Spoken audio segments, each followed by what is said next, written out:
The spring rain was cool and drizzly, and the air carried a foul smell. In the darkness, it was hard to tell directions. Tree shadows flickered, and everything was silent. When Ran crawled up from the ground, her face was full of fear and confusion.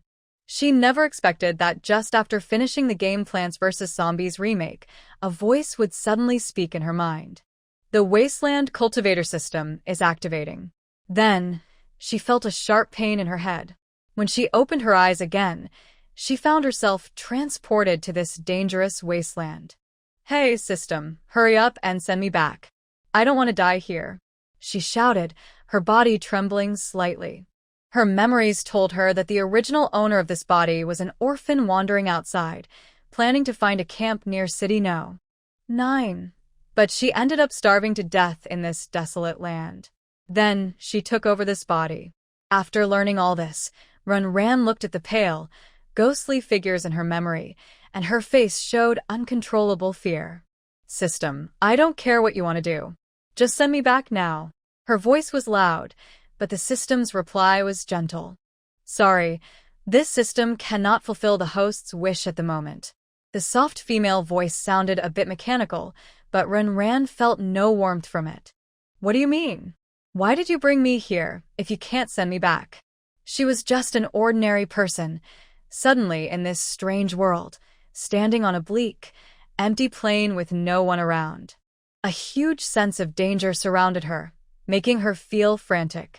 She even remembered a scene from her memories, a camp she once stayed in, where a wild animal had gone mad and was killing everything. Blood splattered on the beast, making it look extremely ferocious. The broken bodies lay scattered, and the bloody memories nearly made Ran. In this dangerous wasteland, how can she survive? Congratulations on completing the level. Would you like a new life experience? The system's voice sounded, but its words left Ran a bit stunned. It was a phrase from the game's level completion screen. She thought it was a special surprise and clicked yes without thinking. Is this why she was chosen by the system? The host must raise the system to level 10 and gather enough experience points to get a chance to choose again. The cold words made Ran feel icy inside. Level up? There are monsters everywhere. How can I level up? Forget leveling up. I might die here tomorrow. She forced a bitter smile and slumped on the ground, feeling hopeless. The system continued speaking. This system has plant functions, a lottery feature, and healing functions. Tip: unlock 5 types of plants to get a lottery chance. Among all the information, Ran trembled as she clicked on the plant function. Suddenly, a large number of plants appeared before her eyes. Sunflowers, pea shooters, nuts, potato mines. This. Ran froze. Aren't these the plants from Plants vs. Zombies? But she could see clearly that all the plants were gray, indicating they were locked. What does this mean? Can I use them directly? The rain was still falling overhead. Ran shivered from the cold, with nowhere to hide from the rain. These plants can only be used after activating the plant function. Activate? How do I activate them? Her sharp tone was obvious.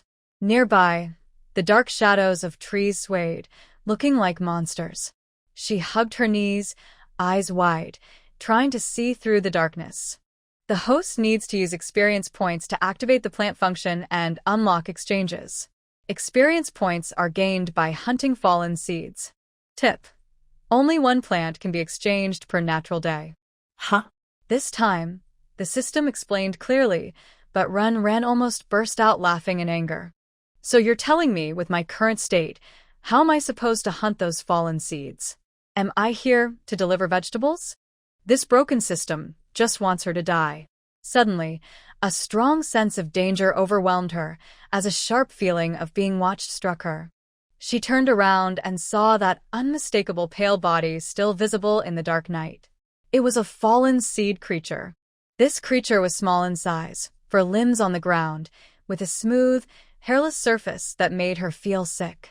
Its cruel eyes pierced through the darkness, rushing straight at Ran. Ugh. In that moment, Ran saw this creature on the wasteland and felt her limbs go weak. But she forced herself to stand up and, trembling with fear, took a step forward.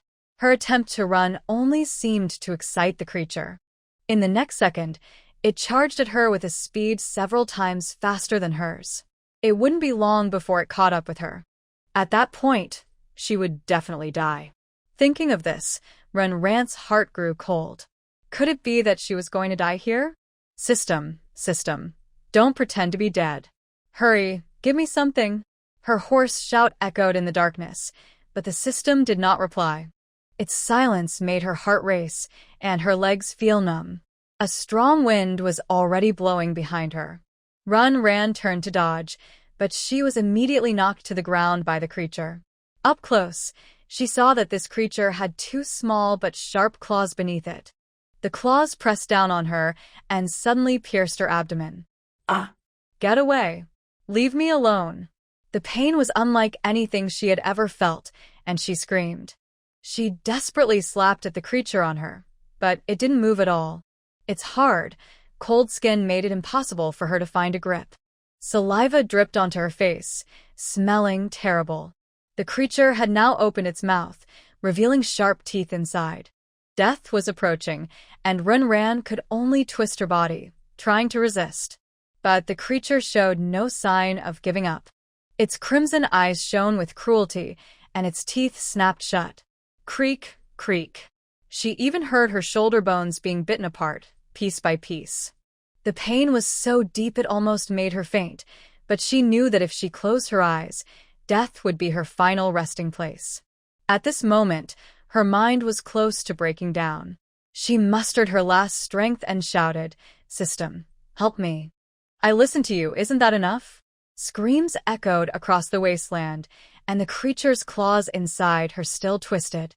Her internal organs seemed about to tear apart, and she spat out large amounts of blood. At this moment, the system finally responded.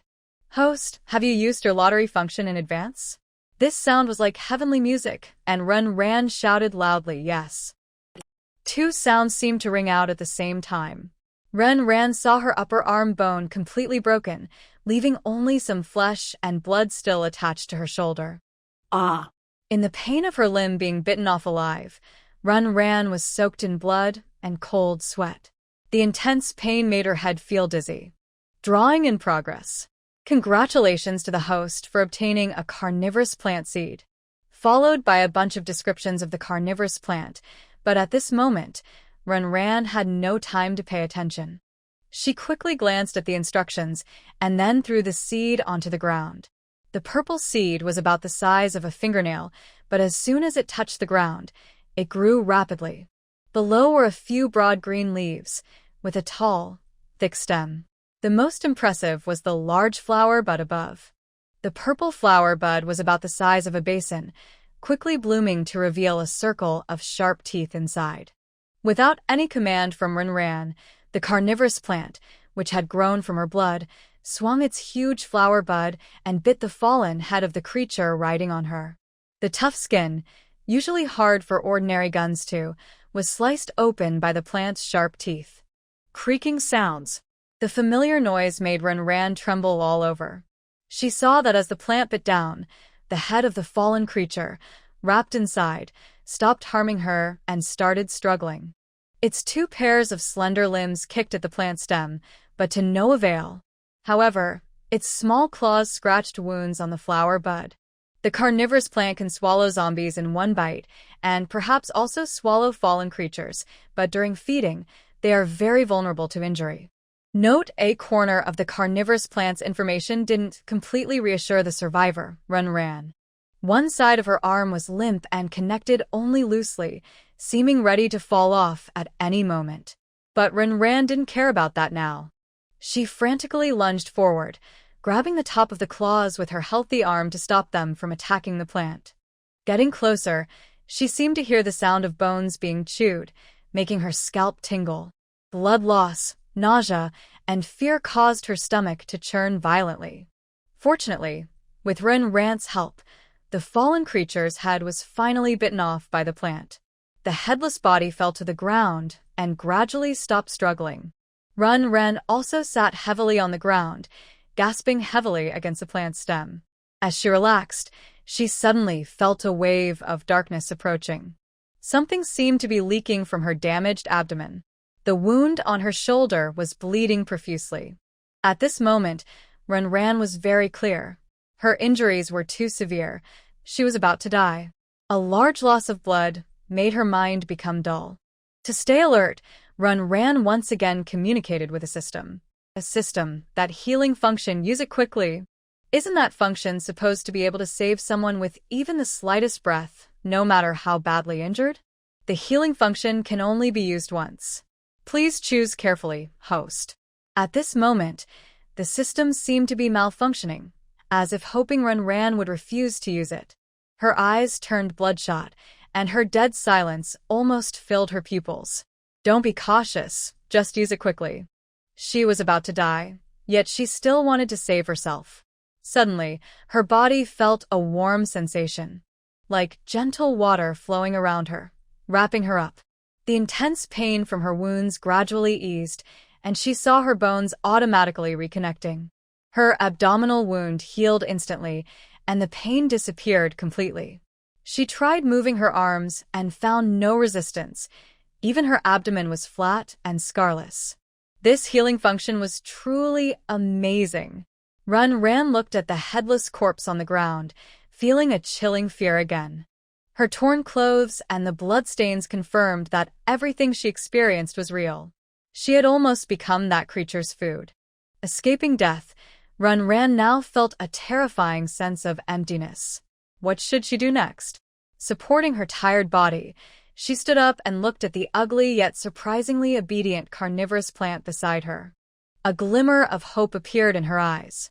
These plants were truly incredible, able to fight against such creatures. However, the previously blooming flower bud of the carnivorous plant was now tightly closed. She opened the plant's profile and read carefully. The carnivorous plant can swallow zombies in one bite, and perhaps can swallow creatures like the fallen, but they are easily injured during feeding. Attack power. Extremely strong range of attack. Very short features. Longer chewing time. The carnivorous plant once had a chance to perform stunts in the movie Horrible Little Shop, but the plan ultimately failed, only because its agent demanded too many positive shots. The plant was not angry about this. It said it was just a business. Experience gained. 150 tip. Repurchasing an unlocked plant requires paying the same amount of experience points. Looking at this description, Ran just wanted to curse the merchant. So even if she unlocked a plant, she still needed to spend more experience points to buy Dalanged seeds. However, compared to these things, Ran was more attracted to some folded system messages. These appeared during the fall of that fallen seed. Congratulations to the host for successfully hunting a fallen seed. Plant functions unlocked. All plants can now be exchanged for experience points. Experience plus 50. Character card updated name. Ran, female, age, 17. Unlocked plants. Carnivorous plant 1 level. 1, 50/500. 1 fallen seed gives 50 experience points. Killing 10 fallen seeds can raise her to level 2. Ran calculated this, but she didn't feel much joy. Given how unreliable the system is, she didn't believe that the next level only required 500 experience points. System, are the experience points from all fallen seeds the same? She asked, while also putting away the carnivorous plant that had been temporarily dormant and digesting. The small seed was held in her palm, giving her some strength. Finally, she looked at the corpse on the ground and quickly left. The strong smell of blood here would soon attract other fallen seeds. Staying would be dangerous. Animal fallen seeds give 50 experience points, plant fallen seeds give 80, human fallen seeds give 100. This detailed explanation made Ran feel a deep sense of malice. A human fallen seed gives 100 experience points, which is a lot, indicating that human fallen seeds are probably even more dangerous. Thinking about how that fallen seed's claws had pierced her abdomen and how it had maliciously stirred inside her, Ran's heart tightened again. Her only life-saving method was used on her first day in the Wasteland. This meant that if she fell into such a situation again, she might only be able to lie down and wait for death. To become stronger, she could only rely on the system. But the system's upgrades and the plants she could get depended on hunting fallen seeds for experience points. It was like a deadlock. She could only choose to fight.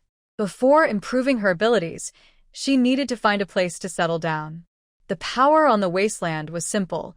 The city-states controlled most of the land and resources. But for a wandering person like her, the city-states didn't welcome her. Of course, she could still enter if she had enough money to prove her worth. But the original owner had searched her all over and found no copper coins. Fortunately, there were camps where she could choose to stay. Entering these camps had no restrictions, and they weren't controlled by the city-states. Staying at the camp is always better than wandering alone in the wasteland. You should know that besides the mutants, there is another hostile force against ordinary humans in the wasteland. That is the Fallen. They worship those who have turned into mutants, so they smear their appearance with white paint. Some even eat humans as food. These Fallen are just as dangerous as the mutants, and Ren dare not take any risks. The moonlight above is a bit hazy, and Ren doesn't know how long she has been walking in the dark. Until noon the next day, when the sun is high, Ren finally sees some abandoned buildings ahead. As she gets closer, she realizes these ruins used to be a small town. But it was completely destroyed by the mutants. Houses are collapsed, with rusted steel bars exposed to the air. Some buildings are covered with green plants, luckily not the white, decayed mutants. A large pile of stones is gathered together, and there are hardly any places to step inside the town. Standing outside the town, Ren hesitates. She hasn't seen any signs of human activity here, and such places might hide mutants. If she walks through alone and encounters a mutant, she fears for her life. Better to take a detour. Ren sighs, turns around, and takes a few steps, when suddenly she hears a loud commotion from the town. Looking over, she sees dust and smoke rising nearby, along with a gunshot. Gunfire usually means humans are nearby. Maybe she can follow them to find a nearby camp. With this idea, Ren decides to take a risk and sneak closer. But because she's unsure who they are, she moves very carefully. From a distance, she climbs onto an old 5-story building. Lying on the roof, Ren observes what's below. It's a human man, dressed normally, not a mutant, but judging by his clothes, he doesn't seem to be a wealthy person from the city. He might be a soldier from some camp, she guesses. Soldiers are those without special powers, relying on basic physical training and fighting skills to stay strong. Compared to ordinary people, they still have the strength to fight mutants. At this moment, the man is fighting a mutant. Seeing how the mutant looks, Ren gasps. It still somewhat resembles a human, but it's crawling on all fours, moving very fast. Chasing after the man, the creature's face is pale and bloodless, with no expression because it has no features. Only a huge mouth remains. With a grin, it revealed sharp, dense teeth, and its long, snake-like tongue twisted inside its mouth. Watching this creature up close made Ren feel a shiver run down her spine. She fought the urge to run away, but she saw that the man was already unable to fight back against the creature's pursuit. The bullets in his gun were gone, and he threw the gun aside. He drew a dagger and took a fighting stance, facing the beast. However, behind this creature, there was a long tail with a bone hook at the tip. The tail swung directly toward the man. The bone hook and the dagger clashed, making a sharp, cracking sound. While the man and the tail struggled, the creature's main body was quickly approaching. Its fierce movement made Ren gasp. This creature was so strong in battle, and its body and tail seemed to act separately, almost like cheating. A human creature worth 100 experience points truly lived up to its reputation. The man clearly knew the situation was dangerous. He grunted, spat out some blood, and forced the tail back. Then he quickly moved to avoid the main body. Seeing the creature rapidly approaching the man, Ren nervously checked her system. She had forgotten to see how much experience the plants needed to exchange for. Flipping through, she clenched her teeth again. The high-level battle plants, like cherry bomb or pepper spray, cost over 100 points to exchange.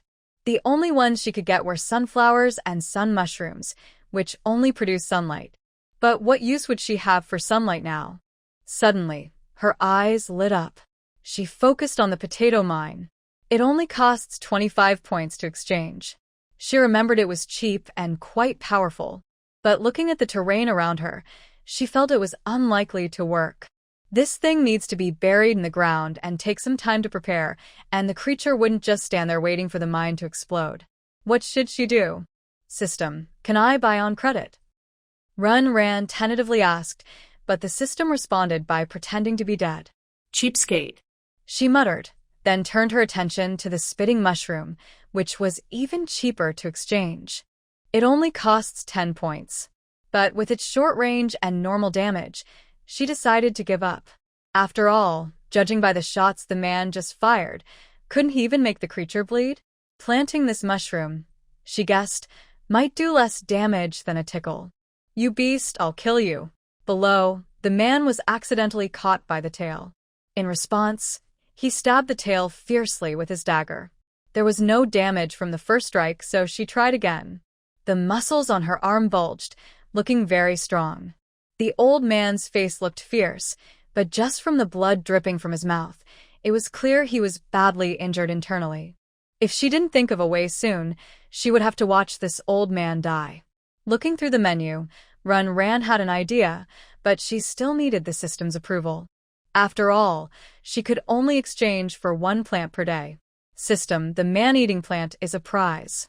I didn't use my exchange right yesterday. Can I use both today? Well. Ran heard the system's reluctance, but she couldn't care now. She finally took out a flower pot and a seed for a potato mine. Each cost 25 points, and 50 points of experience were just enough. She pressed the seed into the heavy flower pot, her idea very simple. The potato mine needs to be buried in the ground to work, and the flower pot already has soil. In the game, flower pots are used to grow flowers on rooftops, but Ran combined one with a potato mine, turning it into a portable bomb. She buried the mine, and soon a small metal sphere and a yellow shell appeared. On her screen, a countdown timer popped up. This was the brewing time for the potato mine. 50 seconds. It sounds quick, but those 50 seconds are deadly for the old man. Finally, the old man, who had managed to scratch his tail, was thrown heavily to the ground, coughing up broken internal organs, looking like he was about to die. Hold on a little longer, Ran shouted, then threw the man-eating plant seed down. It took root as it fell, and the huge plant stunned the old man. He stared blankly at the plant with its back to him, and suddenly bit into one of the arms that was rushing toward him. Oops, it's crooked. Ran felt a bit frustrated. The fallen seed reacted quickly. The plant was originally aimed at his head, but at the last moment, he forcefully moved his head away. His arm was torn off. The fallen seed, feeling pain, suddenly screamed. Its strange cry shattered the windows of the small building where Ran was. Covering her ears, she looked at the blood spilled on the ground and the torn-up plant, feeling very sad. Her man-eating plant was dead, just like that. Fortunately, time was enough. Glancing at the last 10 seconds on the countdown, Ran shouted again to the old man. Quick, get out of the way. After saying that, she directly threw the flower pot down. It was not a perfect parabola, but rather a somewhat irregular curve. The flower pot hit the ground without breaking, but it was still some distance from the fallen creature. For a moment, Ran realized she had overestimated her physical strength. Seeing that all her efforts might be in vain, the man below seemed to understand her intention. He suddenly started running, and then kicked with his foot. The flower pot was kicked out by the man and rolled just beneath the fallen creature at the last second. boom. In a fierce explosion, the shockwaves swept through the surrounding buildings, causing debris to shake and dust to fly everywhere. The small building beneath Ran also began to shake and collapse. Everywhere was filled with harsh, grating sounds. Ran didn't even have time to check what was below. She quickly ran downward. A few breaths after she moved away from the small building, the dangerous structure completely collapsed behind her. Splintered stones, driven by the blast, could have been deadly. Ran was lucky to have only a torn arm, hiding behind a large rock. Only after everything settled did she peek out her head. In the distance, the dust gradually cleared, revealing the scene inside. The fallen creature was shattered into pieces by the explosion, but its limbs twitched a few times before finally dying. The man was lying on the ground, covered in blood. "Hey, are you okay?" When Ran approached, she found he was still breathing, though he looked badly injured. Still alive. The man grinned painfully, smiling happily. That thing was not like a normal bomb, it was extremely powerful. If he hadn't run a bit farther at the end, he might have been killed in the explosion too. "I'm glad you're okay." Ran let out a breath of relief. Her hands and feet felt weak, and her face was still full of lingering fear. She was lucky not to have been killed by the creature or buried alive. "Miss, thank you. It's nothing. I just wanted to ask for directions," she said. Before she finished speaking, she saw the man's eyes roll back, and he fainted immediately. Ran, sitting on the ground, could only accept her fate and got up, carrying the man on her back. Fortunately, she still had some strength left, and with great difficulty, she dragged him along, planning to find a safe place to hide. The noise here was so loud that more creatures might come over. After walking for a while, she entered a shop with the unconscious man. There was nothing useful inside. Looking at the decayed remains on the ground, it seemed to be a clothing store. After hiding in a fitting room, Ran found some gauze from the man's belongings. After reluctantly bandaging the other person's wound, Ran leaned against the wall and began to check the system's messages. First, there was information about 2 unlocked plants. Potato Mine can deal a deadly to enemies, but they need to arm themselves first. Attack Power, very strong attack range. All enemies in a small area features. Single use. Cannot be recovered. Experience gained. 25. Flower Pot is used to plant flowers on rooftops, but it can also be thrown as a weapon. Features. Allows planting on rooftops. Seems to have other uses in Wasteland. I am a flower pot. I am also a plant. I can be a grenade. He experience gained. 25. These 2 plants are cheap, and their combined effect made Ran very satisfied. But what made her even happier were the subsequent system messages. "Congratulations! The host successfully hunted a human seedling, plus 100 experience points. Spending 50 to gain 100, so overall it's a profit. It's a pity that the man-eating flower was destroyed, and the potato mine is a one-time use item. The flower pot was blown up, and no remains are left. All 3 cannot be recovered. This means Ran has no plants left on her. She feels both poor and rich at the same time, an odd feeling. Thinking this, Ran glanced at the unconscious uncle. After a night of running around and the recent excitement, she was feeling dizzy and overwhelmed. But she still kept an eye on the countdown on the system. In this place, she didn't trust herself to sleep peacefully.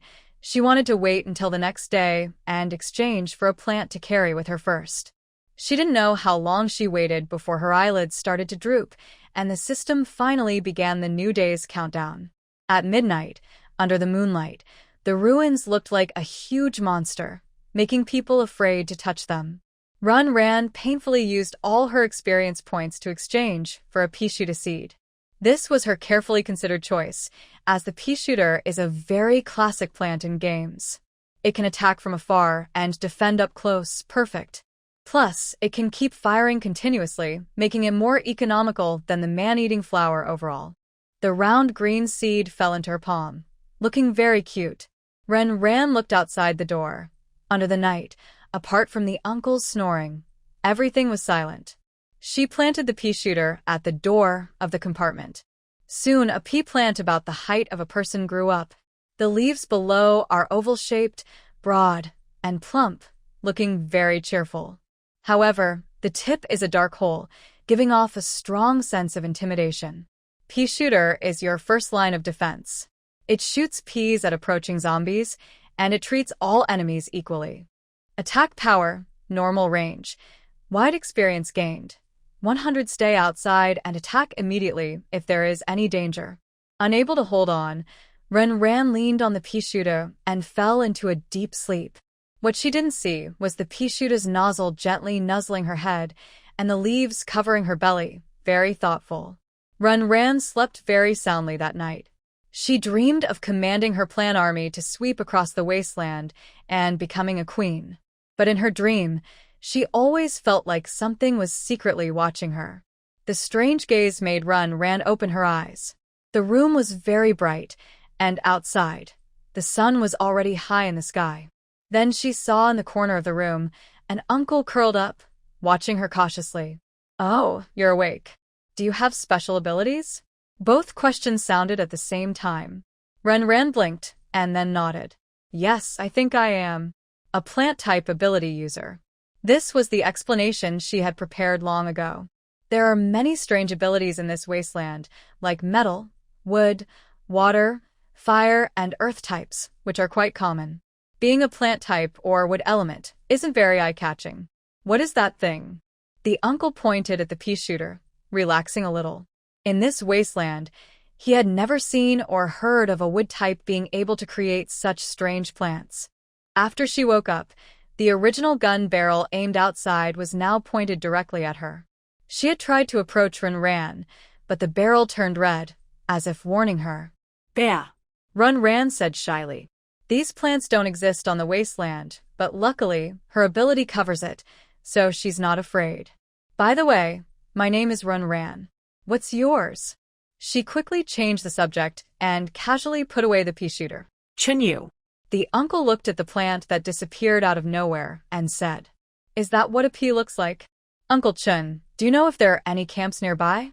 Ran asked about her original purpose. "Finding a camp is really difficult." "A camp? Why do you want to find a camp? Aren't you from the city?" Ran was stunned at this moment. She doesn't seem to be someone from the city, no matter how you look at her. But the other person spoke as if it was obvious. "I don't have enough money to live inside the city," Ran explained. "Did your special ability just awaken?" Chen You asked with a hint of surprise. "Yes." "No wonder." Chen You looked at Ran more seriously. "People like me, ordinary folks, need to pay to enter the city, 10,000 silver coins. But ability users don't have to. All cities allow ability users to settle in, and I heard they even give subsidies. Miss Ren, if you want to go to the city, I can take you there." It was because Ran saved him. Uncle Chen also lowered his guard and spoke. "All right." The original owner, who had never encountered ability users before, didn't have this experience in her memory. After thinking for a moment, Ran decided to go to the city. A little while later, Ran followed Chen You as they moved through the small town. It was clear that Chen You was very familiar with the place. "This town is actually pretty good. People often come to clean it up, so there aren't many fallen seeds. I came here to find some supplies, but I unexpectedly encountered one of those fallen seeds. By the way, Miss Ren, have you collected the source seed of that fallen seed?" Chen You turned to ask Ran, but saw her face showing confusion. She searched her memory. The term had appeared before, but the original owner had only heard about it from others and never explained what it was. "Miss Ren, come with me." Chen Yu led her to the place where he had previously encountered the fallen seed. It was very quiet now, and the remains of the corpse were still there. Seeing this scene, Chen Yu felt a bit of lingering fear. He found a head that was still half attached and bent down to search inside. Then he took out a roughly fist-sized white irregular crystal. Its pale color was exactly like the appearance of the fallen seed. This is the source seed, and it's the reason why fallen seeds mutate. But we still don't know how this kind of thing is produced. This can be sold for money in the city. Animal source seeds are the cheapest, and human ones are the most valuable. Just this piece could fetch over 100 silver coins. Chen You carefully wiped the source seed clean and then handed it to Ran. Thinking about the fallen seed whose head was eaten by the man-eating flower, Ran suddenly felt she had made a big mistake. "Thank you." Ran expressed her gratitude, clearly realizing she still had a lot to learn about this wasteland. "No, I should be thanking you, Miss Ren." Chen You chuckled happily. The two continued on their way, and Chen You told Ran many stories about the wasteland. Ran listened carefully until dusk, when she stopped at the entrance of a camp. This was Chen Yu's camp. Miss Rin, there are still some roads to Nine City, but it's not safe to travel at night. Tonight, you can rest here. Tomorrow morning, I will take you to Nine City. All right, Ran agreed after discussing with him. The camp was small, with some stone brick houses in the center and tents scattered around the outside. The environment inside was not very clean. Many corners were filled with trash. But she didn't smell anything foul. A group of strong men was playing cards, and one of them was loudly complaining after losing. They carried guns or weapons at their waists, looking tough to mess with. Some children were playing around the camp. One of them stepped into a sparse vegetable patch and was caught by the neck and scolded. In the middle of the camp was a communal stove, cooking something. The smell of food made Ran swallow her saliva. She looked around and saw that there weren't many people, but there were men, women, and children of all ages. Most wore old, torn clothes, and some looked dirty, with scruffy beards. Their eyes on Ran were cautious, but when they saw Chen You, they greeted him warmly. "Old Chen, you're finally back. I thought those beasts had eaten you." A tall, slightly drunk man approached and hugged Chen Yu's neck. His breath smelled of alcohol and tobacco. Then he looked at Ran. "Is this beautiful lady your wife you found? She looks pretty good." He looked her up and down with a fiery gaze, but it wasn't lewd. Ran silently wiped the dirt off her face. She hadn't even seen what she looked like before. "Stop talking nonsense. Miss Ran is my benefactor," Chen You said seriously. "If it weren't for her today, I might have become food for those beasts." He pushed the drunk man away, his face serious. "Tomorrow I will take Miss Ran to Nine City. Tonight she stays here. Don't cause trouble." He was thinking it was for everyone's safety. There were many men in the camp. Some couldn't hear the conversation and just watched Ran from afar. Their gazes were so obvious that Chen You felt headache. After witnessing the strange plans of Ran, these strong-looking men dared to attack her, but they would definitely suffer the consequences themselves. "Haha, no way. Old Chen, isn't your benefactor the same as mine, old Nyo? Girl, I'm Nyo Ding. Just call me Uncle Nyo." Nyo Ding became even more enthusiastic, pretending to wrap his arms around Ran, but she dodged away. Uncle Nyo waved cheerfully, not upset. "Tonight, old Chen, you sleep with me. You can leave your tent for this girl." All right. Chen You replied straightforwardly. "Dinner is ready." A woman near the big pot called out. Immediately, everyone in the corners rushed over, moving quickly like wolves and tigers. "Miss Ran, come with me." Chen You led her inside, calling her over. She immediately saw the stew inside the pot. The smell of meat was so strong that her stomach growled loudly, but the surrounding people's stomachs roared even louder. Resources are scarce in the Wasteland, but food is even scarcer. Unlike in cities, food in the camp isn't plentiful. Those who stay in the camp don't go out, and they only get this one meal a day. Thanks to Chen You, Ran had a full bowl of meat. Compared to Earth's food, it lacked some flavor, but she ate it hungrily now. She was really starving. After eating, everyone gathered around the campfire. Many were bragging, talking loudly, and spitting as they drank heavily. Ran sat among the crowd, trying to absorb news about this world. At that moment, behind the camp, the warehouse guard had also been drinking and was dozing off on the threshold. He didn't notice the small mounds of dirt piling up along the warehouse wall. It seemed something was moving underneath. Soon a head poked out. The short face had no fur, was pale and sickly looking, with two ugly front teeth. Its red eyes showed greed when it saw the dozing guard. It was a rat. Squeak, squeak, squeak. The first rat that emerged made a low sound, cheeks puffed up, ears pointing upward, as if signaling something. Quickly, the surrounding dirt started to roll, and in no time, several bowl-sized rats burst out from underground. The rats, in groups, charged directly at the guard. Leading the pack, a small rat with short limbs leapt up and then landed right on the guard's face. The sudden strike woke the guard instantly. As soon as I opened my eyes, I saw a cruel look and sharp front teeth. Ah! A scream quickly rang out as a guard's cheek was bitten off. Not only that, mice were crawling all over his body. Amidst the mice's reckless biting, The guards' hands couldn't drive them all away. Blood splattered everywhere as the guard's screams grew more desperate. His cry finally drew the attention of the lively crowd ahead. Something's wrong. Ran was still listening to the story when she saw the soldiers in the camp all rush backward. She followed, but when she saw the guard lying in a pool of blood, with only a little flesh left on his body, she felt like vomiting. Ah! The chaos among the crowd broke the calm of the camp. Many people scattered in fear, worried they might become food if they hesitated. It's a mouse swarm. Chen You looked grim as he spoke. Mutant, who was drunk earlier, shivered all over as he watched the mice still emerging from the ground, now fully alert. Old, weak, women, and children retreat outside. The others prepare for battle. A middle-aged man issued commands. Lin Qing, the leader of the camp, held a broadsword in one hand and a rifle in the other, starting to shoot at the mice.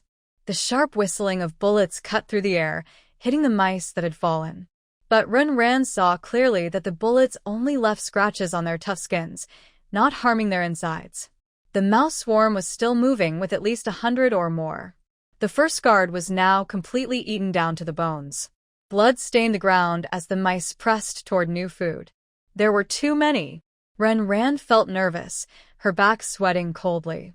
The mice, classified as small animals, moved in large groups, and only about a dozen soldiers had stepped forward to fight.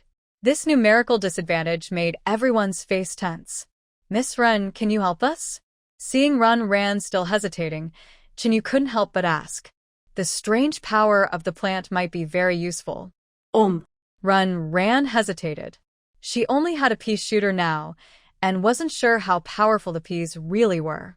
Facing so many mice, she didn't want to get involved just for these people she had just met.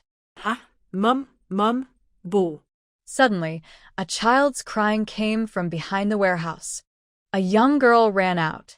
A cute face was streaked with tears, and behind her, a wild creature was chasing her. "Little treasure." A woman shouted from behind and rushed over, but was stopped. "Little treasure, please help my child. Save her."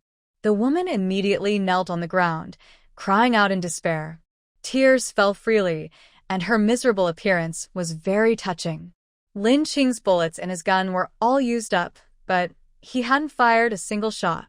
The mouse was small but very quick.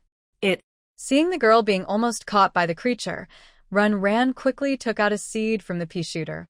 The seed touched the ground and grew rapidly. Its strange appearance drew attention. When the pea shooter started shooting peas, everyone was amazed.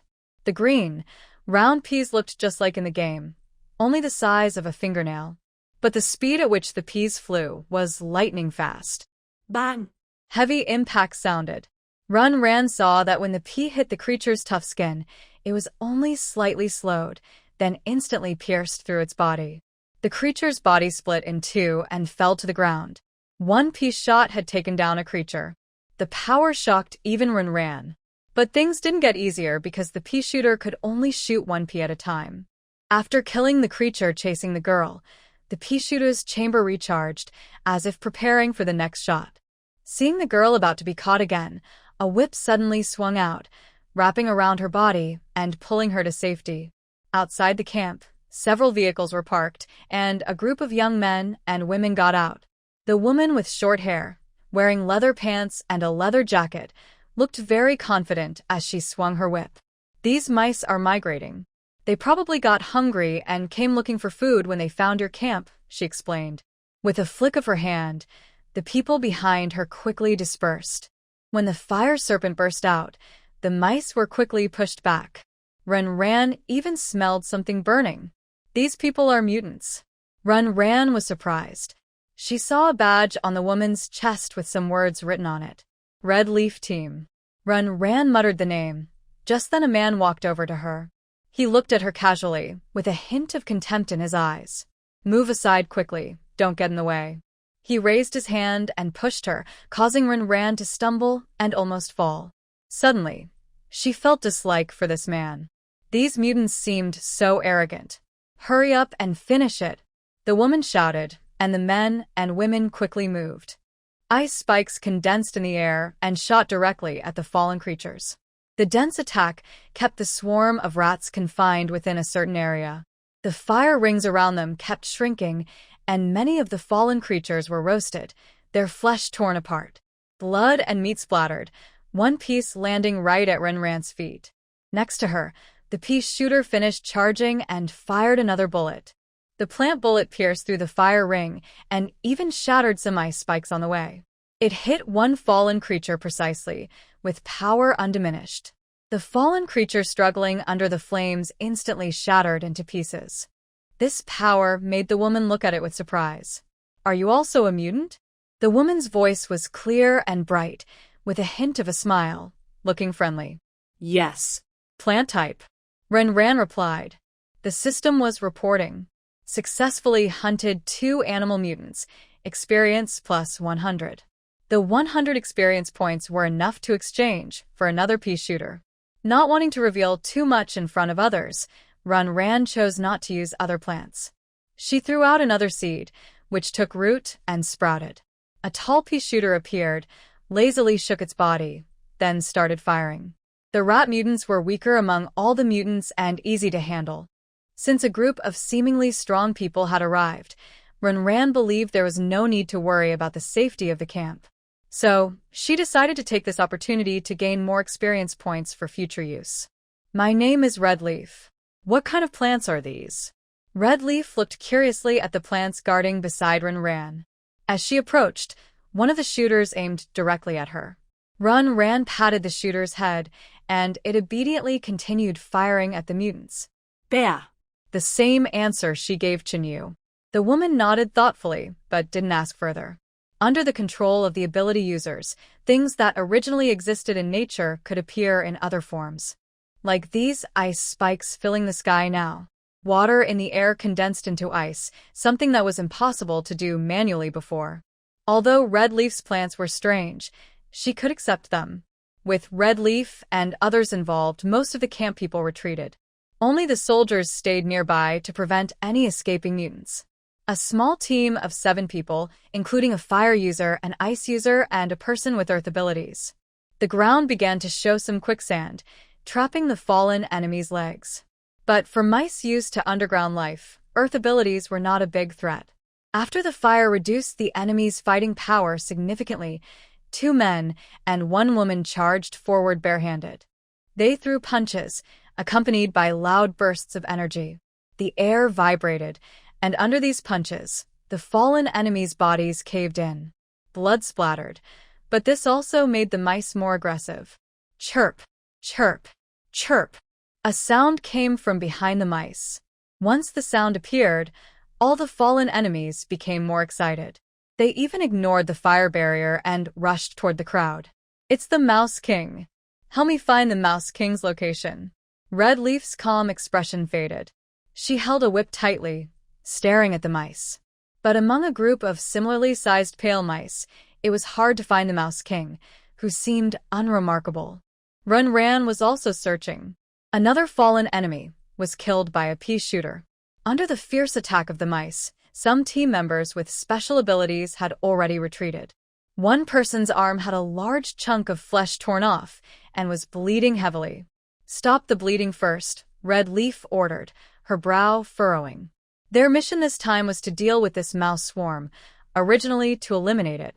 But they encountered the mice migrating, which caused them to spend a lot of time tracking. Unexpectedly, the mice happened to pass by their camp. The long-pursued mice wanted to eat humans to regain strength. She had no real connection with the camp, and in fact, they were the ones who caused trouble for her. They had already handled this matter. She swung her whip lightly, very agile. It was a wind ability. Renran saw the wind in the air moving faster. The whip floated and suddenly exploded above the mice. Several fallen enemies were knocked over, revealing an open space. Not here. Redleaf wanted to find the Mouse King step by step using this primitive method. Her teammates cooperated well, stopping the mice from approaching and buying Redleaf time. The long black whip, like a snake or dragon, struck down each time, knocking several fallen enemies away. This cool ability made Renran a bit envious. But when she saw the mice get up again and continue rushing recklessly, she started to feel a headache. These fallen creatures can feel pain, but pain does not make them retreat. Instead, it makes them become even more furious. That one. Ran patted the head of a pea shooter. In the next second, a pea shot out and hit the head of a fallen creature. The man who was almost bitten on the leg looked at the scene with mixed feelings. Thank you. He probably remembered his earlier arrogance toward her. Ran didn't mind, and another pea shooter appeared. After 3 pea shooters appeared, Ran suddenly felt dizzy and almost fell. She quickly held onto the pea shooter, so she wouldn't fall. In an instant, her whole body felt drained, weak and tired. She took deep breaths, her back soaked with sweat, but her head was pierced with sharp pain. This feeling of exhaustion made Ran very anxious. What's happening? She asked the system in her mind. Congratulations, the host has activated hidden functions. Mental power is now enabled, and the host can check it at will. Mental power level 1 plant capacity. 3 of 3 tip. Overusing mental power to summon plants may burden the host's body. In this friendly reminder, Ran felt a deep sense of malice. She didn't have time to investigate what this mental power function was. She could only focus on the current situation. Enduring her physical discomfort, Ran started to worry. Since the accident, only about a dozen fallen creatures have died at their hands. The remaining ones, some with broken bodies, are trying to bite humans. Seeing red leaves and others breaking out in cold sweat, it seemed they couldn't hold on much longer. This made Ran very anxious. If the red leaf team was also pushed back, then with just 3 pea shooters, each firing 3 bullets at a time, these fallen creatures could tear her apart several times during recharging. Find the Mouse King. As long as they kill the Mouse King among these groups, the rest of the mice will disperse. This is the only way out. Found it, Red Leaf suddenly shouted. Just after she swung her whip, the fallen creatures didn't scatter, but instead surrounded a smaller-looking mouse in the middle. Clearly, that was the Mouse King. With a target in mind, their firepower quickly concentrated. A huge fireball appeared in the sky and directly struck the Mouse King. Squeak, squeak, squeak. Ran saw that the Mouse King looked at her group and then looked up and squeaked. The mice beside it charged straight toward the fireball. One injured mouse used its body to block the attack and lay beside the Mouse King, gasping for breath. The Mouse King showed no mercy. Instead, it lowered its head and swallowed the injured mouse whole. As it chewed, there was the sound of bones breaking, and blood appeared at the corner of the Mouse King's mouth. It extended its bright red tongue to lick itself, then narrowed its gemstone-like eyes and let out a sharp cry again. After being discovered, the Mouse King no longer hid and launched a fierce attack. "I'll do it!" Hongyeli shouted, swinging a whip through the air. The whip twisted and approached the Mouse King with ghostly speed. The surrounding mice were knocked away. The Mouse King, facing the swift whip, simply turned its body so the whip landed on its back. A red scar appeared on its pale back, but it did not break through the defense. This Mouse King has very strong defense. After this attack, Hongya looked a bit exhausted. "Captain, what should we do?" A man asked Hongya, showing signs of retreat in his eyes. This Mouse King was too strong for them to handle. Unable to find a good solution, Hongya looked at Ran. "Can your little pea thing break the Mouse King's body?" Facing Hongya's question, Ran hesitated a bit. "I'll try." Next to her, 3 pea shooters were fully charged. "Good. We'll help you find an opening." Hongya quickly made plans. Use fire to separate the rest of the mice. Freeze those trying to break in. Use flowing sand to trap the Mouse King's limbs, even if only for a second. Can you do that? Hongya's face was serious and commanding. Yes. After the response, everyone quickly acted. It was clear they worked well together, and they managed to separate the mice from the Mouse King. A small mouse stood alone inside, glaring at Ran with a hint of hostility. It seemed to think Ran's device could threaten it. Its pale claws moved, and its screams grew more piercing. In an instant, the mice stopped struggling, as if frozen in place. But the next second, all the mice charged toward Ran. "Leave these to me," Someone stepped right beside her. Hongya swung her whip again, sounding very confident. Okay. Rand didn't hesitate. With a wave of her hand, one-piece shooter fired first. A round, bouncing bullet hit the Mouse King's head instantly. It only left a wound there, but did not tear apart like it did with ordinary rat groups before. Squeak. The crimson eyes stared at Ran, and the Rat King seemed a little proud. But it was only met with Ran's focused gaze. Next to her, two-piece shooters attacked one after the other. Bullets followed quickly, aiming precisely at the spot hit by the previous bullet. The second bullet tore through the Rat King's skin, leaving a small hole on its forehead. Just as the third bullet was about to hit, the Rat King looked terrified. It screamed for protection, but the attacking rats were blocked by Hong Yi and couldn't help. So, the last bullet shot straight through the Rat King's head. A round bullet, with some white foam, flew out and hit the warehouse wall, leaving The Rat King's body stiffened, and the fear in its eyes was replaced by despair. Soon, it stopped breathing. At the moment the Rat King fell, the chaos among the rats broke out suddenly. Without Hong Ye's command, the team members worked together to control the rats. However, some rats still managed to escape the camp. The ground was covered with broken bodies and blood, and no one dared to speak. "Thank you so much," Hong Yi, holding her whip and wiping sweat from her forehead, sincerely said. She took some sour seeds from a teammate and handed a pink one to Ran. "This is the Rat King's sour seed. It should be worth about 200 silver coins at the base. Consider it your reward for helping." Goodbye. Without waiting for an answer, Hong Yi and her team quickly left. After several vehicles roared away into the distance, the people in the camp finally dared to gather around. "Miss Run, you saved us again." Chen You looked at the pile of corpses and forced a nervous smile. With a Rat King among them, the 10 or so fighters in the camp were no match. "I was just hoping you'd lead the way," Ran said to ease the tension. She waved her hand, recalling all 3 shooters, but her head suddenly throbbed intensely. Seeing her discomfort, Chen You took her to his tent. As a soldier, Chen You had his own tent. It was clean and tidy inside. "Miss Run, rest here first. Call me if you need anything." With a simple smile, Chen You stepped outside. At the warehouse entrance, some people began cleaning the bodies.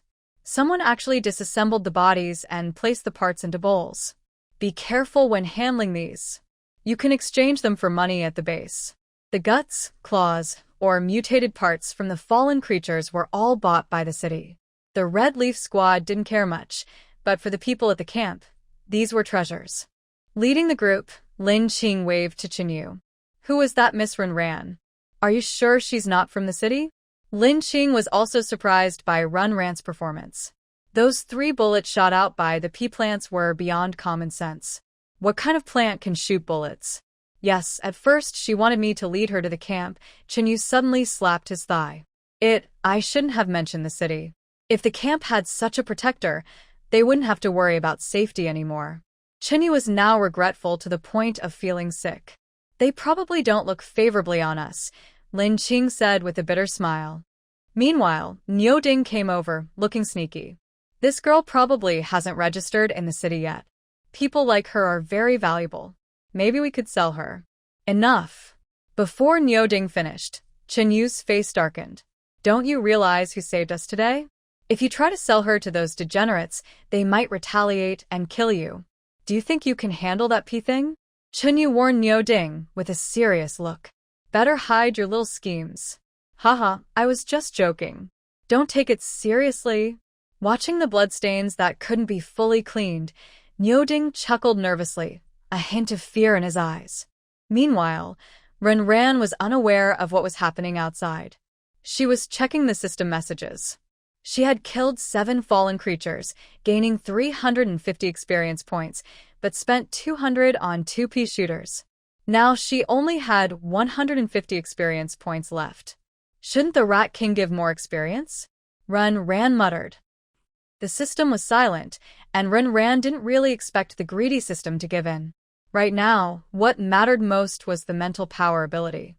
Character card update name, Ren, female, age, 17 unlocked plants, carnivorous plant, 0, landmine potato, 0, flower pot, 0, pea shooter, 3, a level, 1, 150/500, mental power, level 1 plant capacity, 0/3 because she stored away the pea shooters, 3 slots are now free. This counts the plants she has used, not just those she owns. This makes Ren feel a little more at ease. System. How do I upgrade my mental power? Why didn't you tell me about this from the start? Ren admits that her words carried a hint of questioning. When she used her third pea shooter, she almost got overwhelmed. Such an important matter, and the system didn't give any warning. Hidden functions need to be discovered by the host. According to the rules, this system cannot remind the host.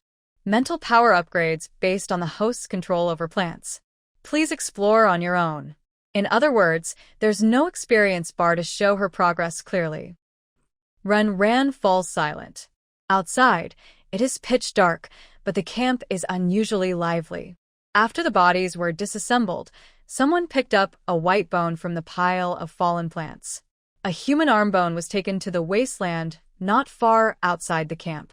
There are already some small graves there. They dug a hole, placed the bone inside, and covered it up. Looking at the overgrown weeds on the nearby graves, it's clear that those who died in the wasteland are forgotten quickly. No funerals, no mourning. Just hurried burials, which are the last dignity the guards can give. From a distance, Ren watched the scene and then slipped back into her tent before anyone returned. Her emotions are very complicated now. In this wasteland, human life is as cheap as grass.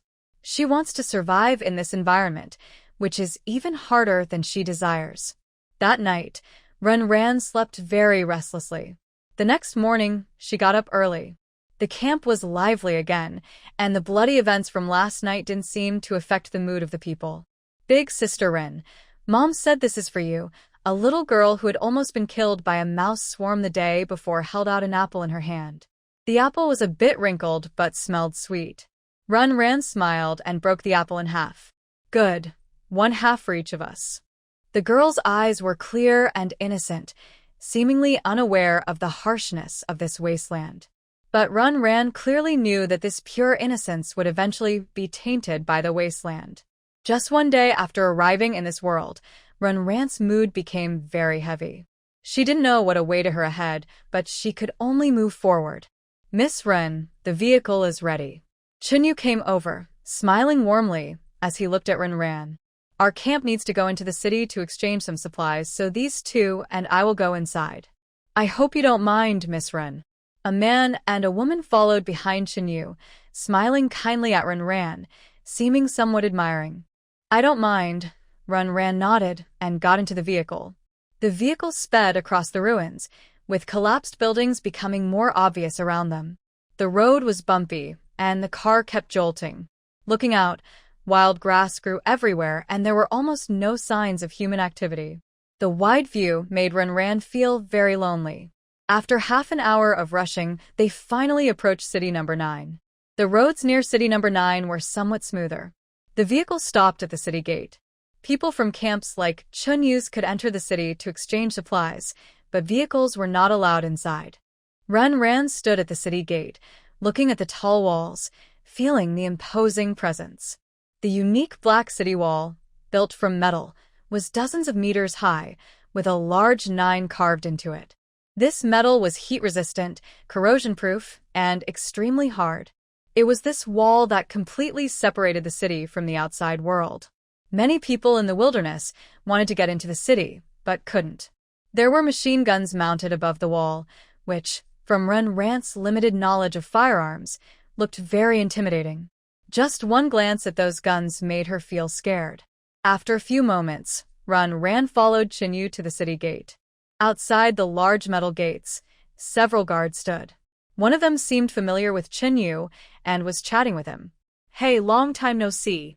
Why did you bring a new face today? The guard asked, his eyes casually sizing up Ren. Chen You hesitated for a moment and said, This girl has never been to the city before. Today, I brought her to see more of the world. He didn't reveal Ren's special abilities. Then Chen You handed over 2 silver coins. Hee hee, I thought you found a good one, the guard joked, but Ren understood what he meant. After washing up last night, Ren looked at her reflection in the mirror. She is a pretty girl, not a stunning beauty, but her appearance looks very comfortable. With her looks, Ren could find many buyers in the city's black market. On the Wasteland, items can be traded, and so can humans. Officially, trading humans is forbidden, but secretly such deals happen often. Women, especially beautiful women, are the most popular in these trades. Ha! Chen You laughed, not replying further. He paid the entrance fee for a few people. And he gave out 2 silver coins again. All right, same as always, you must leave before 9 p.m. The guard took the money and quickly returned to a formal attitude. Got it, Chen You replied, urging everyone to hurry inside. Can't we stay here overnight? Ren asked as they entered the city. The city is open to us, but we're not allowed to stay too long. All outsiders must leave before 9 p.m., or they'll be arrested and have to pay to get out, but most people don't have enough money. Those who want to leave are usually used as free labor inside the city until they save enough money to go. Chen You looked at Ren and said, however, after you register today, Miss Ren, you can come and go as you please, without restrictions. Ren hadn't had time to ask about registration before she was overwhelmed by the view. The first thing she saw was the tall, multi-story buildings in the city center. The bright glass reflected dazzling light, even from a distance. The streets were lined with shops and small buildings. Many kinds of goods were sold, including some advanced technology products. Not far away, a large screen displayed documentaries about humans fighting those mutants. The crowd was dressed fashionably. On the smooth cement road, glamorous women in high heels passed by gracefully, but their eyes looked down on others with contempt. Their gaze made Ren uncomfortable, as if they were looking at trash. Haha, isn't it amazing? Chen You said, a bit emotional. Everyone from the Wasteland saw entering the city as their ultimate goal. Especially for people like them, after seeing life inside the city, the Wasteland outside feels like. But Chen You knew very well that this paradise-like place was not friendly to wanderers like them. The strange gazes from afar fell on a few people. Hee hee, cockroach. A child, about a few years old, was being led by his father and pointed at Ren and others, smiling happily. The word cockroach in the contemptuous tone referred to Chen You and the others. To outsiders, the residents inside the city are like parasites, cling to the city, constantly draining resources and useless, like cockroaches and rats. Seeing them, people just want to spit. Stop looking, or you might catch some virus. The father quickly pulled his child away from the group. This attitude made Ren feel very down. The gap between inside and outside the city was so big that Ren was unprepared. Could a city like this accept someone like her? Miss Ren, we've arrived. They stopped in front of a building. Ren looked up. The 3-story building looked grand and somewhat Western style. This was the Union of Ability Users. The guard at the entrance frowned immediately upon seeing them. Go away. This isn't a place for you. Get lost. Their dismissive and hostile attitude was shocking. Even though they looked clean and tidy, they still seemed recognizable as outsiders at a glance. Miss Ren, we can't go inside. We can only stay with you here. Chen You said apologetically, then glanced nervously at the guards and hurriedly left. Inside are ability users. Offending them could be very dangerous. As they watched the group leave, Ren was about to reveal her identity as an ability user when she heard a sneer behind her. Oh, look who's here, a country bumpkin. Do you even know what this place is? The sharp words came from a woman. Ren looked at her outfit. She seemed to be a local from the city. When their eyes met, the woman sneered.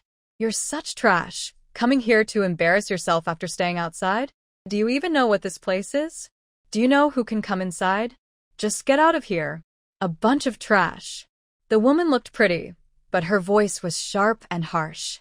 She raised her eyebrows and looked at Ren with obvious disdain. Seeing that Ren didn't reply, the woman grew more aggressive and reached out to push her. But just as her hand was about to touch Ren, a cannon was aimed at her. A peace shooter was excited, swaying its leaves as if ready to fire at any moment. What the heck is this? The woman was startled and fell directly down the stairs, sitting heavily on the ground. Her embarrassing action made her face turn grim. "Are you a supernatural?" she asked reluctantly. Ran glanced at her, but had no intention of responding. "Plant? Would type supernatural?" It was the guard who spoke, his tone modest.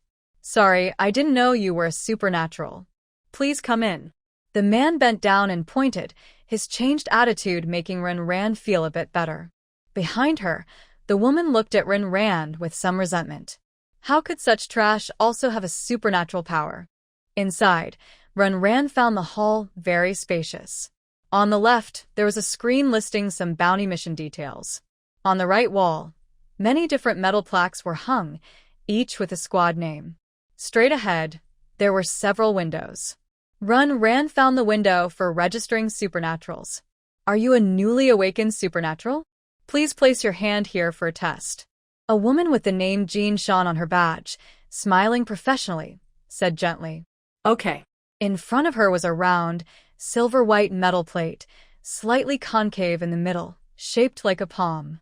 As soon as Ran placed her palm on it, a white light emitted, then gradually turned green.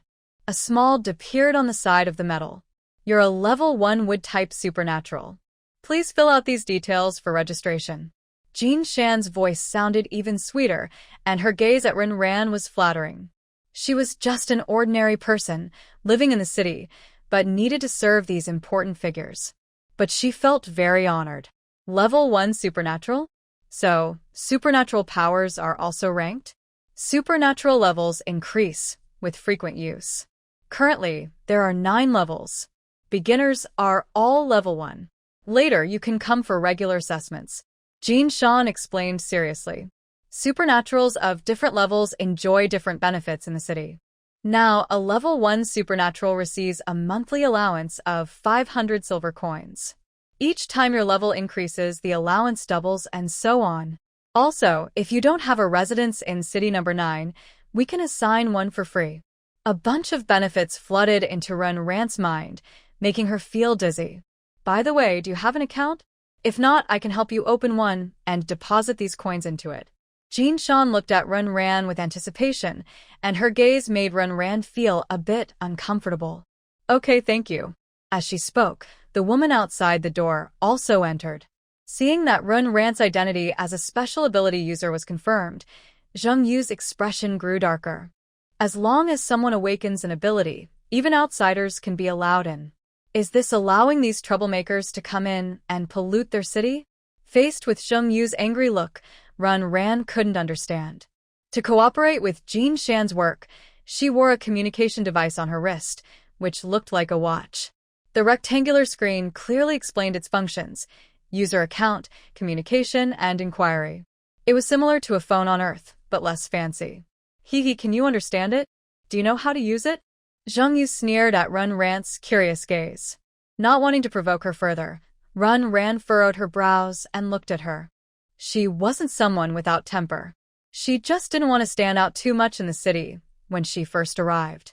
But she wouldn't fight back against this kind of insult, or people might think she's easy to bully. Now, the others in the guild were watching her like they were enjoying a show. After fiddling with the watch a few times, Ran's tone also carried some mockery. "You just called me trash, right? I wonder how it feels to be scared by a trash person and fall on your... Oh, by the way, this thing seems to have a recording function. Why don't you give me another performance? I'm afraid I won't see it later." This obvious mockery made Chen Yu's face turn red. She reached out, and flames suddenly ignited in her palm, then she threw them at Ran. She was a fire ability user. But Ran, who was attacked, stood still and did not dodge. Her eyes looked at some rules pasted on the wall. Rule 1.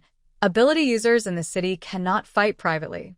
Those who do may lose their right to live in the upper city or be expelled from the city if the situation is serious. She wanted to see if the rules in this city were real. Enough! A stern shout sounded, and someone appeared beside Chen You, grabbing her arm. The flames disappeared instantly, and Ran was unharmed. The person was a middle-aged man. He looked at Ren Ran with some unusual eyes, then his gaze turned sharp, directed at Chen You. In the city, ability users are forbidden from fighting privately. If you want to settle issues, you can initiate a duel on the arena. Rules are in place, but where people gather, conflicts are unavoidable. To help those with special abilities settle disputes fairly, the idea of arena battles was created. As long as both sides agree, they can fight in the arena. During the fight, they are responsible for their own lives, and the rules will be respected. An arena battle? Chen You hesitated, then saw Ren Ran give a provocative look. He instantly got angry. Fine, if it's an arena battle, then let's do it. Does she dare to accept? Chen You pushed away the man's hand and glared at Ren Ran fiercely. Ren Ran heard Jin Shan whisper the word president. Her eyes flicked to a machine on the roof. Sure enough, it was a surveillance camera. It seems that the technology on this wasteland isn't as backward as she thought. I can accept that, but I wonder what you'll give me if you lose? I won't do anything without a benefit. Ren Ran's attitude was a bit harsh now, but she was doing it on purpose. Many people wanted to see her fail, so she would show them she was not easy to mess with. As for why she was confident against Chen You, someone who could be scared by a plant couldn't be very powerful. Is 10 gold coins enough? Chen You threw several coins onto the ground, his attitude quite insulting.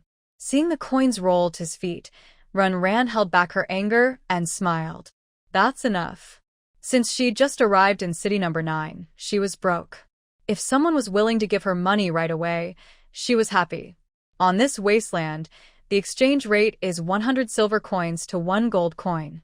The other person offered 1,000 silver coins, so she naturally accepted gladly. She picked up the coins, and it didn't seem like her dignity was hurt.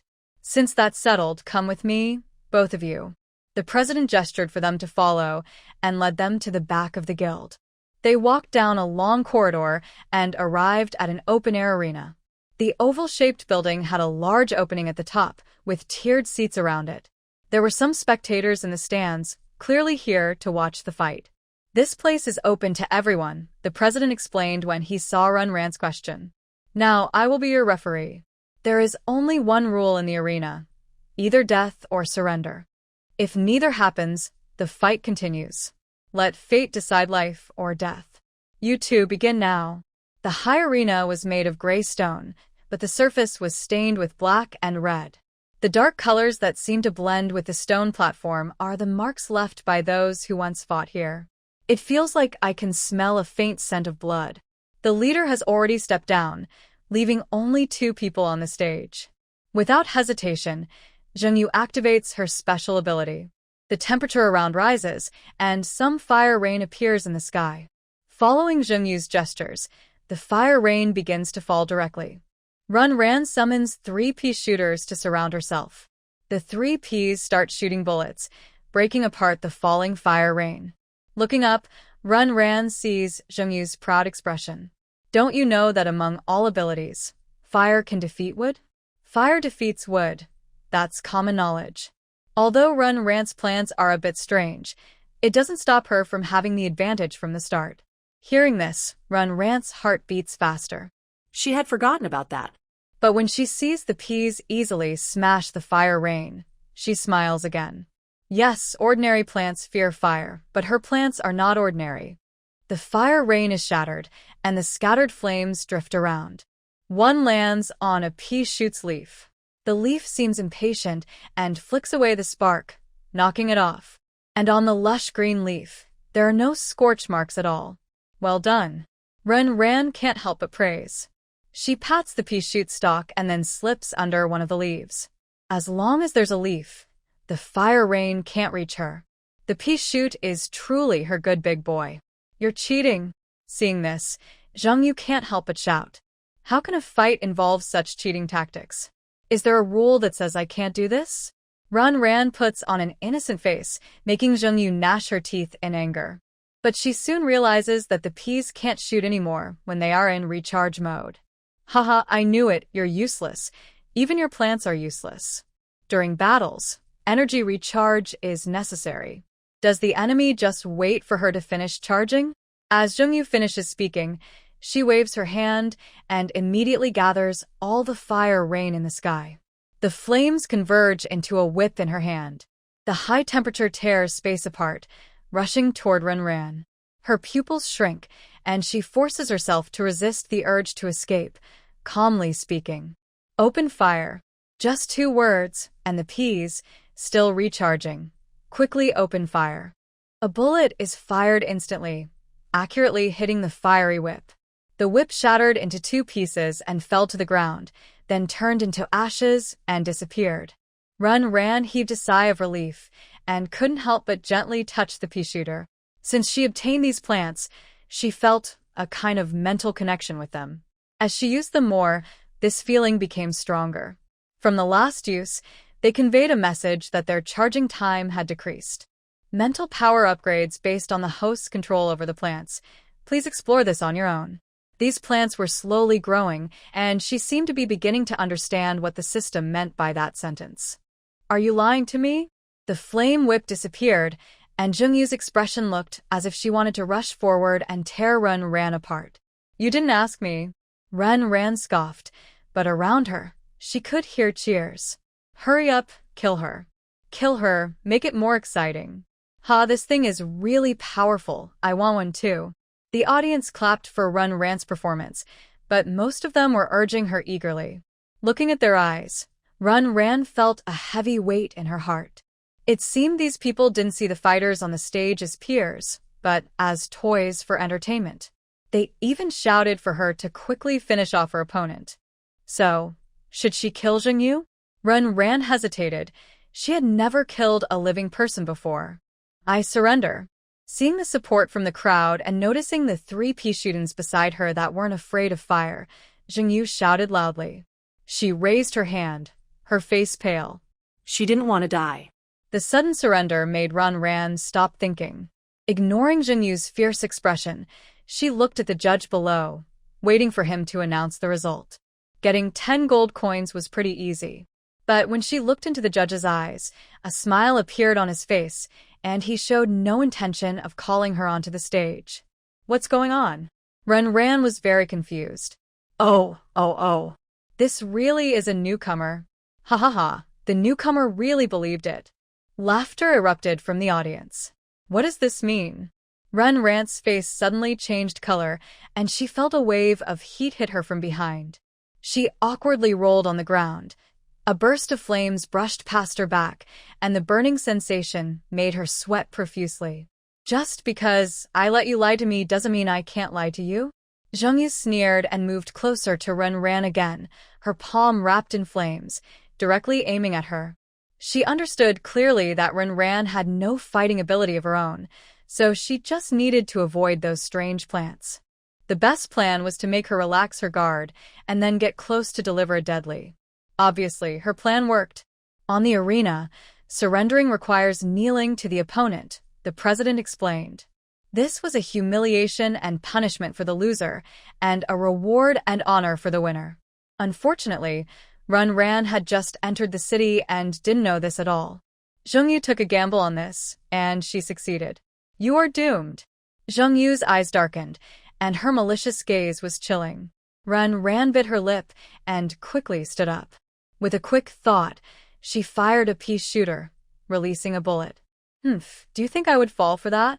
Chen You raised her hand, and a flame-wrapped palm directly caught the pea bullet. A pained expression appeared on Chen Yu's face, but the bright flames successfully blocked the bullet. She opened her palm, and a charred pea dropped to the ground, faintly emitting a roasted bean aroma. Just as Chen You was about to catch Ren, her body suddenly froze. She looked down in surprise to see a bullet hole in her abdomen. Who told you I can only control 1 bullet at a time? 2 pea shooters fired one after the other. The front bullet was just a distraction. Struggling to stand, Ren quickly returned to her pea shooter. Although these plants were strong, once planted, they couldn't move, which was a disadvantage. Through her fight with Chen You, Ren realized her own shortcomings. But now was not the time to study those. Another bullet finished charging, and seeing Chen You clutch her stomach wound and cough blood, Ren's eyes hardened. She decided to let her die if she wanted. The pea shooter trembled, then spat out a bullet. This bullet aimed directly at Chen Yu's head. Just as it was about to hit her, Chen Yu's trembling legs knocked her to the ground. I surrender. Help. Save me. At this moment, Chen Yu lost her earlier confidence. She knelt on the ground and shouted sharply, her face full of terror. As she called for surrender again, a figure appeared on the arena. It was the president. The other simply raised, pinching the bullet. The roaring bullet was stopped, and sparks flew from the friction with her fingers. The bullet's force quickly dissipated in her palm. The round, shiny bullet with a hint of blue-black was placed in the leader's mouth and chewed a few times before he smiled. Really just a pea. His casual attitude made Ren feel a lot of pressure. The other person was not someone she could challenge. Should she just let Chen You go like this? Ren felt a bit unwilling. Giving up in the ring means the fight is over. If you insist on attacking, you'll be breaking the rules. The leader explained kindly, with a friendly look. Haha, you can't beat me. Seeing she was safe, Chen You, who had fallen to the ground, laughed wildly, very happy. Her wound was still bleeding, but Chen You was eager to walk up to Ren and show off. Even if you're a person with special abilities, so what? You're just a bumpkin from outside, no way you can beat me. Chen Yu's face was full of arrogance. Is that so? Ren listened and gradually calmed her expression. Feeling the burning on her back, a faint smile appeared on her face. Then forget it. Anyway, someone like her, a coward, can quietly be a shameful scoundrel. I can let her go. Do you agree? Good for nothing. Tilting her head, Ren looked kindly at Chen You, calling her a little good for nothing with a hint of affection. But her eyes were cold as a knife. That disdainful attitude was just like how Chen You saw Ren outside the guild. You. Zhang Yu's eyes turned bloodshot from the provocation. You're the trash, you. Suddenly, a fireball appeared above Ren's head. It was about to fall, and Ren smirked, as if her plan had succeeded. Don't think you can provoke me. But Zhang Yu saw through Ren's scheme at the last moment and tried to cancel her ability. Really? But it's a bit late now. The fireball above her head disappeared, but some of the flames on it fell down quite a bit. Ren reached out and let a spark land on her arm. It sizzled, and her arm instantly turned red from the burn. It hurts so much. Leader, she's attacking me. Ren's exaggerated voice caused a moment of silence on the arena. Some people watched the ongoing drama with strange expressions. Can it be like this? Even the leader's face twitched, then he looked at the small red swelling on Ren's arm and nodded seriously. Yes, I saw it. Along with this, the leader reached out to grab Chen You. A strong, broad hand looked very powerful, pressing heavily on Chen Yu's head, making it impossible for her to stand up. No, I didn't. She set me up. You shameless person, you have no shame. Fueled by anger, Chen You stared fiercely at Ren, her eyes filled with hatred that was frightening. But Ren stood coldly to the side, watching silently. Her face? She doesn't rely on her looks to survive. Does it really matter? She wanted to use the rules against herself, so why couldn't she do the same? The club president ignored Chen Yu's protests. With a few taps on his wrist, he pulled up Chen Yu's information. Resident of City No. 9, Chen You has violated regulations. Starting today, she is to move out of the upper district. Rebel, expelled from City No. 9. The words were clear, but Ren was a bit confused. Upper district? What does that mean? After this order was issued, Ren saw a few guards walk in and directly grabbed Chen You. No, I don't want to. I don't want to live with those trash. I have special abilities. You can't treat me like this. Struggling wildly, Chen You tried to break free from the guard's hands, but was powerless.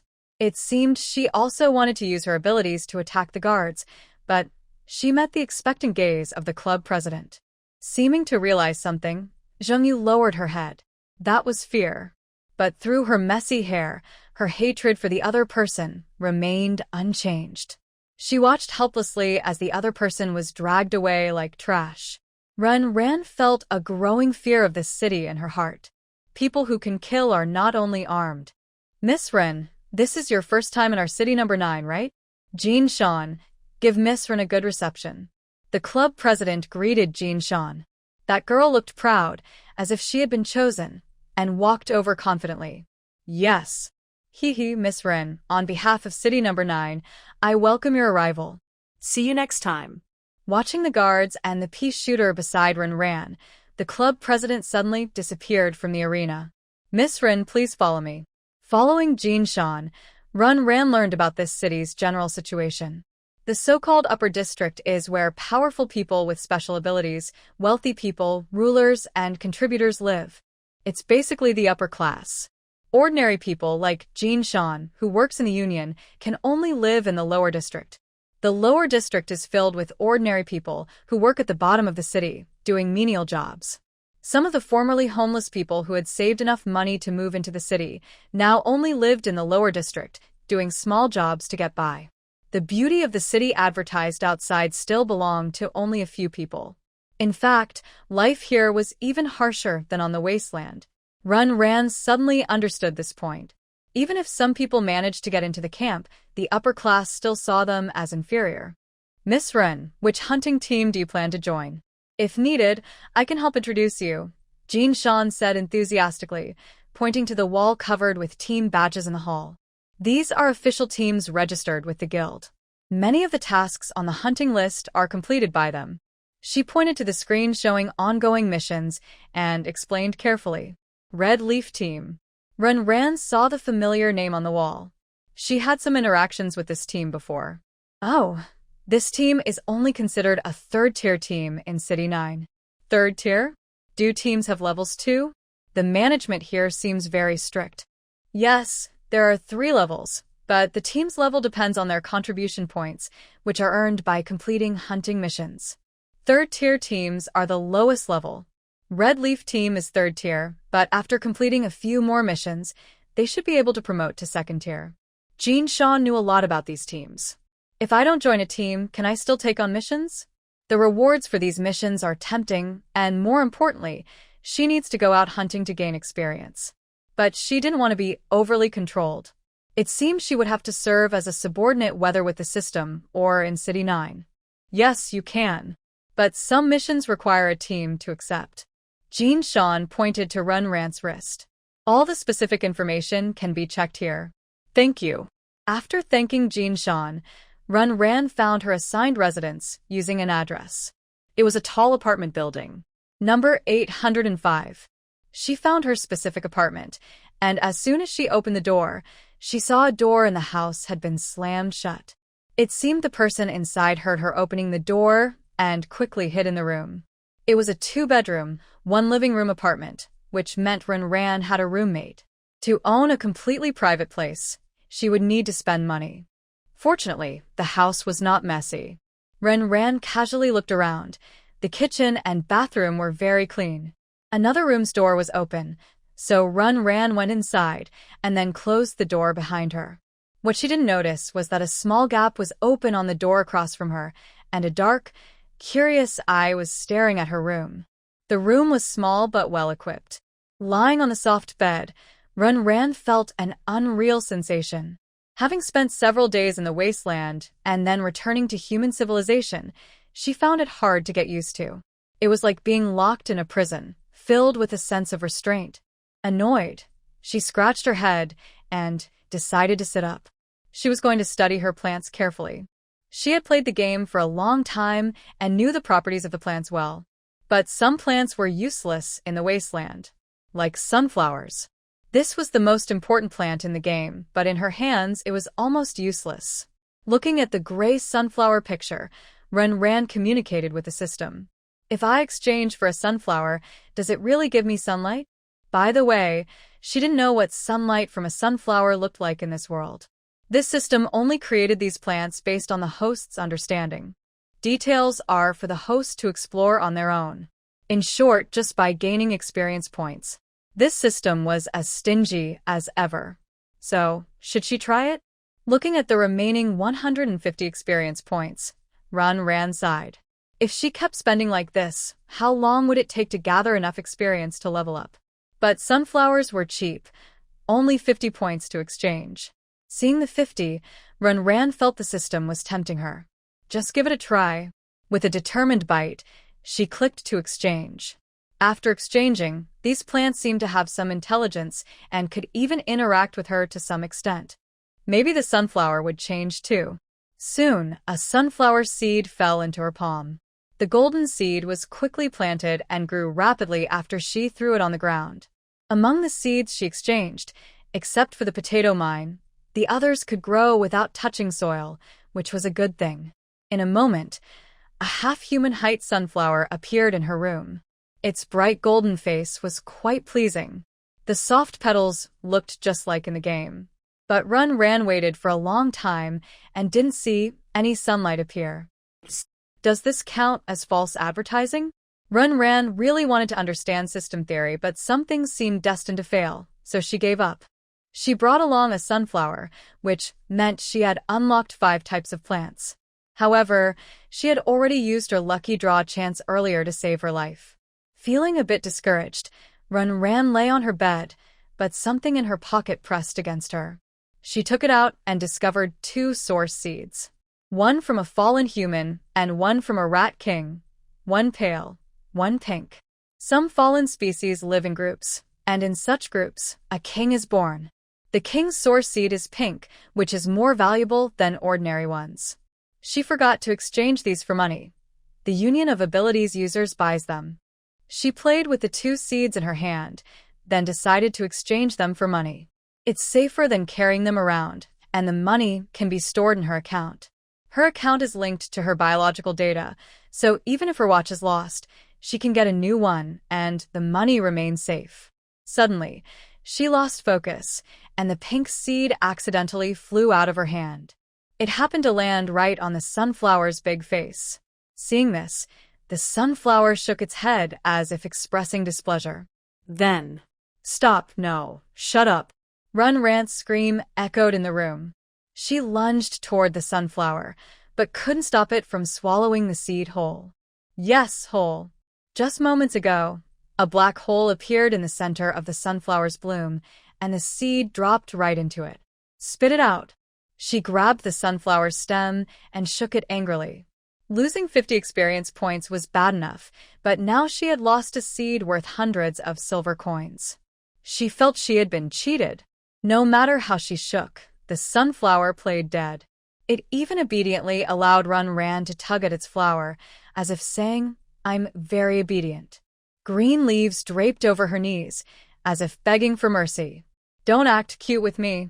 Ran covered her face, feeling a sharp pain in her chest. It was a mistake to waste today's chance to exchange for a sunflower. She decided to look away and quickly left the room. Although she didn't understand why the sunflower swallowed the seed, she hurried to exchange the remaining seed. Her departure was loud enough to alarm the neighboring tenant. After the door was closed, it opened again, and a handsome young man with a gentle, androgynous face stepped out.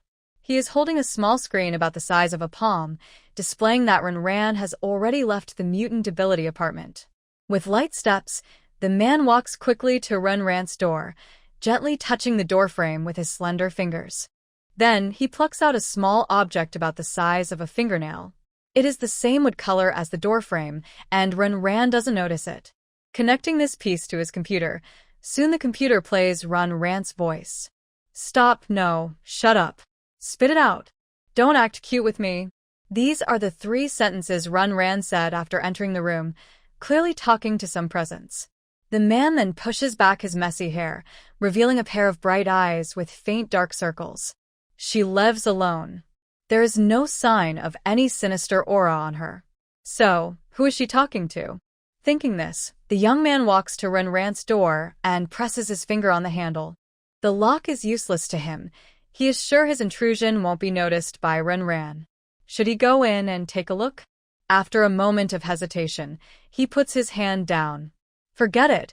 It's better not to invade his roommate's privacy. He can wait until he knows her better before acting. At the top level of the Mutant Ability Guild, the president sits in a chair, with 2 files in front of him. One is Ran's, and the other is from a roommate she hasn't met yet. President Chen is a dangerous person. His previous roommates all mysteriously disappeared. Isn't she very important to you, the president? Why are these two placed together? His subordinate asks curiously. Chen is a well-known figure in a certain area of City 9. He is a genius, a paranoid and crazy genius. He is willing to use living creatures for experiments to study his research. These creatures include those with sinister origins and ordinary humans. But undeniably, some of Chen's research is meaningful and has yielded results. Do you think she is a normal person? The president points to Ran's file, playing with a small vial of medicine in his palm. The glass tube is sealed, containing a red liquid. The liquid is pure, swirling like a red sunset. Very beautiful. But this substance is a banned drug in City 9. The Beast Killer Potion, when injected, can instantly increase the damage of mutant abilities. Ordinary people can also become monsters capable of smashing through walls. Certainly, this potion has very dangerous side effects. It is a potion used to burn one's life force. Using one's life to win a battle, whether it's worth it, people have different opinions. This potion was created by Chen. The raw materials are parts of fallen creatures. To develop this potion, Chen has caused the death of at least 1,000 fallen creatures. These creatures were captured from various difficult battles in the city. Countless lives were lost, and all this resource consumption only produced a self-destructive potion. This has made the people in the research institute very unhappy with Chen. As a result, this odd person was expelled. However, as far as I know, Chen has not given up his research. Now, another strange person has moved into that house. A so-called wood element psychic who controls a strange plant. No, it's not just a plant. There is a more detailed report on the table, which contains the actions of Ran after entering Chen Yu's camp. One part is highlighted. Chen You once told Mioding about the scene when he was saved by Ran. Manhwa floor. Potato bomb. Hee, I want to see what these plants really are. The president squinted and smiled happily. In the city, Ran, who was unaware of being watched, was walking through the upper city. The surrounding buildings were very clean and tall. In terms of architecture, it was surprisingly similar to Earth in her memories. But in the sky, people were flying, and on the ground, some were running faster than Superman. Shops sold terrifying fallen creature materials and various strange items. Ran also saw some small animals kept in cages, ready for sale. The strange scenes kept her busy observing. She tried to absorb the knowledge from the city, while comparing it with the data she found. Only by understanding all the knowledge from the Wasteland could she use it effectively. After all, not every time can a peace shooter be effective. She attacked Chen You because it was unexpected. Once more people are familiar with the peace shooter's combat style, it's easy to trap and kill her during the recharge time. Thinking this, Ran arrived at the guild. The guild is located on the border between the upper and lower city districts.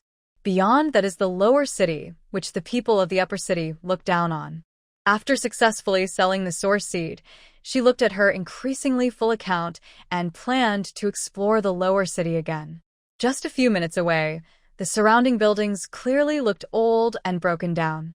Even some small alleys, when walked through, echoed with distant cries. Without a specific purpose, Ran wandered aimlessly and unexpectedly arrived at a marketplace. The first impression of the market was dirtiness and chaos. Various stalls were haphazardly piled up, pickpockets brushed past, and some people glared at Ran, signaling him not to interfere. What do you mean? Just a bag of rice for 5 silver coins? Are you trying to cheat me? Not far in front, a big man was grabbing the shopkeeper's clothes and shouting. Yet no one stopped him. Buy if you want, don't if you don't. Don't you know food is getting scarcer now? The shopkeeper was not easy to intimidate. He pushed the man away and took back the bag of rice, signaling him to leave quickly. You. The man wanted to fight, but suddenly someone threw something at him, and they immediately tumbled together. Who's there? Trying to die? Angry and looking for a way to vent, the man punched the person who hit him. However, his punch was caught by another person. Ran looked at Chen Yu's pale face in surprise. What's going on with him? Sorry, it's our fault, Chen You apologized, pulling a soldier from the camp to bow to the big man. The big man still wanted to shout, but then a thin, wiry young man came out of Chen Yu's shop. He immediately shut up and stepped back, showing fear. The big man's face was full of caution toward the young man. Go away. The young man didn't care about the fear in others' eyes and looked at Chen You and the others with disdain. You didn't give us the agreed price. We're not selling anymore. You didn't return the goods, and you even hurt people. That's not right, is it? Chen You looked upset. He clenched his fists tightly, his chest rising and falling, but he didn't make a move. It was clear he was also afraid of something. Logic? Heh. The rules of our Wanbao shop aren't meant to be explained to you, the young man sneered. He slowly approached, casually glancing at the wounded soldier bleeding from his injuries, with a look of contempt. Just trash like you, and we've already been kind enough to buy your stuff. Now you want to raise the price? Today, we won't return your goods. After all, if everyone wanted to break the rules of my Wanbao shop like you, how could I run my business in the future? Right? This is your punishment.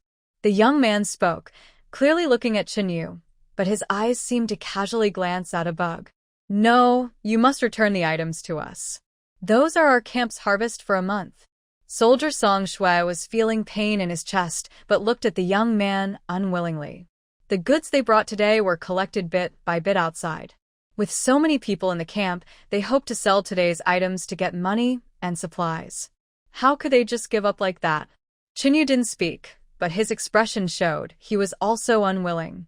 Since I gave you a chance, and you're not smart enough to take it, I might as well buy your lives. The young man took a step back and waved casually. Two thugs stepped out of the shop. They carried sticks and walked straight toward Chen You. Without needing the young man to speak, they sneered and struck with their sticks. Chen You finally moved. He grabbed the knife at his waist, seeming to want to draw it, but then hesitated, finally raising his hand to seize the stick. He punched, hitting the shoulder. The grunted. The thugs were not supernatural beings, and their strength was no match for Chen You, who had fought outside for years. After Chen You made his move, the two thugs quickly fell to the ground. You're asking for death. Faced with this slap in the face, the young man's face darkened. He glared angrily at Chen You and then shouted, Everyone, if anyone can take these people down from now on, you'll get a 10% discount at my Wanbao shop. As soon as he said that, a group of spectators immediately focused on Chen You. Their wolfish eyes made Chen You tighten his grip on the knife handle again. Once he drew his sword inside the city, he might never leave the 9th city again. The crowd was restless, with many malicious eyes approaching little by little. Oh, what a lively scene! A female voice suddenly appeared as the atmosphere grew tense. Ren Ran stood among the crowd, smiling as she petted the pea shooter beside her. Can I come with you? Ren Ran. Seeing Ren Ran, Chen Yu was pleasantly surprised. Uncle Chen, what's going on? She glanced at the young man, and then at the surrounding crowd, feeling a deep sigh in her heart. This dark world. They originally agreed to give us 100 silver coins, but they only paid half, and then we decided not to sell anymore, but they didn't even return our items. Shui just argued a few words with these people and was beaten and thrown out, Chen Yu quickly explained. His eyes toward Ren Ran showed hope. If Ren Ran agrees to help them, they will definitely be safe. Chen Yu, who has a strong admiration for superpower users, has passionate eyes. But this made Wanli laugh. Oh, another useless person. By the way, where did you find this toy? It looks so real. Wanli pointed at the pea shooter next to Ren Ran and asked. He even boldly walked over and tried to pinch the pea shooter. Smack. A loud slap was heard. As the owner of the pea shooter, Ren Ran was stunned. She didn't expect the pea shooter to resist Wanli so strongly and even slap him. The green leaves moved lively, as if saying, Don't touch me, or I'll hit you back. You. It's you who did it, right? Wanli suddenly became angry and embarrassed. He covered his face and slapped Ren Ran. If he was a little afraid of Chen Yu, then seeing a weak woman like Ren Ran didn't bother him at all. Smack. This slap was made by Ren Ran herself. She looked at Wanli's swollen face and smiled.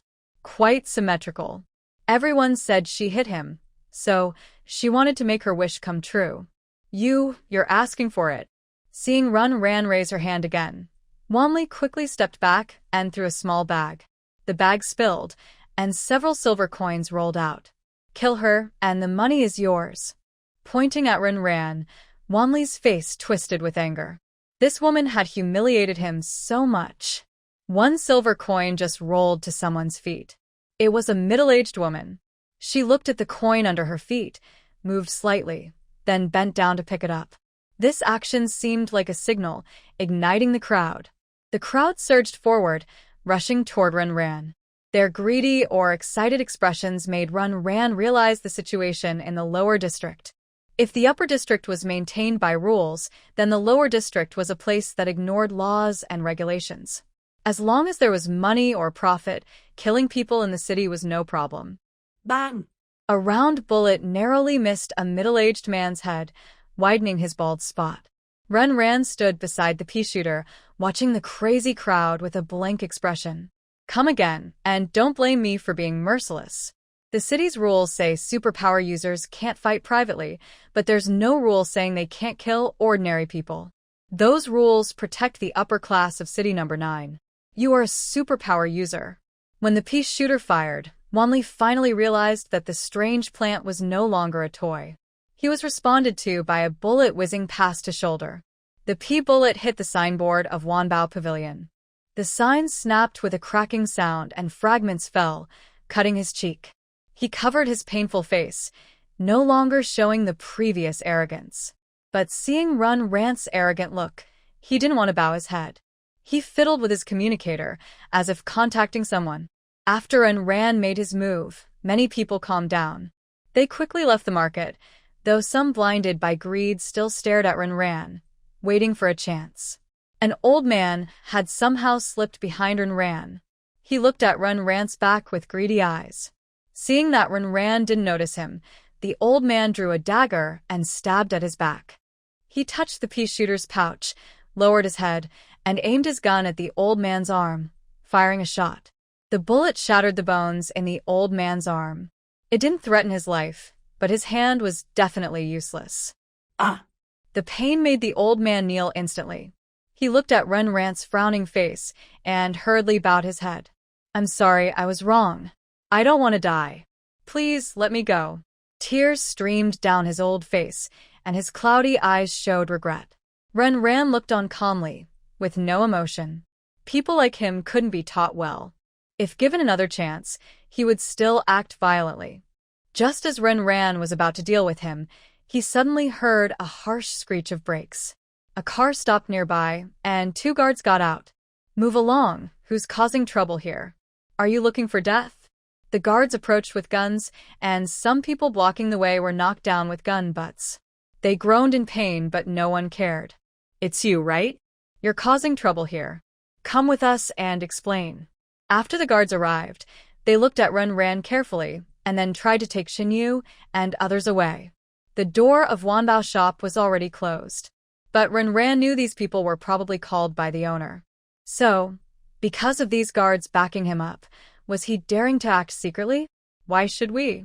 We did nothing wrong. Song Shui was badly hurt, clutching his waist, but he shouted unwillingly. They're my friends. Ran walked over and said something, but the pea shooter did not put away its gun. The gun was pointed at several guards. The pea shooter, swinging its leaves, looked a bit excited. It seemed to enjoy shooting. Friend. The guards exchanged glances, looking somewhat hesitant. Sir. Even if they're your friends, these outsiders can't just cause trouble inside the city. According to the rules, they should be caught and detained for a few days.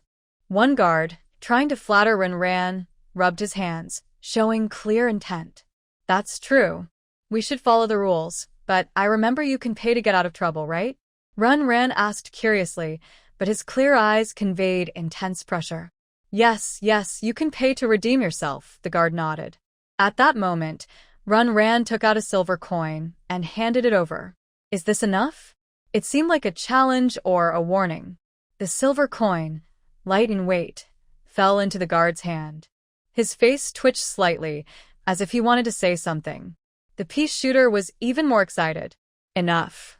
Enough, since that's enough. Let's talk about another matter. According to the rules, this Wanbao shop tricked my friend and stole his goods. Shouldn't they be punished? As he changed the subject, Run Ran saw the shop's door shake slightly. Faced with Run Ran's pressure, the guard's face grew darker. Some were angry at Run Ran, others at Wanli. Wanli was doing well here because he had support. In the past, when there were conflicts, some caused trouble. But whenever guards appeared, outsiders had to accept it. Later, they received benefits from Wanli. This kind of mutual benefit made Wanli a local boss. Today, Wanli sent a message saying he followed the usual rules, thinking he could make another profit. But unexpectedly, there was a superpower user involved. No matter how strong the guard was, they had to bow to the lowest level superpower user. Wanli had tricked them. This made the guard quite angry. Yes, sir, you are right. He then nodded to Run Ran. The Wanbao shop's door was kicked open by the guard. Wanli, who had been watching outside, fell to the ground. No, you can't do this. We agreed I'd give you so many benefits and you're... Before Wanli finished speaking, a guard slapped him directly. Wanli, clutching his face, spat out a tooth and trembled with fear. Be honest with me, or I will take you away, the guard shouted fiercely, but when he turned his back to Run Ran, he shot a quick glance at Wanli. I understand, Wanli replied. I will return what belongs to them. I won't do it again, I swear. Wanli's mind suddenly cleared, and he took back the items sold by Chen You and others. Sorry, I was blinded and did such a thing, he apologized sincerely, lowering his head. Chen You and Song Shui no longer pressed him. Holding the items, the two followed Run Ran out of Wanbao shop. Young master, we're leaving now. Their carriage disappeared into the distance. Chen You looked at Run Ran and took out a few silver coins. These are all I have left. Miss Ren, thank you for your trouble this time. Chen You tried to give her the coins, but Run Ran refused. No need. It's just a small matter. They only compromised because of her ability as a supernatural. In the end, she hadn't really done much. Let's go. I'll see you off, Run Ran said, determined to do the right thing. She only turned back after Chen You and the others left the city. The house was still quiet. Her roommate hadn't appeared. When Run Ran opened the door, she saw the sunflower still standing in her room. Suddenly, she felt annoyed again. You little thing. Just as she was about to scold it, she saw the sunflower shake its head and then spit out something. It was a bright, golden ball, not glaring, soft like cotton candy. Is this the Wasteland version of sunlight? While confused, Run Ran sensed the excitement of the pea shooter she had stored away. Are they eager to come out? Still puzzled, Run Ran summoned the pea shooter. She saw the obedient plant stretch its leaves and sweep away the ball of sunlight from her hand. The pea shooter's act of dissection was a bit fierce, but the system's reminder made Run Ran feel a little pleased. Plant upgrading in progress. Upgrading? So, the sunlight spat out by the sunflower is used to upgrade plants. But only the sunflower source seed can produce this strange sunlight. That means she has an extra expense now. Her initial excitement cooled a bit when she heard a knock on the door. When she opened it, she saw Chen standing outside. The first thing that hit her was his handsome face, and she couldn't help but gape at his delicate, elegant appearance. Her roommate was quite stunning, almost dangerously attractive. This is a gift for you after you leave today. Chen spoke, his voice smooth and slightly husky. His gaze swept past Run Ran's back. He saw no one else nearby, but noticed a hint of green. What is that? He handed over an envelope, which Run Ran took. Thank you. My name is Run Ran. I'll be your roommate from now on. May I ask your name? Run Ran greeted politely, but Chen didn't respond and turned back into his room. Through a gap, Run Ran saw that the curtains seemed to be fully drawn. In the dark, it was impossible to see inside. Shrugging, Run Ran, who hadn't yet made friends with his handsome roommate, opened the envelope. It was an invitation. Star Constellation Team? Run Ran remembered the name of this team. When Jin Shan introduced himself, he mentioned many top teams' achievements. One of them was the Star Constellation Team. This team currently has 7 members and is a top-tier first-level team, well known for completing many hunting missions. The team's leader is a level 5 ability user, who is said to be a role model for many in City 9. Now, this team was inviting Ren to join them. Once a month team missions, free time the rest of the month, and a monthly stipend of 10 gold coins. Reading the conditions, Ren admitted he was tempted. The location of the star constellation team was marked on the map. In the end, Ren decided to visit them tomorrow. Maybe they liked him because of his unique abilities. While waiting for Peace Shooter to level up, Ren slept very peacefully that night. Early the next morning, he gathered his plants. The upgraded pea seeds hadn't changed much. Their effects probably still needed to be explored. Anyway, he couldn't rely on the system anymore. Following the map's marker, he arrived at a building. It was a bar. During the day, it had little business. When Ren entered, he saw a handsome man behind the counter. "Oh, you're here?" The man spoke directly, pointing to the side door. "My name is Chen You. We'll probably be teammates from now on. Come in. The captain is waiting for you." Chen You winked at Ren. He pushed the door open, and Ren saw a neat face. He wasn't particularly handsome, but he looked very comfortable, especially his eyes, which carried a smile and looked very gentle. "Hello, I am Confronting, the captain of the Star Tribe. Please take a seat." He introduced himself proactively, but Ren frowned, feeling like she had seen him somewhere before. "That day, during the arena battle at the Ability Guild, I happened to be there to settle a task, so I watched your fight. Miss Ren's ability is quite unique. Our Star Tribe always likes such special abilities. Miss Ren, I am very happy you can join us." That's how these people started to notice me. Facing Confronting's honesty, Ren nodded clearly. "Are those conditions really true?" "Yes, they are. You must complete a team task every month, and you can arrange your own tasks or follow the team at other times. Also, the allowance they give is real." When asked this, Confronting smiled. His elegant face showed a smile that made Ren feel a bit awkward. She really isn't greedy for money, just a little poor.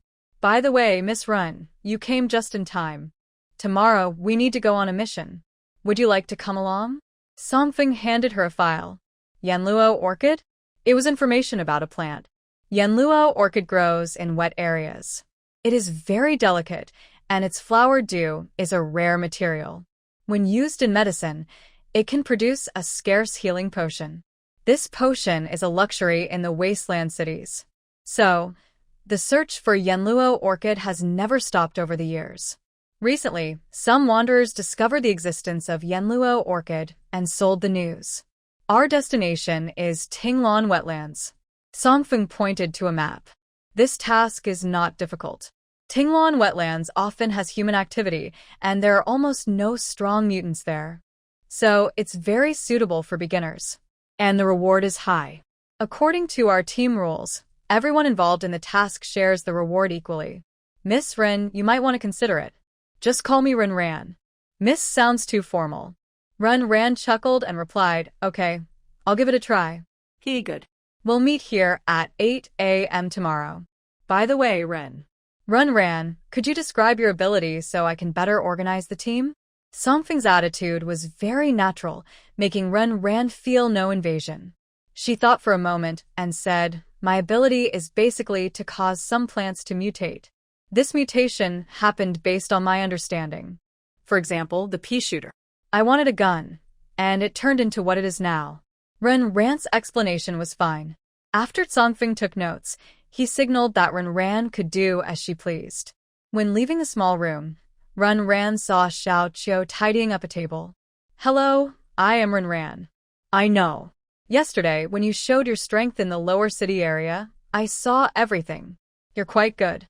Chen You gave Ren a thumbs up. Hearing this, Ren raised an eyebrow. Sure enough, the faint feeling of being watched yesterday was real. Someone was observing her. "So, she passed the test yesterday. Our team usually stays here when we're free. This bar is something we open together. But normally, others bother us. Want a drink?" A glass of wine was pushed in front of Ren. The cherry red drink looked very tempting. With a faint sweet aroma, Ran took a small sip. The rich wine flavor spread in her mouth, surprisingly, with a hint of fruit sweetness. New product. How does it taste? Very good, but a bit dangerous. Ran pushed the glass away, smiling at Xiao Qiu's surprised expression. The captain told me that you like to tease newcomers and even put poison in the drinks for new team members. He warned me to be careful. Ran revealed Xiao Qiu's secret. Xiao Qiu was a toxin ability user in the team. Many of his toxins could even defeat powerful enemies, but he wasn't strong in direct combat. Still, he was an essential support member. TSK, why does the captain like to reveal my secrets? It's no fun. They exchanged glances, and the atmosphere was friendly. Here, a gift for you. Xiao Qiu threw a small bottle. It contains a deadly toxin. Ordinary people who touch it will die instantly. Ability users below level 3 can't resist for long. Just as an apology. Xiao Qiu was generous. Ran's fingers trembled slightly as she held the small bottle. She wondered if it would poison her too. Ha ha ha. Seeing Ran's cautious look, Xiao Qiu looked very cheerful. Don't worry, if you get poisoned, come find me, and I'll help you detox.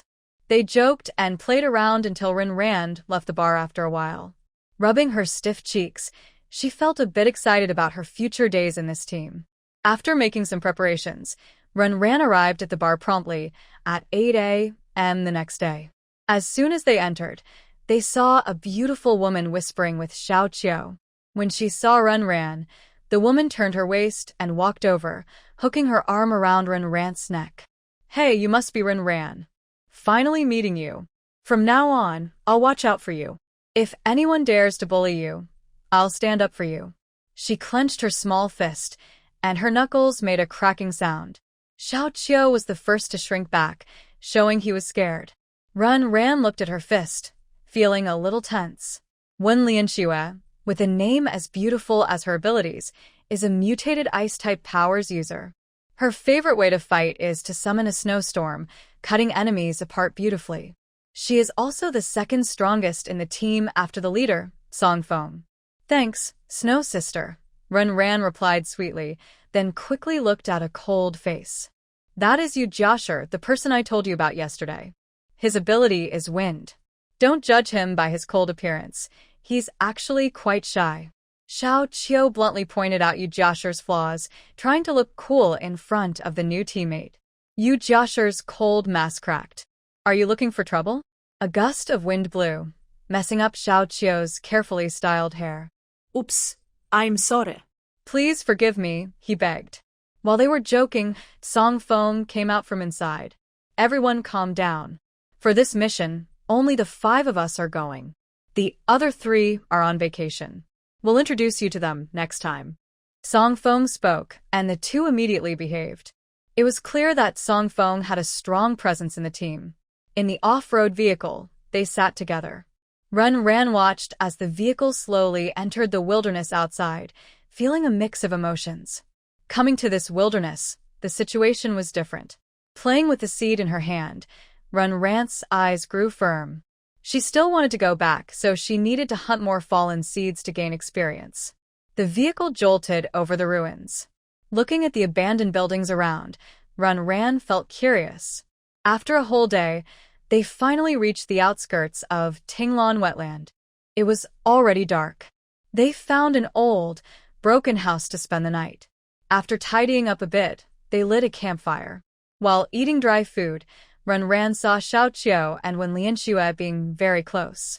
They are a couple, she thought. Yu Jiashi, still with a cold face, sat next to Ran and explained. They joined our team together. At that time, Snow Sister wasn't an ability user yet. Xiao Qiu agreed to join only if he could bring Snow Sister along. Later, during a mission, Sister Shui awakened, and her personality became stronger. During casual talk, Ran gradually learned more about the others. The wasteland at night is very dangerous, and the first shift is Ran and Xiao Qiu on watch. Spring in the wasteland is a bit cool, and the distant night is thick. Ran leans against the door, staying alert. Far from the city lights, Xiao seems a little uncomfortable. I'll set some traps with toxins. You wait here for me. Okay. After Ren agrees, Xiao circles around the house and sprinkles some powder on the ground. As long as there are fallen seeds, these toxins will be enough to trap them. Confident in her ability, Xiao looks very self-assured. Ren watches Xiao cut her finger and feels a bit curious. Is your toxin ability used through blood? No, it's just that my blood makes the toxin stronger. Xiao doesn't mind the tiny wound on her finger and winks at Ren. So, you have to be careful of me in the future. Maybe I'll poison you someday. With her playful expression, her words don't sound threatening at all. Ren is amused, and the two whisper softly as time passes.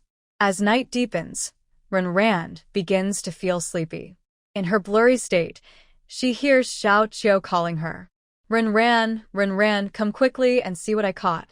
Suddenly alert, Ren rushes over and sees that Xiao has knocked down a fallen seed with her toxin. The creature appears to be a rabbit. It has long ears and, after mutation, its fur is gone, and its body is pale. Its two front teeth are prominently pointed upward. The creature, about half a person tall, twitches on the ground, blood pouring from its mouth, black in color. How about that? My toxin is pretty good, right? Xiao looks proud, as if taking credit. Ren examines the fallen seed and gives Xiao a thumbs up. Although the creature isn't dead yet, it's close. Its bright red eyes are bleeding, and its smooth exterior is stained with blood, making it look quite bloody. By the way, even though this thing has mutated, its meat is still good. We'll dissect it and eat it tomorrow morning. Xiao approaches the fallen seed, holding a dagger in her hand, aiming at its head. Ren, standing to the side, wanted to see, but suddenly her heart skipped a beat. She saw a cold gleam flickering beneath the fallen seed lying on the ground. Be careful, she shouted and rushed forward, knocking Xiao to the ground. At the same time, a pea shoot appeared, its bullet piercing through the dark night and hitting the fallen creature's head. The sharp, powerful bullets shattered its brain, causing its body to finally go limp. Ugh. Ren, who was crawling up from the ground, looked at the wound on her arm with some fear. This creature's strongest weapon was not its sharp teeth, but the claws hidden beneath its body. Its rabbit-like legs had mutated, becoming long and strong, with thin, sharp claws at the front. After being poisoned, it hid its claws beneath its body and pretended to be dead. But when Xiao approached, it suddenly attacked. If Ren hadn't been alert enough, Xiao's head might have been cut off. Xiao, sitting on the ground, looked at the creature's exploded head and then at Ren's bleeding arm, his face pale. Sorry. It's all my fault. I was careless. I thought my poison could kill it. Xiao spoke softly, feeling very guilty. There was a sadness in his eyes that Ren couldn't understand. It's okay. It was just too clever. The rabbit, known for its weakness, had become so cunning after mutation. After dealing with these creatures, Ren realized she must always be very careful. But after killing this creature, earning 50 experience points, she didn't mind the small injury anymore. I'll help you bandage it. Taking out some medicine from the team, Xiao carefully cleaned Ren's wound. His fingers were gentle, his movements soft, but his face was serious. Am I really useless? As soon as the wound was bandaged, Ren heard Xiao ask very quietly. Just as she was about to answer, she heard footsteps approaching. It was Yanluo and Yu Jiashi waking up. How are you? Is everything okay? You should rest now. Yanluo came over to Xiao and asked with concern. We just. Ren wanted to explain what had happened, but Xiao shook his head. It's fine. I just took out a low-level creature. Now it's your turn. Ren, let's go rest. At Xiao's call, Ren's eyes flickered briefly. It seemed Xiao didn't want Yanluo to know the full details. But Ren didn't mind. Feeling sleepy, she leaned against the wall and fell into a deep sleep. She woke up eventually to a pleasant smell. The creature from last night had already been taken care of. Beneath its pale exterior, there was still vivid red flesh and blood. After being cooked, it emitted a fragrant smell of oil and fat. Ran was given a rabbit leg, moved her arms, and her wound had scabbed over, so it didn't affect her movement. Later, we will officially enter the wetlands. According to intelligence, there are some fallen plants near Yanluo lawn, but not many. At that time, a shui and I will focus on the main attack. Ran and Xiao will coordinate, and Jia will act according to the situation. Song Feng assigned tasks to everyone, and Ran listened carefully. After a moment, they entered the wetland area. This place used to be a natural scenic spot, and some human buildings still remained. But now, those roads are covered with mud and plants. The moment they entered the wetland, Ran felt a sense of familiarity. The ground was muddy, making progress a bit difficult. Surrounding them were various plants, tall trees blocking the view, and the light in the wetland was relatively dim. Ran walked slightly to the side of Song Feng, keeping some distance. Xiao followed her, seeming a bit distracted. Thanks for last night. I just didn't want Shui to know that I am so useless now, Xiao whispered, looking annoyed. His ability was very effective when first awakened. It had a wide attack range and strong toxins, and if not careful, he could be killed badly. He used to be the main attacker of the team. But as those fallen plants kept getting stronger, his toxins became less effective, and when facing higher-level fallen plants, he could only assist from the side. This gap made Xiao find it hard to accept. So, he wanted to prove himself in front of Ran, but nearly died in the process. I promised to Shui I would always protect her. Walking heavily in the mud, Ran carefully examined the surrounding plants. She nodded seriously at Xiao's words. Snow Sister wouldn't mind these things. To her, Lian Shui's feelings for Xiao were very genuine. Ha! Xiao gave a bitter smile and seemed to say something else, but Ran didn't hear clearly. Because at that moment, Song Feng's voice came from ahead. We found it! Pushing aside a patch of reeds, Ran saw a large tree wrapped in vines ahead, with several Yanluo lawn plants growing beneath it. The pale purple flowers looked very beautiful and striking. But Ran kept her body low, afraid of making too much noise. Above the Yanluo lawn, the pale vines moved like snakes, crawling on the tree. That tree, which should have been lush, was now dried up and dead. It was a fallen plant. This was the first time Ran saw a fallen plant. If we compare animal breeding and human breeding, both are forms of intelligent life. So, if they can move freely and accept it, looking at the writhing vines in front of her, Ran felt a shiver down her spine. These creatures seemed to have gained intelligence after mutating. Be careful, Song Feng warned. Ran saw a normal mouse sniffing around and approaching the Yanluo orchid. It lifted its body and started nibbling on the petals. At this moment, the vines above suddenly twisted and shot out, wrapping around the small mouse and turning it into a pile of mud. The vines pulsated as if they were the blood and flesh from the mouse. Soon, only a piece of skin remained on the ground. Even the bones had been swallowed by the vines. Once harmless vines have now become terrifying predators. Ran swallowed hard, but her eyes shone brightly with excitement. She wondered if her plants could someday grow into such predators. Ready, Song Feng ordered, then flicked his finger. Several metal spikes floated in the air, aiming at the mutated plants. Song Feng's power is control over objects, and his favorite weapon is these metal spikes. He was working together with Lian Shui, whose presence suddenly lowered the temperature. Before she knew it, snow began to fall from the sky. The tiny snowflakes, about the size of fingernails, looked beautiful amidst the green. When the falling snow touched the mutated plants, it turned into sharp blades, cutting wounds into them. Green blood splattered, and the mutated bodies shrank and twisted quickly. They coiled around dead trees, with vines reaching up and down, moving like living creatures. Though the vines had no eyes or ears, they immediately sensed Song Feng's presence. The pale vines shot out instantly, stabbing into the ground and splattering mud everywhere. Song Feng had already changed position.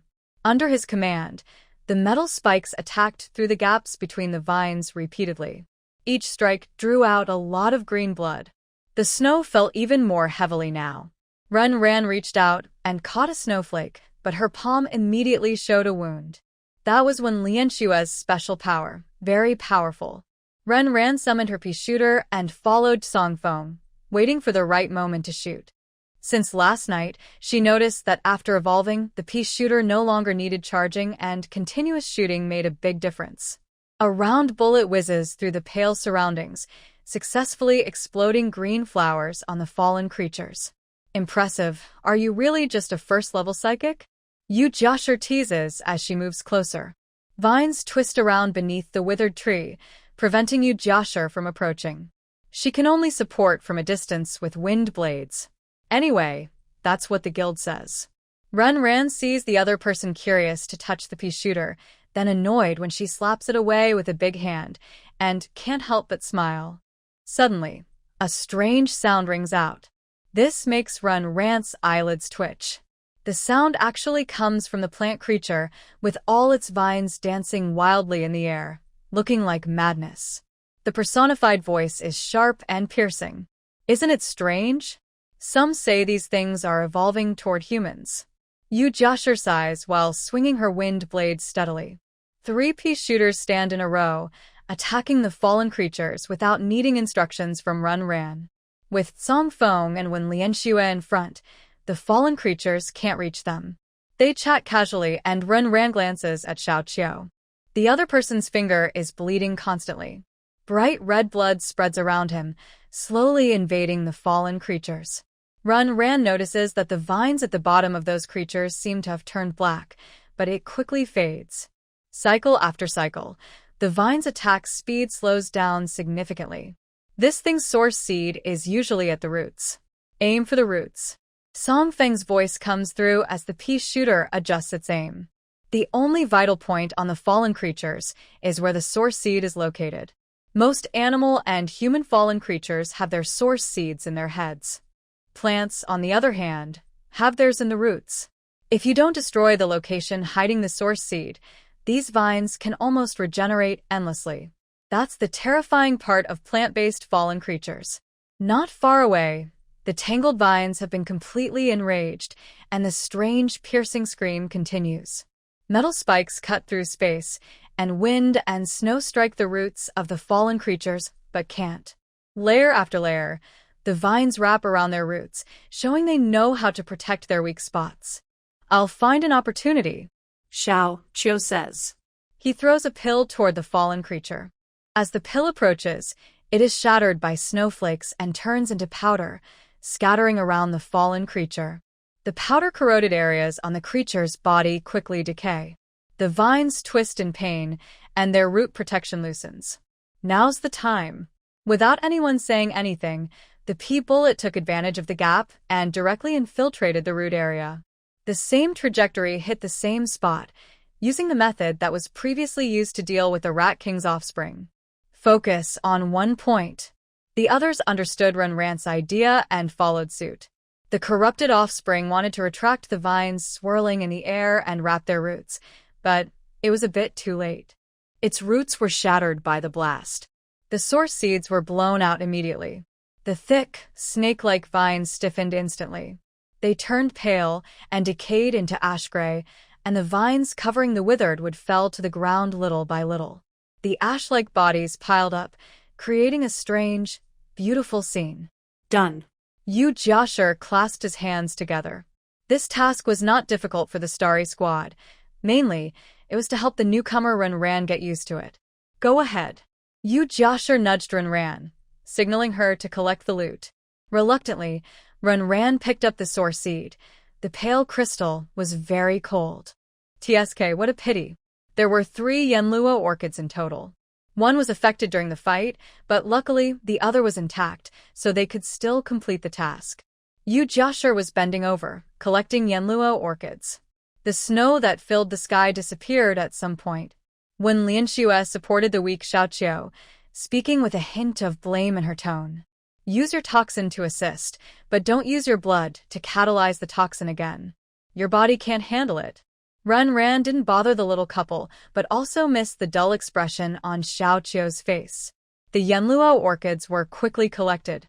Ran could smell the leftover blood from the fallen offspring, mixed with a strange, sweet, bloody scent. Is the blood of the plant offspring different from others? Ran wondered, but her peripheral vision caught a small patch of white behind the withered tree. Fein Offspring? Ran was startled and summoned the pea shooter again. But upon closer inspection, she realized it was a small sprout. The tiny sprout was pale, definitely a vine offspring, but it was in the early stage of growth. Curious, Ran carefully reached out her finger. The touch was icy, unlike the bare vines just now. This offspring's leaves were very soft. Aren't all these offspring supposed to be mutated? Yet this little thing seemed to be in the form of a sprout right from the beginning. Suddenly, her fingertip prickled with pain. Ran saw some fuzz growing under the leaf, and it was these tiny hairs that pricked her finger. Quickly pulling her finger back, Ran was about to crush this little creature, but a strange feeling of closeness arose in her heart. Hug. Staring at the small fallen creature ahead, Ran's face looked strange.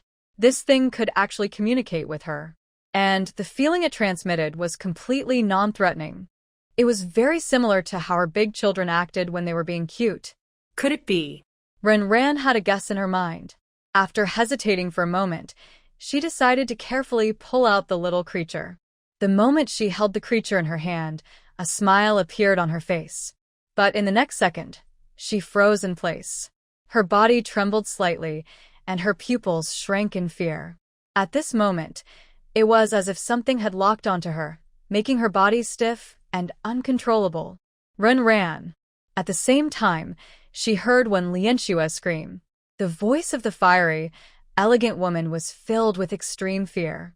And all of this was happening above her head. Dida, Dida.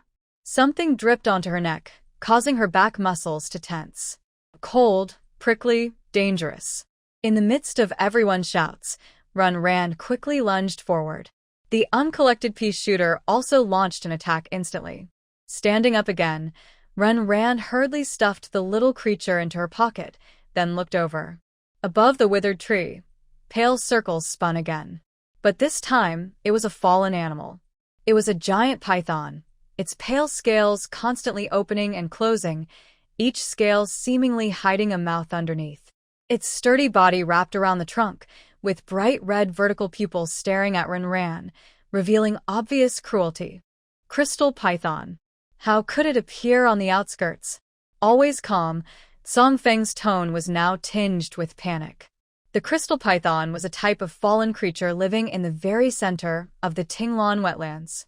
Since it was discovered, it had rarely left its territory. That's why he felt safe bringing a few people here to complete their task.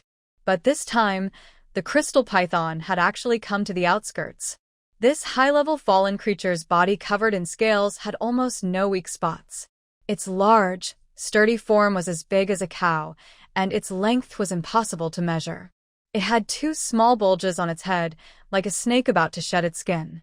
Under its overly clean appearance, it posed a deadly threat to Ran. She couldn't escape. When the crystal python swallowed a pea shooter, Ran clenched her lips tightly. Was she going to die? No, she absolutely couldn't die here. Her mind raced wildly, recalling the plant descriptions from the system. Many plants were restricted and couldn't be used, so among the remaining options, Ran quickly filtered through them. Pumpkin? This thing is always accurate, but how can such a small creature handle such a huge threat? Cherry bomb? Powerful enough, but it doesn't give enough experience points.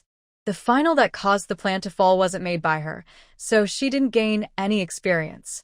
Now, with only 150 points left, Ran focuses on the Furious Pepper. Experience gained. 150. Its power is strong enough, and its range is wide, but does this thing distinguish between friend and foe? Ran, run over here. As her heart pounds, Yu Jiasher's voice reaches her ears. At this moment, her body feels as if wrapped in a gentle breeze, making her limbs feel lighter. Putting aside the urge to fight to the death, Ran quickly moves her body and starts running. Endless snow and wind cover her behind. Various metal spikes, stones, wooden sticks, anything she can control, are all thrown at the crystal python under Songfeng's command. Even small obstacles give Ran a chance to escape. Her lungs ache painfully, and she dares not look back. She can feel the crystal python still chasing her. The attacks from the Starry Squad are like scraping, causing no real harm to the crystal python. Even Songfeng, so powerful, looks a bit hesitant now. He can't handle this high-level threat. Run. She is pulled back and Ran forces a weak smile at Xiao. Just as she wants to thank him, her legs go weak. Her head feels dizzy, almost collapsing to the ground. Stumbling, she leans on a nearby tree trunk, looking at Xiao running ahead with shock in her eyes. Her body. Xiao actually poisoned her. But why? Ran? Yu Joshua calls out from ahead. She finally has a chance, but she stops in place. He wants to help, but Songfeng grabs his arm. Run. Behind Ran, the crystal python is already very close. Its huge mouth opens, and saliva dripping from its sharp teeth soaks her clothes. Ran. No. Xiao's voice is filled with extreme pain. From afar, Ran seems to see the regret in his eyes. Ran can't think clearly. She struggles hard to twist her body and dodge the bite aimed at her head. But her shoulder is torn, and the pain nearly makes her faint. That kid is really ruthless. Suddenly, someone speaks beside her ear. She struggles to lift her head and sees the shadow of a man. Hey, you're still alive. Nothing much happened to the man, yet the crystal python suddenly threw Ran away. Her body hit the tree trunk, and she coughed up blood but managed to crawl to her feet. She wanted to move her body, but saw the man raise a thin, sharp knife. The blade was shiny and smooth, and with a swift slash, a fierce wound appeared on the crystal python. Bright red blood sprayed out, and the python wriggled in pain, swinging its long tail at the man. Cough. Ran clutched her chest and coughed up more blood. Why? She asked the man through her tears. In her hand, she held a small red seed. It's simple, he replied. This creature lives in groups, and even I can't fight the entire crystal python clan alone. But I need this snake's heart. And only the juice of a poisonous plant called the snake-attracting grass can draw it out. Did you know? If you smear this juice on a person, the crystal python will see them as the tastiest food in the world. Little girl, you probably don't even know when you got bitten, huh? Well, that's true. That young man looks honest, but he's actually quite ruthless. The man pointed to Ran's shoulder, which had been hit by Xiao before entering the wetlands. We just made a deal. I promised him something, and he helped me lure out a crystal python. After speaking, the man cut off the python's head with a single. Blood sprayed out like a fountain, and the large head just happened to land beside Ran. After pulling out the python's heart, the man wiped the blood off his knife and slowly approached Ran. Such a shame, little girl. I can't let you go back alive. His teasing words were followed by him raising his knife again. Ran looked up, as if trying to memorize the man's handsome face. Then she smiled faintly, revealing a pale smile. She waved her hand and threw a seed. The seed dodged the man's side and landed, instantly swelling. It was a pepper, but also a bomb. Even if she was going to die, she wanted to take someone with her. Boom. A red light enveloped both of them, and Ran's mind fell into darkness. Outside the wetlands, a few people who had just escaped looked back at the blazing light in the distance, their eyes wide with shock. What? What's going on? Ran. A fist hit the tree nearby, and Yu Joshua was a bit angry. It's my fault. Songfeng covered his head, with pain in his eyes. He thought his ability could protect people on the outskirts, but this happened instead. No one wants this kind of accident. Ran. We'll understand. Xiao gently comforted Wen Lianxue, while holding her hand. He lowered his head, avoiding her gaze, with bitterness and guilt in his eyes. He didn't want it to be like this. But compared to his other companions, Chen You could still be tough and let go of the new member, Ran. He clenched something in his pocket with his hand, showing determination. When he becomes stronger, he will definitely avenge Ran. What should we do now? Yu Jiashir looked at the two broken Yanluo orchids in her hand. They were in such a rush to escape that they didn't place the orchids properly. Now that they're damaged, the mission has failed. Let's go back first. She glanced at the wetland.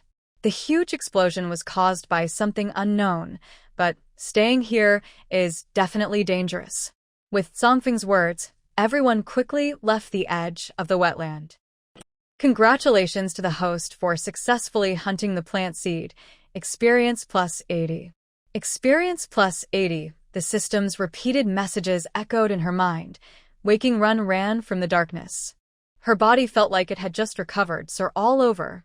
Her eyelids fluttered, and she gently lifted her fingers.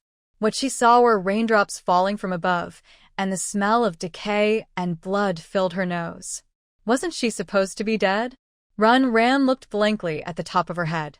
The sky was wide, and it seemed to be evening, with clouds of smoke and sunset on the horizon.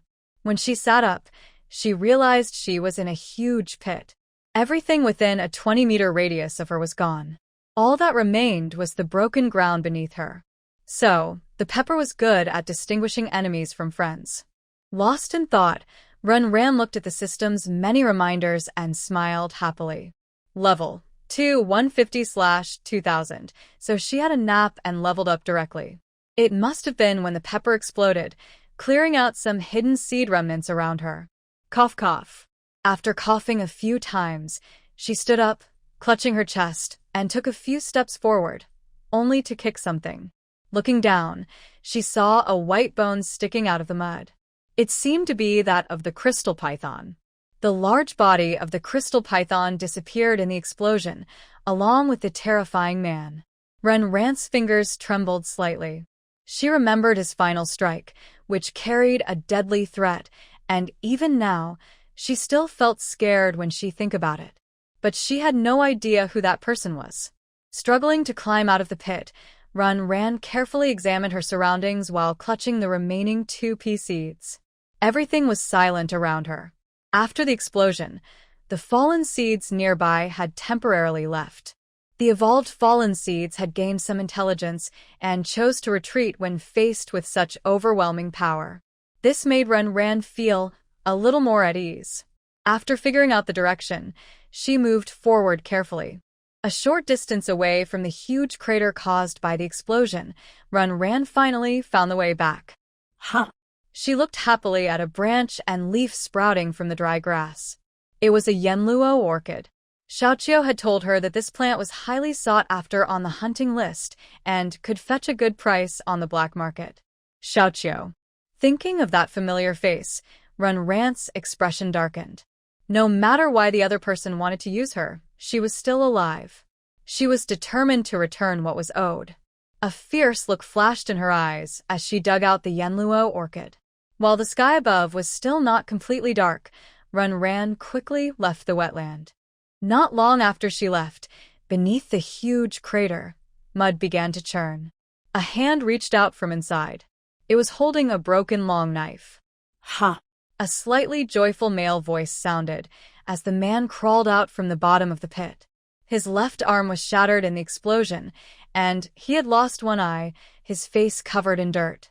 Looking at the scene around him, he seemed unaffected by pain, and his smile grew wider. Such a terrifying power. In his words, countless pale tentacles emerged from his broken arm, quickly forming into a new arm.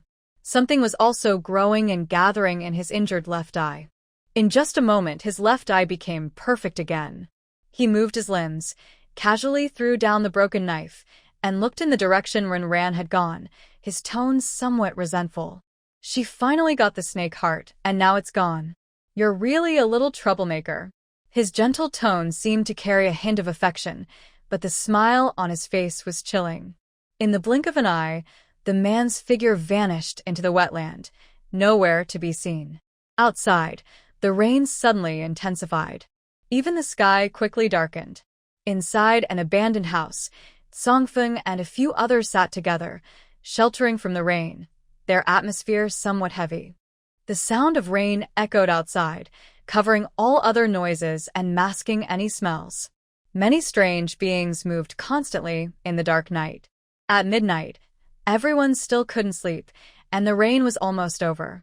The campfire couldn't light up the whole house, and something was growing in the ugly cracks. "Who's there?" Suddenly, Songfeng looked toward the door and shouted loudly. "Captain, what's wrong?" Yu Jiashir asked, looking in that direction, but there was nothing there. "I don't know. It's strange. It feels like we're being watched." Songfeng shook his head. Just now, he suddenly felt a sense of danger. That alert feeling of being trapped made him suspicious. It might just be a false alarm. Yu Jiashir went out to check, and in the dark night, nothing dangerous appeared. "Captain, take a rest for a while," Wen Lianxue softly said. "I'll stay on watch tonight." "Okay." Songfeng tiredly rubbed his forehead and leaned against the wall, closing his eyes. But everyone knew he wasn't really sleeping. "Strange, when did mushrooms start growing here?" Xiao Qiu muttered from the corner. Behind him, in a dark spot, there was a pink mushroom about the size of a palm. Its color was very dreamy and attractive. In nature, the brighter the color, the more likely it was poisonous. Xiao Qiu, who liked poisons, didn't mind and curiously picked it up. It was very light, with a sweet fragrance, and seemed harmless. "Looks nice." Yu Jiashir also came over. Just as he was about to touch it, the mushroom suddenly turned to water, flowing down from Xiao Qiu's hand. Whoa. Yu Jiashir immediately backed away, disgusted. "You're such a coward," Xiao Qiu teased. Just as he was about to say more, he froze in surprise. "Xiao Qiu, stay on watch with me," Wen Lianxue softly called from the door. "Okay." Xiao Qiu hesitated for a moment and agreed. Unnoticed by them, a small pale thing slipped out from behind Xiao Qiu. At the door, the young couple sat side by side. Xiao Qiu stared ahead silently. The atmosphere was tense. Xiao Qiu's silence was noticed immediately by Wen Lianxue, who asked worriedly, "What's wrong, Xiao Qiu?" "I'm fine," Xiao Qiu replied slowly, which made Wen Lianxue frown slightly. She wanted to ask more, but saw Xiao Qiu lift his hand to touch his face. The warm touch of a loved one's finger did not make Wen Lianxue avoid it, but she suddenly detected a strange smell at her nose. "You." Wen Lianxue's expression instantly turned alert, but she had no time to react and fainted on the ground. It was a sleeping drug. Looking at Wen Lianxue on the ground, Xiao Qiu's pupils dilated, and his expression was vacant. He staggered up and walked inside. Yu Jiashir was not resting, and was about to tease Xiao Qiu when he saw Xiao Qiu suddenly sprinkle a handful of powder. Unaware, Yu Jiashir and Wen Lianxue both fainted, confused and surprised. Xiao Qiu turned his head stiffly, like a machine. He slowly approached Songfeng, reaching out as if to do the same thing.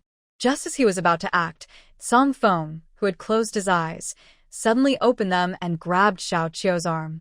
"Xiao Qiu, what are you doing?" Angry at his teammate's sudden betrayal, Songfeng wanted to kick Xiao Qiu away, but saw Xiao Qiu's expression was blank, like a wooden puppet. Could it be mind control? This thought flashed through to Songfeng's mind, but he quickly dismissed it. Even the strongest person wouldn't be able to attack Xiao Qiu without him noticing. Thinking carefully about Xiao Qiu's strange behavior, Songfeng looked toward the spot where Xiao Qiu had been sitting earlier. "It's mushrooms." Songfeng's tone was filled with bitter anger. Xiao Qiu, caught and struggling mechanically, couldn't resist and even bit his own lip, drawing blood. He spat blood at Songfeng. Unprepared for this move, Songfeng's face was splattered with blood. Even though he hadn't ingested much of the sleeping drug, the blood's influence made his vision darken.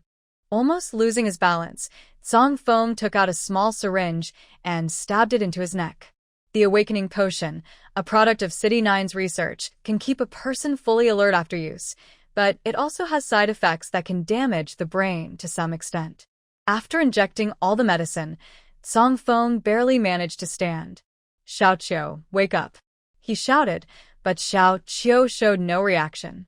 Seeing this, Song Feng kicked Xiao Qiu's knee, causing him to kneel on the ground. Outside, the rain had completely stopped. Song Feng looked at the night sky with some hesitation. Ran. Is it you?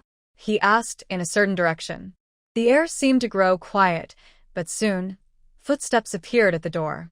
Ran, tearing through the night, looked at Song Feng's pale face with a blank expression. It's really you, Ran. Why did you attack us? Seeing Ran safe and sound, Song Feng felt some joy, but mostly anger. This is something you should ask him about. She looked coldly at Song Feng, who was struggling to hold on. She loosened her fingers, and 2 pea plants quickly grew beside her. A dark gun barrel pointed at Song Feng, as if ready to fire at any moment. What do you mean? Song Feng was confused by Ran's question. Ran, what exactly did you do to Xiao Qiu? The hypnotic mushroom makes zombies turn against others when they touch it. Attack power. I only make enemies turn against each other. Fighting is not my style. Features. Single use, cannot be recovered, needs contact to work, sleeps during the day. Experience gained, 100. Touching a pale spot on her wrist, Ran's expression was a bit strange. This was the small plant she found before the crystal python appeared. Surprisingly, it didn't die in the explosion. After she left the wetlands, the plant crawled out of her pocket, which startled her at the time. The little thing's soft vines wrapped around her wrist and refused to let go. Moreover, it seemed to understand her words to some extent. She had let the little plant carry seeds of the hypnotic mushroom, crawling through the cracks in the house to plant the seeds near Xiao Qiu. It was Xiao Qiu's confidence that led him into the trap. She didn't know if Song Feng was aware of Xiao Qiu's actions, but since he wanted revenge, he had to deal with these obstacles first. It was just using their own methods against them. Ran, what did Xiao Qiu do to you? While Ran and Song Feng were tense and facing each other, a weak voice suddenly came from nearby. It was Yanluo, who had just woken up from Xiao Qiu's drugs. Don't look at me with such surprise. When Yanluo stood up, countless sparkling snowflakes gathered above her head. Xiao Qiu once used his blood to develop some medicines for me. Since then, I have become more resistant to these drugs than most people. Hearing her explanation, Ran raised an eyebrow, then gently touched her pea shooter. She turned the barrel and chuckled softly. Maybe you should ask him what he really did.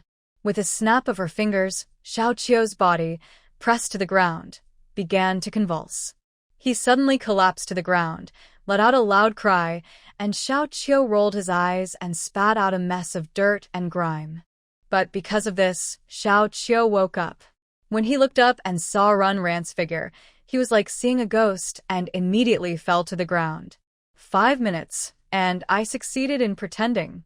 Ran thought to herself, not because she was deliberately controlling her emotions, but because the hypnotic mushroom's effect had worn off. Ran, how could you? She suddenly stopped speaking, her face turning grim. How could I be alive, right? Ran then asked aloud. Aku, what have you done? Ignoring Ran's sharp tone, Yanluo walked straight to Xiao Qiu's side. She helped Xiao Qiu up, her face showing a serious look that left no room for lying. I didn't do anything. Xiao Qiu, who never expected Ran to return, was now hurriedly trying to find an excuse, but he met Ran's mocking gaze. This isn't my fault. Xiao Qiu suddenly shouted, clutching his hair in despair. His face twisted into a fierce expression, and his eyes looked at Ran with deep malice. Why don't you just die? His words, like a curse, made Yanluo look surprised. Aku, that's not you. She remembered Xiao Qiu as gentle and brave, always protecting her without regret when she was helpless.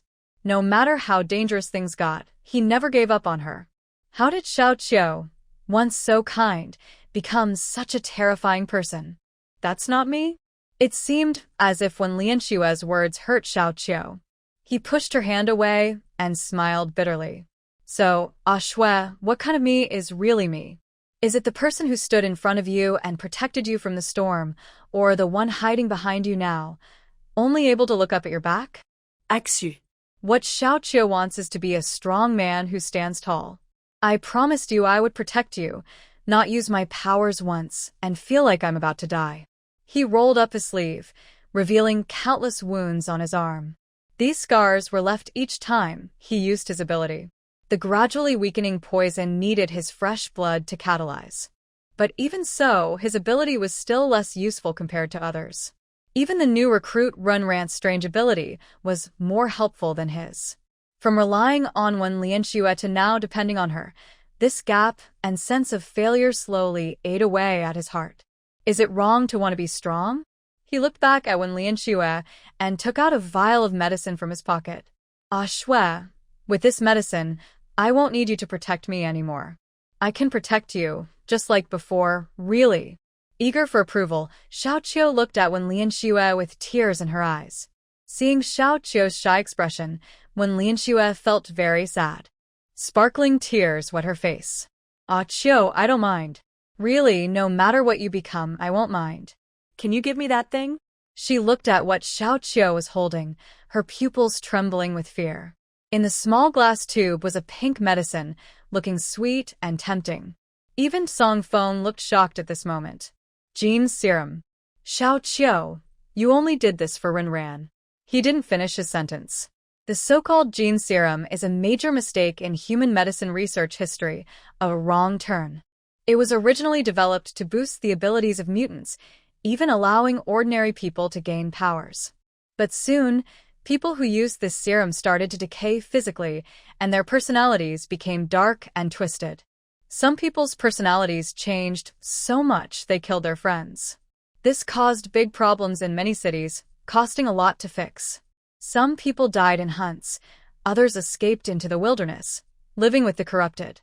This gene serum didn't improve genes, it destroyed them, turning humans into creatures like mutants. After these issues were found, all cities destroyed the serum.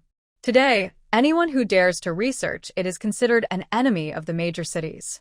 Even if bought illegally on the black market at high prices, no one dares to sell it. Use her life to exchange for the serum. Isn't it worth it? Xiao Qiu tilted his head, his face stiff, his eyes filled with madness. I know what you're going to say, but don't worry, I won't be corrupted. Don't forget what I do. My body can handle the side effects of this serum. Ah, Shui, I will become stronger again. Xiao Qiu looked like he was imagining himself successful, his eyes shining brightly. He stepped back, avoiding Wen Lianxue's attempt to take the serum. Ah, Shui, please don't stop me, okay? His gentle tone and loving gaze made Wen Lianxue shake her head. Ah, Qiu, don't do this, I beg you. This serum. Xiao Qiu will die. Too late. Xiao Qiu smiled and directly stabbed the serum into his neck. As the serum was injected, Xiao Qiu's face turned red. Breathing seemed to be taken away, and he curled up in pain on the ground. His normally healthy skin gradually turned pale, like those fallen seeds. Aki. How could it happen so fast? Song Feng quickly checked Xiao Qiu's condition, looking anxious. Normally, after using the potion, even if whitening occurred, it would take some time to improve. That's why those people could hide in the city and cause chaos. But Xiao Qiu's change was too quick. Amid Wen Lianxue's screams, Runran watched Xiao Qiu's distorted form and sighed. She didn't expect this ending. Xiao Qiu was trapped in his obsession with becoming stronger, risking everything for power. That terrible man was probably a fallen one. Still human but turned against humanity. Runran, who almost died during her first encounter with this group, became more cautious of the fallen. They are truly crazy. No. Why? Xiao Qiu, twisting on the ground, also saw the white patches on his arm. He scrubbed his skin hard, trying to wipe away the whiteness. But as time passed, the white spread across his body. His neck showed whitening, and the marks were moving toward his head. The black in his eyes faded, turning a dark crimson. Xiao Qiu grabbed Wen Lianxue's arm weakly, tears streaming down his face. Ah, Shui, I don't want to die, I don't want to die. He leaned into Wen Lianxue's embrace, his body seeming to lose strength, full of regret. His strange blood could catalyze poison, and it also intensified the side effects of the potion. His hair turned gray and fell easily with a light touch. When Lianxue looked at the strands in her palm, her delicate face full of panic. "Captain, please, save Ah Qiu, I beg you." She looked up, seeing Tsong Feng's helpless eyes. Save? How? They still hadn't developed an antidote, and he didn't even understand how the potion was made. Why? In her desperate shouts, when Lianxue's despair was clear. She held the weak Xiaoqiu in her arms, trembling all over. Axu. In her blurry vision, she heard Xiaoqiu calling her. Just as she wanted to respond, her body was suddenly pulled away. The powerful Wen Lianxue was caught off guard as Runran pulled her back. Seeing Runran's face, when Lianxue's eyes flashed with hatred, blaming her for forcing a Qiu. No, it wasn't her fault. But in the next second, her eyes widened. Axu. Another call. Xiaoqiu, lying on the ground, slowly got up. All his hair had fallen out, even his eyebrows were gone. His skin was as pale as snow, and the once beautiful color turned frightening after being infected by human skin. "Ah Shui, come here." Xiaoqiu reached out, his tone full of affection. His muscles twitched as if trying to smile, but his finger was soft and limp, like it had no bones, stretching out little by little. "Are you afraid of me?" Seeing when Lianxue didn't move, Xiaoqiu's voice grew angry. "Ah Shui, how can you be afraid of me? I love you so much. I'm doing this for you." Though he spoke sweet words, his eyes became greedy and cruel. He took a step forward, seeming to want to grab Wen Lianxue. He pulled her again, and seeing the monster that Xiaoqiu had become, Runran looked at him with disgust. Xiaoqiu had changed completely, even more thoroughly than those who had been transformed before. At this moment, they heard a tearing sound. Then, the skin behind Xiaoqiu burst open, revealing several tentacles. Blood splattered on the ground, but Xiaoqiu didn't seem to feel any pain. Axu. A sharp cry filled with emotion, and the tentacles reached out toward Wen Lianxue, trying to pull her away. Faced with this change, a pea shooter fired, smashing the tentacle. Hee. In a strange laugh, Xiaoqiu's eyes turned blood red, attracted by Runran. "Runran, it's all your fault. I'll kill you. Screaming loudly, almost bursting everyone's eardrums. Amid this shriek, Yu Jiashi, who had been lying on the ground, finally woke up. But as soon as he opened his eyes, he saw his captain rushing toward him. Dodging the chaotic tentacles, Yu Jiashi looked at the monster that still resembled Xiaoqiu's face and slowly opened his mouth in surprise. He missed something. How did Xiaoqiu turn into this? Aki. When Lianxue was pushed away by Runran and fell to the ground. She looked up, some snowflakes gathering but unable to attack Xiaoqiu. That was her Ah Qiu. TSK. Runran raised an eyebrow. It seemed she had to handle this bad guy herself. Dodging the tentacles, she fired again. With only 2 pea shooters, fighting Xiaoqiu, the tentacle monster, was quite difficult. Runran calmly observed Xiaoqiu's current state. Xiaoqiu, no longer acting like a human, moves aggressively and stops using toxin abilities, relying instead on physical attacks. His actions are brutal and direct but easier to predict. Among the intertwined waving tentacles, pea bullets passed. Some tear through a tentacle, others hit Xiaoqiu's main body. Blood splashes as Xiaoqiu's shoulder shatters, yet he continues to attack Runran wildly, with an expression of madness on his human face. His eyes dart around, fixating on Runran with intense focus. He sticks out his long tongue, licking his lips, showing his bloodthirsty desire. Facing this killing intent, Runran frowns slightly from behind her pea shooter. Pea shooters always shoot straight, which usually hits, but often their shots are blocked by tentacles. She wishes her big dog could use curved bullets, like in those TV shows with fancy gun tricks. As her thoughts drift slightly, she hears a sudden voice from her system, and her face shows surprise. "Congratulations! Your mental strength level has increased. Data has been updated." The system's voice remains cold, but the message feels warm. Mental strength level 2 plant limit. 2/5. This upgrade is exactly what Runran needed. But what surprises her even more is that her big dog, after her mental strength upgraded, shook its head a few times and then shot curved bullets. Has her big dog also transformed? At that moment, her gaze seems to cling to the bullet, following its movement. She can see beneath the smooth skin of the tentacle's twisted muscles. She observes blood splashing like flowers blooming when the bullet hits. Her mind even visualizes the bullet's trajectory. And those trajectories seem alterable with just a gentle thought. Thinking this, Ran tugged at one of the strings. The bullet that was supposed to hit the tentacle instead struck the nearby wall. The fragile house shook after the shot, and the walls began to tremble. The ceiling tiles fell, and the entire structure collapsed with a loud crash. Pa, pa, pa. Yu Jiashi, covered in dust, stood outside. Watching Ran squint and stare ahead, he suddenly felt a sense of awe. Her ability has upgraded. Song Feng and Yu Jiashi exchanged glances, sharing the same judgment. Amid the floating dust, a tentacle shot out violently, aiming directly at Ran. Xiao Qiu stepped out of the ruins, protected well by those tentacles. His pale skin showed bloody holes from bullets, looking very fierce. Roar! At this moment, he let out a roar that didn't sound human. His mouth split open, and a circle of teeth seemed to grow inside, making it look very frightening. Angry, Xiao Qiu controlled his tentacles, all attacking Ran. Pea Shooter continued to fire mercilessly in front of Ran. The bullets trembled in the air, making curved paths, then shot through the gaps in the tentacles directly hitting Xiao Qiu's left shoulder. In pain, Xiao Qiu wanted to pull back his tentacle, but another bullet came quickly.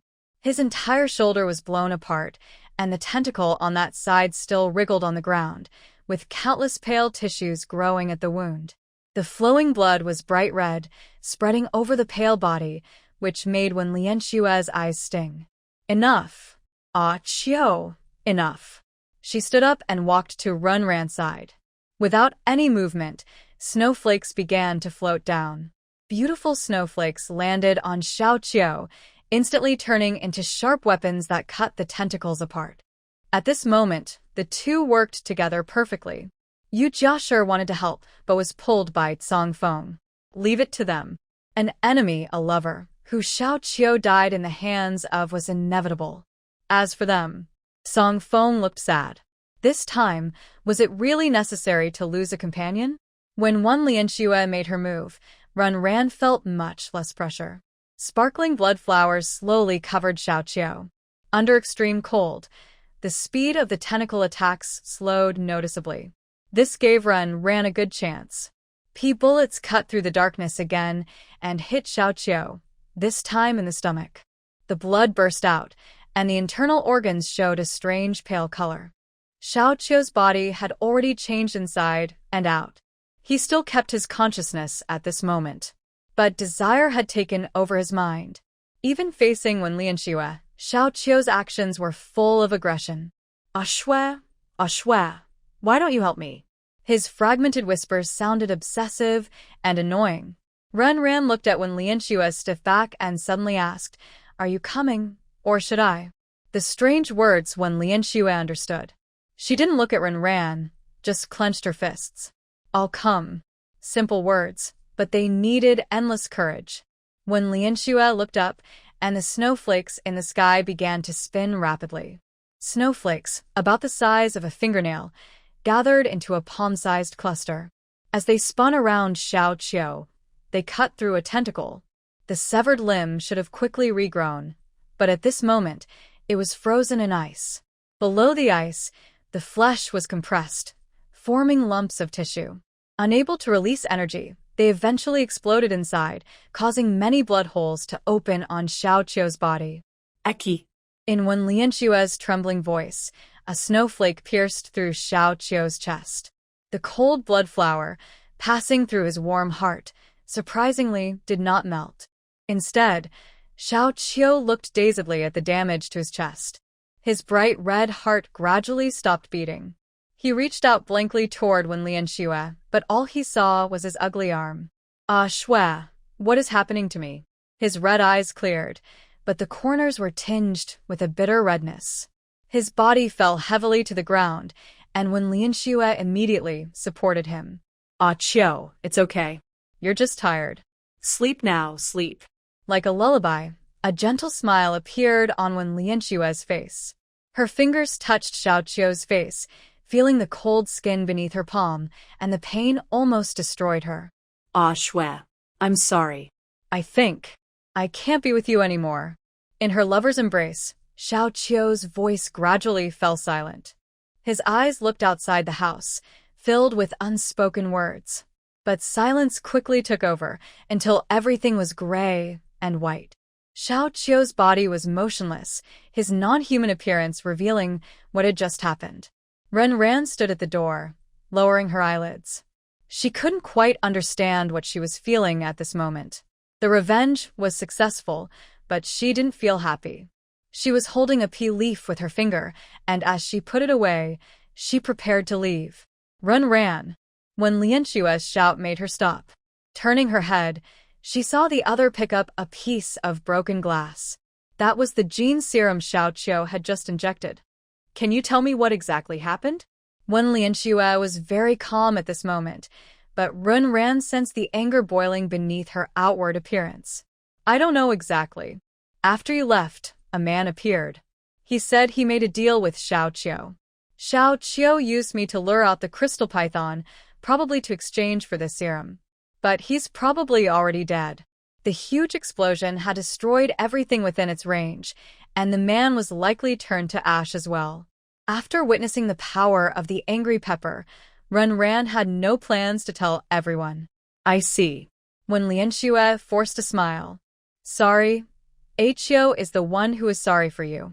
Don't worry, I don't hate you. My anger is directed at him. Clenching the bottle tightly, when Lianxue's eyes showed a murderous intent. Such things can't be found easily. Even the fallen ones who escaped earlier might not have them. That man's identity is not simple. But I will find them. They hurt Qiu, not you, Xiaoran. Gently placing Xiaoqiu's body down, she waved her hand, and the body was completely frozen. When Lianxue's fingertips brushed Xiaoqiu's face, trembling slightly with grief. Her fingers curled, and she flicked. Cracks appeared on the ice. With a cracking sound, the ice shattered completely, turning the body inside into ice shards. Catching a snowflake, when Lianxue's voice was soft. If possible, please stay in the team. We need you. Listening to this, Renran hesitated. After all that happened, she didn't think these people could accept her. Don't worry, as long as you want to stay, no one will drive you away. Suddenly, Song Feng spoke up. After a moment of hesitation, he said, actually, I became the team leader after I killed the previous one. Renran on the Wasteland, such things are quite common. Not everyone can stay true to their own heart. Faced with Song Feng's plea, Renran was silent. On the Wasteland, people are like ants, and human nature is even more difficult to test. Many seem to have experienced betrayal. Okay. In the end, Renran agreed. That knife flashed again in her mind. Even though that man was dead, she still remembered her despair at that time. If this wasteland is destined for the strong to prey on the weak, then she will become the predator. She needs power to quickly improve herself. The journey back was not easy, but the only thing that eased the team's mood was the Yanluo orchid that Renran took out. In the end, the task was completed. Sighing, Yu Jiashir carefully tended the Yanluo orchid. The vehicle gradually approached human civilization. Outside the window, some smoke was rising. They were near the city's outskirts, and those smoke plumes came from campsites, probably preparing lunch. I'm so hungry. Yu Jiashir rubbed her stomach and shouted. After that, Songfeng driving the car also made a sound from his belly. Songfeng turned the vehicle around. I remember there's a camp nearby. Let's go fill our stomachs first. It still takes half a day to reach the city. Captain is wise. Yu Jiashir let out a cheer and winked at Renran, which made him smile. Holding a small leaf on his wrist, Renran realized the road was becoming familiar. It seemed like Chen You had taken him this way before. No way. To Renran's surprise, the vehicle finally stopped at the entrance of Hope Camp. As soon as he got out, Ran saw Chen You and Nyoding in the crowd. They were shoulder to shoulder, seeming to be talking about something. The smell of food in the camp was still tempting. "Hey, Captain Song, you're here?" A beautiful woman with a charming look walked over, wrapping her arms around Songfeng's neck. Her friendly attitude made people wonder about their relationship. Songfeng looked a little embarrassed and pushed her hand away. "Yujia, we're here to get some food." Yujia used to be a member of our team. Later, she got tired of fighting, so she came here. Yujia whispered to Ran. Miss Ren. When Ran appeared, Chen You and others were surprised. But after seeing the people around her, they hesitated. They looked like people from the city, probably hard to please. "Don't worry, it's okay. They're all my little brothers." Yujia waved her hand and directly hooked her arm around Ran's neck, inspecting her carefully.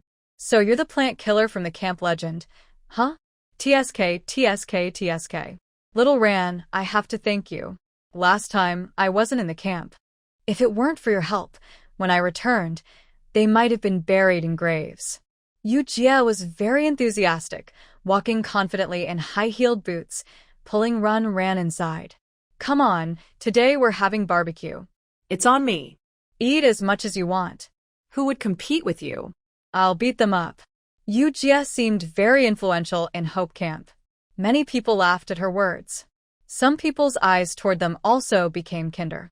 There were still quite a few people secretly watching Ran. Sitting at the table, Ran ate the delicious barbecue, feeling very satisfied. After drinking a lot of wine, Ran finally managed to slip away, climbing a tree in the camp. He looked up at the sky, enjoying the rare moment of peace. The sounds of people drinking and competing for drinks in the distance never stopped. Yujia was very drunk, his face flushed red, and he kept glancing at Ran for help.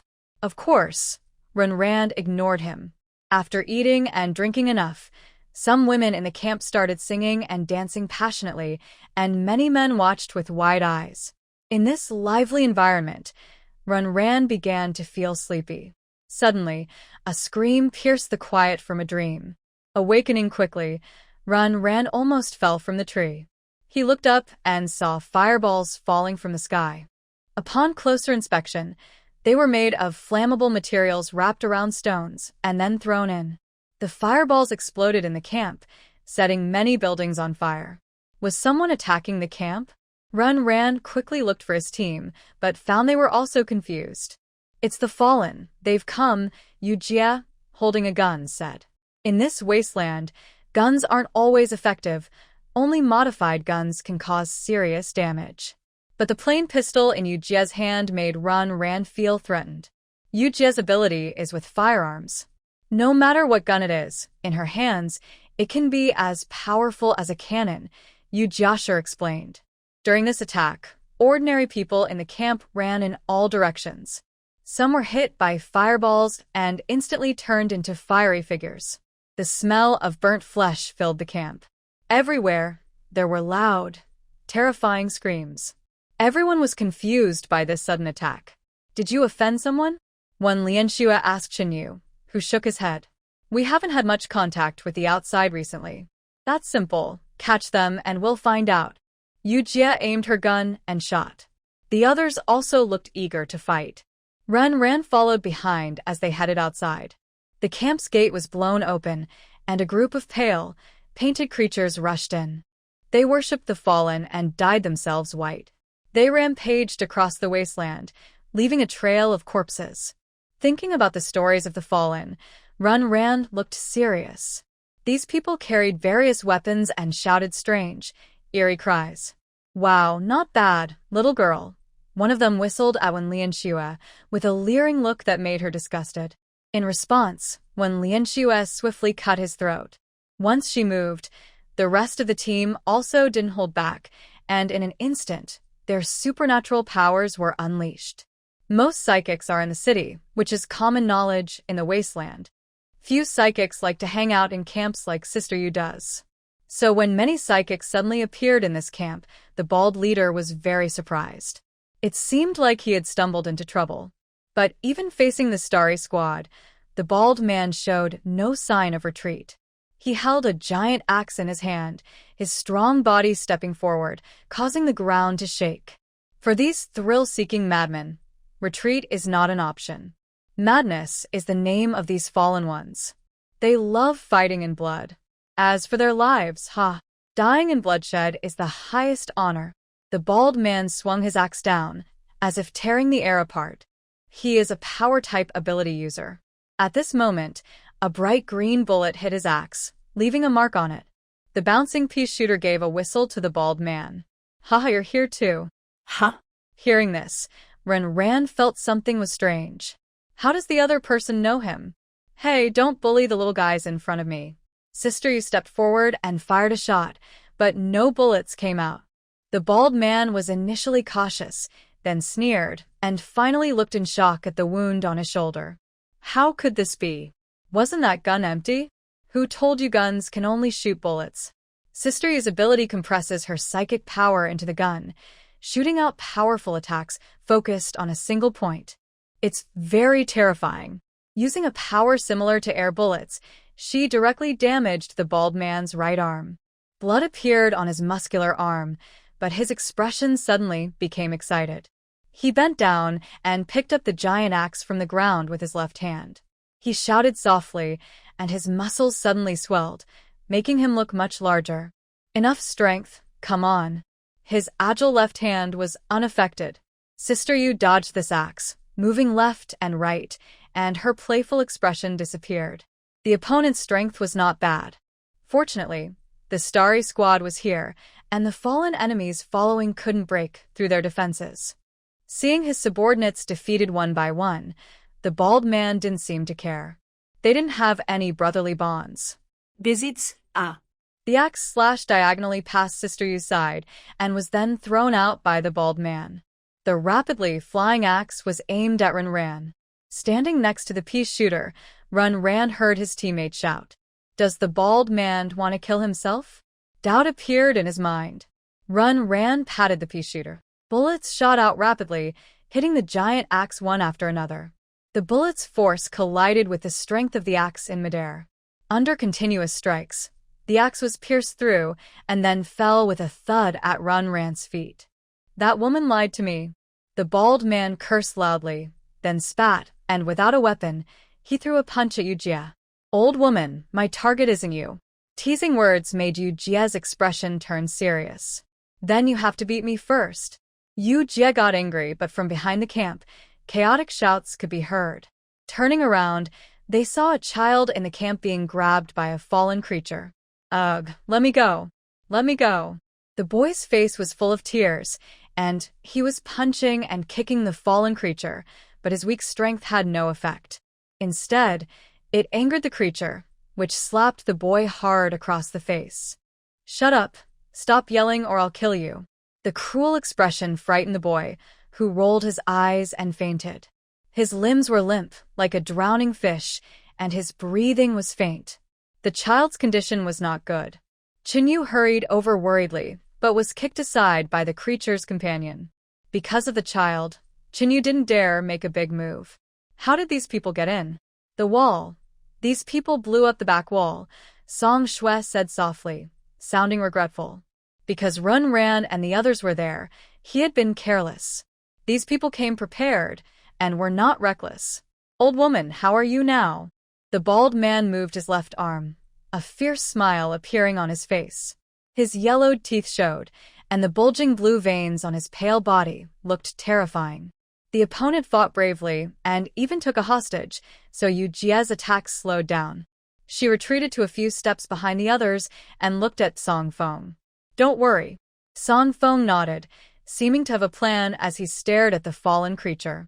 The creature was choking the child's neck and didn't care if it would end the child's life. His gaze on the child even seemed to have some hunger. My child, my child. The child's mother knelt on the ground, crying and shouting. She pulled at the crowd around her, but everyone was powerless. These fallen creatures were too cruel. For them, as long as they succeeded, any means were acceptable. Even innocent children can be cruelly harmed. The bald man smiled, looking at the others with a teasing gaze. What is this? Why is it snowing? Suddenly, snowflakes drifted down from above. The man holding the child looked up as well. The cold snowflakes landed on his face and slowly melted, seeming harmless. Be careful, the bald man, who had seen when Yanluo commit murder, warned. Just as the man was about to move, he heard a whistling sound behind him. A dagger floated in the air and stabbed directly into his back. He felt intense pain but clenched the child tighter. Songfeng, who had attacked but failed to achieve his goal, became cautious. These people were ruthless to others but even more so to themselves. Oh, do you have any other tricks? The bald man, who knew the camp's weaknesses, stepped closer. Yu Jie wanted to act, but saw the bald man grin fiercely. If you move, I'll break that kid's neck. At this, Yu Jie stopped abruptly. Rough hands brushed her cheek, and the touch made her face turn pale. She clenched her fists tightly to hold back the urge to strike. But when the bald man's hand moved near Yu Jie's neck, he suddenly lifted her up forcefully. Women are always around, but right now, the bald man's goal was to kill this troublesome woman. You Jie's breath was cut off, and her wrists were easily twisted apart. Her gun fell to the ground. Her face turned red as she opened her mouth and grabbed the bald man's arm. Let her go. Something shouted at the bald man but saw him casually swing Yu Jie's body aside. Wanna try? Bang! These two sounds happened almost simultaneously. It was Run Ran who acted. Two pea shooters aimed their guns in opposite directions. One bullet bypassed the man and whistled past him. Just as the man was about to mock, his pupils suddenly widened. A faint red mark appeared slowly on his forehead. Blood seeped from the wound, staining his white face and leaving strange patterns. Meanwhile, the bald man instinctively shielded Yu Jie in front of him, but the bullet missed her and hit his stomach instead. These curved bullets were possible because of enhanced mental power. The howling wind swept the child to Yu Jie's side. Once the child was safe, Yu Jie curled her knees and pressed them against the wound. Then she kicked again, freeing herself.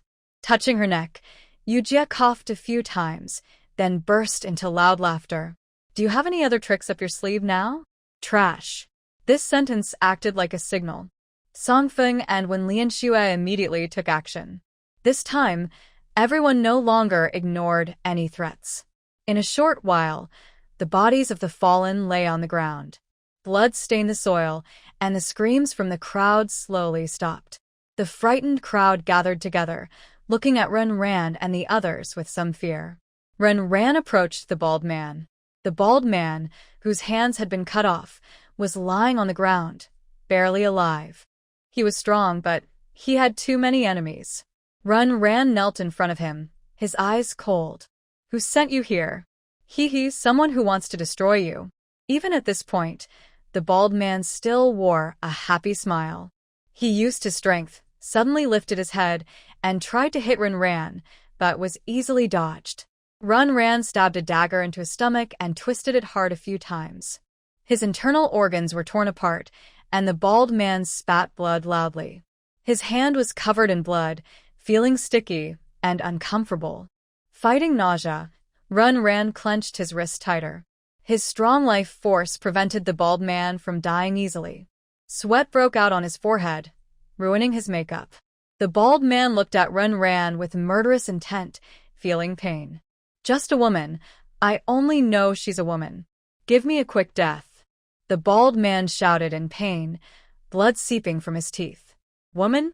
A figure flashed through Run Ran's mind. He stood up, appearing somewhat absent-minded. Seeing this, the bald man's eyes flashed with cruelty. His broken body twitched, and his thick thigh lifted, kicking toward Run Ran's chest. Even if he was about to die, he wanted to take this woman to with him.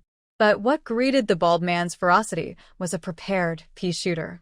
The bullet went through his skull, and his body twitched like a bug a few times before his eyes lost focus and he died. Run Ran, thank you just now. Yu Jie's voice came from behind him. You're welcome. Run Ran smiled, but saw that Yu Jie looked a bit heavy-hearted, as if hesitating about something. He glanced toward Songfeng, then Yu Jie moved closer to him. In the city, Be more careful. Also, on the Wasteland, the only person you can trust is yourself. Thank you. Her words warmed Ran's heart, but he didn't understand what she meant. Yujia, we won't be involved in the cleanup later.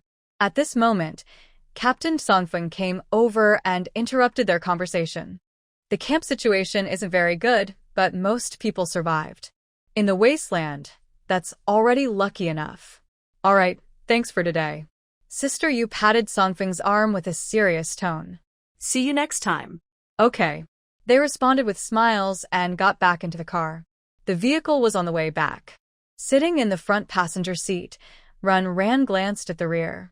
Songfeng was leaning on his head, looking outside at the scenery, seeming a bit distracted. Is Sister Yu warning herself to be careful of this team leader? About half an hour to go. In the car, Yu Jiashir spoke happily as they approached the city. Is that the guild's convoy? On the wide wasteland, a convoy was rushing by, kicking up a lot of dust. It seemed so. Throughout the journey, when Lianxue nodded silently. The Ability Guild has its own teams, which often carry out missions in the wasteland. Their special marks are easy to recognize. Wow, such grandeur. The guild's vehicles are excellent. Modified cars bouncing over the rough terrain look like steel beasts. Following behind the guild's vehicle, they entered the city. During the handover, Ran saw people hurriedly carrying boxes to the back of the guild. The boxes were shaking, and roars could be heard from inside. No need to guess, there are probably living creatures inside. Such capture missions are common in the wasteland. Even the hunting list has similar tasks. They are risky but rewarding. Ran looked away after glancing at that scene. She had other things to do now. After saying goodbye to everyone, she headed to the lower city. In a tavern, the noise was lively. When Ran entered, many people looked her over. Most looked away after a moment, but some stayed glued, with faint malice. Qingxi Bar in the lower city was a popular place for entertainment and a hub for information brokers. She came here to find out something. Chen You, fire-type ability, was driven from the upper city to the lower city.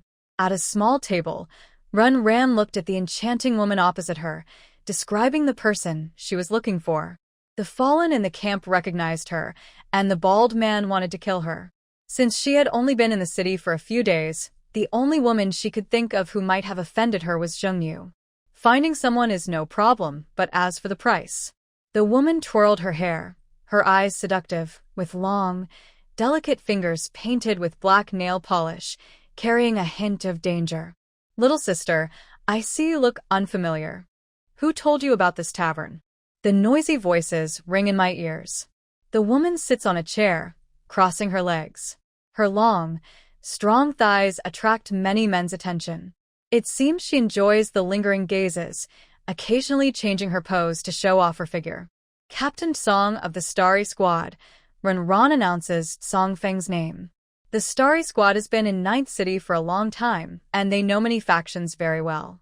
Originally, Yu Jiashir said she wanted to help handle things, but Ran declined. Oh, so it's Captain Song, hee. In that case, I'll give you a discount, sister.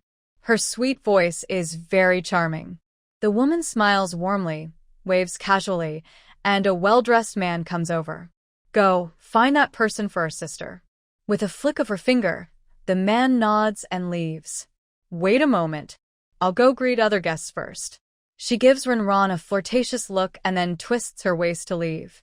Soon, many men gather around her. Watching her confident manner, Ran feels admiration. Mu Fei, a beautiful name, just like this woman herself. Thinking of this, Ran's shoulder is bumped. Turning around, she sees a drunk man glaring at her angrily. Little girl, are you looking for trouble? He hiccups, and his foul breath makes Ran frown. Speak up. Seeing Ran silent, the man reaches out to grab her. At this moment, a playing card flies over and pins itself into the drunk man's arm. Pain quickly clears his mind, and he screams loudly, clutching his arm. Meanwhile, Mu Fei winks at Ran seductively. No need to thank me. Ran understands her lip language. Soon, some bodyguards come over and take the drunk man away. The first rule of Dawn Tavern is no troublemaking here, or the owner will be unhappy. Sitting calmly, Renran puts away her seed. But half an hour later, Mufei returns and hands Renran an address. Here is where she is. If you want to deal with her, you can also hire us. Her long hair flows behind her like waves, and her teasing fingers are full of charm. As a woman, Renran admits Mufei is quite stunning. I wouldn't trouble you, Sister Fei. Renran smiles and stands to leave.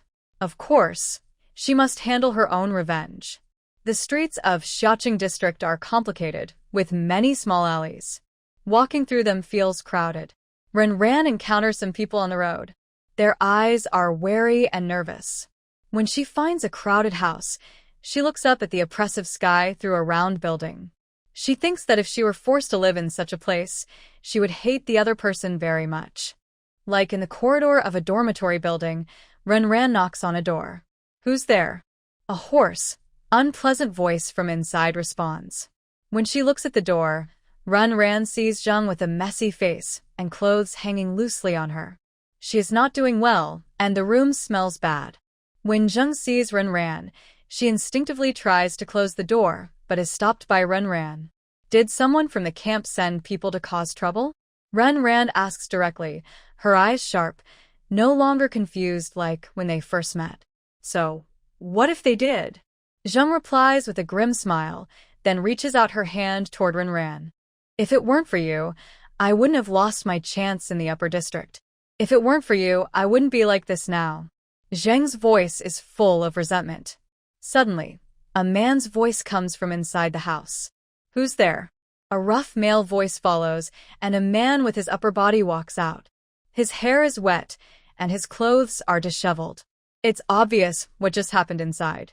Seeing Renran's scrutinizing gaze, Zheng looks uncomfortable. The man, upon seeing Renran, glances at her briefly and suddenly speaks with interest. Oh, is she your friend, or just like you? She's not my friend. Zheng suppresses her anger and forces a smile at the man. That's a pity. But it looks like you have a guest today, so I won't bother you. He casually gets dressed in front of Renran and leaves. Renran notices Zheng's uncomfortable expression. After the man leaves, a strong hatred appears on Zheng's face. You know, it's because of you that they are so unlucky. I can't kill you, but what if I kill someone related to you? If you want to blame someone, blame them for knowing you. Her voice is full of venom and sounds very unpleasant. By the way, do you dare to hit me? Haha, don't forget how you hurt me that day. Remembering that day, Zheng's nails left marks on the doorframe. How about I give you a chance to take revenge? Facing the strong emotions of the other person, Renran remained very calm. From the beginning, Chen You had been the one provoking her. That day at the guild arena, it was also the other person who started cheating. She didn't like people like that. Because she disliked those outside the city, she thought she could trample her as she pleased. But that's not how things work. What do you mean? Zheng Yu was stunned, her gaze at Renran showing some fear. On the arena, it's a life and death battle. If I lose, you get everything I have. If you lose, your life belongs to me. Recently, she studied the laws of the city carefully. Interestingly, life and death battles are common among energy users. And in such battles, there's no option to surrender. You? Zheng Yu was speechless for a moment, but she saw that Renran looked very serious. Why should I fight you? Zheng Yu sneered, showing signs of retreat. Because if you refuse, no one would want to avenge a psychic who dies in the lower city, right? Renran played with the seed, speaking casually. In the next room, it seemed a couple was living there. Suddenly, they heard a woman shouting insults, her voice loud, then she started crying. On the upper floor, someone kept pouring dirty water down. The splashing water soaked Renran's clothes. She raised an eyebrow, looking at Zheng Yu with a calm expression. The people here seemed indifferent, as if nothing mattered. On the same floor, a household noticed the tense atmosphere between the two and directly closed their door. Or maybe you don't want the chance to leave this place. Leave? Zheng Yu looked at her living room. There were many cigarette butts left behind, all from those men. Not long after she left the upper city, her team expelled her. She wanted to find a mission, but those missions were too dangerous. She didn't believe she could do it alone. And the other jobs in the lower city were so dirty and exhausting. She absolutely didn't want to be like those commoners. Thinking of this, anger flickered in Chen Yu's eyes. Fine, I agree. Last time, it was an accident. This time, she was sure she could kill Ren Ran. Recalling the flaws Ren Ran had left that day, Chen Yu gained confidence. See you at the guild at 8 tomorrow. She needed to prepare. If she could successfully kill Ren Ran, she could take back everything that belonged to her. The door was closed.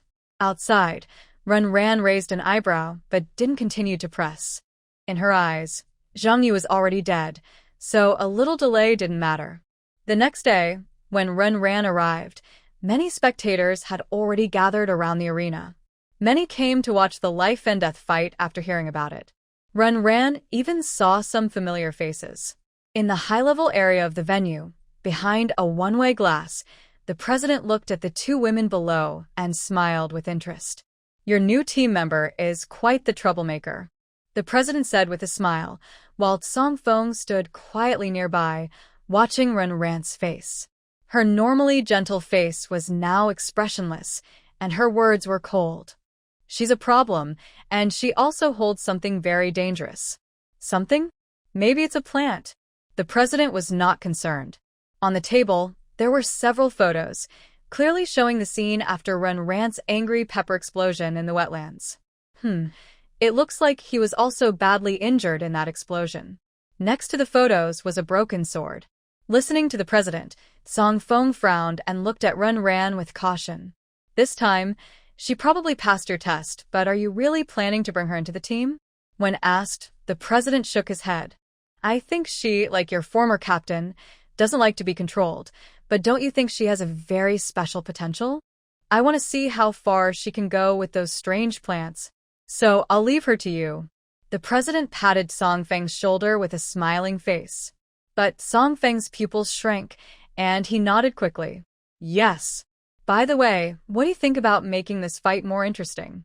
Suddenly recalling something, the president pointed at Ren Ran below and gave an order. Ren Ran was waiting for the referee to start the match. But instead of the referee's voice, an alarm sounded inside the guild. An intruder from the fallen species.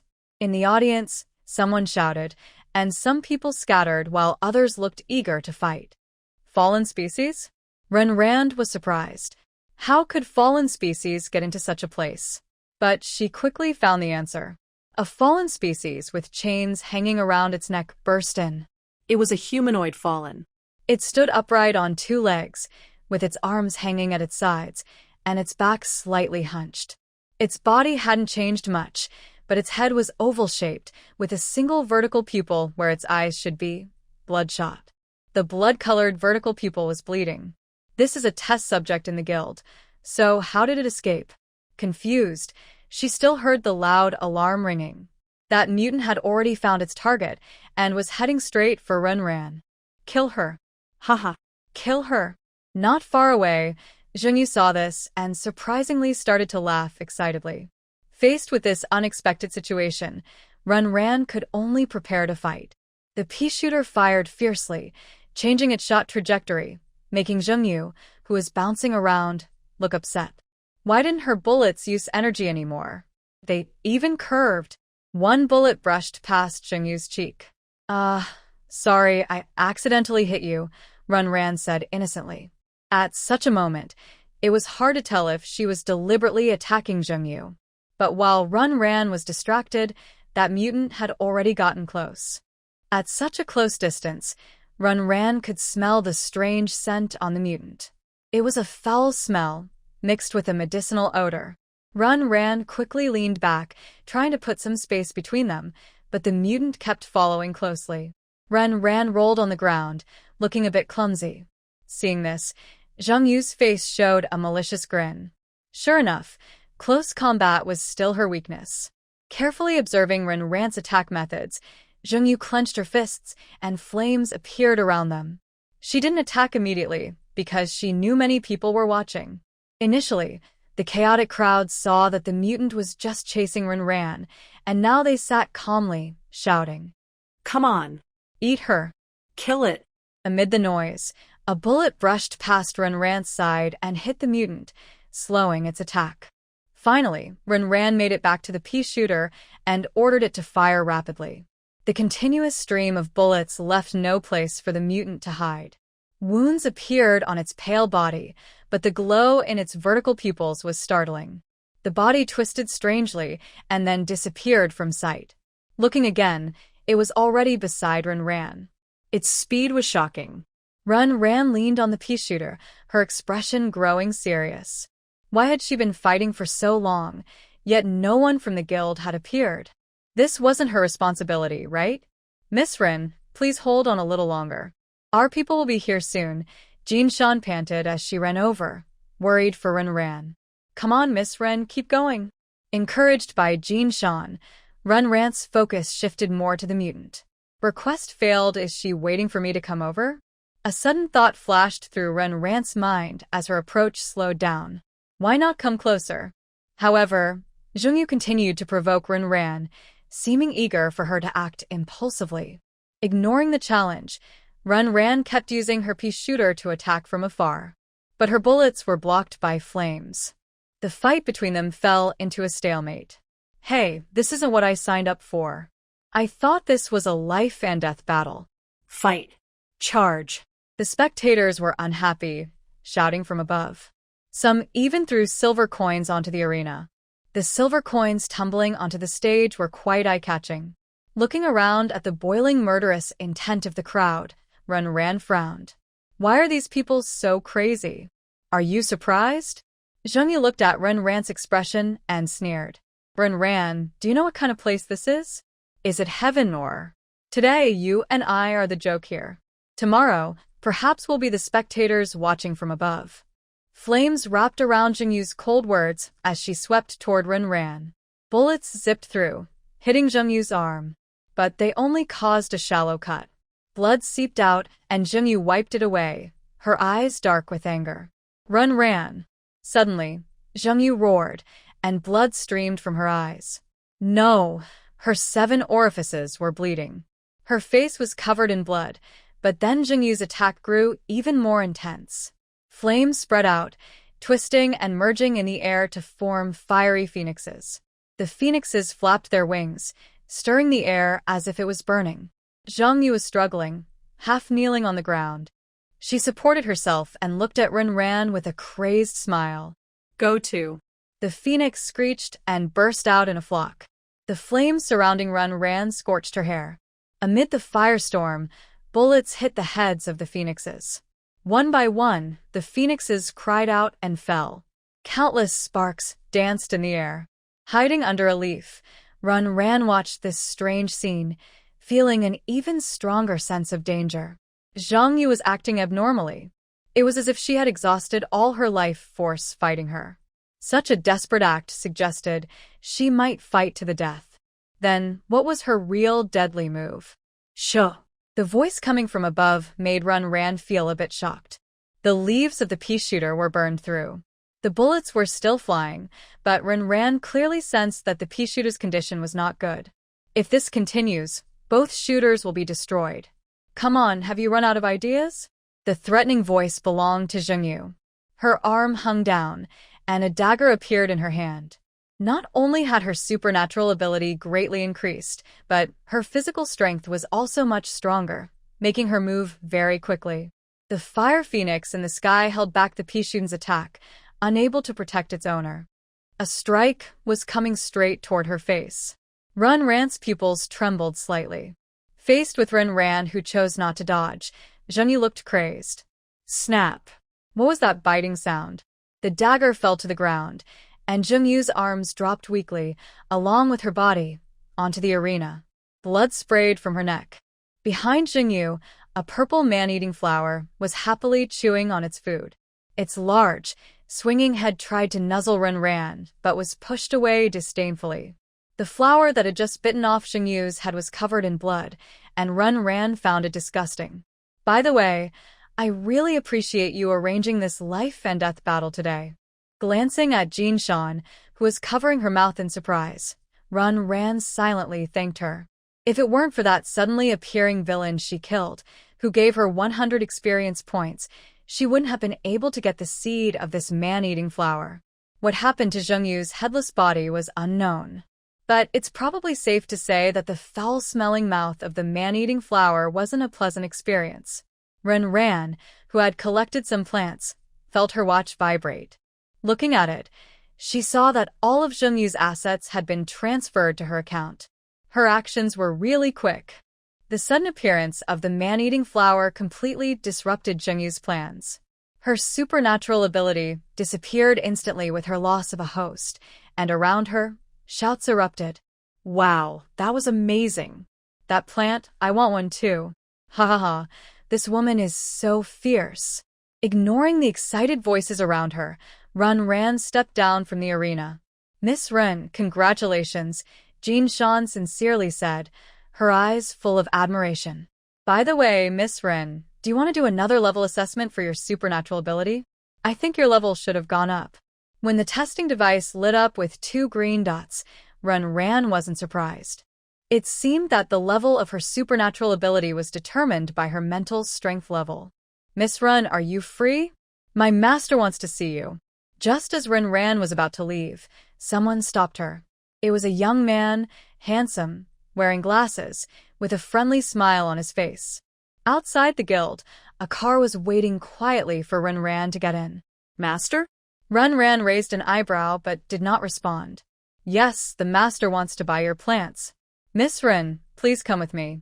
The young man made a polite gesture and slightly bowed. But Ran just smiled. I won't sell these plants. She thought. She herself didn't have enough. How could she sell them? With that, Ran stepped away. Behind her, the young man watched her back, still smiling. Master, she refused. Who was on the other end of the communicator, Ran didn't know. But when she returned to her small hut, Chen was blocking the door. What is this? A broad hand stopped the door from closing, pinching her fingers, which turned slightly red. Ran released the door, feeling confused about Chen's sudden approach. This mysterious roommate seemed a bit strange. The dark circles under his eyes were still there, and his red-rimmed eyes couldn't hide his handsome face. His eyes held a strange stubbornness. When he looked at her, he stared intently but showed no emotion. Gloomy, eerie, with a hint of danger. That was Ran's judgment of the person in front of her. Your body smells like medicine. Stimulant. No, there's also an appetite-inducing drug. Ran sniffed herself. Besides the blood smell, she didn't notice anything else. What did you just do? Her tone was a bit strange, questioning. Ran looked at her wrist, which was being held, her expression darkening. It's not good to touch or act up. Nothing much, just killed someone. She shook off his arm, but then she felt on her neck. Reaching up, she found a needle. Starting from her neck, her body began to feel numb. You drugged me. She didn't finish the last 2 words before her eyes rolled back, and she collapsed onto Chen. She pushed open the door. The room was clean, without the green mess from last time. Chen laid Ran on the bed and looked through the cabinets. He didn't find anything dangerous and looked increasingly confused. Wasn't she here to assassinate him? Did he get it wrong? Looking at the dimly lit Ran, Chen's face showed embarrassment. Smelling the scent of those potions, he initially thought the other person was sent by some people. He took out a small bottle and waved it near Ran's nose, causing the woman's eyebrows to furrow immediately. Ugh. Ran woke up amidst a foul smell. Supporting himself on the bed and dry heaving, Ran suddenly spat out a seed. A peace shooter aimed its gun directly at Chen. Just as Ran was about to give the order to fire, he saw that the teammate trying to assassinate him had eyes as bright as light bulbs. Is this your special ability? Plants, no. Wait, living creatures. Wow, it's so cute. These leaves look so full. Is that a gun barrel? Where are the bullets? Where are they hidden? Can I dissect it? Amidst all the questions, Chen stared intently at the peace shooter, blushing. That excited look was quite frightening. This person is a bit strange. Ren sat up straight, thought for a moment, and then, feeling a bit uneasy, summoned the carnivorous plant. The carnivorous plant, having just eaten a person, looked very energetic now. Its large purple flower bud was quite intimidating. At Ren's signal, the plant opened its mouth, seemingly about to swallow Chen. But Chen proactively approached and offered food.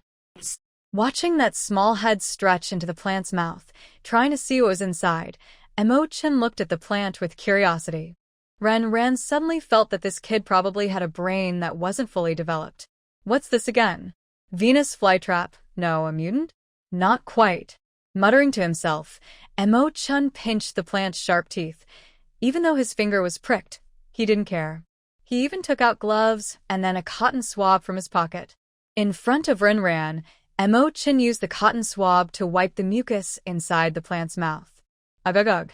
At that moment, Ren seemed to hear the plant's grievance.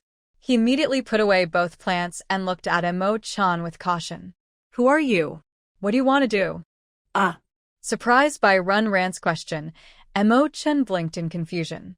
After a while, he remembered what he had just done, coughed a few times, and straightened up.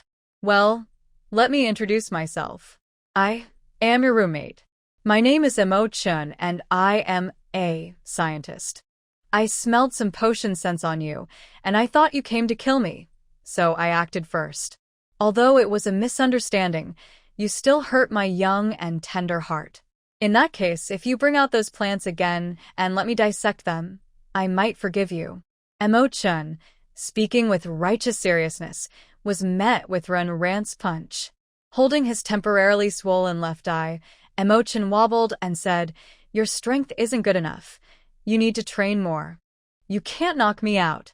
Then, there was a crisp sound as Chen's body hit the floor. Ren paused for a moment, looking at this handsome but crazy man, feeling a bit annoyed. How can even her roommate be such a lunatic? Struggling to drag the other person out and casually tossing him onto the sofa, Ren felt like moving out. When she woke up, it was dark. Chen, holding his swollen left eye, looked confused. Did I get assassinated successfully? I should have brought that strange plant with me. You're awake. In the darkness, a sinister voice sounded, like a soul stealer. Montag Chen Shivat. Yeah, I'm awake. How do I go to reincarnation? With a snap, Ren turned on the light and looked at Chen's distracted state, rolling her eyes. Tell me, what did you do when you made me faint earlier? His room was full of strange devices. Maybe his identity as a scientist was real. Suddenly realizing he was not dead, Chen paused before speaking. When you returned, I smelled a scent of a tractant drug on you. A tractant drug? Was that the medicine used by Chen You? Ren was about to ask, but saw Chen's strange expression. This drug is used for fallen species. Once injected into their bodies, it makes them go into a frenzy. This kind of drug is banned inside the city. Of course, that's on the surface. Many people secretly use these drugs. My enemies are even more experienced with these drugs. This is just a misunderstanding.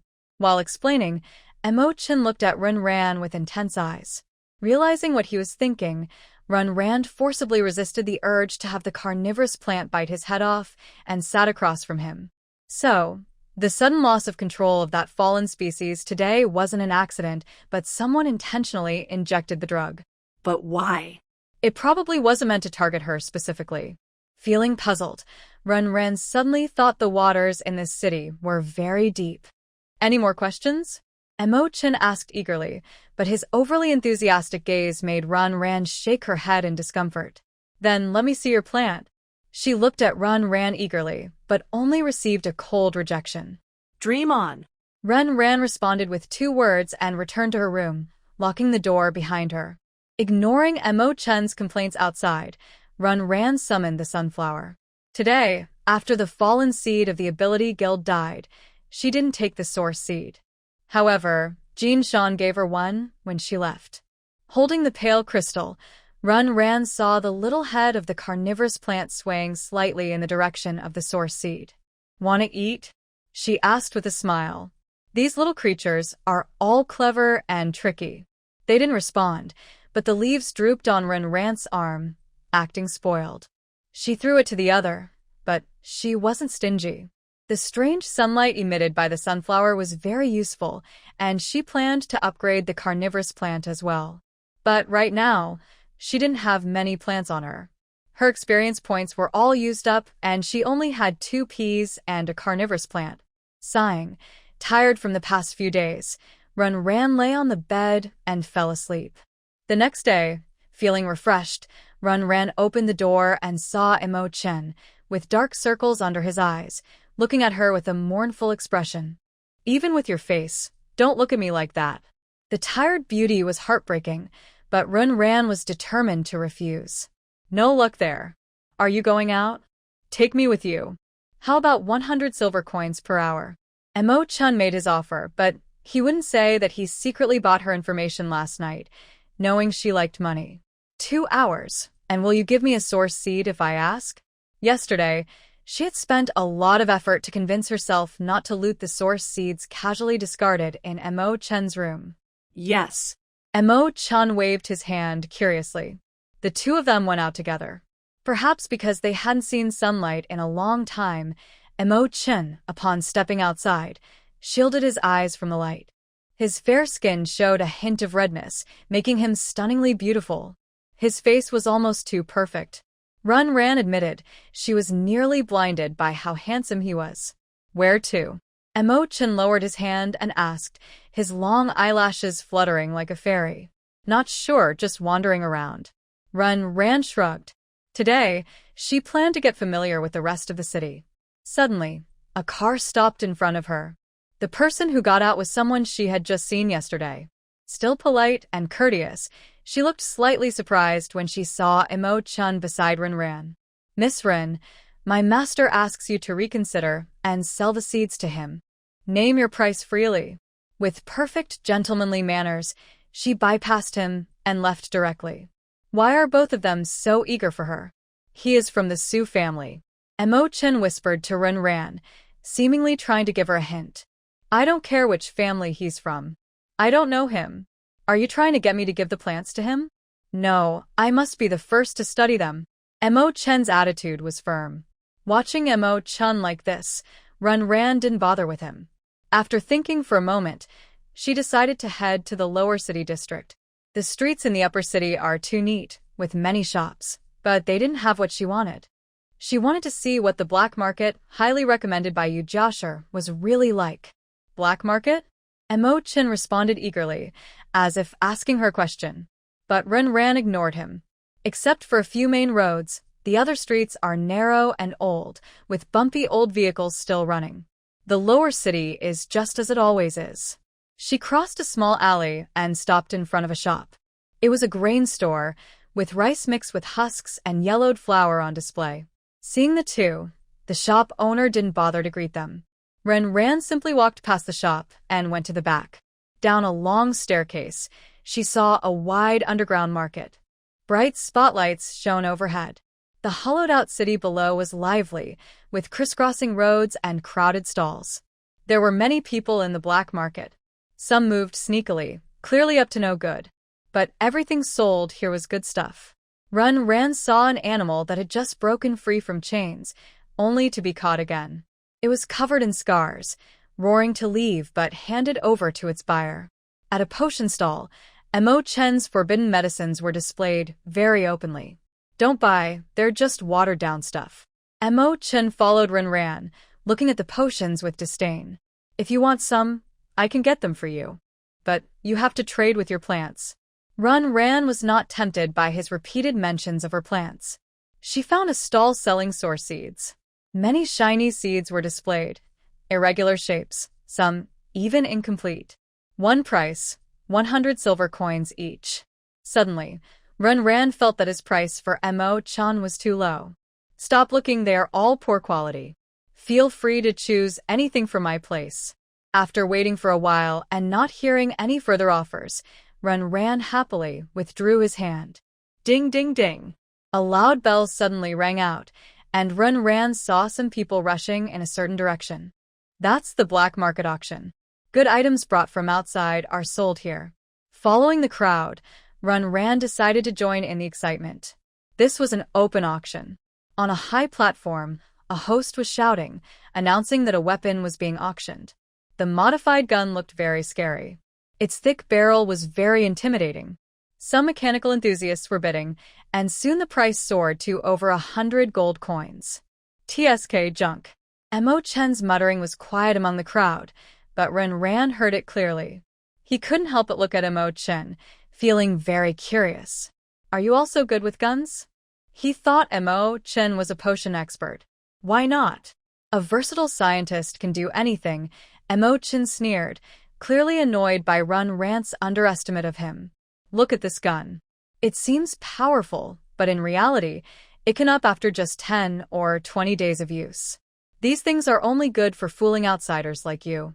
By the way, many of the bidders here are plants. Ran admitted he was shocked. Indeed, there were always people from the underworld everywhere. Of course, sometimes there are good things here too. The auction continued, and Mo Chen carefully explained the situation to Ran. Soon a small cage was brought up. Covered with a black cloth, the contents inside were unclear, but they could hear crying. It sounded like a baby crying. Human trafficking? While Ran was puzzled, the host continued enthusiastically. Everyone, as you know, humans are the hardest to capture among all the fallen species. And among them, the most precious are baby fallen. Please look. The host lifted the black cloth, revealing a pale baby lying inside, swinging its body. The adorable face was smiling, not crying, with soft fingers gripping the cage. Giggle, giggle. Amid the crowd's gaze, the baby emitted a strange, eerie laugh. Apart from its pale skin, it looked almost like a human baby. Oh my God, it's real. We really caught one. Isn't a mother supposed to be very fierce? The crowd suddenly became noisy, and Ran raised an eyebrow as he looked at the small fallen creature. Despite its normal appearance, its slightly red eyes looked at humans not with innocent curiosity, but with greed. Is it real? A man tried to reach in and tease the small creature. As soon as his finger entered the cage, the creature reached out and hugged his hand. Then, with a heart-wrenching scream, the man pulled back his hand, but his index finger was gone forever. Hee. Inside the cage, the creature chewed on fresh food, its mouth red and smiling happily. Its round eyes looked at everyone, as if waiting for the next big meal. Seeing this strange scene, Ran raised an eyebrow. Sure enough, on the Wasteland, even the smallest creatures are dangerous and cannot be ignored. Starting the auction, the starting bid is 200 gold coins. This starting price immediately made Ran stop interfering. While the people in the black market cheered for the baby creature, far outside the city, on the Wasteland, Hong Yi and her team were running wildly. Behind them, a human creature was chasing relentlessly. Captain, is this thing crazy? Wenda asked Hong Yi. After running for so long, sweat covered his face, and he looked anxious. Hong Yi, also running, shook her head. God knows what's going on. They had taken a simple mission, but on the way back, they encountered a humanoid creature. This creature went berserk and attacked as soon as it saw them. They thought it would be easy to kill a creature like this, but they didn't expect it to be so strong. It kept its human form, clearly a woman. With elegant lines, she had enough strength to kill the entire team. The only flaw was her slightly loose belly. Now what? If this keeps up, none of us will escape. Wenda was very annoyed. This thing had been chasing them for half an hour. Their vehicle was torn apart, and even their teammates had fallen one after another to the creature. Thinking of the gruesome scene, Hong Ye's eyes filled with worry. She pursed her lips, unable to answer her teammate's question. This creature kept chasing them, and after several battles, it seemed unharmed. Here it comes again. Wang Zhua, who was watching from behind, shouted. Then, several of them immediately covered their ears. Next moment, a strange sound wave hit, dust flying everywhere, trees cracking and cracks appearing on the ground. A few people immediately rushed away. Even with their hands over their ears, blood still flowed from inside. The sharp sound wave directly struck their minds. Wang's was staggered, half kneeled on the ground, and spat out blood. Inside the blood were small pieces of internal organs. Looking at those fragments, Wang's was smiled bitterly. "Captain, you should leave." "No, we leave together." Hongyi stubbornly wanted to take Wang's away. However, that fallen creature suddenly appeared beside them. Its long claws slashed past Hongya's side, then grabbed Wang's. It tore open his throat. Wang's outstretched hand never reached Hongyi. His eyes filled with anger and pain. Since encountering this fallen creature, her teammates had all died tragically. Now only she and Wenda remained. "Captain, run." Wenda gritted his teeth and pulled Hongyi. Layers of icy mist appeared on the fallen creature, freezing it in place temporarily. But Wenda knew this was useless. The creature had broken through his ice layers many times and kept chasing. Sounds of something breaking echoed. Hongyi did not look back. Her wind-based ability made her faster, but she never sped up to help Wenda. "Captain, you should leave." The strong wind behind her still blew, and her scalp felt like it was about to burst. That sense of danger still shadowed her. Wenda suddenly stopped, facing the rushing fallen creature. "Stop messing around, run." Hongyi shook her head. Her face under her flowing hair was no longer as radiant as yesterday. Blood at the corner of her mouth made her look even more sorrowful. "Captain, if this keeps up, you won't be able to leave either." Wenda smiled, but his smile was too ugly. His body trembled slightly, yet he waved his hand to create an ice wall, separating himself from Hongyi. "Captain, survive and avenge us." He gritted his teeth, frost covering his face. Seeing Hongyi shake her head and trying to break through the ice wall, Wenda's eyes showed pleading. "Captain, I beg you." His voice was very soft, carried by the wind to Hongya's ears. In the distance, the ice shattered completely, and the fallen creature closed the distance instantly. Her legs felt weak. Hongyi looked up and held back tears. "Okay." Her trembling voice was heavy like a mountain. After glancing at Wenda, Hongyi ran toward the city, without looking back. She believed she would soon meet others nearby. "It will be safe then." It's just her teammate. Remembering those teammates who died alone in the Wasteland, Hongya's eyes turned red. Why did an ordinary mission cause her friends to die so tragically? In the back, seeing Hongya's figure, Wenda smiled peacefully. A sharp wind blew, and a fierce claw grabbed his shoulder. It tore fiercely, and his entire shoulder disappeared. In intense pain, Wenda nearly fainted. He forced himself to stay conscious, watching the blood droplets flying in the air, a look of despair and a hint of relief on his face. "I can't let the captain down," Wenda whispered, slowly closing his eyes. But in that moment, the blood droplets froze instantly. A blood mist spread over the fallen body, covering Wenda himself as well. Layers of ice covered him, and the red ice encased both him and the fallen. Using his body and all his strength, Wenda froze the fallen inside the ice. 1 second, 2 seconds. Half a minute later, a sharp scream echoed from within the ice. The ice shattered, blood mist flying everywhere. Wenda's body was gone, and the fallen creature looked in the direction Hongya had left, its bright red eyes seeming to bleed. "Ah!" A piercing scream shocked the nearby fallen creatures. None dared to approach. This humanoid fallen creature looked toward the city, with endless hatred and killing intent. Underground black market in City 9.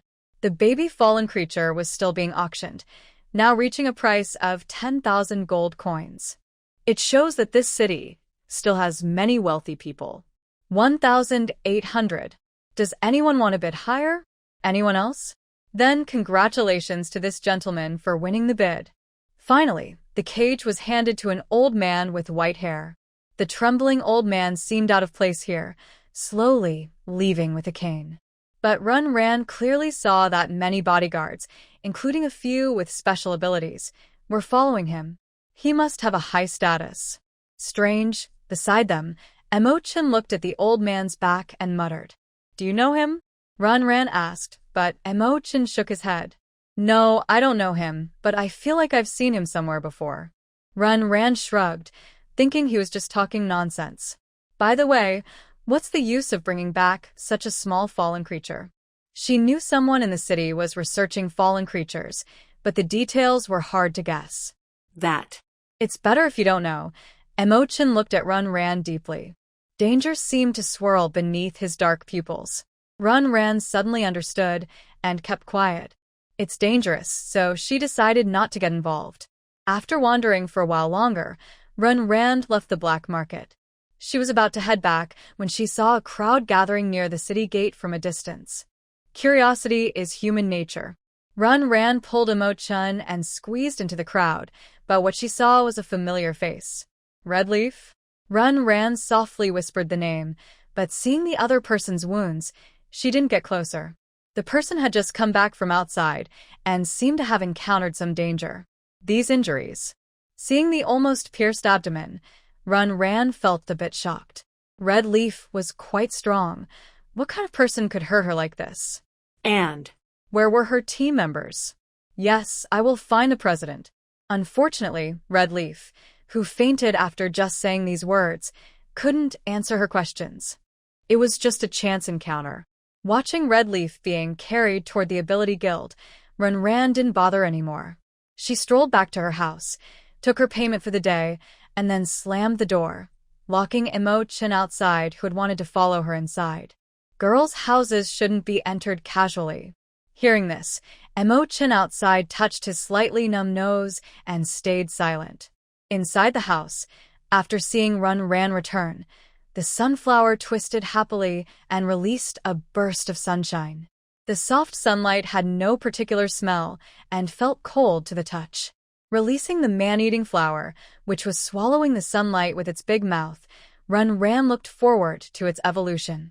She threw the seed she got from Chen to the sunflower again. Ran wanted to put the sunflower away, but the system's prompt made her feel speechless. Sunlight is being produced, cannot be recovered. Fortunately, the evolving man-eating flower was unaffected. Having lost hope in the system's tricks, Ran lay down on the bed. Should she go to the bar tomorrow to see if there are any missions? Drowsily, Ran fell into sleep. Meanwhile, in the room opposite, occasional sounds of glass clattering could be heard. As night fell, the noise didn't seem to stop. Boom. Was there an earthquake?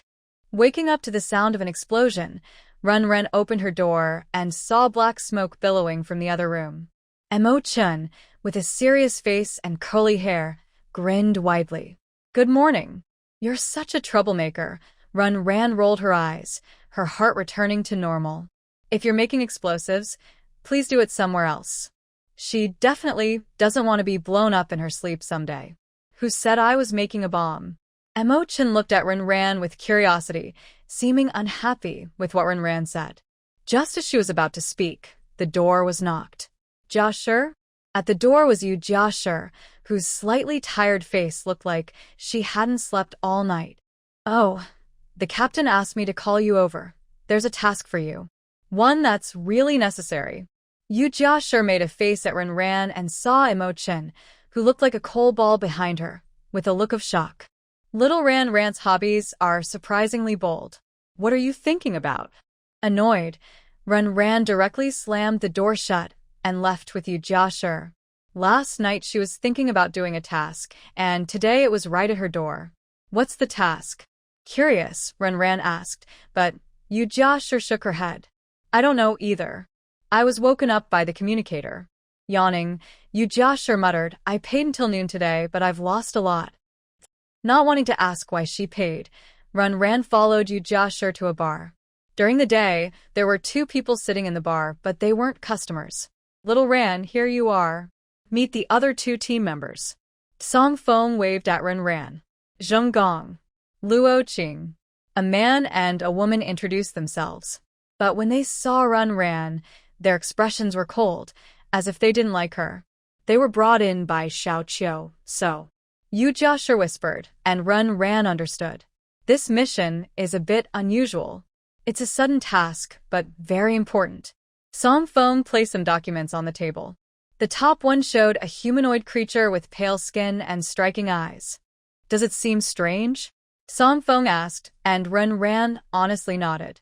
Besides the unusual skin color and bald head, this creature looked almost like a human. Its face was quite beautiful, even with a hint of human emotion.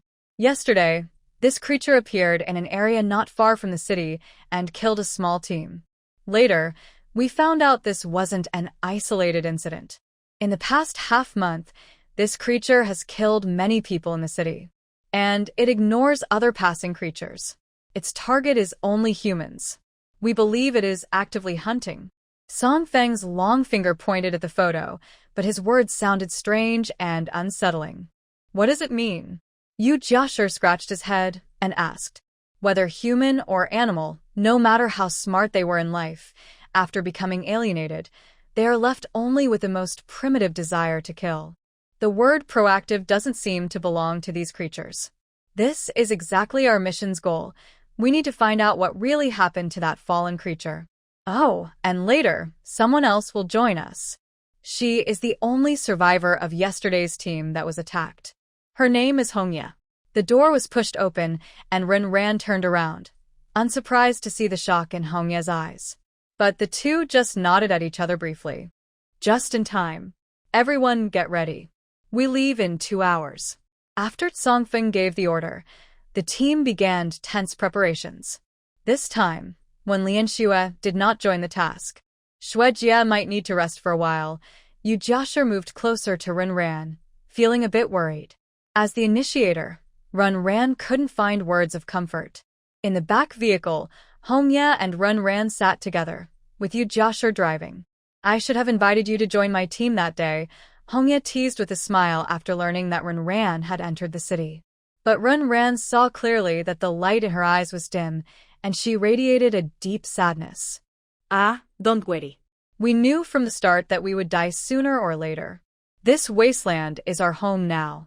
His words were too heavy, making the heart feel oppressed. The vehicle reached the place where Hongya and Wen departed yesterday in just a moment. They saw no humanoid fallen creatures, no corpses. Only traces of blood remained. Standing by the dried bloodstains, Hongya clenched her fists, and her eyes flashed with hatred, like turbulent waves. Yesterday, we encountered that fallen creature in this direction. With Hongya leading the way, the convoy continued forward. Along the way, they didn't find even a single piece of corpse. In this wasteland, the bodies of those who died outside are the best snacks for the endless wandering fallen creatures. The vehicle gradually entered a remote area. This was an abandoned small town. Among the ruins, the once bustling scene could still be glimpsed. But now, civilization was dust, and this place seemed to have become a forbidden zone for humans. There were too many stones, the roads were damaged, and once they reached the outskirts, the vehicle could go no further. A few people had to get out and follow Hongya to the place where they first encountered the fallen creature yesterday. It was a collapsed small house. Yesterday, we were taking a short break here, when suddenly, that thing appeared. He pointed ahead, and Hongya tried to stay calm. The group spread out to look for clues, then heard Zhengong's voice. Here, the footprints on the ground were too shallow for fallen creatures who don't wear shoes. Barefoot footprints are easy to recognize. Those footprints led deeper into the town. Tracking is not new to people like them who often go in and out of the wasteland. Following behind the team, Runran looked at the town with a frown. She felt something was strange. It was too quiet. This town didn't seem to belong to humans. It seemed to be occupied by many fallen creatures. Those things would surely cause some noise. But when they entered the town, all they felt was extreme silence. Seeing Songfeng's confident look, Runran could only temporarily relax. However, she still held a seed in her hand, ready to fight at any moment. The traces led forward, winding around, and before they knew it, they reached the deeper part of the town. It looks like this used to be a mall. The grand building, about 7 stories tall, was now just ruins. Eroded by time, it looked even more desolate. The footprints disappeared here, Zheng pointed inside and looked at Songfeng. It was still daytime, but further inside, there were no light bulbs in the ruins. In the dark, it was easy for fallen creatures to hide. This place seemed like a deep abyss, tempting them to keep going. And the fallen creature still hadn't shown itself. Wait a moment. Luoqing stepped forward, and suddenly, several small balls appeared in her empty hand. She pressed a few buttons on the balls and blinding light exploded. She threw the balls into the dark areas of the first floor of the mall. With enough light, the group moved forward again. Renran looked at Luoqing with a bit of envy. Her space ability, legendary storage space, would be so useful in this apocalyptic world. System, can you give me an ability like that? Renran admitted she was jealous. The system politely remained silent. Although everyone's footsteps were very quiet, in this silent environment, they were still noticeable. The first floor didn't seem dangerous. Renran thought to herself, then suddenly saw a long tail appear in front of her left side. A pale tail wrapped around Zheng, pulling him into the darkness. There's a fallen creature. Songfeng quietly spoke a word, and several people quickly followed. Xiaoqiu was thrown, and Luoqing walked in the middle of the team. Her fighting ability was relatively weak, so she was the main protected target during missions. Ahead, there was the sound of something collapsing. When they arrived, they saw Zheng holding a long-tailed creature that was smashing into the wall. His bulging arm muscles looked impressive. Zheng, who was normally about 1.7 meters tall, now appeared to be 2 meters tall. His strong build made Ran glance more, noticing something unusual. Under the muscles there was a faint yellowish color. The color of the dust suggested the opponent was an earth element ability user, but Zheng specialized in earth-based defense. His body was as hard as rock, and he easily defeated the low-level creature. He punched its head, smashing it, and took out the source seed inside. Zheng, with blood and flesh on his arm, looked at Ran and then returned to the team. I checked around. There are no other creatures nearby. Maybe that thing has already left. Zheng's question couldn't be answered by the others. Hong Yi clenched her fists, feeling a bit frustrated. Are we just going to leave it like this? The humanoid creature was so alert, it seemed unlikely. Looking at the mall map on the wall, Songfeng was also thinking. Ran, meanwhile, looked in one direction. There was a half-collapsed corridor, ending in an employee passage. It seemed to lead to the basement. A cold breeze spread from there. Ran looked at her arm, getting goosebumps. Captain, something's wrong here. Ran spoke seriously, but Zheng sneered. Are you scared? Just say so, coward. Ran wasn't angry at the teasing, but looked at Songfeng. I also find it strange. Let's go out first, Songfeng agreed with Ran. He waved and led a few people to quickly retreat. They all remembered the escape route, but after turning a corner, they suddenly stopped. Where's the way out? Yu Jiashi asked everyone's question. The path they came from was blocked by a large stone. But if it had collapsed, they wouldn't have heard any sound. The only possibility, man-made? As Ran grew more cautious, her small white branch-like plant suddenly brushed against her arm. A thin root tip extended and pressed against the wall, as if listening. That small white plant was her name for this little creature. She moved a step, blocking the small white plant. The part where the wrist connects to the little white creature was clear with a sense of vibration, as if something was approaching here. Be careful, she shouted, then pulled Yu Jiashi and rushed forward. Where they had been standing, the wall suddenly exploded, and a heavily armored creature appeared. Its pale scales looked a bit frightening in this environment. The large head swung slowly, as it looked at the others. Its front hooves stomped on the ground repeatedly, as if gathering strength. Its thick limbs looked very powerful. Ran couldn't recognize what this creature originally was. After pulling Yu Jiashi up, she quickly ran backward. Let's go. Xiao Bai's senses told her more of these creatures were coming this way. Why run? It's just one creature, Zheng said, clenched his fists, and prepared to fight. He punched the creature's head, bones creaking, then shook his hand, watching the creature fall with a loud crash, feeling very proud. let's go. But all she heard was Song Feng's command. What's going on? Zheng Gong wanted to ask, but then he saw the faint white color moving beyond the broken wall. It wasn't just one. There were many. Zheng Gong's face immediately turned grim. Without hesitation, he turned and ran after them. At the front, Ran returned to the first floor of the shopping mall. She looked at the signs on the wall to find a new escape route. Here, Yu Jiashi's eyes were sharper, and she led a few people toward another direction. In the narrow space, there were many stones and debris blocking the way, making it hard to move. Sometimes they had to climb over collapsed walls. When they finally reached another exit, they felt hopeless. It was still blocked by stones. The stones looked too perfect to be naturally formed. What's going on? Luo Qing's face was pale. She held a small light ball in her hand and asked with difficulty. This is a trap. Those things are designed to trap us, Ran said confidently. Zheng Gong wanted to argue but couldn't explain what was happening. What do we do now? Should we fight our way out? Zheng Gong looked back in the direction they came from, becoming more cautious. The dangerous feeling ahead made his scalp tingle. The creatures were coming. Here they come. Zheng Gong shouted and prepared for battle. The others also got ready. Luo Qing stayed at the back, while Ran was slightly ahead. The plants had not yet been planted by her. She looked at the ground beneath her feet, but the strange feeling still did not fade. Xiao Bai's body was faintly blurred against the gray-white wall, with roots spreading out as Ran's thoughts gradually extended underground. At this moment, groups of fallen creatures appeared ahead. Seeing them block the path and trap everyone, the fallen creatures surprisingly did not attack immediately.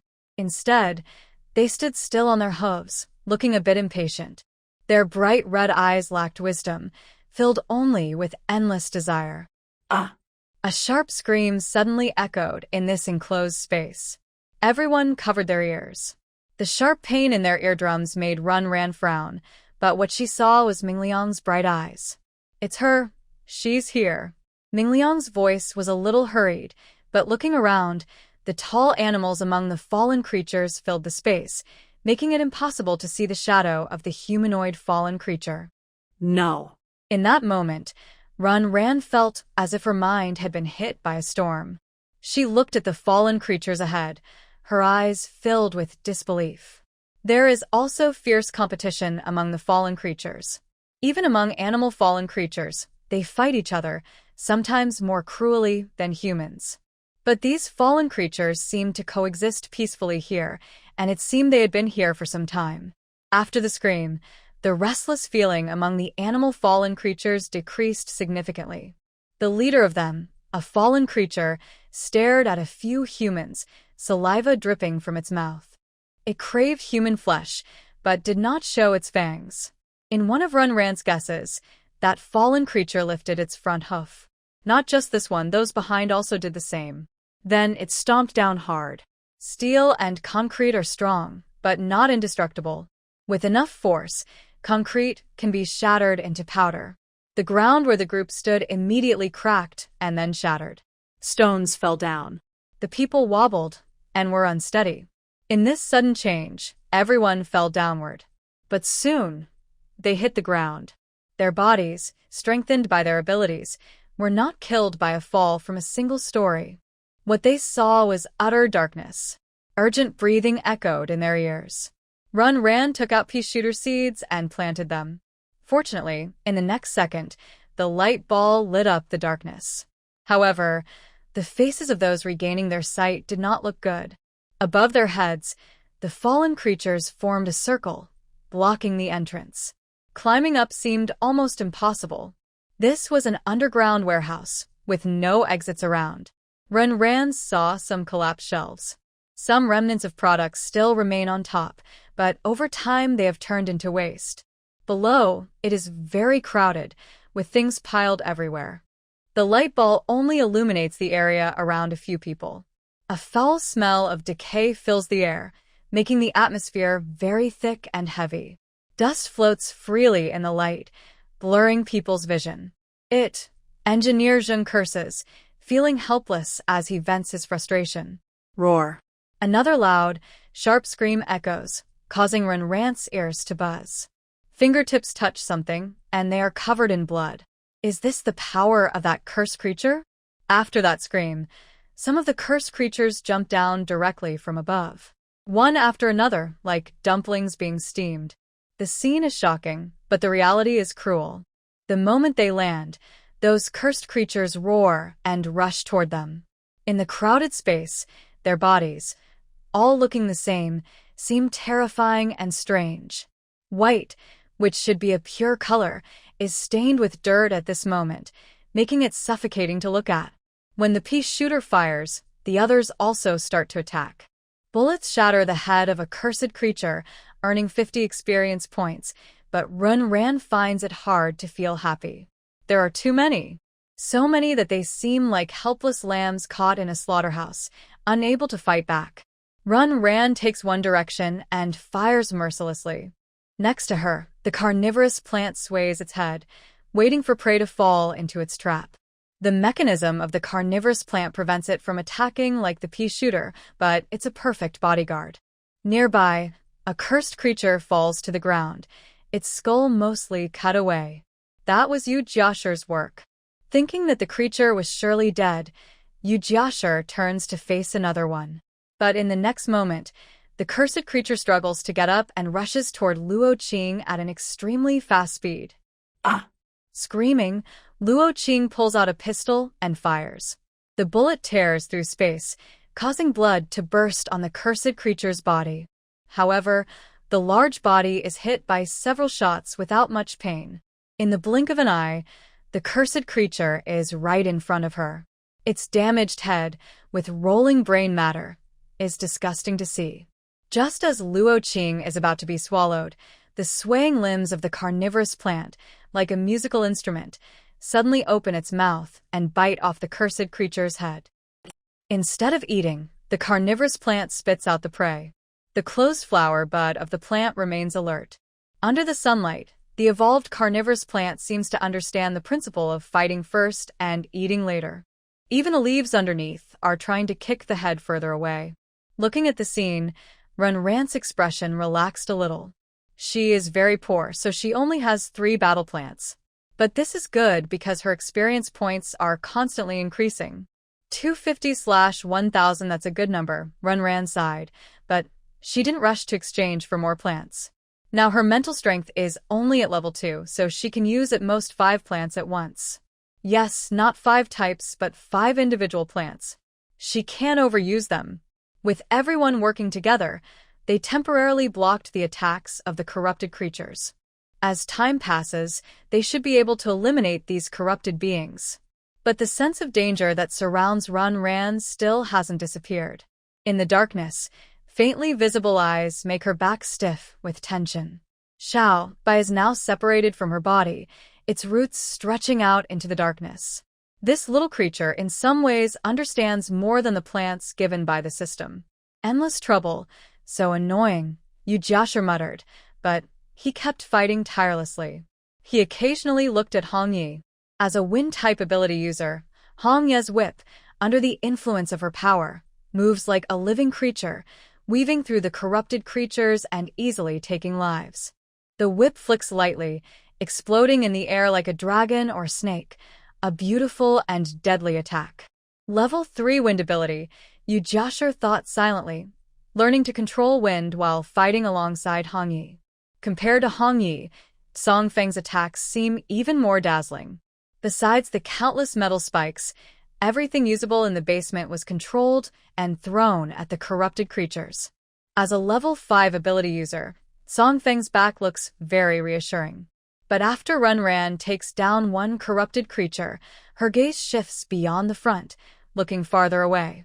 There, Xiao Bai has just arrived. Xiao Bai's roots are soft, like human nerves. And each of these nerves is connected to Ran. In a blurry sense, Ran seems to see something in the darkness. It's not a direct view, more like a perception. She sees a humanoid figure standing at the back of the corrupted creatures, watching everyone being surrounded with cold eyes. That humanoid creature is the corrupted being. Ran instantly understood. She withdrew from that strange perception, feeling dizzy. She supported her forehead and looked at the backs of a few people with some difficulty.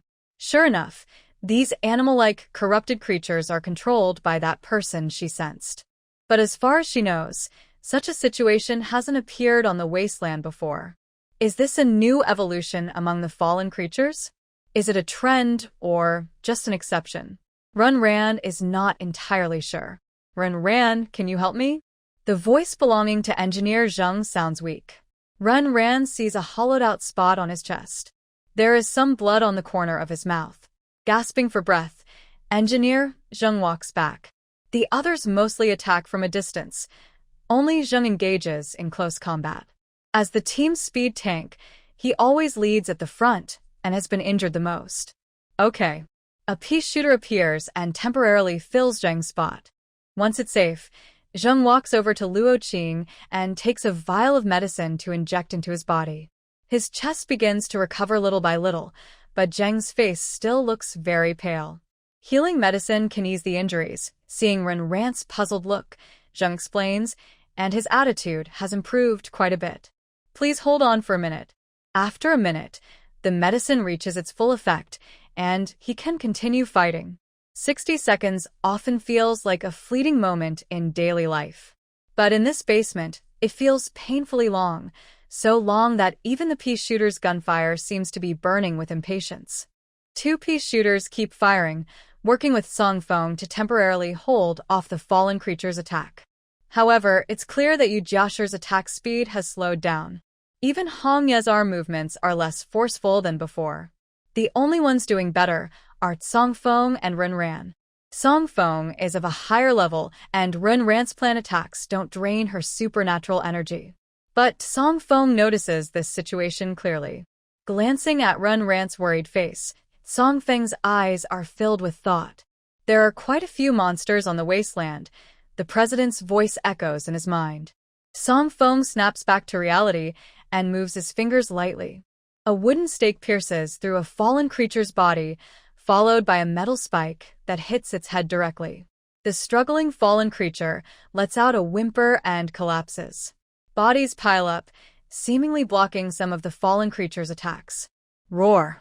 Amid the beast's roar, one fallen creature lunges at its companion's body, biting and tearing at the flesh.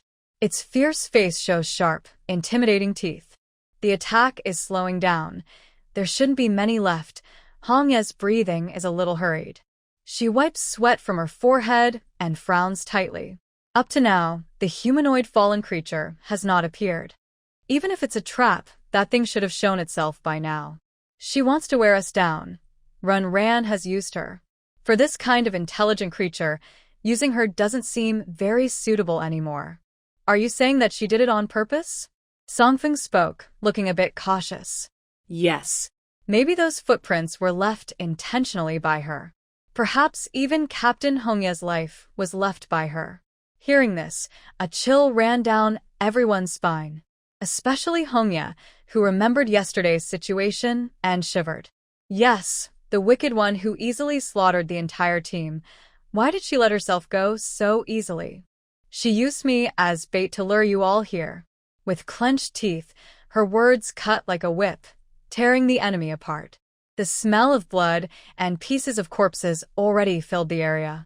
Zhengong, who had returned to the front, didn't hold on for long and retreated again. Cough, cough. He spat out a mouthful of blood, containing fragments of internal organs. His eyes showed despair. Could it be that the beast killed us all?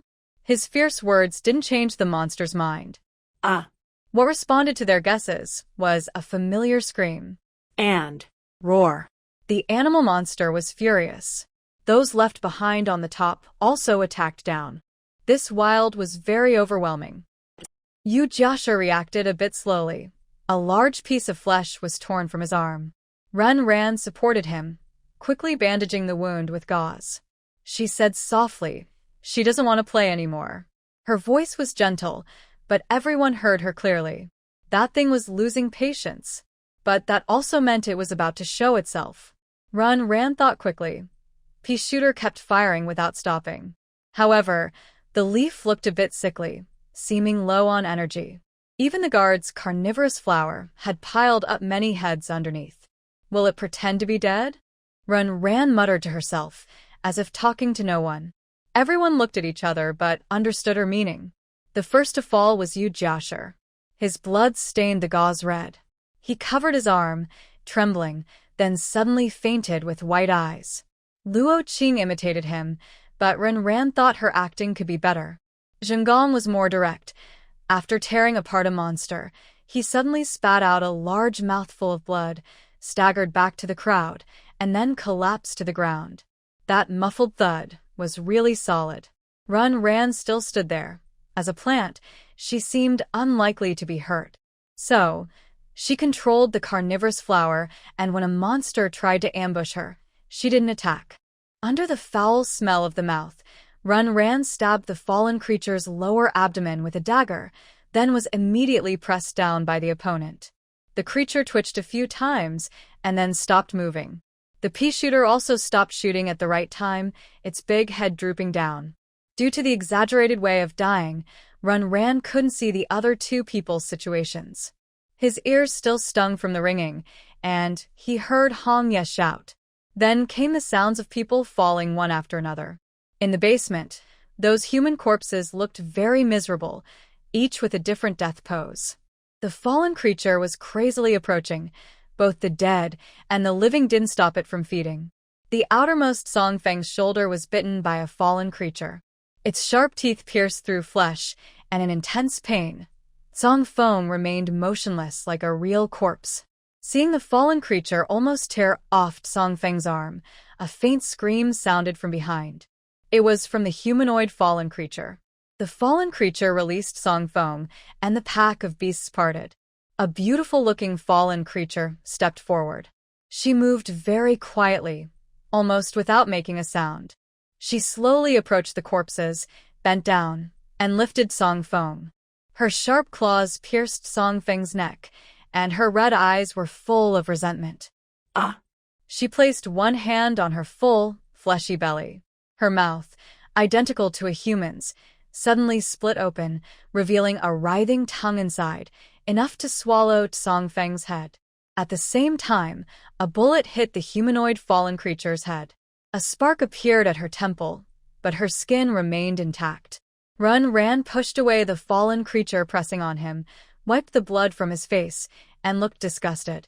The pea shooter was acting stubborn. It became weaker again, making soft, whining sounds. Ran patted its big pea head and looked at the shocked expression in the fallen creature's eyes, feeling a bit of schadenfreude. Song Feng, who was being choked by the fallen creature, suddenly opened his eyes. Countless metal spikes floated above his head, shooting toward the humanoid fallen creature. Ah! It was a roar of anger, not an attack with sound waves. The opponent seemed to realize she had been tricked, her gaze on the group bleeding with rage. Ran's eyes then focused on the fallen creature's belly. The sagging belly ruined the overall look. But considering how slender the limbs of the fallen creature were, she should not have had a big belly when she was still human.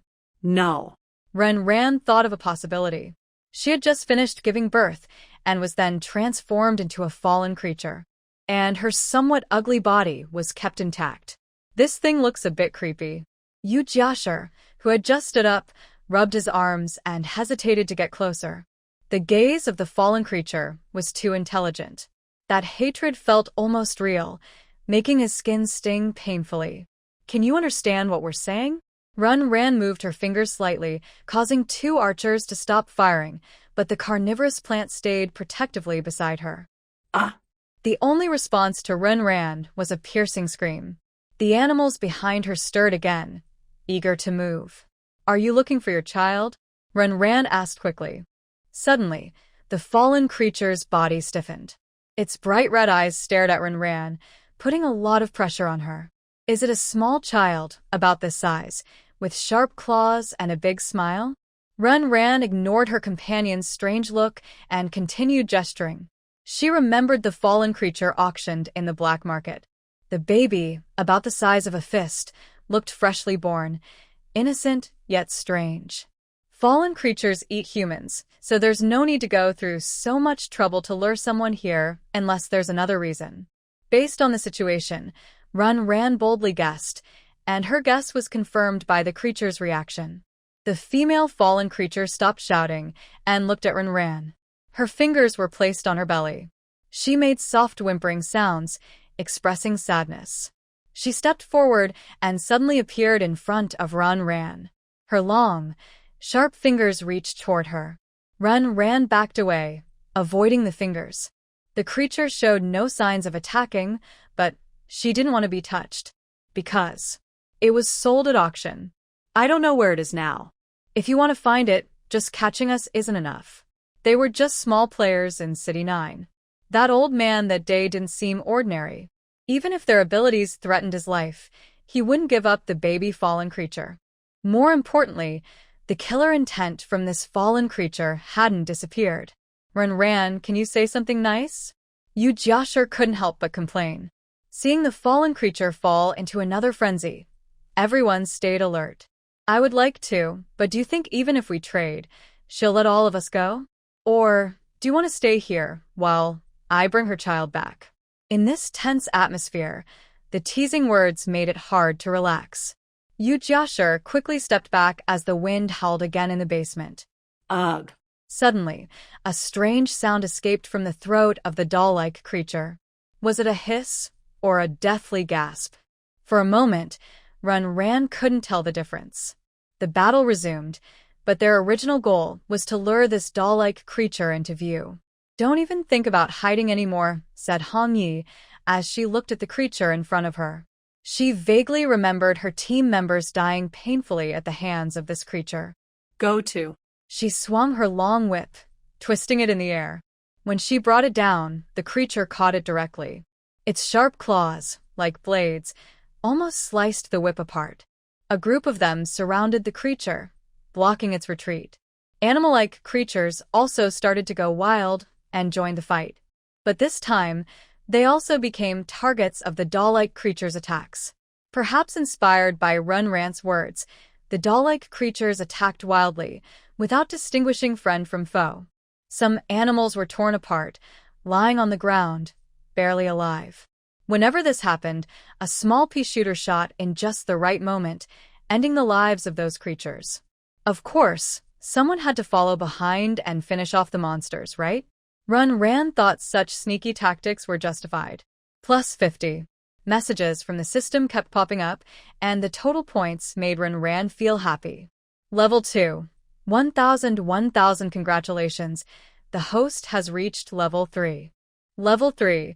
200/3000. A large amount of experience points was gained, instantly raising Ran's level to 3. But looking at the experience points that doubled again and again, she still felt the journey was far away. However, the feeling of leveling up made her mind clearer. Feeling refreshed, Ran exchanged for a pea shooter again. 3 of them fired simultaneously, almost blocking all paths for the creature and continuing to pick off enemies. The doll-like creatures, pushed to the limit, completely let go of their restraint. Their sonic attacks reappeared. The group's ears bled again, and Ran even felt her vision blur. She reached out and saw red at the corner of her eye. This sound was directly attacking the internal organs and brains of the enemies.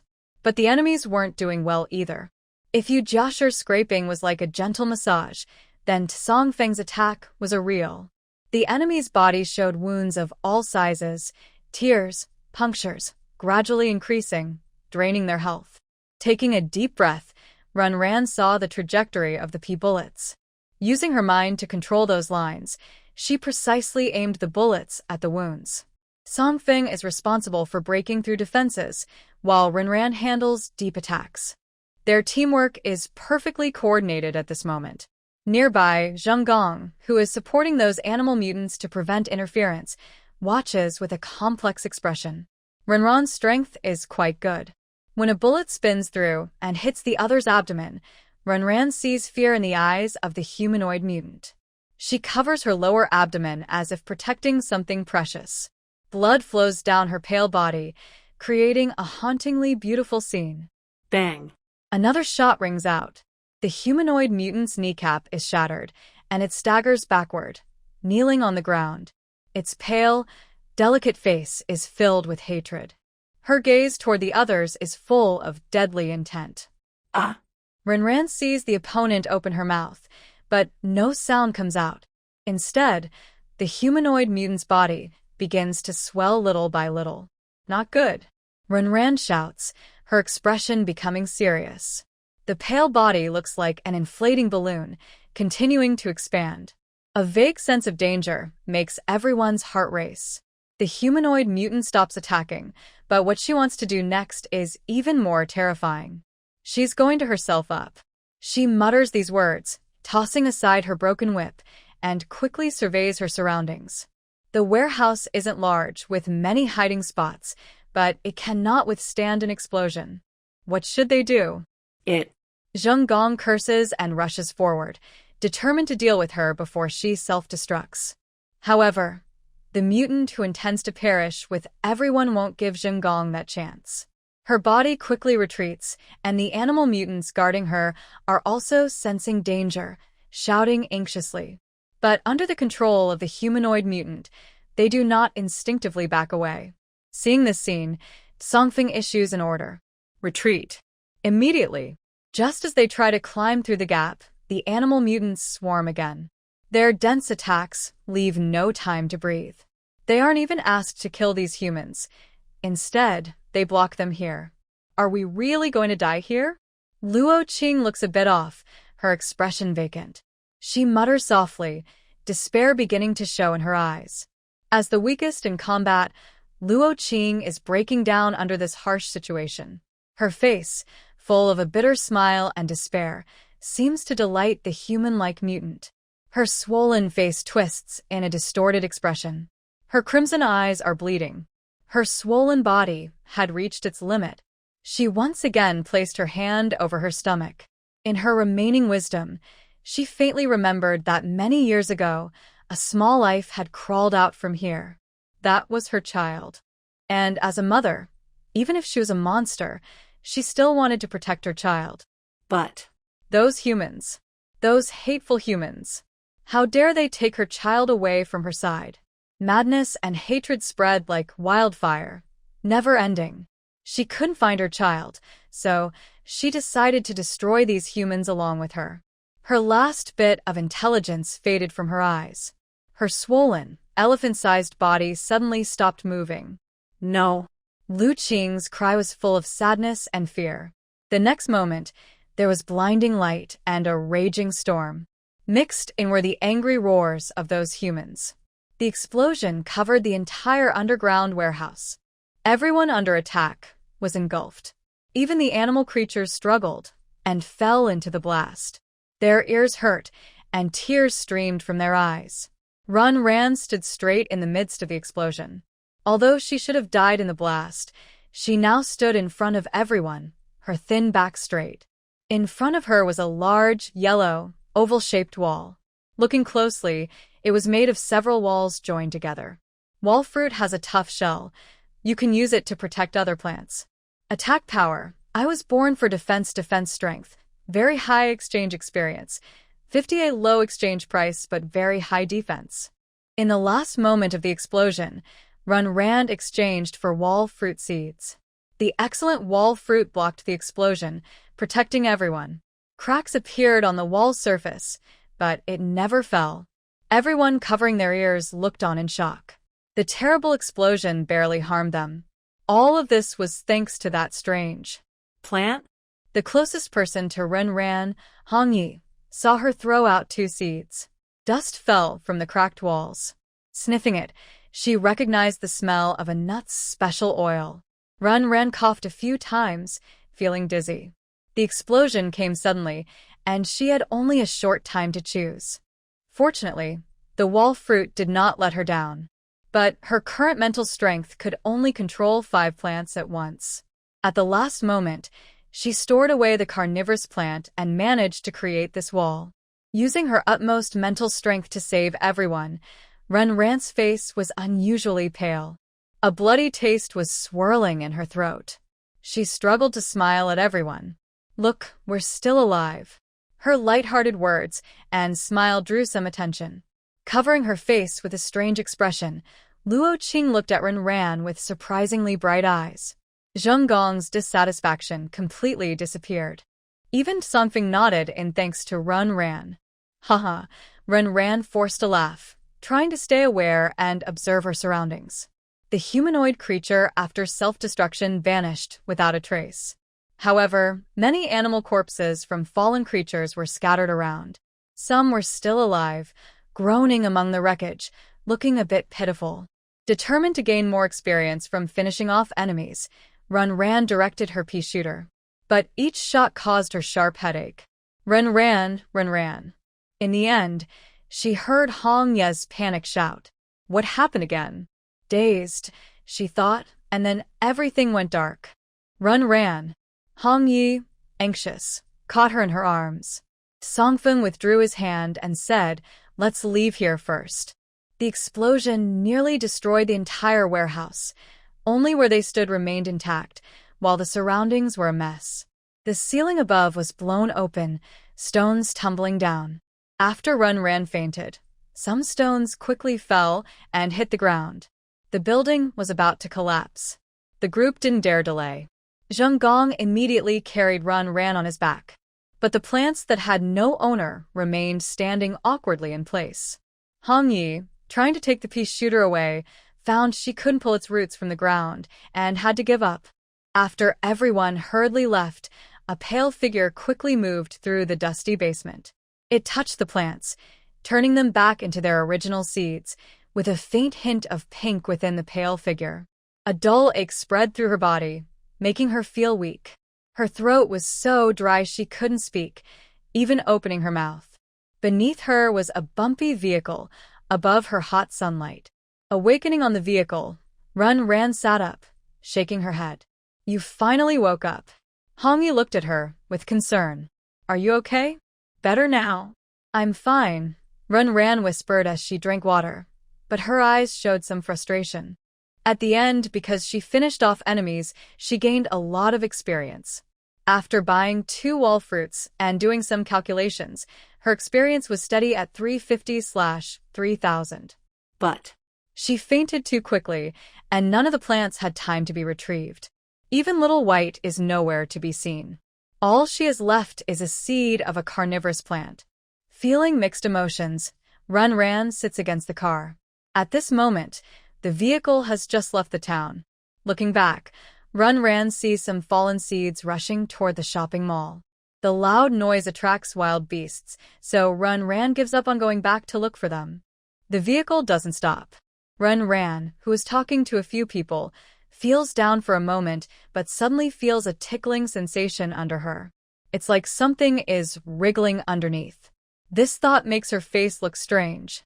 She reaches out and touches, feeling something cold, round, and hard. She secretly pulls out an item. Unsurprisingly, a wall fruit seed. so, Looking at the little white on her wrist, Ren Ran falls silent. How did this little guy survive the explosion? And how did it bring her plants back? Things are starting to feel strange. Ren Ran can only stay calm and put all those seeds into her pocket. It would be great to have a space. She sighs again. There's also a cold, hard object in her pocket, likely a source seed. She quickly glances and sees it's pink. Speaking of source seeds, she looks at a small bag on her knee. These are the harvest from this mission. The fallen animal plants provided quite a few source seeds. Some sunflowers have been eaten. Her mood shifts from cloudy to clear, but while braking sharply, she nearly crashes into the car in front. She looks up and sees a car stopped ahead. A man is waving his hand. It's someone from the Fengyun Society, Yu Jiashir whispers. The Fengyun Society? Ren Ran is confused. They're a first-level team from City 9, but they're much more ruthless in their actions. Their success rate for missions requiring live targets is 0. This simple explanation already shows how fierce this team is. When the Fengyun Society blocks her car, Song Feng rolls down his window. "Haha, Captain Song, long time no see," says Wang Chong, the leader of the Fengyun Society. He looks very ordinary, with no distinctive features. His eyes are cold and dark, even though he's smiling now. Seeing his face, Ran feels it somewhat familiar. Is there something, Captain Wang? Song Feng asks coldly, not getting out of the car. It's nothing, just out of fuel. I wanted to ask Captain Song if I could borrow some oil. This point shouldn't be refused by Captain Song, right? Wang Chong's voice was a bit hoarse, and his cheerful expression made him hard to refuse. Song Feng gave Zhengong a quick look. There was extra gasoline in the trunk, and Zhengong got out of the car and moved closer to the back. The two teams looked tense as they approached each other. Ran, sitting in the car, clenched his seeds, ready to act. Trouble was coming. Behind, Zhengong was bending down to pick something up, but suddenly found the ground beneath his feet turning soft. Like quicksand, his feet sank instantly. When he tried to escape quickly, the ground suddenly hardened again, trapping his lower body inside. At the same time, gunfire rang out. A bullet spun and shattered the glass, but just before hitting Yu Jiashir, it was blocked by a gust of wind. The bullet landed on the seat, hot to the touch, and Yu Jiashir looked gratefully at Hong Yi. What is Captain Wang doing? Song Feng asked, thinking quickly. He made a move with his mind, and a metal spike shot into the nearby ground. Ah! A muffled pain sounded as the ground seemed to bleed. Soon, a man with a wounded shoulder crawled out from underground. He looked at Song Feng with some fear. His earth element ability allowed him to hide underground, making him a sneaky attacker. Of course. I was after your gains, Wang Chong said, seemingly prepared for Song Feng's attack. Spring weather was moist, and the wasteland had plenty of water. The wild grass was crisp and lush. But at this moment, the abundant water was drawn out and gathered in Wang Chong's palm. Colorless water flowed and wrapped around a metal spike. The metal slowly dissolved in the water. Captain Song's abilities are quite strong, Wang Chong praised, but then waved his hand. The water burst above everyone's heads, exploding into rain. Drops of rain fell, hitting the car roof with a tap-tap sound. Ran smelled a foul odor. Be careful, those raindrops can corrode metal, Yu Jiashir warned, then used wind to cover the vehicle. But the rain quickly eroded the windshield, and soon the roof emitted blue smoke. Ran turned aside to avoid a raindrop falling from above. A blackened hole appeared in the seat. This ability was truly frightening. Behind, Zhengong, still fighting the ground, bulged his muscles, pushed with his legs, and sank his center of gravity. Around him, cracks appeared in the ground, and Zhengong finally managed to pull his legs out of the earth. Captain Song, why not honestly hand over your gains this time? I might let you go. Although I don't know how you escaped from that explosion, you're clearly injured now. Don't want to die? Just cooperate quietly. Wang Chong raised an eyebrow, looking fearless. Behind him, a girl with a pure appearance tilted her head, watching everyone cutely. But when Ran made eye contact with her, she suddenly felt a stabbing pain in her head. Almost fainting again, Ran looked away. That's their team's ace. Arrow, a mental ability user. Rumor has it she can control people's minds. Don't make eye contact with her. Song Feng whispered nervously, looking worried. Because of Ran, they survived the explosion. But before that, fighting those animals had already drained them a lot. Now everyone was injured. Especially Zhengong, who looked strong now but was actually weak inside. Fighting Wang Chong again seemed reckless. Are you secretly following us? Song Feng's tone was cold, but Wang Chong just smiled carelessly. Following? Captain Song, that's not very polite to say. I also wanted this mission, but I was a step behind you, Captain. Losing to others, I accept. But do you admit it now, Captain? With sarcastic words, Wang Chong showed his ambition clearly. In the city, ability users couldn't fight openly. But outside the city, no one would help dead ability users. That's the rule of the Wasteland. Anything can happen in this crazy wasteland, right? Since they couldn't get the mission, they might as well take what they could from it. Facing this bandit logic, Song Feng said nothing. Both sides launched attacks instantly. Ran, jumping out of the vehicle, hugged the source seeds in her arms. She almost risked her life to get them back. Standing firm, Run ran throughout the seeds. The peace seeds were as strong as ever. The barrels quickly heated up, and under her signal, they started shooting happily. The peace shooter was excited, and Run ran, holding a small white leaf, stared at Wang Chong with dark eyes. She finally remembered where she had seen Wang Chong before. Was that baby's seed your capture inside the city? Run ran suddenly asked Wang Chong. That day, in the underground black market, she saw Wang Chong. When the old man left, Wang Chong also followed him. It was just a casual glance at the time. Now, looking back, it seems Wang Chong provoked that humanoid creature, which triggered the other person. As a result, only one person from the Red Leaf team survived, and the Star Constellation Squad came to clean up the mess, while their Wind Cloud Society wanted to take credit. They really had a clever plan. Hey, how do you know all this? Wang Chong looked at Run Ran with some surprise, but his expression remained indifferent. Although the plant was strange, what could it matter? It was just a second-level ability user. That time, we made a mistake and let that thing escape. But I didn't expect that thing to cause such a big commotion. By the way, Captain Song, I still need to thank you for helping me a lot. While saying this, the raindrops above never stopped falling. Run ran, hiding under the leaves, looked at the charred leaves with some annoyance. Why was this person so sneaky? Pea bullets whistled through the air, their twisting trajectories hard to predict. All the bullets targeted Wang Chong. But a splash of water blocked in front of Wang Chong, wrapping the bullets and quickly dropping them to the ground. Hee hee, little girl, you'd better stop resisting. Holding a pea, Wang Chong gave a quick glance to his teammate. The moment his sword was drawn, he swung it at Song Feng. The silver-white blade shimmered with a cold light, and when it fell, it seemed as if the air itself was torn apart. There was someone in Wang Qing's team who was very skilled in swordsmanship. Confidently, he approached for close combat. But he was blocked by Zheng Gong. His fist and wide sword collided, and his body naturally suffered more. Plus Zheng Gong's internal injuries, he could only barely hold his ground now. The vehicle wheels were completely stuck in the ground.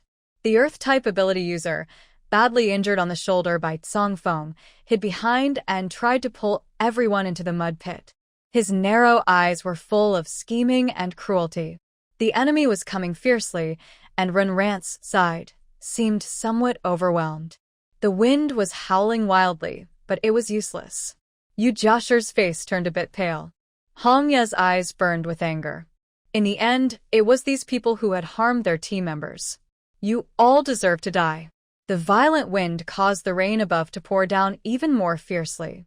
Hong Yi looked at the raindrops above, raised her hands, and pointed toward Wang Chong's side. Under the storm, the raindrops turned around and attacked the people on Wang Chong's side. The earthy ability user, a creepy man, was given special attention. Suddenly, a sudden change caused the rain to soak the man completely, making him feel very cold. The corrosive raindrops made a sizzling sound. At first, black spots appeared on his skin, then they spread. From the wounds, you could see the flesh had turned to char. Even the bones had been corroded to black. Help me, boss, help me. He stretched his neck, trying to grab Wang Chong, but his leg bones were so fragile they broke instantly. He rolled onto the ground, looking very miserable. Faced with such a teammate, Wang Chong took a step back. This was his ability, but he couldn't undo what had happened. He could only retract his power. Captain. In a weak voice, the man saw Wang Chong's cold expression. His pupils shrank rapidly. The pain made him scream, but the corrosive rain kept draining his life. Sorry. Wang Chong crouched down and looked at the man, then slowly reached out his hand. He used force to break the man's neck. Don't worry, I will avenge you. Seeing his teammate in a terrible state, Wang Chong stood up again and gave an order. Xiao Ruo, kill them all. Yes. AI Ruo's voice was soft and gentle. She bit her finger and looked at everyone innocently, but her eyes shimmered with silver. When her pupils turned silver, Run suddenly felt a sharp pain in her head. It was like a hand reaching into her brain and stirring. The pain made her frown and hold her head. The others nearby felt the same. Attacks on the mind were hard to defend against. There was no way to stop them. This kind of ability was rare in the Wasteland, but today they encountered it. Hee. AI Roa giggled strangely. She took a step forward, seeming to want to get closer to everyone, but Wang Chong pulled her back. Just kill them, no need to do more. Oh, okay. AI Roa sounded a bit disappointed, but obediently increased her supernatural power. Ugh. Yu Jiasher immediately knelt on the ground. His eyes started bleeding. Captain. I can't see. He reached out blindly, his face filled with silence and death. Song Foam cursed. His ability was slightly stronger, so he could still hold on against the attack. If Yu Jiasher was seriously injured, Luo Qing was already on the ground. Blood was flowing from her 7 orifices, and she looked unconscious. Muscular Zhengong tried to fight back with his strong body, but the wide blade was still cutting him. Facing 2 enemies alone, Zhengong knew it was impossible. He withdrew after being stabbed in the shoulder. He wanted to press his hand against the wound, but he placed it in the wrong spot, though he didn't seem to realize it. That ability even affected his awareness. Renran was a bit shocked by this, but she seemed to be okay for now. Could it be because of her level 2 mental strength? This wasn't the time for her to study that. The wall fruit could resist external attacks, but she wasn't sure if it helped against this kind of mental ability. She could only try. A yellow-brown wall fruit appeared in front of her, looking solid and reliable. Renran dragged Luo Qing behind the wall fruit and helped Yu Jiasher to stand. While Renran was doing this, AI Roa was curious, staring at the wall. In her view, the wall fruit was transmitting a faint mental wave. Though weak, it seemed angry and approached her.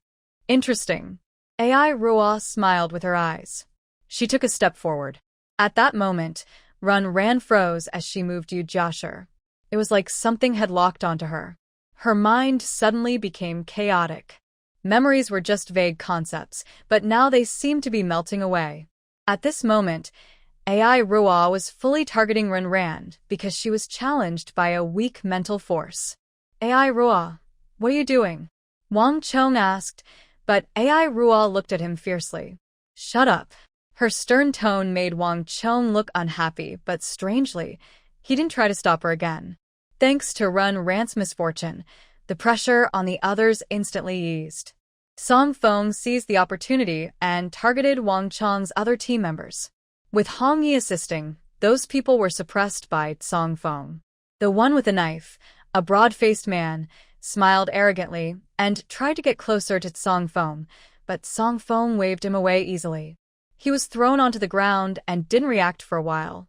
Faced with Song Feng's fierce counterattack, Wang Chong rejoined the fight. Corrosion water was how Wang Chong named his ability. A soft water covered his surface, not an attack from rain this time, but more like self-defense. But underestimating Wang Chong because of this would be a big mistake. Song Feng controlled various weapons to attack Wang Chong, creating a spectacular barrage. However, Wang Chong looked up calmly and caught the weapons with ease. The metal rusted, and the sharp stones instantly turned into a pile of mud. The fight between the two didn't seem to spark any flames, and others couldn't interfere. Hong Yi simply helped Renran. Renran was feeling very uncomfortable at this moment. Confused memories almost made her forget who was around her. She forcibly held back her plan to have Pea Shooter attack Hong Yi and brushed aside Hong Ye's arm. Don't worry about me for now. She gritted her teeth and managed to say a few words, leaning on the Pea Shooter. At this point, she had no energy left to control the Pea Shooter. She could only let it fire on its own. Each bullet shot out, as if passing through her mind. The lines created by the bullets intertwined, making her feel like her mind was filled with many things. Her memories were like a tangled mess. She shook her head hard, but tasted a salty, metallic flavor in her mouth. She touched her nose and saw blood. Behind her, the pea stalks trembled. The leaves drooped and rested on her shoulders, seeming to offer comfort. Don't be afraid, don't be afraid. A soft cry echoed deep in her mind. But Renran couldn't find where it was coming from. It was clear and childlike, pure and clean. Ban. Don't be afraid. When these two sounds rang out together, Ran looked somewhat confused at the pea shooter. It was the voice of the pea shooter, no, of all the plants. At that moment, she felt as if she was inside her own mind. She saw the plants taking root in her brain, their roots firmly gripping the ground to keep her from collapsing. The tangled roots were tiny but strong. It was them speaking. Ran finally understood what was happening. So, she wasn't fighting alone, right? A few meters away, AI Rua's eyes shone brightly, with a hint of something strange. She seemed eager to catch Ran and study her closely. Faced with this predatory gaze, Ran bared her bloody teeth and stuck up her fire. It sounded like a shout, but was barely audible. After she said these words, the pea shooter trembled. The bullets that once needed her control now appeared directly where she wanted them to go. One bullet pierced AI Rua's abdomen. She slowly looked down, confused by the wound. How could this happen? It's off course. She exhaled and, taking advantage of her opponent's distraction, stood up. The pea shooter's mood grew even more joyful. No bullets appeared, but AI Rua's body kept getting wounds. Her strange attack made it impossible for AI Rua to defend herself. She covered her stomach, her face turning pale. The previous creepy smile finally disappeared, replaced by anger. You deserve to die. The girl's voice was still soft, but it sounded a bit frightening to others. Her silver eyes narrowed with a fierce killing intent. Ran seemed to see invisible waves crashing toward her, but she only quickly moved behind the wall. The sturdy wall blocked most of the attack. Like an immortal guardian, she would never retreat. The remaining attacks didn't bother Ran much. Her eyes fixed on AI Rua's chest. The cold, sharp gaze made AI Rua step back half a step. You. She wanted to say something but instinctively protected her chest. She wanted to kill herself. But as this thought arose, AI Rua found she couldn't think anymore. Her forehead felt cold, yet warmness flowed across her brow. Her light body grew heavy. She couldn't take a step forward. AI Rua saw that woman smiling wildly at her, as if she was her former self. What's wrong? A question appeared in her mind. But then she looked up at the sky above her. Blood was flowing down her forehead. The mental pressure belonging to AI Rua finally disappeared at this moment. No. As AI Rua died, Wang Chong's mood fluctuated. His face turned fierce. He never expected that his trump card would be so easily dealt with. Just when he wanted to counterattack Ran, Song Feng seized the opportunity.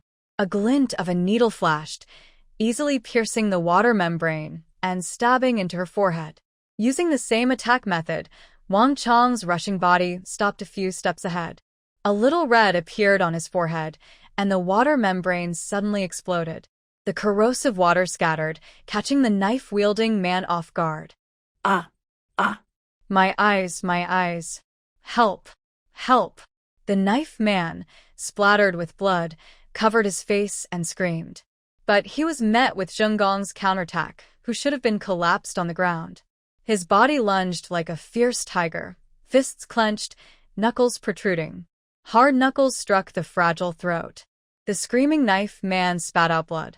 He swung his knife back. But this strike was soft and limp, easily dodged by Zhengong. The knife flew to the ground. The knife man knelt down on both knees, then collapsed completely. He was dead. Zhengong wanted to laugh, but suddenly rolled his eyes and fainted. There were 4 people in total at this wind and cloud meeting. After a fierce battle, all of them had died at the hands of a few. Their performance was perfect. Cough. Songfeng's finger touched his lips. Then he smiled as he pulled it away, though the corners of his mouth were slightly red. He was not feeling well at this moment. Ran, feeling weak and soft, leaned against the wall and sat on the ground. Anyway, she was out of strength.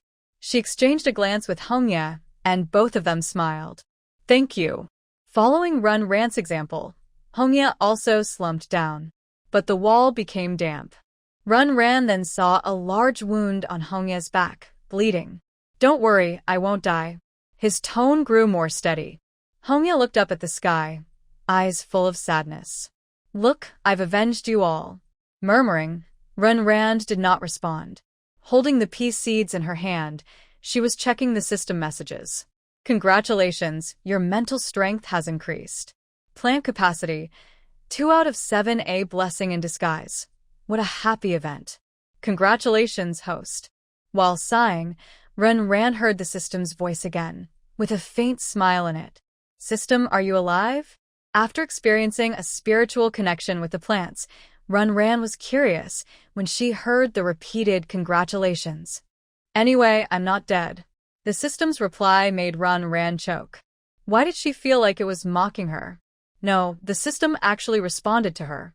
Wanting to tease the system a bit, Rand saw Confronting walking over. The vehicle has been dug out. Let's go back. The vehicle was a bit battered, but it could still run. As for the bodies on the ground, valuable items had been thoroughly looted, and the bodies were simply left aside. On the Wasteland, there were always cleaners. The vehicle crushed the broken bodies, and everyone remained indifferent.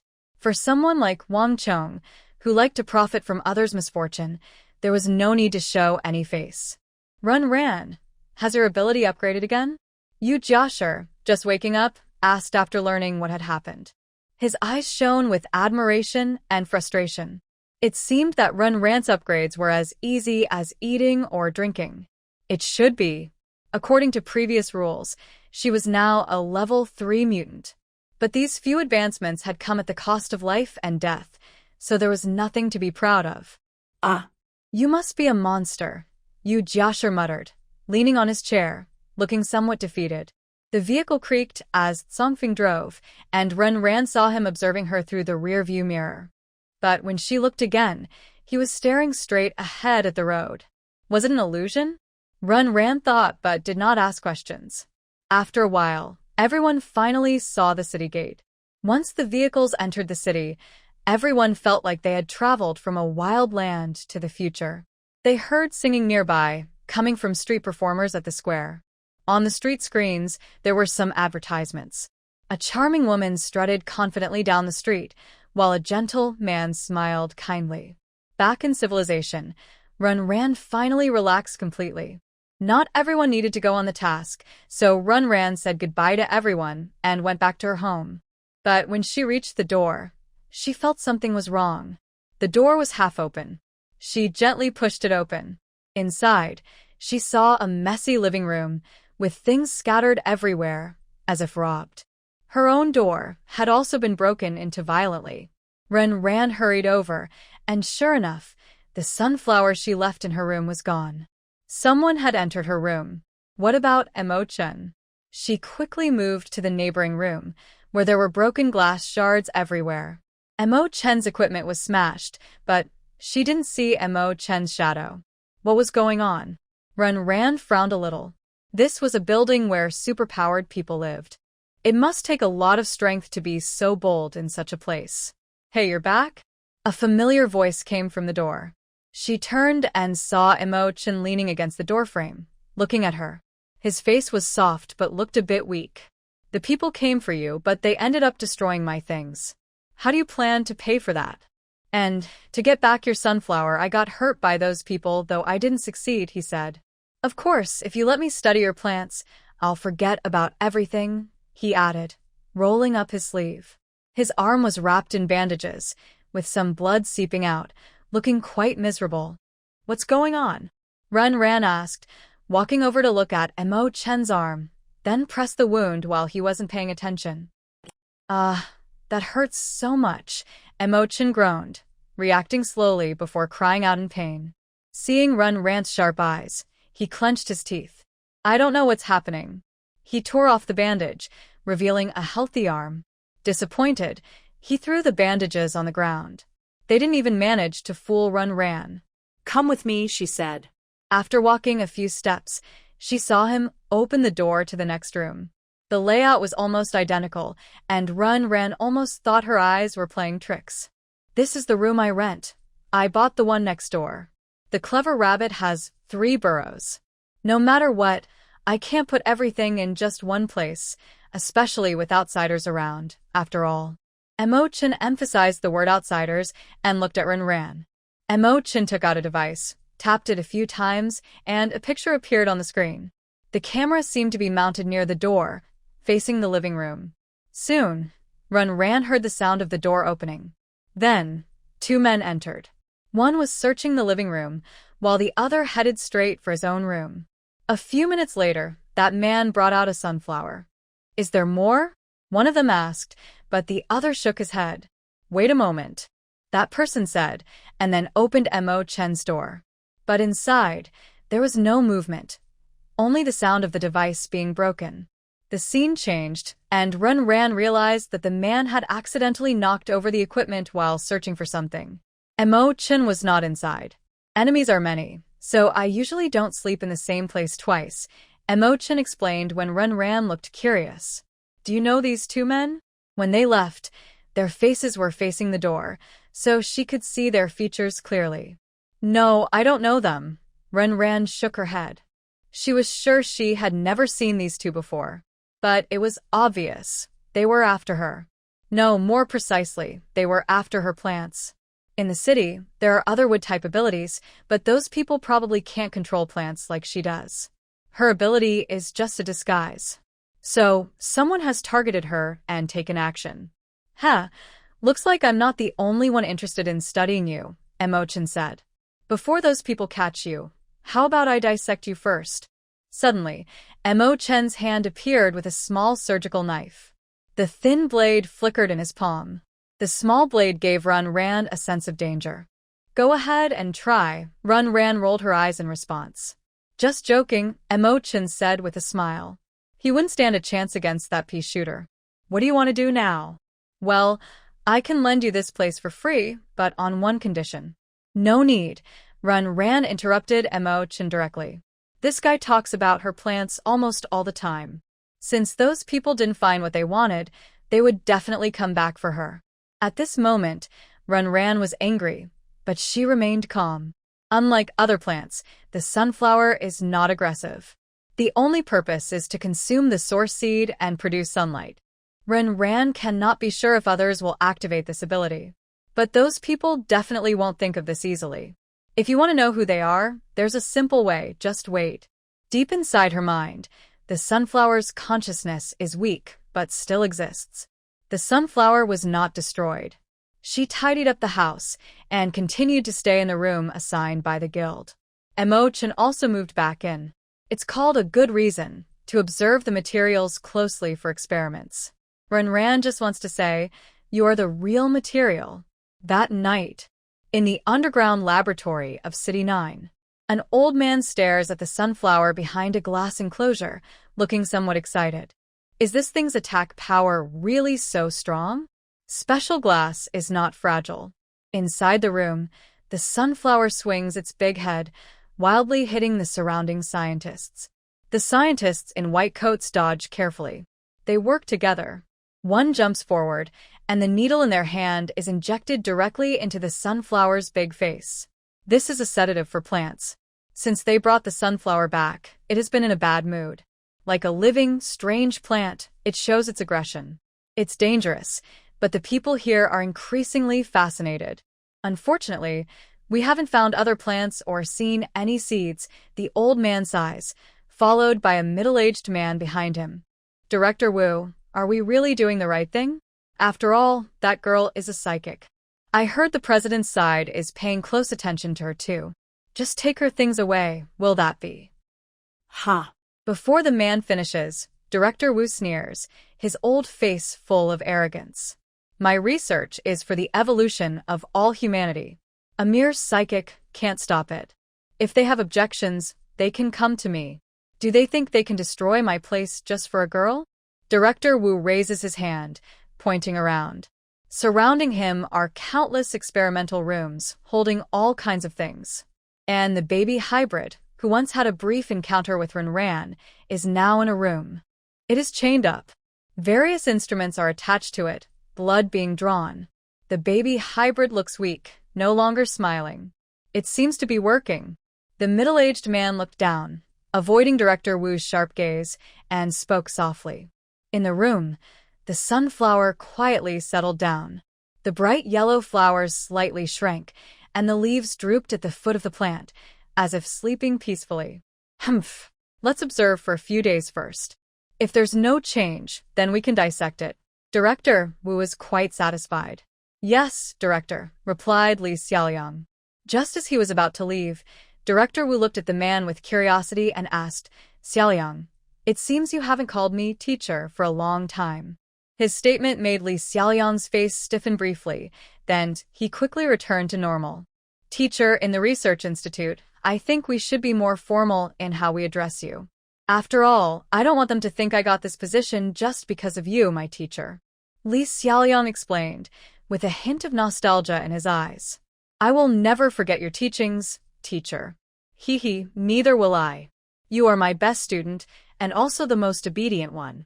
Work hard, and don't let me down. After patting Li Xiaoliang on the shoulder, Director Wu left. As he passed by the room where the embryo was kept, he caught eyes with a tiny creature inside. A baby, placed in human society, at this age, wouldn't understand much. But strangely, the baby's eyes were filled with a strange light, cruel yet curious. Looking into those eyes, Director Wu felt no emotion. If it's no longer useful, then just take care of it. It seemed that relying on this little thing to uncover the root cause of the embryo's existence was impossible. Disappointed, Director Wu walked away. Meanwhile, Li Xiaoliang, still in the lab, saw the researchers quickly gather their materials and evacuate the room. Suddenly, white gas was sprayed inside. In an instant, flames erupted. Glass separated the fire, but didn't block the heat. Getting closer, one could hear the desperate screams from inside, the wails of the embryo. People around seemed used to it. But Li Xiaoliang clenched his fists, his eyes filled with pity. His communicator in his pocket beeped.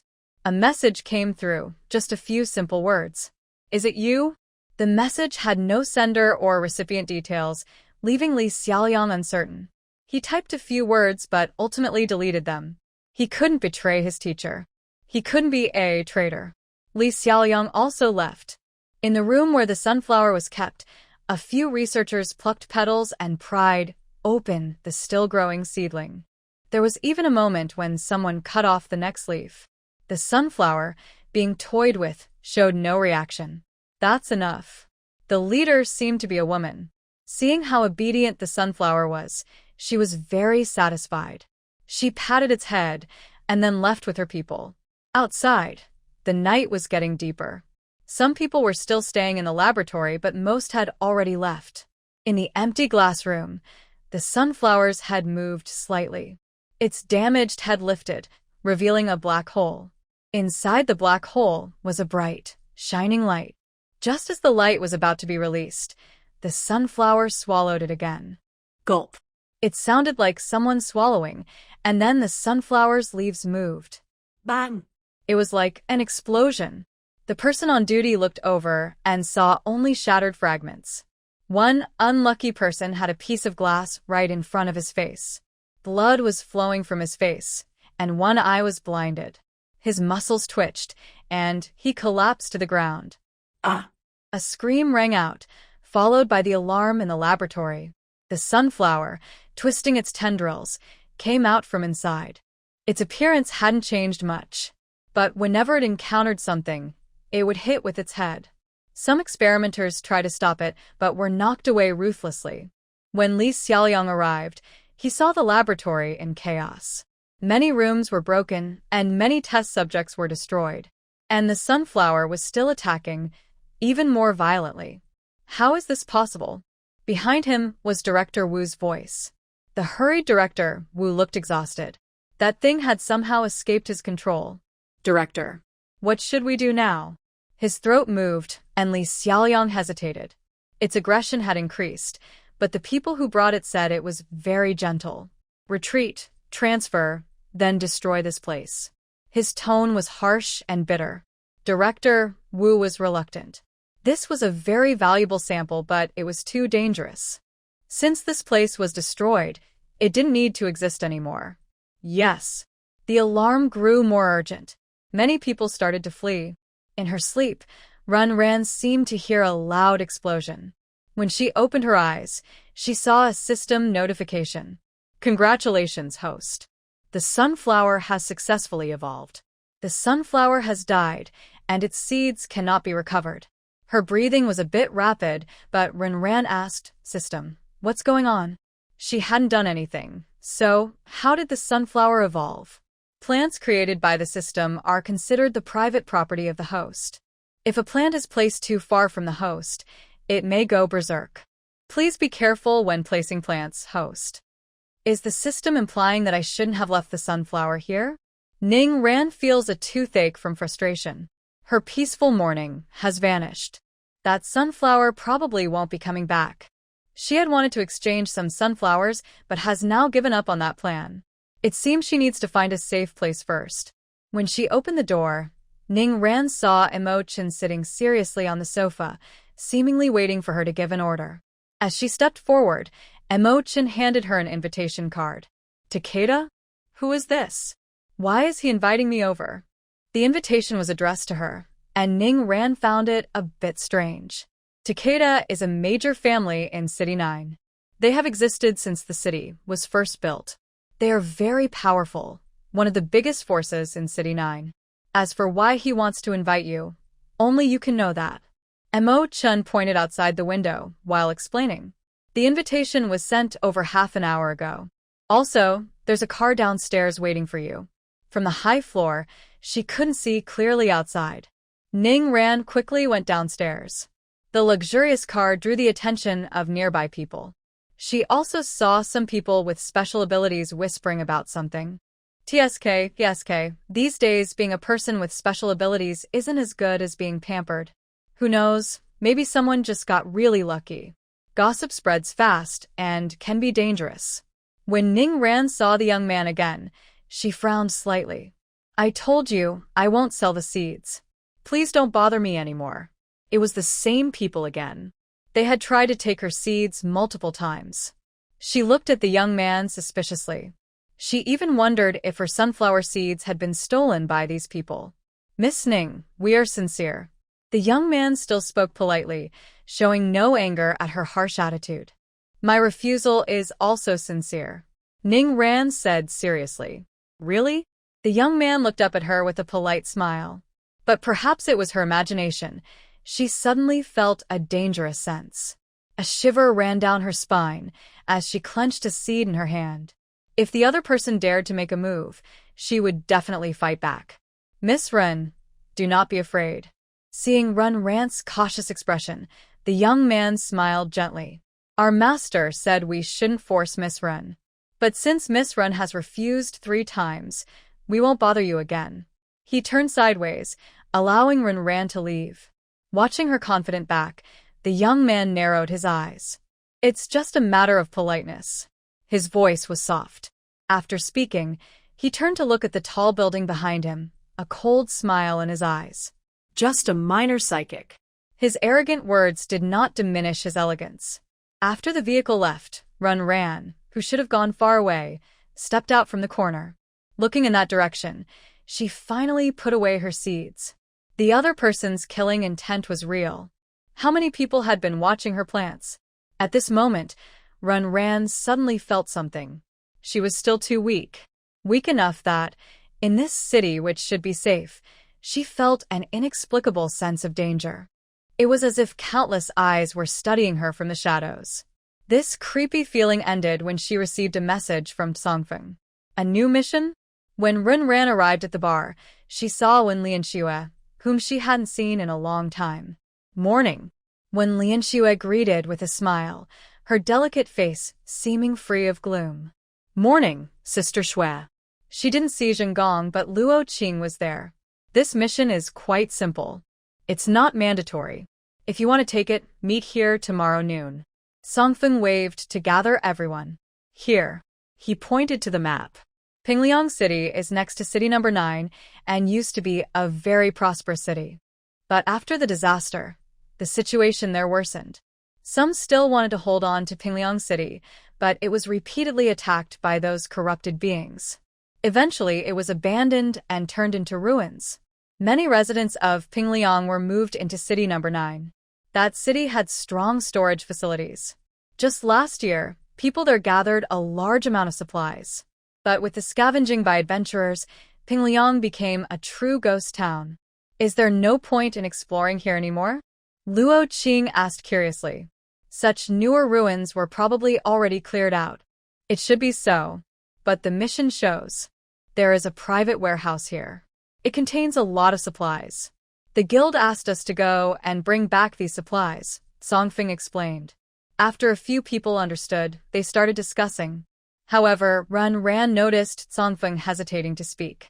Looking into Run Ran's eyes, Songfeng sighed softly. Don't get too happy.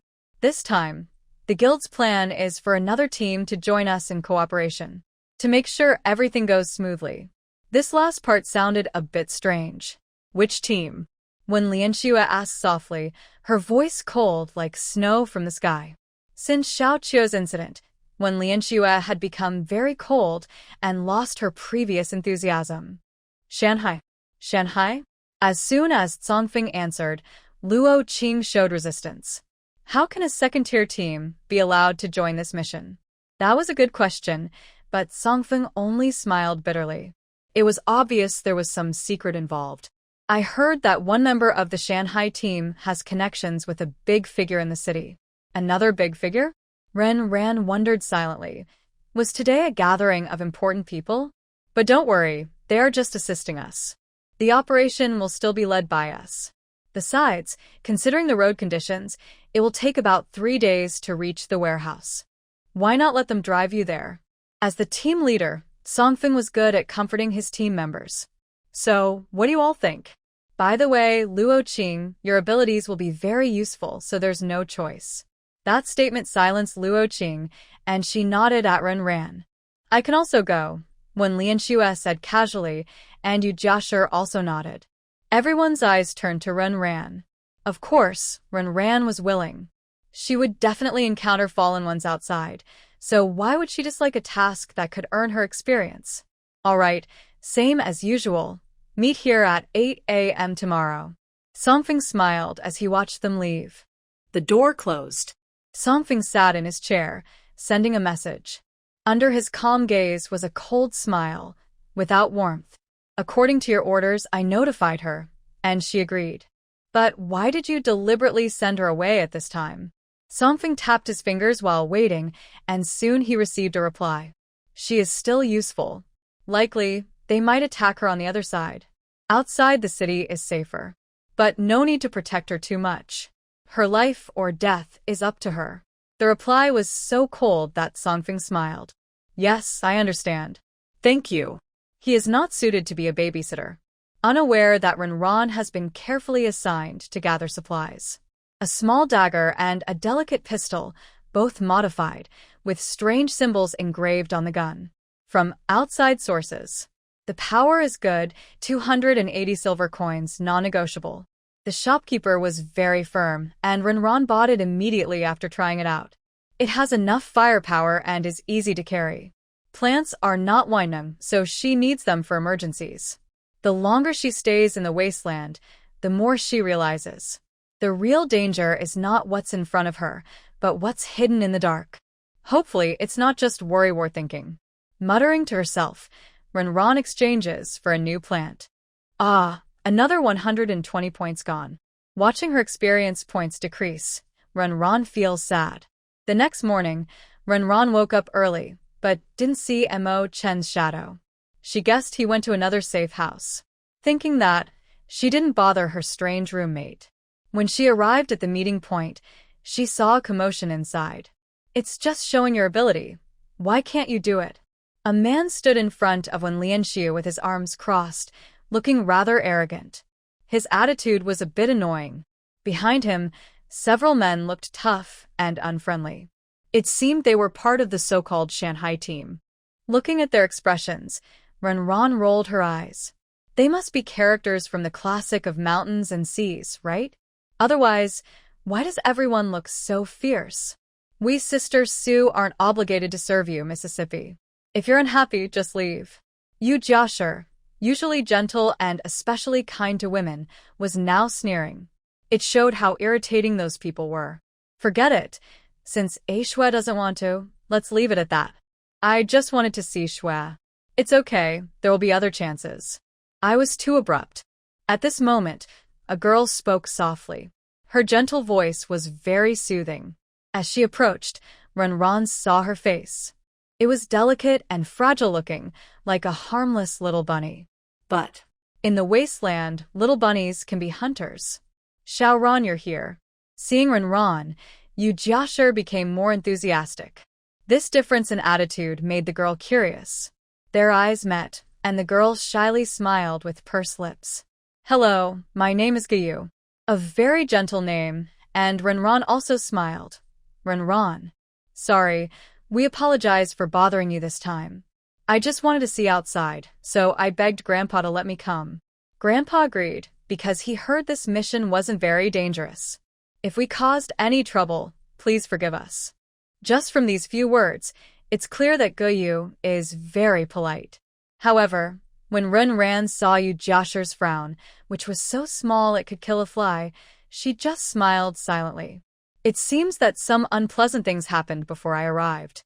After some small fuss, both teams seemed to be holding their anger. During departure, the team arrangements were quite thoughtful. The 3 women of the Xingxiu squad sat in one car, and Yu was with them. The driver was Jiang Hanfei, the captain of the Shanghai team.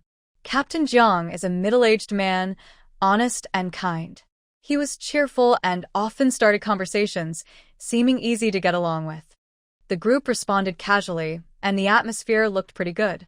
But not long after leaving the city, the vehicle suddenly braked hard. The door opened, and Yu rushed out, leaning against a big tree and starting to. Hearing her weak voice, the rest of the Shanghai team was immediately upset. The first to step forward was a young man, glaring at Renran and the others with a look that could kill. What did you do? I'm telling you, don't try to bully the young lady. He stood in front of Yu protectively, looking angry and brave. No, Yu kept dry heaving but didn't. Her face was very pale, looking very pitiful. Young lady, don't bother explaining. I understand. They're just jealous. Jealous. After hearing this word, the 3 women exchanged glances, all showing speechless expressions. Is a person with motion sickness worth jealousy? No, I just feel a bit dizzy. After saying this, Yu looked apologetically at Renran and the others. sorry, they're just worried about me. It's okay, Luo Qing replied with a smile, ignoring the awkward expression of the young man. Renran looked at Jiang Hanfei. He seemed normal and didn't overdo the care for Yu. After resting for a while and taking the motion sickness medicine Luo Qing found, the vehicle continued on its way. Interestingly, people in the Wasteland are generally stronger than before the Great Disaster. Motion sickness is very rare. But because of this embarrassing moment, Yu became much livelier. Sorry for making you all laugh. They were actually sent by my grandfather to protect me. I don't like them following too closely, so I wanted to ride with you. Yu's tone was a bit cautious. Faced with Yu like this, the others found it hard to keep up their cool. It's okay, being careful is proper. Renran responded, but then saw the young lady smile sweetly. Thank you. By the way, I forgot to mention my ability isn't very strong, but during fights, I think I can help you. Hearing this, everyone became interested and looked at Yu. I have a support ability. I can't fight myself, but I can boost your strength. Power enhancement? Lu Qing asked, surprised. Abilities on the Wasteland are very strange. Some categorize them into attack, defense, support, and so on. The most common are attack and defense. Usually, support abilities have little self-defense. Her space ability is like that. And not many people awaken support abilities, so Yu is the first I've met. Yes. Yu, with a gentle smile, looked very obedient. I know you're a space type, right? You have a large storage space, I really envy that. Her sparkling eyes showed admiration, making Lu Qing feel a bit shy. It's not that great. Yours are very powerful too. Listening to their conversation, Renran gradually understood what power enhancement was. Simply put, it's like adding a buff. Ran found this support ability quite new and interesting. Because of this topic, Yu also got closer to the others. The vehicle moved on and off, making everyone dizzy. Occasionally, they encountered some fallen enemies, which became entertainment for passing the time. They chose familiar routes. There weren't many enemies, making it relatively safe. Even so, they still had a few battles. Mostly, they faced lone animal enemies, which weren't a big deal for them. The vehicle crushed the bodies of the enemies as it rolled across the vast wasteland. On the morning of the third day, they finally reached Pingliang City. This city was destroyed by enemies, but the destruction was recent. So, traces of humans could still be seen everywhere. Many things hadn't been completely corroded. They pushed open the clothing store door, and dust flew everywhere, revealing some clothes hanging intact. Due to limited space, Luqing only stored some of the clothes in her space. In a city filled with broken stones, vehicles had long been left outside. Climbing onto a collapsed building, looking at the chaos and emptiness around, was quite shocking. That way, Yu Jiashur pointed ahead. That private warehouse once belonged to a wealthy person from Pingliang City. They gathered supplies there to prepare for their later years. But that wealthy person died at the hands of a villain when the city fell. Recently, the descendants discovered there was another warehouse they hadn't known about. Now, they couldn't take control of it, so they decided to sell the information instead. Besides food, the warehouse also stored various medicines. These are very popular in the Wasteland. Most medicines last a long time, making this adventure worthwhile. The journey was tough. Sometimes they had to go around, and other times they had to climb on unstable stone walls that could collapse at any moment. Fortunately, Yu Jiashur was with them, and the wind made everyone feel a bit better. Surprisingly, despite the intense travel, Yu, the delicate young lady, never fell behind. "Miss, do you want to rest for a bit?" Someone asked as they approached Yu for the third time. "No, I'm fine." Yu shook her head. She wiped sweat from her forehead with slender fingers, her face flushed with excitement. I'm okay. She shook her head and quickened her pace, as if trying to leave the others behind. "Hey, little Yu said she doesn't need a break, so you guys should stop pretending to be gentlemen," Yu Jiashur said loudly enough for everyone to hear.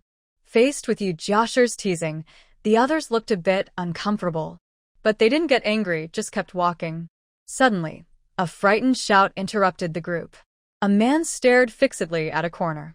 "I just saw something moving inside," he said, pointing nervously, sounding scared. "Is it a villain?" Ran whispered. Ran was very careful when walking with Lianxue. The temperature around her was cold, and she knew when Lianxue was ready to fight. Gently touching the stone wall, it suddenly collapsed with a loud crash. Dust filled the air, making Ran alert. But when the dust cleared, the space behind was empty. This was a dead end, with no way out. "It's okay," she said. As she turned to go back, she saw the proud look in the man's eyes who had just shouted. It was intentional. The moment this idea came up, Ran felt a bit itchy to act. During the mission, there was no distinction between public and private. How did this bodyguard catch the attention of the Gu family? "If there's a next time, don't blame me for any accidental harm," when Lianxue said coldly. Clearly, she also noticed something and directly threatened. "What do you mean?" the man asked, pretending not to understand, looking innocent. Suddenly, a stone rolled to the side, and among the broken stones, a pale thing was moving. It was a lone, fallen rat. A seed was thrown out, and the purple flower bud easily swallowed the rat's head. Ran caught the source seed and pointed to the mouth of the man-eating flower, responding. "That's what I mean." You. The man was annoyed by Ran's threat. He took a step forward to argue but was stopped by Jiang Hanfei. "Enough. If you do it again, go back by yourself." His stern words made the man look unhappy, but he shut up. "Well done," Yu Jiashur praised Ran. Squinting, Ran put away the man-eating flower and caught up with the team. Throughout the process, Yu kept apologizing. They kept changing their route many times along the way. Finally, after an hour, They reached the destination. This place used to be a villa community. In the spacious community, many buildings still retained their original features. Each villa was large enough to make Rand envious. The team stopped in front of a villa. We've arrived. In the world of the wealthy, buying a villa as a storage for supplies was common. The old, unmanaged yard was covered with weeds. Various trees grew wildly. A large tree, as tall as the villa, looked a bit weak. Its yellowing leaves didn't look like they should in spring. The iron gate, rusted over time, fell to the ground with a light touch. Besides this strange noise, there was no other movement around. Something's wrong. Be careful, Song Feng warned. In this overly primitive place, it was too quiet. Not even a single insect chirped. The swaying weeds looked like traps, tempting everyone to go forward. What are you afraid of? Just a bunch of cowards.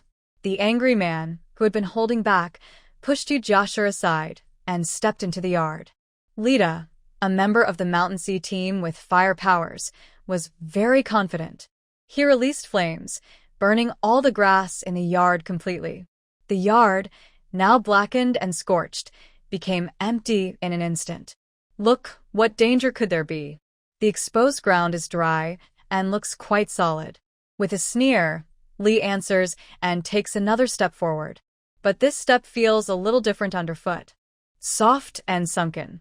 As he lowers his head, he sees the ground collapse. A white root system bursts out from underground, pulling Lee in instantly. Too fast for everyone to react. Ah! In a panic scream, flames appear underground. To some extent, fire element abilities can suppress plant-based powers. It seems that fear of fire is embedded in the plant's genes.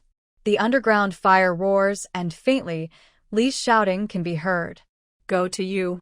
What is this? A bunch of useless trash. D. Perhaps it's a curse or insult, but it looks like Lee is safe and unharmed. The collapsed hole isn't big. Soon, Lee Ha crawls out from the hole. He still holds a seed in his hand. The pale crystal is thrown onto the ground. Lee answers with a smile as he faces everyone's gaze.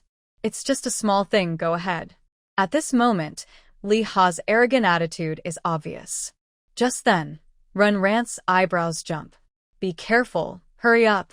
She shouts loudly at Lie. But he glances at her dismissively, almost overflowing with contempt. Why are you shouting? He seems to want to look down on Rant's surprise, but in the next moment, he feels a sharp pain in his chest. Rip! A white vine pierces into his back, twisting in his front chest. Help! Blood surges in his mouth, staining his shirt red. He raises his hand, reaching out to everyone, eyes full of desperate pleading. A root of plant-based power wriggles in the corner, pulled out by Song Feng. It seems to be a mutated vine, hidden very deep. This fallen seed was dug out, but Li A's body collapses weakly to the ground. Blood flows freely, and Rant's eyes show no mercy. Isn't it just bravado? He brought this on himself. The Mountain and Sea team, along with Yu, total 6 people. Now, the remaining few look a bit pale. Yu stands last, clutching his fingers, eyes full of fear. Do you think the outside world isn't as interesting as you imagine? But these things happen every day. Ran softly says, and sees Yu's eyes fill with tears. I. He stammers but can't say anything. Just follow behind me. Lian Guqing held Yu's hand. After checking the road and ensuring safety around, they finally opened the villa door. Wow! Someone exclaimed. Inside the villa, there were hardly any furniture. Only shelves filled with food, clothes, medicine, daily supplies, and even weapons. It had everything one might need. Many items were still usable. Without being told, Lian Guqing started packing immediately. Ran was responsible for guarding. She stood by the window, looking at the withering big tree in the yard, her voice very quiet. Xiao Bai, do you also feel something's wrong? Since entering the yard, Xiao Bai had been twisting around her wrist, seeming uneasy. Ran felt the same, but couldn't tell where the unease was coming from. The collapsed cave was shallow, and no other enemies were hiding there. There was no basement here, and they had just checked the upstairs thoroughly. There was no danger. What are you doing? Lian Guqing's voice was sharp with anger. Ran turned and saw several team members from Shanghai stuffing medicines and weapons into their backpacks. Is this okay? You can't take everything. Your space is big enough to hold this villa, a man replied, pushing Lian Guqing. Their actions became more reckless. Some even grabbed valuable items and put them into their backpacks first. This theft made Lian Guqing speechless, but unable to argue. In fact, her space was almost full. Wow. In the small dispute, Ran heard Go Yu's voice. At the back door, Go Yu took a few steps outside and exclaimed, "Plants are resilient. In the wilderness, humans might die, but plants find ways to survive." When Ran walked over, she was stunned by the garden full of roses. Behind was a small garden. At this moment, there were no weeds, only the wildly growing rose branches. Green leaves fluttered, overlapping and hiding each other. The flowers blooming in spring were bright and fragrant, large and beautiful. Ran compared a flower. It was bigger than her palm. The double-petaled flowers were delicate, with a soft pink color that looked dreamy. They easily captured a girl's heart. Indeed, Go Yu couldn't help but want to pick a flower from inside. But like roses, roses have thorns. She punkterade Yu's fingertip. Ah. She pinched her finger, feeling a bit of pain. Blood beads dripped down her finger. Is the bleeding quite heavy? Let me see. Ran pulled Go Yu's hand aside and was surprised. Thorns on roses can hurt people, but they are not usually dangerous weapons. However, Go Yu's wound was quite deep, and even pressing on it couldn't stop the bleeding. Blood dripped onto the ground, blooming like a flower. Let's go inside and bandage it, Ran said. It seemed these roses were very wild on the wasteland. Okay, thank you. Go Yu whispered her thanks, looking at Ran with a very friendly gaze. But what made Ran speechless was that Go Yu's injury caused the members of the Mountain and Sea team to clash again with the Starry Squad. Why are these bodyguards so overbearing? Ran looked at their excited expressions and then at Go Yu, who was trying to calm everyone. She could only sigh at the reckless servants. Turning around, her gaze flicked over the roses. Just as she was about to look away, Ran froze in place. Her pupils trembled slightly, and a look of fear appeared on her face. It was gone. The blood that Go Yu had just dropped on the ground was gone. Not even a faint red remained. How is that possible? Clack. Something hit the window from the side. Is it windy? Ran heard Yu Jiashir looking confused and moved toward that direction.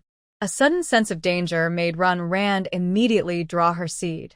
Don't move, she shouted, her voice a little strained. Her loud voice stunned Yu Jiashir in place. His hand had already touched the window. The window was made of colored glass, frosted and not transparent. It shimmered brightly in the sunlight, making it hard to see outside clearly. Clack, clack. The sound continued, tapping on the window, one after another. Sharp and urgent. Don't touch the window. Step back slowly. Ran's breathing was quick, and she signaled to Yu Jiashir. She also raised her arm, trying to close the back door. Outside, the roses swayed in the wind. The pink color seemed to deepen a little. The roses, often mistaken for roses, looked even more enchanting at this moment. Ran moved slowly, as if afraid of waking some terrible presence. The door frame closed with a creak. But some people found Ran's slow movements annoying and walked toward her. Hey, what are you doing? Are you hungry? Can't even close the door properly? Zhu Luan, an ordinary name with an ordinary face, but his expression was impatient. He acted quickly and pushed forcefully. The door slammed shut with a loud bang. Seeing this, Ran's eyes sharpened like blades, directed at the other person. You idiot! Run fast. These words were shouted at her teammates. Standing by the window, Yu Jiashir also noticed that the knocking outside suddenly stopped. Crash. The moment Yu Jiashir left the window, glass shards flew into the air. Almost disfigured, Yu Jiashir stared at the branches outside the window, her face showing extreme fear. What are those things? The pale branches had thorns growing on them. White petals bloomed, looking like funeral wreaths. Very creepy. The branches climbed toward everyone. The scene was twisted and strange. It's roses, mutated roses. At this moment, Ran, who had already reached the door, stopped in her tracks. She grabbed Luo Qing, who was about to open the door, and looked toward some branches were poking their heads out. What is going on? How can there still be fallen seeds? Baizhua from the mountain and sea squad shouted in panic. Beside him, Zhu Luan was trembling. If it weren't for Ran's warning, he would already be dead. Thinking about his reckless behavior just now, Zhu Luan looked at Ran with a sad expression. Since she had discovered it, why didn't she say anything earlier? What should we do now? Outside the villa, there were rustling sounds.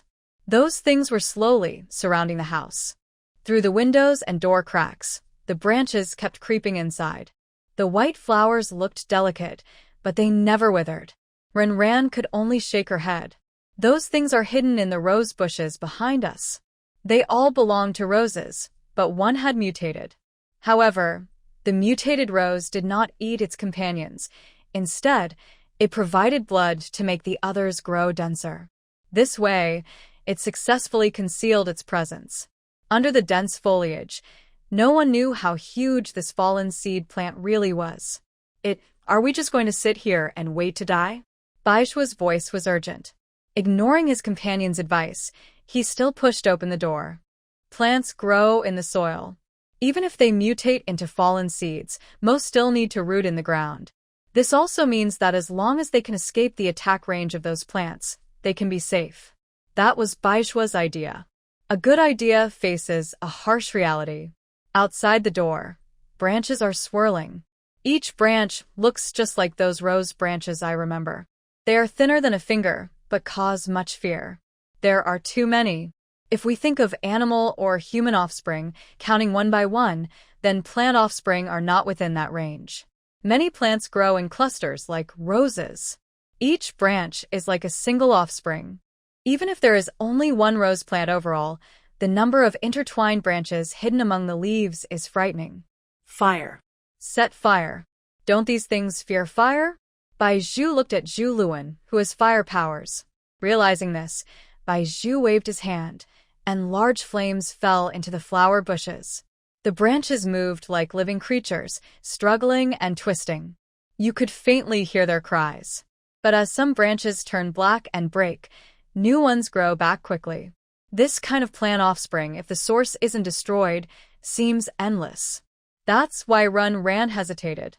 What's the point of cutting just one branch? Ugh. Zhu Luan also stopped without hesitation.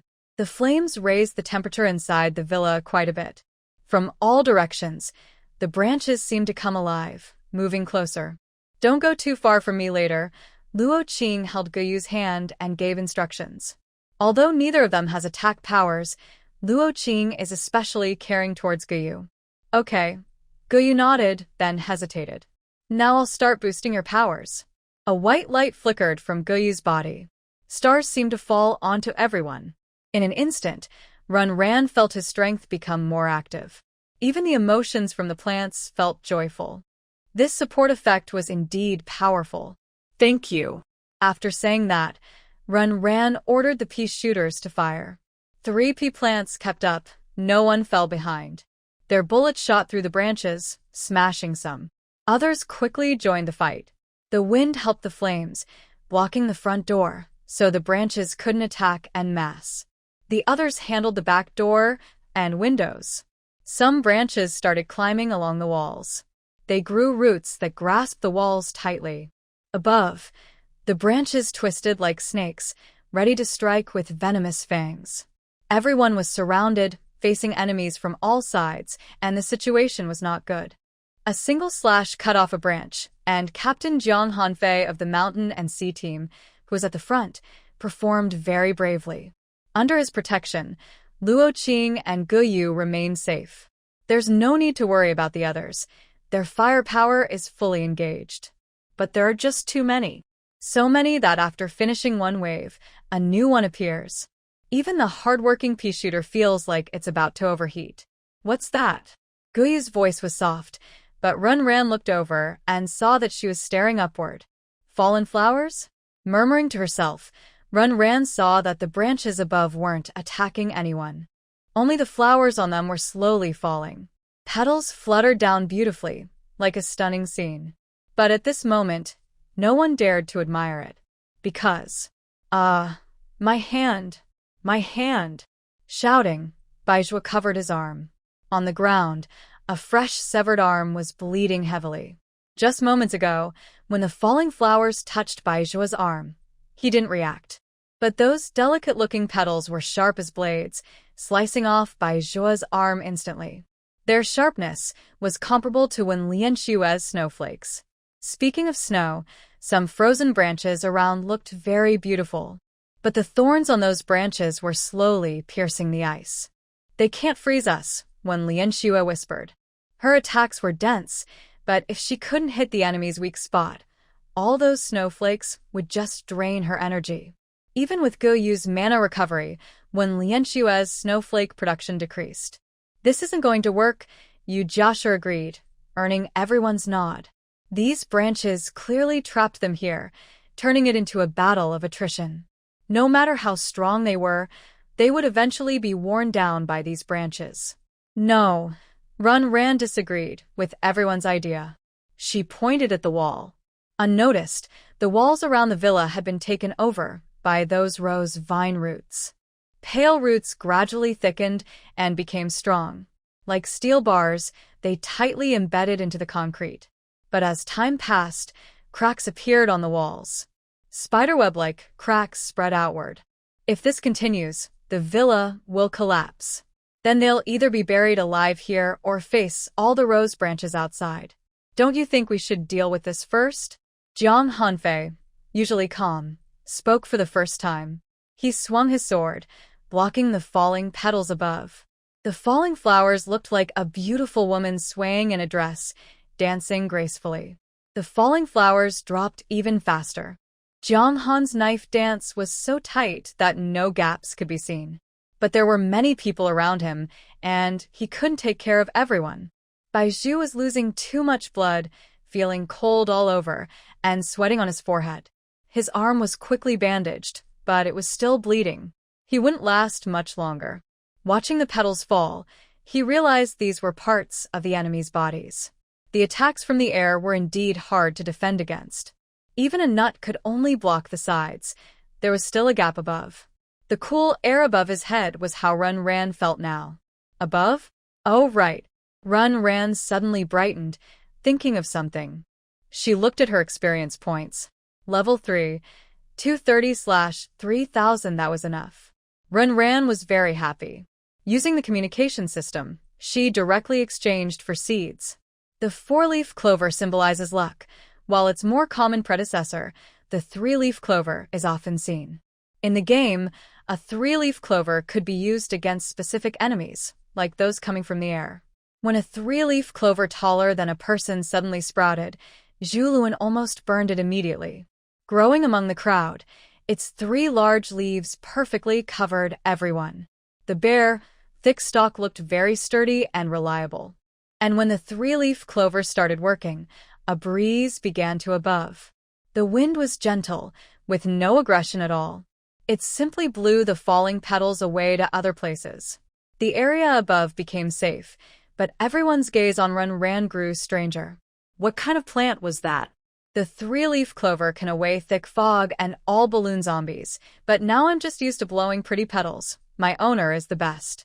Attack power, I don't attack, I just air. Range, wide features, blows away all airborne enemies.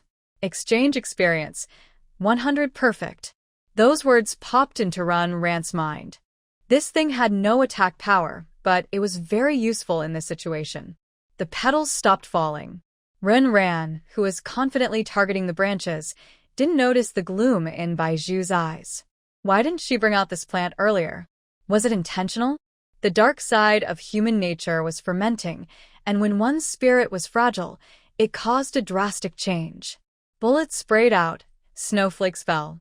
The wind moved between them, carrying flames forward. Metal spikes nailed the branches trying to attack to the wall. Many long-range methods existed, but close combat was handled by Jiang Han. Occasionally, a branch would sneak over, but Jiang Hanfei would stop it directly.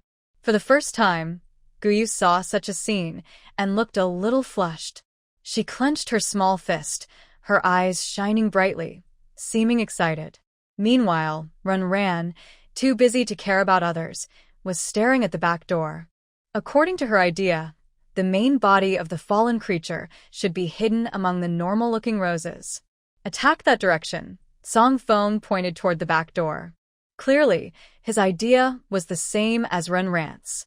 Decisively taking command of 2 teams, Song Feng issued orders. The Star crew responded obediently, while the Shanghai team exchanged glances and then followed, frowning.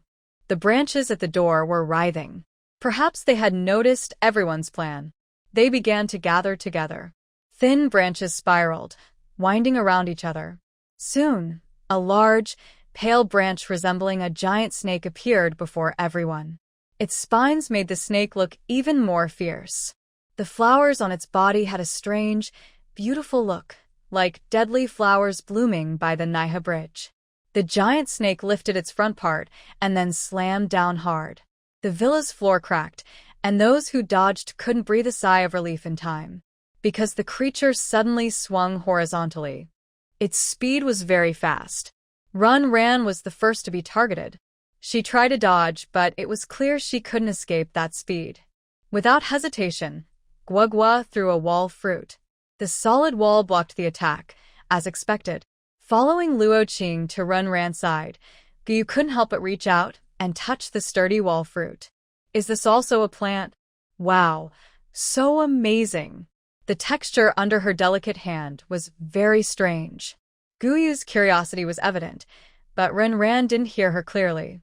Perhaps knowing that Ran's side couldn't break through, the giant snake swung toward other directions. The others hurriedly dodged. After each strike, the ground cracked open.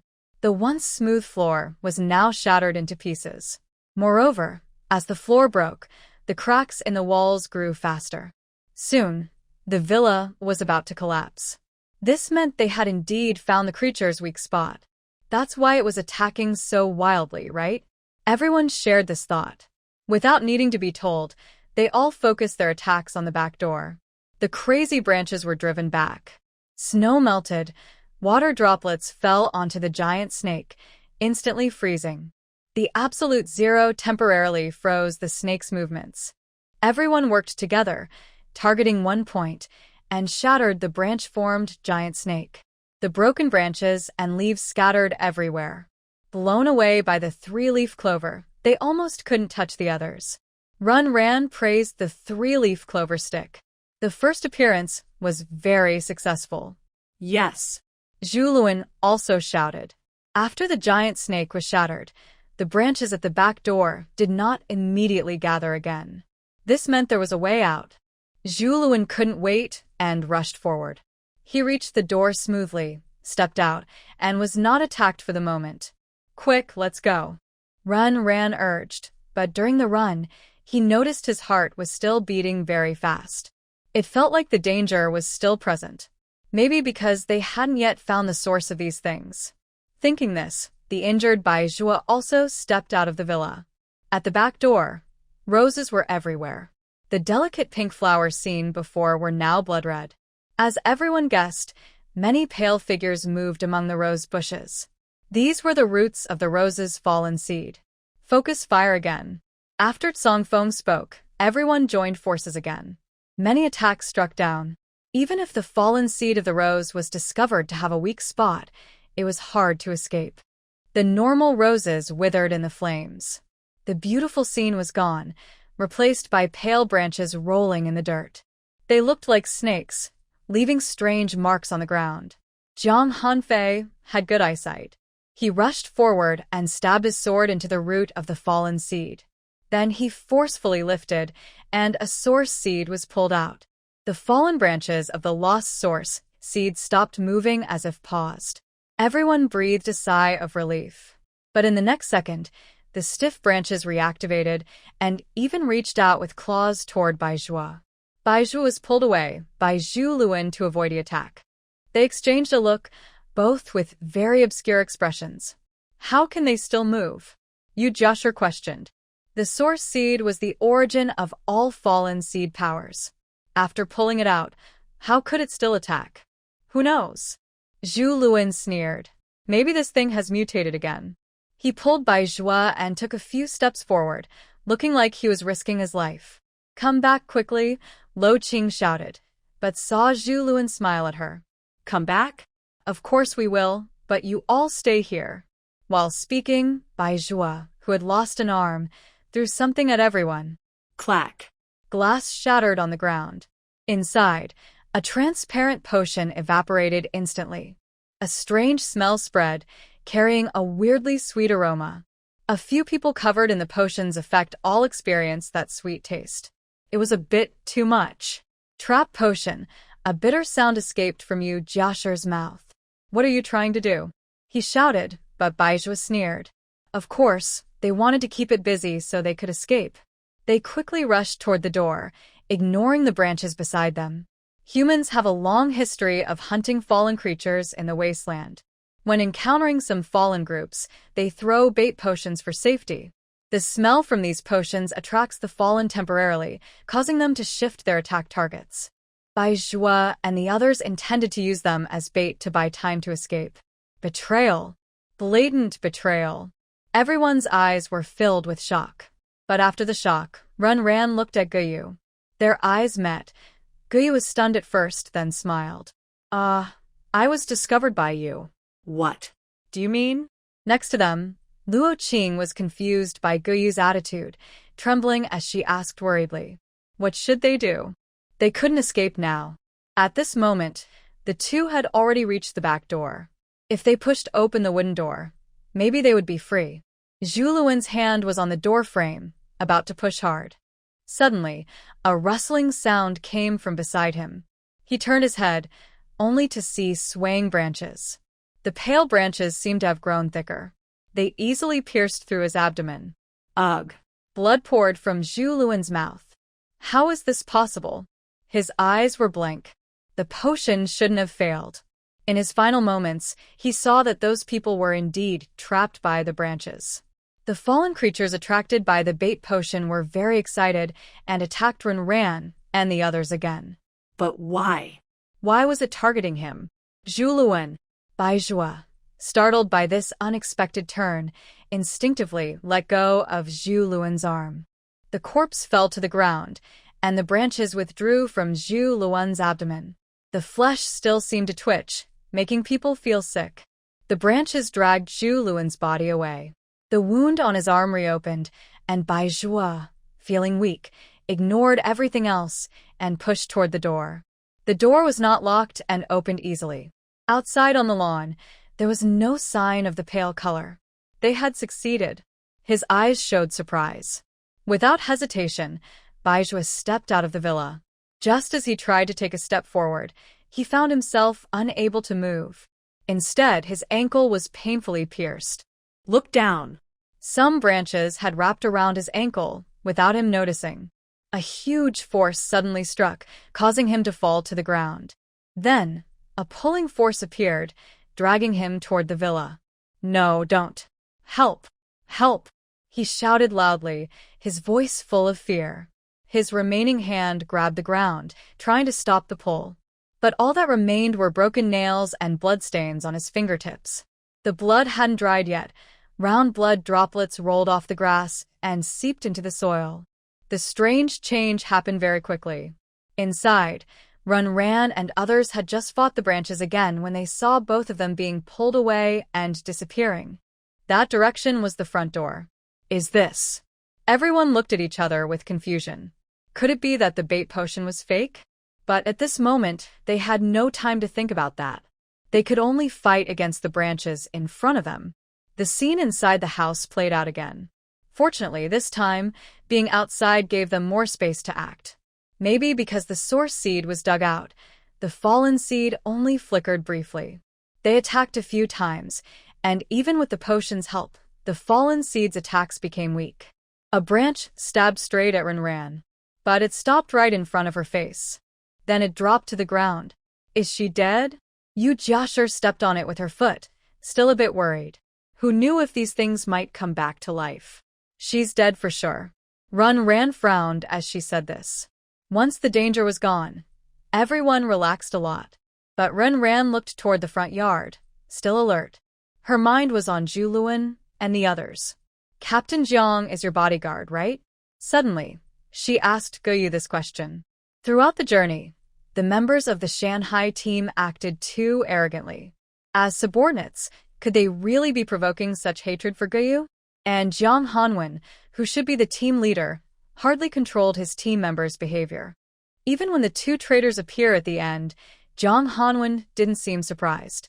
Moreover, after the rose fallen seed appeared, Jiang Hanwen seemed to be fighting but was actually guarding Guyu closely.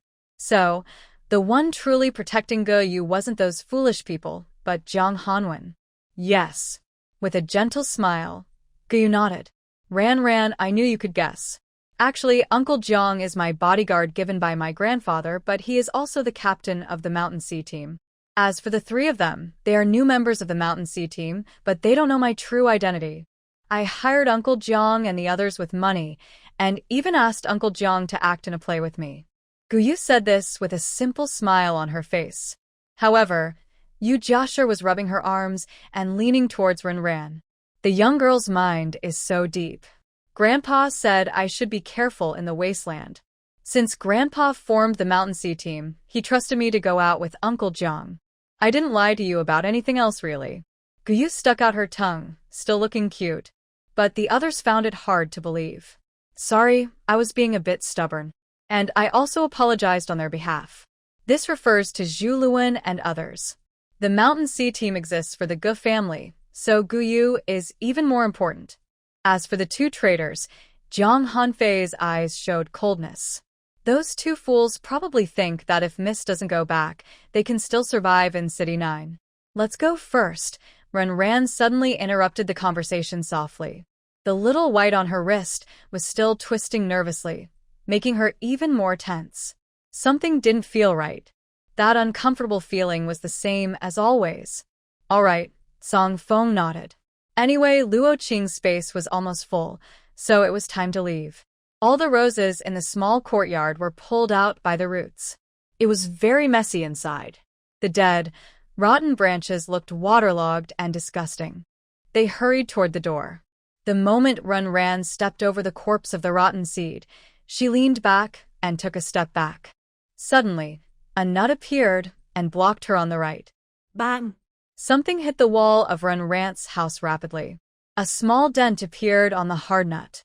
Everyone saw that a thick branch, about the width of a forearm, was pulling away from the wall. The branch had no flowers, but the thorns were curling up, looking more fierce. If it hit, the flesh would be torn apart instantly. Is this a deadly weapon? At the door, everyone retreated one after another.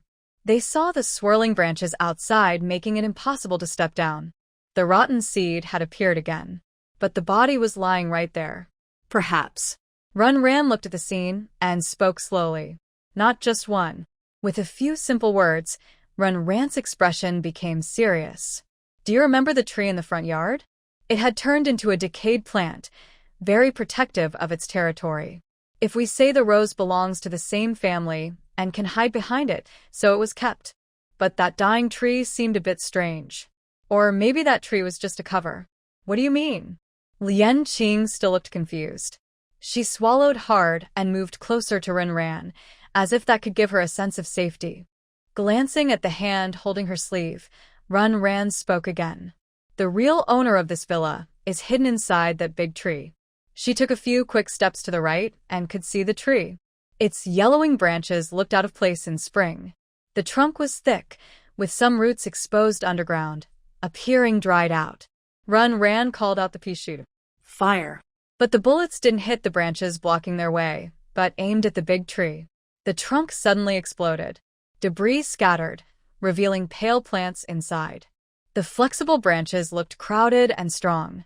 Without the trunk's restraint, they proudly displayed their bodies. They twisted outward in all directions. The pale plants covered the ground and even spread onto the villa walls. This rose bush was so tall it could cover the entire villa. In fact, that was what they were doing.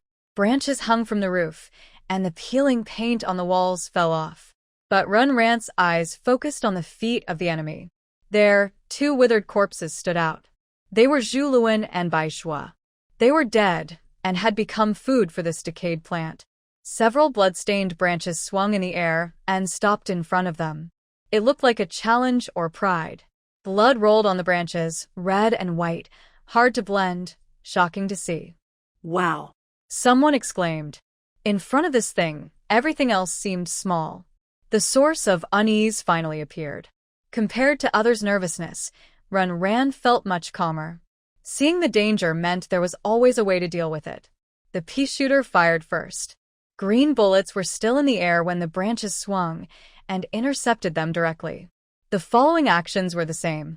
Bullets collided with the thick branches and quickly fell to the ground, unable to get close. As for when Lianshua's that fallen seed used branches to make an umbrella over its head, safely hiding underneath. This thing is surprisingly clever, Yu Jiashir whispered softly, seeming afraid of angering the other. Isn't it? Runran smiled lightly, with a hint of excitement in her eyes, perhaps from being around these plants for a long time. She really liked this lively, strange plant. Even her wrist, with little white, showed her excitement. It wasn't fear, but a desire. To hunt. She stepped forward, her gun ready. The three-leaf clover and wall fruit had already been stored away. In front of her, a plant quietly grew. It had a green exterior, with arm-like stalks rising on each side, looking funny. On top of it, a big red flower bloomed, drooping like a hat. It looked very gentlemanly. But Runran heard someone nearby nervously swallowing. Because this cute little thing was covered in sharp spikes. One by one, it almost had no intact skin. The cactus's spikes can attack both ground and air targets. Attack power, normal range. Ground and air underneath the cactus's spikes is a tofu heart filled with love and kindness. It just wants to be hugged, but most people are too afraid. Experience gained. 120. The cactus is a group attack plant with a wide range, similar in power to the pea shooter when it first appeared. But unlike the pea shooter, this thing's needles don't need to charge before firing. Got more arms? Let's see if you're afraid of getting pricked. Runran sneered, just about to pat the cactus's big head like she did with the pea shooter. But upon seeing the spikes on the cactus's head, she quietly lowered her hand. You're big now, not because Mom doesn't love you, but because Mom is afraid of losing her love. The awkward feelings belong to the cactus. It also seemed unhappy not to receive its owner's affection. The first spike didn't stab the rose seed, but the pea brothers beside it. Despite its rebellious act, it was not aggressive. That spike pierced the large leaf of the pea, which shivered and shook it off. The firing never stopped. Right now, the pea looked like a mature, reliable big brother, allowing his younger sibling to be playful. Maybe the pea's attitude softened the cactus. The cactus twisted its tendrils, aiming directly at the fallen seed's branches. Charge! Runran wondered if she heard a horn sound, because in the next moment, those thorns detached and disappeared. When they reappeared, they were already embedded in the fallen creature. So fast! Yu Jiashir's mouth was slightly agape. He is a wind-type ability user, very skilled in speed. But he didn't clearly see the path of that thing's movement. It was like it vanished into thin air and then reappeared, impossible to catch. What is this thing called? Genuine eyes, belonging to Miss Guyu, sparkled brightly. She lifted her head and then lowered it, sharing the same concern as Runran. Prickly cactus. Runran slightly raised her chin, looking a bit proud. Her big brother really is impressive. The density of the spikes almost surpasses when Lianshua's snow. At extreme speed, its piercing power is not to be underestimated. Those branches tried to twist together to block the cactus's attack. But the spikes ignored the defenses. Branches are not a single whole and always have gaps. Even the tiniest, the cactus can exploit to insert itself. In just a moment, small red holes appeared on the fallen branches. These were the cactus's handiwork. Pierce. Kill it. Yu Jiasher's voice was excited. Ran looked somewhat speechless at Yu Jiasher's gestures, acting more excited than the cactus. Why was he so worked up? Fortunately, the cactus did not disappoint. All its spikes remained intact. Instead, the fallen creature seemed to have undergone a special acupuncture session. Its branches dared not act rashly. If the quality wasn't enough, I'll kill you with quantity. This was the cactus's strategy. Together with a pea shooter, the two brothers happily attacked the roe's fallen creature. Blood sprayed into the air, and this time, no need for Ran to say anything. Everyone else cooperated voluntarily. Under enough firepower coverage, all threats disappeared. The roe's fallen creature, pushed back step by step, became furious. Its branches twisted in the air, like tentacles. But clearly, it was just blind rage. Unable to defend against all attacks, the roe's fallen creature whimpered, its branches shattered by a few people. The broken limbs still twitched on the ground. Without the disguise of those branches, Ran saw the source seed hidden at the root. The beating source seed was its heart. Over there. Lu Qing exclaimed happily. Is it finally going to die? Ran then threw out a seed. The seed landed beside the source seed and grew with the wind. Its purple shell looked a bit clumsy, but its open mouth was full of sharp teeth. The green leaves of the carnivorous plant waved briefly at the cactus and the pea shooter as a greeting. Then it bent down and bit off the part where the seed was located. This is similar to the heads of animals that have fallen prey. The departure of the seed caused the rose vine's branches to start decaying, especially where the cactus had pricked them. Those spots shattered easily and turned into powder. It's dead. Ran exhaled and went over to catch the seed spat out by the plant. The crystal had a blood mist on it, looking a bit dirty, but the original color was still visible. Black? What is going on? Could it be that the plant's mouth was too foul, causing the seed to turn black from irritation? Congratulations! You have successfully hunted a special fallen seed. Experience plus 200. The system's voice appeared just in time, and Ran raised an eyebrow. What is a special fallen seed? Why didn't the system tell her about this hidden type before? A small surprise. Hope you like it. She looked away, feeling that the system was becoming more daring and started to be dismissive. But the 200 experience points made Ran willing to ignore its shady behavior. Special fallen seed. A wise seed among fallen seeds, with different performances. Please explore on your own. Faced with the explanation thrown at her, Ran, who had just been complaining internally, now felt a bit guilty. Could it be that the system finally decided to be honest? Ran, are you okay? A voice asked from behind, belonging to Tsong Feng. Ran shook her head and casually put the seed directly into her pocket. Since she had killed the seed, she naturally had the right to dispose of it.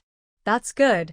Luo Qing also let out a breath, nervously patting her chest. The yard fell completely silent. The bodies of the two fallen seeds were very noticeable. One was a twin plant seed used as bait openly, and the other was lurking in the shadows.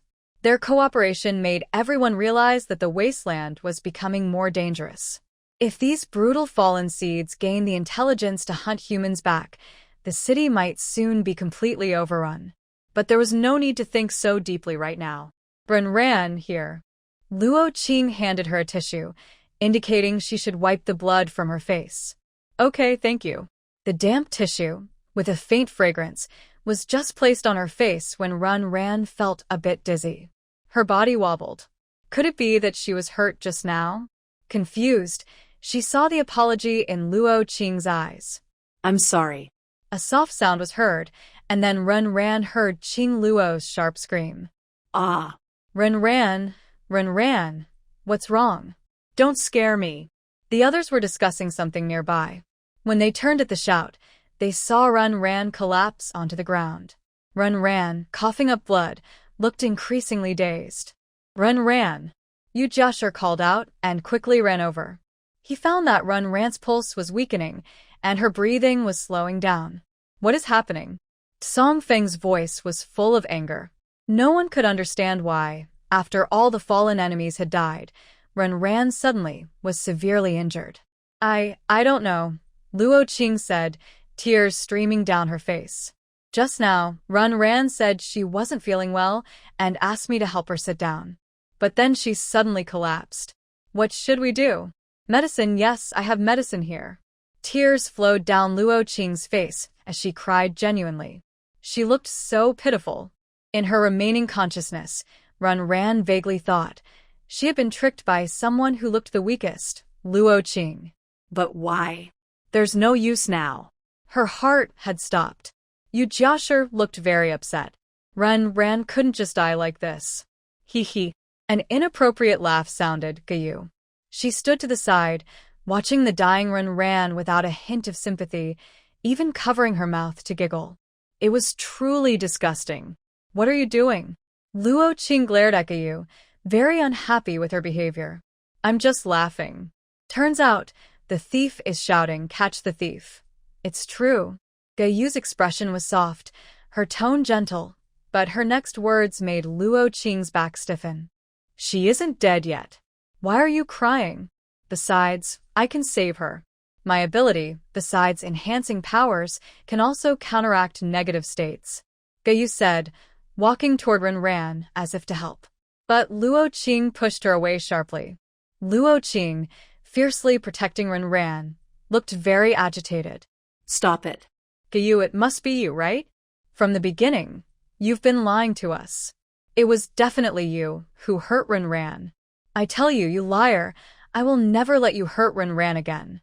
Tears falling like beads were so real. The confrontation between the two women left the others feeling helpless. Song Feng glanced at Jiang Hanfei, who was still standing behind Gayu, signaling Wen Lianxue not to act impulsively. This captain of the mountain and sea team was truly skilled. Even he couldn't gauge her depth. Wasn't it you who released the poison? You looked innocent. She looked at Luo Qing, full of doubt. Under her overly naive expression, Luo Qing's muscles trembled. She admits she panicked. Who knew that Gayu still had this trick up her sleeve? But she absolutely cannot admit it. Luo Qing clenched her teeth and shook her head hard. Captain, I don't believe her. Captain, Ran is our friend. Can we take her back? My space can hold her. As she spoke, Luo Qing reached for Ran directly. But Ran, lying on the ground with blood-stained clothes, had not disappeared. How could this be? Luo Qing couldn't hold on anymore and sat down heavily. The most critical part of her plan had gone wrong. As long as the body was in her space, these people couldn't check how Ran died. But she couldn't retrieve her. She had clearly left some space for Ran. Your space can only hold inanimate objects, right? And I said, Ran isn't dead yet. Gayu's tone was lively, her eyes blinking curiously at Ran on the ground. It looked like her vitality had completely faded. But strangely, a faint vitality was locked on her heart. She couldn't find the source of that energy for now. By the way, why are you in such a hurry? Is it because I guessed right? Ran's condition is your fault, Gayu asked Luo Qing playfully. Suddenly, a few snowflakes appeared at Luo Qing's nose. The cold temperature of the snowflakes was just like Wen Lianxue's eyes. What did you do? She suddenly grabbed Luo Qing's neck. Wen Lianxue was fierce. What did I do? Xue, how could you treat me like this? I did it all for you. Have you forgotten how Xiao died? Have you forgotten that I am your friend? I did it for you, to avenge Xiao. That Ran is just a troublemaker. Ever since she came, so many problems have arisen. She deserves to die. Her twisted face became ugly. Talking about Ran, Luo Qing's eyes were full of hatred. Such righteousness. So touching. Gayu clapped and squatted beside Ran. Her finger pressed on her chest, but she couldn't detect anything. However, a faint white light flickered under her palm. She could feel Ran's heart beating again. Gradually, it became clearer and stronger. The dull pupils began to focus. Her breathing caused her chest to rise and fall. Ah. Ran suddenly sat up, taking a deep breath. She was coughing violently. Her cheeks were flushed, and her dark eyes looked at Luo Qing with intensity. They met eyes, and Luo Qing trembled slightly. "You're not really doing this for Xiaoqiu, are you?" Ran's fingers trembled slightly. Having experienced, this was a very unpleasant experience. Just now, she felt as if her soul had left her body. She could see people talking but couldn't communicate. It was as if she had no connection with this world anymore. Even the system seemed to have detached from her soul and left her body behind. After spending so long in the wasteland, she had forgotten. The original body was already dead. She almost followed the same fate, invading someone else's space. And the only connection she had with this world was. Ran's hand involuntarily stroked her wrist. There, Xiaobai was barely holding on. Her once white body now looked gray, as if about to wither away. It was Xiaobai's roots crawling under her clothes, then piercing into her heart. Thanks to Xiaobai's life force, she managed to hold on to her last breath. "Thank you." Ran sincerely thanked Gayu. Compared to this inexperienced girl, Luo Qing's presence was even more glaring. When the bullet pierced Luo Qing's heart, it was so fast that even Song Feng couldn't stop it. The gun in her hand was still smoking, and Ran remained expressionless. It seems this mission has failed. With Luo Qing dead, as a space traveler, she couldn't retrieve the supplies anymore. "Can you guess who might want to kill you?" Song Feng didn't blame her, just asked. "I think I have an idea," Ran nodded. Since entering the city, she had offended several people. The shopkeeper from Wanbao Pavilion wasn't that influential. Chen You had already become a dead man. And the remaining ones were probably the so-called big families who repeatedly asked her for seeds, which she refused. These guesses weren't hard. But Ran didn't intend to tell them outright. The faint pain in her chest still lingered. She stood up and suddenly smiled. "Captain, it looks like I'm not suitable to continue working with you." She looked up, squinting slightly in the bright sunlight. Back when she first entered the city, she was full of ambition. But now, she realized the city was too big. So big that she seemed to have no place to stay. She wasn't arrogant enough to confront those people directly. She was only trying to buy Luo Qing's loyalty. But that wasn't their true strength. "You." Song Feng seemed to want to persuade her again, but then saw Ran's smiling eyes. "Captain, maybe she's right. I really am a troublemaker in your team." After a self-deprecating remark, Ran was the first to walk away. Her lonely figure looked a bit sad. Seeing this, Yu Jiashir looked up, wanting to stop Ran, but didn't know what to say. Xiaoqiu and Luo Qing, what right do they have to ask Ran to stay? When Lianshue's eyes flickered, and she suddenly smiled bitterly. Let her go. Revenge? She had thought about it, of course. But she knew very well that Xiaoqiu's situation wasn't Ran's fault.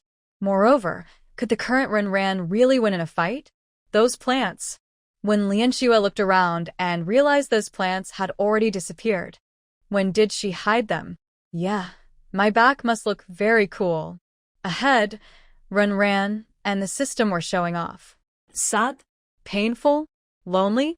Laughable. She wasn't that foolish. She was just too excited, afraid her uncontrollable smile would be exposed. At this moment, Ran's face twitched with emotion. That wide smile on her face was so bright. One of the system's rules was that every time she unlocked 5 types of plants, she would get a chance to draw a prize. With a 3-leaf clover and cactus from this mission, she successfully unlocked 5 more. While in a spiritual projection state, the system strictly followed the rules. The conversation went like this. Congratulations to the host for unlocking 5 more plants, earning a chance to draw. Would you like to draw now? No response from the host, so the system automatically proceeds. Congratulations, the host has obtained a plant space. Actually, Ran wanted to tell the system that when she turned into a ghost, she couldn't speak or respond. But she liked how the system acted on its own. A space, a plant space. When she used her mental power to explore, she found a vast piece of land. Of course, Some parts were barren and looked desolate. According to the system, it was meant for her to farm. Sure enough, some plants were happily growing inside. And Ran found that plants in this space didn't take up her control slots for other plants. After killing Luo Qing, she even discovered that all the supplies in Luo Qing's space had been transferred into her own. She had to work hard not to laugh then. That sad act she just performed was really exhausting. Betrayal? Humph. This kind of thing can be compared to space. She now has space. At this moment, Ran's face is full of silly happiness. However, Ran couldn't pretend to be cool for long. Because there was no car in the space. The distance to City 9 is nearly 3 days on foot, and she would probably break her legs walking back. Fortunately, some people died during a mission. On the way back, the vehicle was mostly empty. But what made Ran a little helpless was that her car was assigned a dangerous person. You. This time, even Jiang Hanfei didn't come along. Ran drove skillfully, handling the steering wheel very well. This skill really works everywhere in the universe. Lost in thought, Ran kept glancing at Yu through the rearview mirror. She has a perfect appearance and a gentle personality. She's like a flower that can speak. But Ran knew how dangerous she really was. You want to ask something, right? Behind her, Yu leaned back comfortably in her seat. She wasn't afraid of the combat-ready Ran. Her tone was even a bit teasing. Sure enough, there are too many monsters in the Wasteland. Ran nodded, thinking that Yu might be a monster herself. I was wondering if you guys had already guessed what that idiot might do from the start. Members of the first-level team couldn't be so stupid. Haha. In fact, I just let Uncle John go recruit them, because I thought it would make the trip more interesting. Of course, if they had returned alive, they would have been dealt with too. These kind of people don't deserve to serve my Gu family. She said such dangerous words with the most innocent face. Guyu's tone didn't seem to change at all, but Ran felt threatened. With a gentle smile, Yu suddenly exuded a bit of an intimidating aura. I had a lot of fun this time. Perhaps noticing Ran's tension, Yu chuckled softly. The atmosphere relaxed, and she blinked her eyes. After all, I don't get to come out very often. By the way, I should thank you for showing me so many exciting things. What was supposed to be a simple walk turned into a series of events. Whether it was Luo Qing or Ran, Yu was satisfied. Miss Go, you must remind me that I shouldn't oppose you in the future. Seeing Guyu's cheerful expression, Ran also smiled. Several seeds remained in her palm. She wasn't afraid that Yu would attack her. Although Yu looked harmless and non-aggressive, during their mutual testing, the journey back seemed to become more interesting. Ran was thinking about what to do after returning to City 9. This city no longer suited her. The Starry Squad was okay, but the risks were too high. So, she decided to go alone. The window lowered, revealing the vast wasteland outside. Feeling the spring breeze on her face, Ran had an idea. Leave. Leave City 9. Once she made this decision, she felt much lighter. In the blink of an eye, 3 days passed. This time, Ran didn't say goodbye to anyone and returned to her home. It was already sunset. Ran prepared to pack up, planning to leave tomorrow. The house was very quiet, and Chen had gone somewhere else. Ran exchanged for 2 more sunflowers. Now that she had more plants, she needed to increase sunlight production. The sunflowers in her plant space no longer had the inconvenience of being hard to carry. This trip brought her a good amount of supplies, with only slight experience point changes. While counting her items, Ran was about to take out the black seed from the rose seedling she had obtained. But she reached into her pocket several times and found it was empty. She had put the seed in her pocket to look cool and to hide her space from others. Later, the journey was so safe she forgot to check. Now, she felt her pocket. Wow, her pants pocket was torn, but the seed was nowhere to be found. Was it lost? Or stolen? Thinking carefully, Ran found no clues. Until the soft roots curled around her finger. She looked down and saw Xiao by twisting on the bed. Small body. No. When she first saw this little thing, it was just a sprout about the size of her palm. But now, Xiaobai had grown much bigger, reaching her forearm, thick as her little finger. What is it eating to grow so fast? As this question flashed through her mind, Runran seemed to have the answer. Is it you, right? She lunged forward and grabbed Xiaobai's leaves. This little creature had secretly taken her treasure. She finally understood why Xiaobai was so eager earlier. Of course, Xiaobai couldn't speak. And when faced with Runran's questioning, it just twisted its body and snuggled against her arm. That adorable little pose made Runran admit that her heart was melting. Hey, Runran! Just as she was struggling with Xiaobai, the door suddenly swung open. White's shy posture was fully visible to Mo Chen. Perhaps he knew what kind of strange scientist he was dealing with. White moved its tendrils and slipped into Runran's clothes. The cold sensation made Runran feel a bit uncomfortable. But seeing Mo Chen's passionate gaze, Runran decided to forgive White. What's that thing? Your new plant? No, it's White. It's a fallen seed. You dare hide a fallen seed? That's illegal, you know. All right, let me study it, and I won't report you. During their silent stare, Runran felt this conversation sounded familiar. You're back? Runran sat up naturally and greeted, pretending not to hear Mo Chen's request. Faced with Runran's indifference, Mo Chen pouted. He believed he would eventually win Runran over. Yeah. He rubbed his hair, looking a bit gloomy. His dark eyes showed he hadn't rested well for a long time. Recently, I've been researching something, and I've made some progress. Mo Chen said, then threw a vial of potion directly toward Runran. After coming to the Wasteland, Runran had encountered many strange potions. Those potions had caused her quite a bit of trouble. But this was the first time she held such items in her hands. The potion in front of her was different. Golden liquid swirled inside the glass tube, shining brightly like a sunset glow. Even through the glass, she could feel a warm sensation. Once released, this stuff will generate extremely high temperatures and can explode. It can instantly turn us into ashes. Mo Chen explained nearby. Leaning against the doorframe, Mo Chen looked confident when talking about his domain. What you hold is the only finished product from the Wasteland. I call it the Sunfire Potion. Honestly, Runran had always been curious about Mo Chen's abilities. Now, she felt the item in her hand was quite heavy. If she was careless, they might both end up dead. She definitely didn't want a tragic end.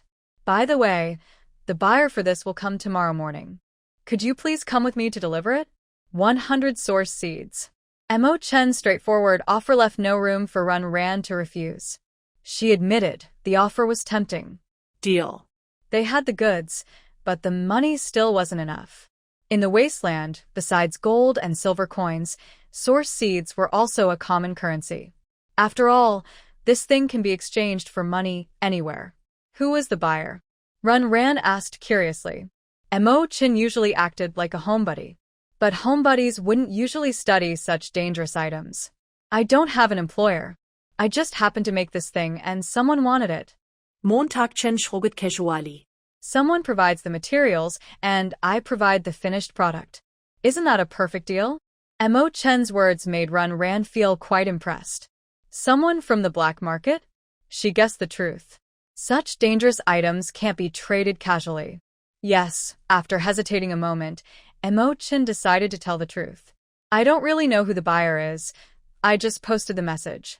Runran, who knew the waters here weren't deep, decided she would make a quick profit tomorrow morning and then leave. After driving away Mo Chen, who wanted to tarnish her plants, Runran went to bed feeling satisfied. Night in city number 9 was still noisy. The lower city lights were faint, while the upper city was brightly lit. In the superpower building, some people were checking the final plans for an operation. This is the right place. At the door, a few people lowered their voices. The leader made a gesture, and the door was easily pried open. The room was very dark, but those people moved confidently toward Mo Chen's room. Inside, Mo Chen was sleeping soundly. A potion sprayed at Mo Chen's nose, and he went from being drowsy to unconscious. The whole process was silent. Someone stood at Runran's door, ready to fight. If Ran heard any noise and rushed out, she would face a fierce attack. But Ran didn't make a move until the door was fully closed and the room became quiet again. The bathroom door was half open. After a while, Ran opened the door and looked innocently at the living room. She had just gotten up in the middle of the night to use the bathroom, but it felt like she had witnessed a quick, precise crime. As a good citizen of the new century, she should probably call the police now. Ran didn't hesitate. She quickly dressed and then followed them. What a joke. If they took Chen away, who would she ask for her 100 plant seeds tomorrow morning? Ran moved quickly, but she underestimated that these people came by car. In the middle of the night, there wasn't a single car here. How could she run on 2 legs? Chen, maybe today is your destined day to leave this world. Ran sighed and made a move to turn away. A car happened to stop right in front of Ran. It was Hong Yi. They made eye contact and Ran blinked. This sister appeared to be too coincidental. Just got back. Going out? They exchanged words but said nothing more. Late at night, this timing was really awkward. Get in. Honk similet. Okay, help me chase that car. The helpful person, Ran, took advantage without hesitation. Remembering the car's path, Ran directed Hong Yi to follow. Recently, because they lost a team member, Hong Ye's team was in danger. Without enough members, many missions couldn't be completed. Their team might even be downgraded. Hong Yi, busy until late at night, looked a bit tired now. But after hearing about Chen, Hong Yi suddenly felt nervous. Based on what she and Ran knew about each other, usually where Ran was, bad things tended to happen. You shouldn't say that. Ran felt a sharp pain in his heart. He was hurt. But honestly, since coming to the Wasteland, he hadn't had many peaceful days. The vehicle turned left and right in the upper city area. Finally, it entered the lower city area. The lanes became narrower. In the alley, Hong Ye's excellent driving skills were on display. They followed closely behind. Eventually, they saw the car stop in front of some ruins. The surrounding buildings looked very old and broken. One building's foundation had collapsed and could fall at any moment. Not far away, there was a deep pit, and no one knew what was inside. The area was dark and gloomy, with no light. It was clearly not a proper place. This is an abandoned zone, Hong Yi whispered. An abandoned zone, or undeveloped area. It used to be an old part of the city, but it was left behind because it couldn't keep up with City No. 9's development. Later, the authorities thought there was no value in developing it, so no one mentioned it anymore. Here is also the most famous dumping ground in City No. 9. Every day, countless people die secretly in the city. Murder and dumping bodies happen here, making it the best place for such acts. So, was she too late? Ran thought, as he and Hong Yi moved closer. From a distance, they saw Chen being dragged, his legs trailing behind him, with no reaction. Chen was taken into a house. There was no choice but for the two to follow. Just as they found a good angle, Ran felt a chill on his back. He turned his head and saw 2 big men with their hands crossed in front of them, watching him. Naba's fierce gaze made Ran sigh. She was actually discovered. Hey, we caught 2 little cats. A gun was pointed at their heads as Ran and Hong Yi were pushed into the house. The empty hall had only a few chairs. The leader sat on a chair, crossing his legs, looking very cold. He sneered when he saw the 2 of them. Wake him up. Does he really think these 2 useless people can protect him? At his command, Ran saw someone press Chen's head into a bucket of cold water. The cold water woke Chen up. He looked around and, seeing the unfamiliar environment and being held, looked confused.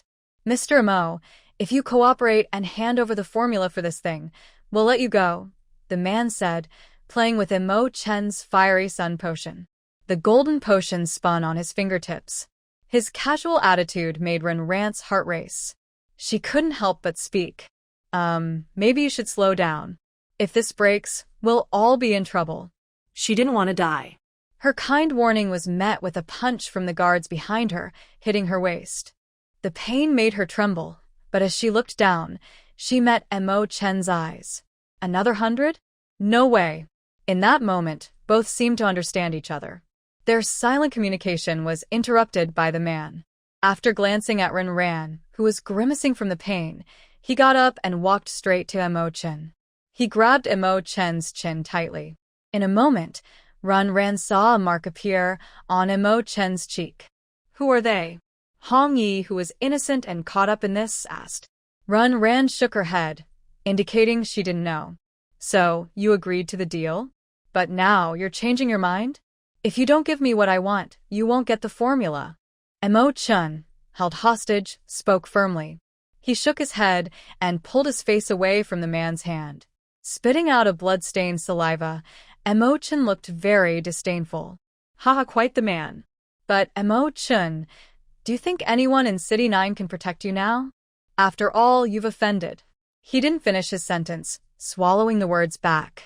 The man looked a bit wary, and when he saw Mo Chen's mocking expression, he grew annoyed.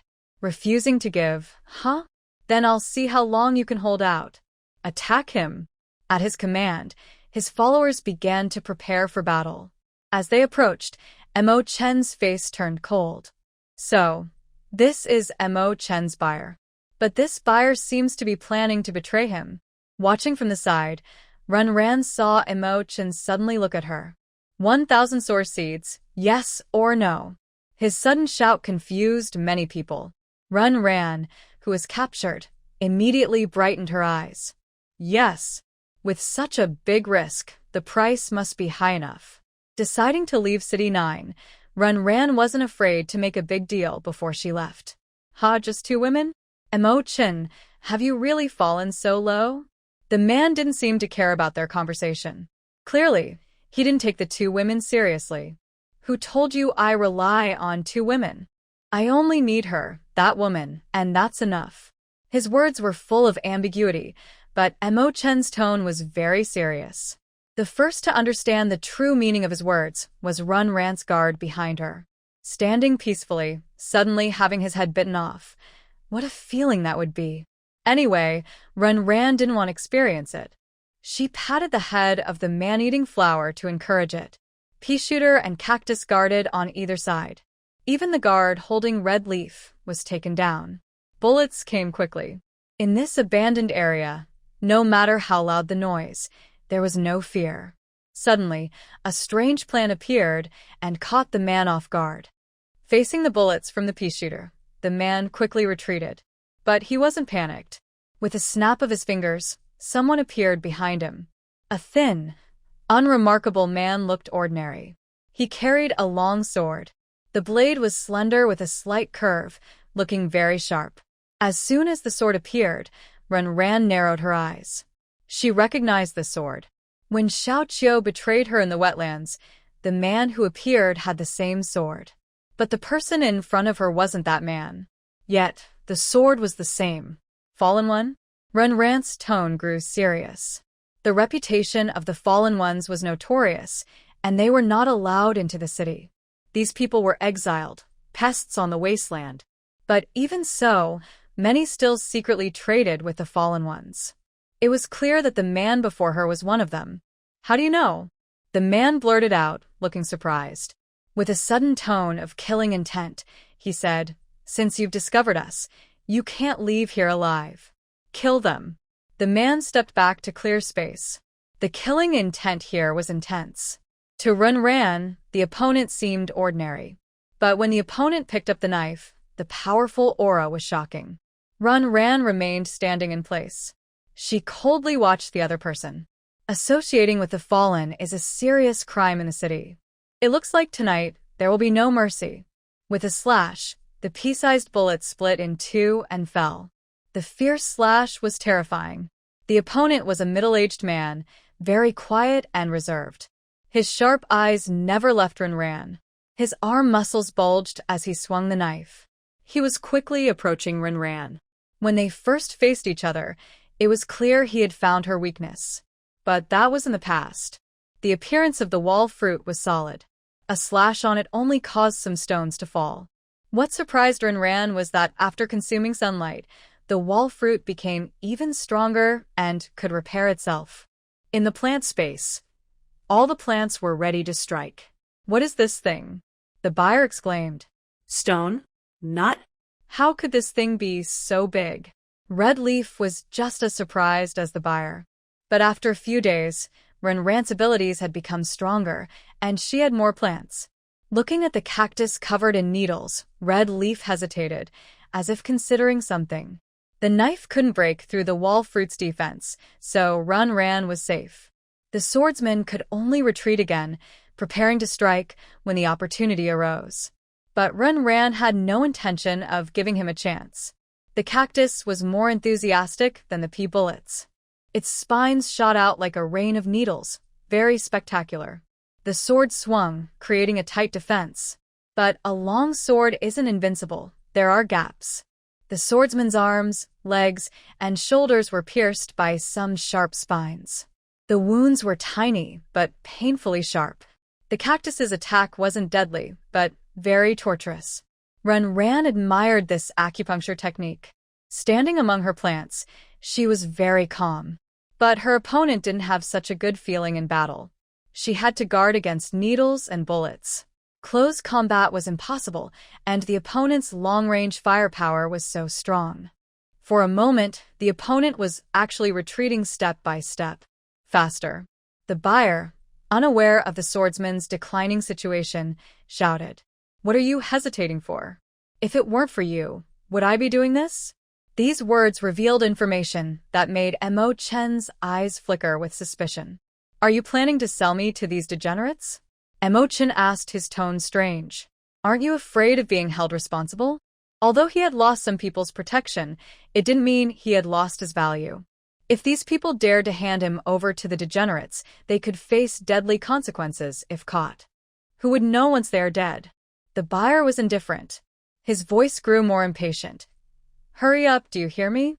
The shouting was annoying, but the swordsman showed no emotion on his face. He kept fighting with Renran, wielding his sword. In a difficult situation, the swordsman's injuries gradually worsened. At this point, Renran was almost unbeatable.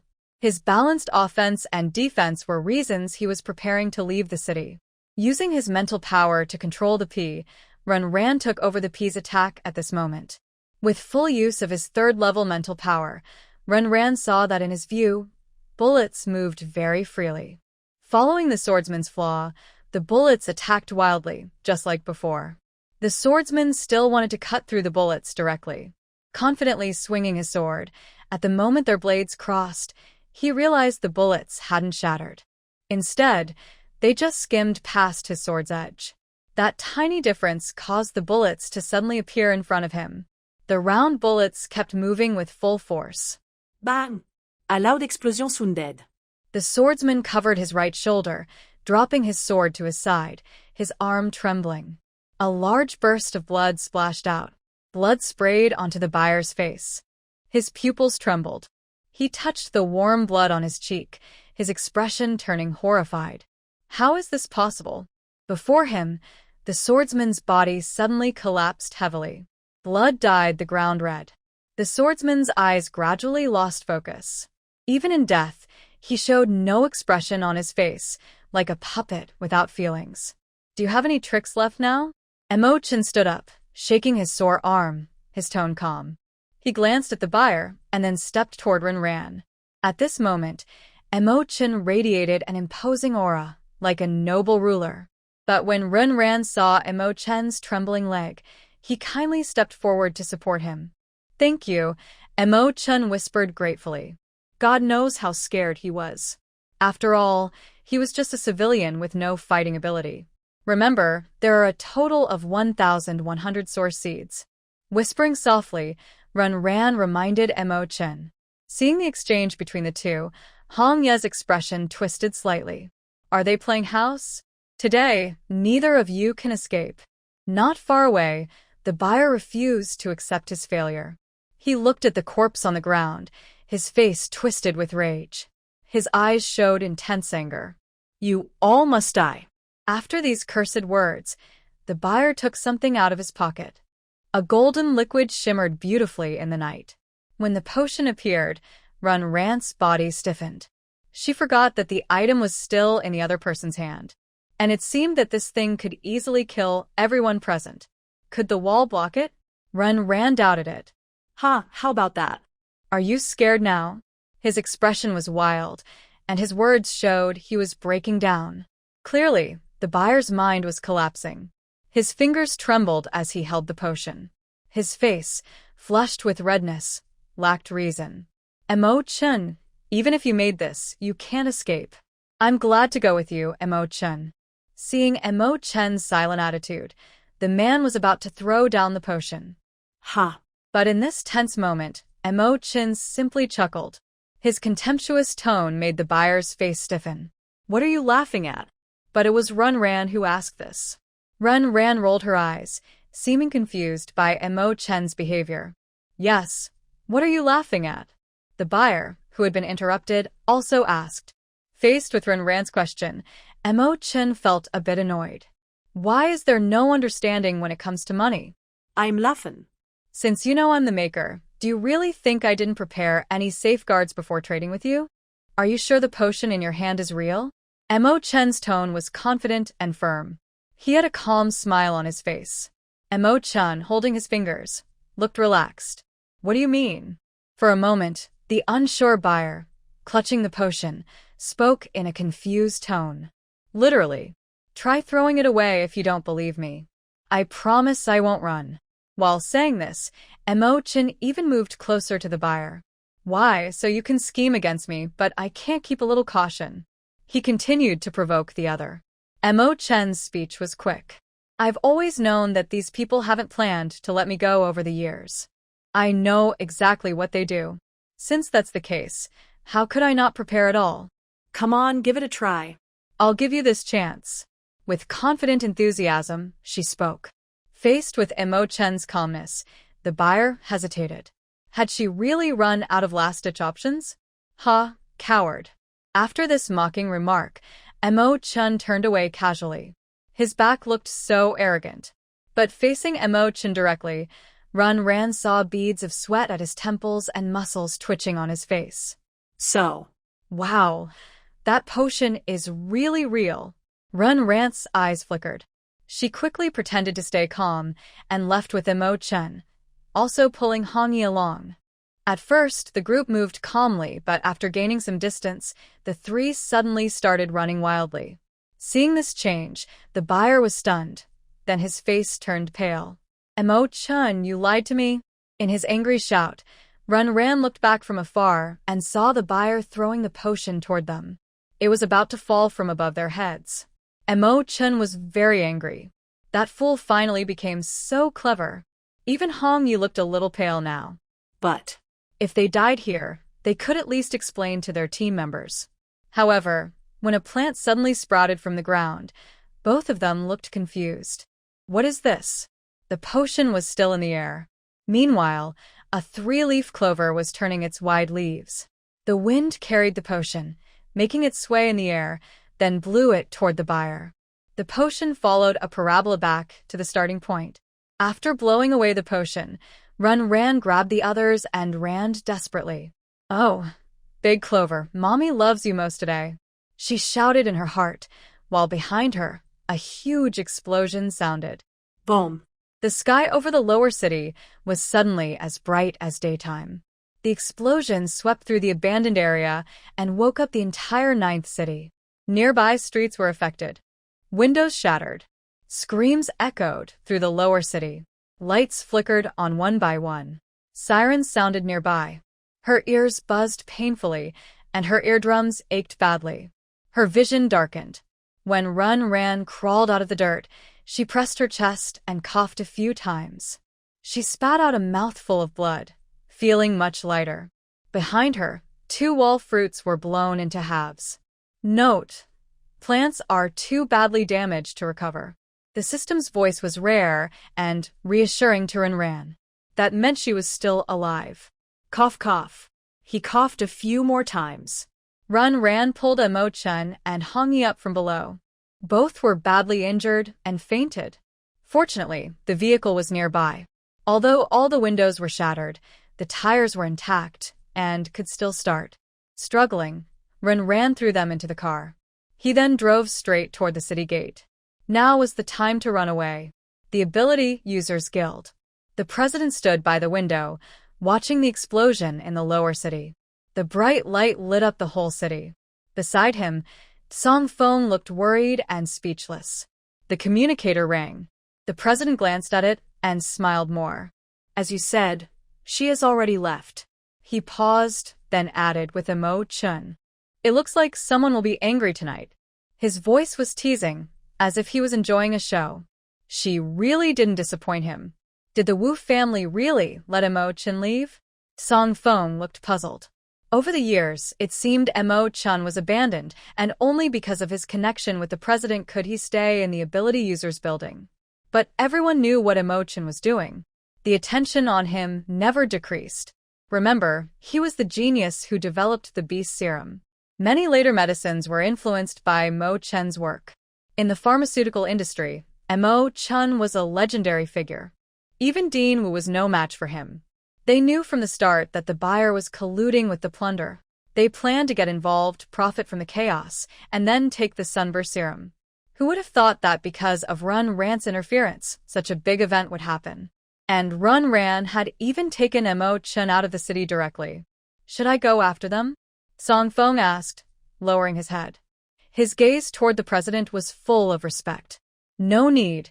The president raised his hand and pressed his finger against the glass. Many guild members went to support, but he knew they wouldn't find anything useful. Since Emo-chan dared to let the serum explode here, it meant they couldn't find anything valuable. As for Run Ran, he admired him, but he didn't like people who didn't follow orders. Forcing him to stay would only cause trouble. There will be a chance to meet again someday.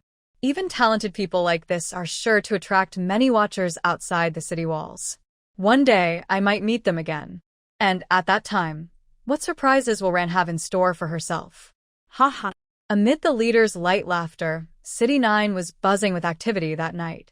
Outside the city, on the Wasteland, vehicles jostled heavily. It was pouring rain. The windows shattered, and the roofs of the vehicles broke apart, letting the rain in. Ran touched the water on her face and called out the pea shooter.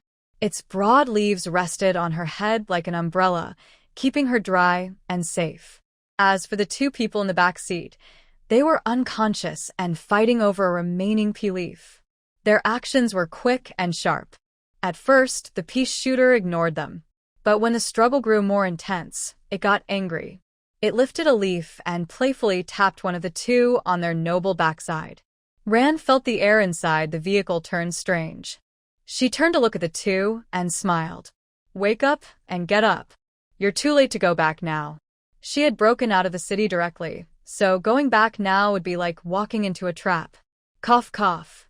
Hong Yi brushed her damp hair behind her ear and moved closer to Ran to avoid the rain. I've thought about it. My team is gone.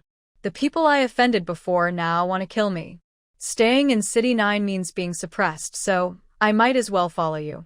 Hong Yi was good at adapting to circumstances. Ran knew that, given Hong Ye's personality, she wouldn't act impulsively. Wherever she went, it was all the same, so why not stay with Ran? Follow me? Ran was surprised by Hong Ye's honesty and asked from deep within her soul. My plan is, once you wake up, I'll let you get off the vehicle. I don't mind where you want to go. She had decided to leave. But taking two people along was a bit too much for her. Faced with Ran's obvious attitude of abandoning them, Hong Yi paused briefly, then smiled and spoke. The vehicle is mine. Her tone was gentle, making Ran feel guilty instantly. How could she forget that? Cough, but for our friendship's sake, I won't leave you behind, Ran quickly added. When she turned back, she saw Emo-chan's sad expression. What about me? His voice was faint and cold, and with his pale face, it was a little frightening. The rain still fell overhead. On a pitch-black rainy night, no creatures could be seen in the wasteland. Ran dared not stop the car casually, so she kept driving forward on the main road. Did you forget your source seed that costs 1,100? All my belongings are in City 9. You just took me away. Do you still want your payment? It can only be said that Emo-chan always knew how to control Run Ran in this matter. Her hands clenched tightly on the steering wheel. Suddenly, Ran regretted her decision. Cough cough, just joking. How could I abandon you all? She forced a nervous laugh, her eyes full of anger. Ha. Cough cough cough. Chen wanted to sneer, but he choked himself and started coughing violently. His face turned red, and his eyes looked dazed. Yi patted Chen's forehead. He has a fever. A grown man, but so fragile in his small frame. Despite that, she still pulled Chen under a pea leaf for shelter. I feel like I'm going to die. Chen's voice grew weaker. It was hard to tell if he was deliberately pretending, so Ran rolled her eyes. She suddenly the steering wheel, changing the vehicle's direction. The rain showed no sign of stopping, and continuing to run was dangerous. The vehicle jolted constantly on the ground. The bumps made everyone feel like vomiting. Finally, she slammed on the brakes, nearly throwing Chen out of the car. Facing Ran's retaliation, Chen looked like he was about to die. Hopefully at the camp? Yi looked at the camp ahead and understood Ran's idea. They had all been here before, and Ran seemed to have some special connection with this place. As soon as the vehicle stopped, the night watchman noticed them. Someone with a knife approached cautiously. Who are you? In a loud voice, Ran recognized a familiar face. It was Nyoding. He was very surprised to see Ran. But seeing the three of them looking so battered, he still opened the door and let them in. I'll go find someone, he said briefly, then signaled Ran to do as she pleased. The camp shouldn't have allowed anyone in so casually at this time. But Ran owed them a favor, and it was twice now. She helped Chen into a room and quickly saw Chen You rushing over. Miss Ren, what's going on? Seeing the others, Chen You hesitated. Something happened. Ran forced a stiff smile. It was hard to explain. While they talked, there was movement at the door. It was Lin Qing, the leader of the camp, coming in. He looked at the others with a very complicated expression. Something seems to have happened in the city tonight, Lin Qing asked politely. Although he didn't see the explosion, the loud noise and the blazing fire could be seen from the camp. Really? We don't know anything about that, he replied flatly. Ran felt she wasn't good at lying. Lin Qing paused for a moment. It seemed this really was connected to these three people. Stay here for now. I've already sent someone to call a doctor. There is also hot water nearby for washing up. Lin Qing handled everything well, and Ran finally relaxed a bit. Okay, thank you. She only came here because she had no choice. She couldn't just watch Chen die. Chen was now unconscious, his chest rising very slowly, and his face was very red. A doctor arrived quickly, a middle-aged woman. She smiled at the group and hurried to treat Chen. Relieved, Ran and Yi went to wash up, and when they returned, they saw Chen's condition had stabilized a lot. Sitting in a chair, Ran was thinking about what to do next. She originally wanted to leave Nine City and find another place to settle down. But now, with two people, it was not so easy to do that. Unconsciously, Ran, who had shelved her plans for now, leaned on the table and fell asleep. Outside, in the meeting hall, Lin Qing sat at the head, frowning and looking very hesitant. Will the people inside the city come after us? Nyoding asked, his eyes sharp. I know what you're thinking. Handing her over really won't involve us. But you forgot that Ran is our benefactor, right? Chen You directly rebutted, looking at Nyoding with strong disapproval. I'm just saying, Nyoding shrugged, touching his nose. In fact, he was just revealing some people's thoughts. Our camp hasn't fallen so low that we'd sell out our lifesaver. Suddenly, someone pushed aside the curtain and entered. It was Yu Jia. With a confident stride, she pulled out a chair and sat down casually, daring Nyoding not to look around. This sister was definitely a boss who spoke and acted decisively. Moreover, are we planning to move anyway? So, what does number 9 city's plan have to do with us? Yu Jia asked sharply. Do you mean moving earlier? Lin Qing was stunned, then understood Yu Jia's idea. Recently, the camp was indeed preparing to relocate. Although this place is good, there are too many camps, and the city of 9 has never stopped exploiting them. plus some other reasons. Living here is uncomfortable for them.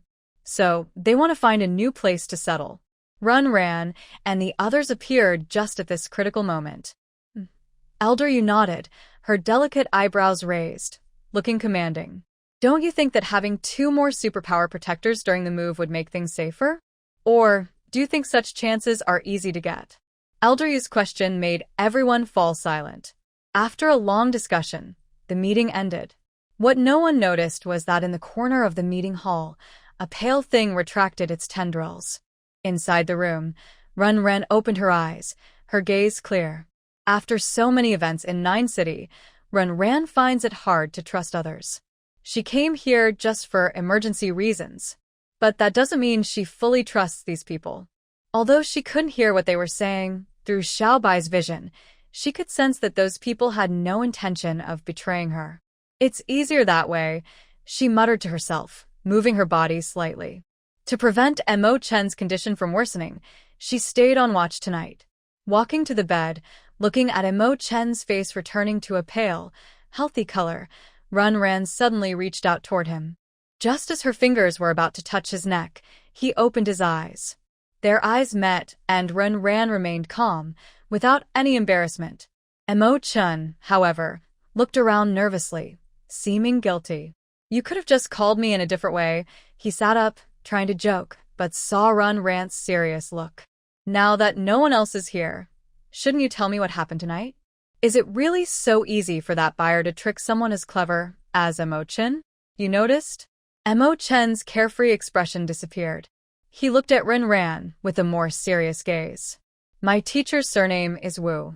After saying this, Mo Chen slightly lifted his chin, ready to accept praise from Run Ran.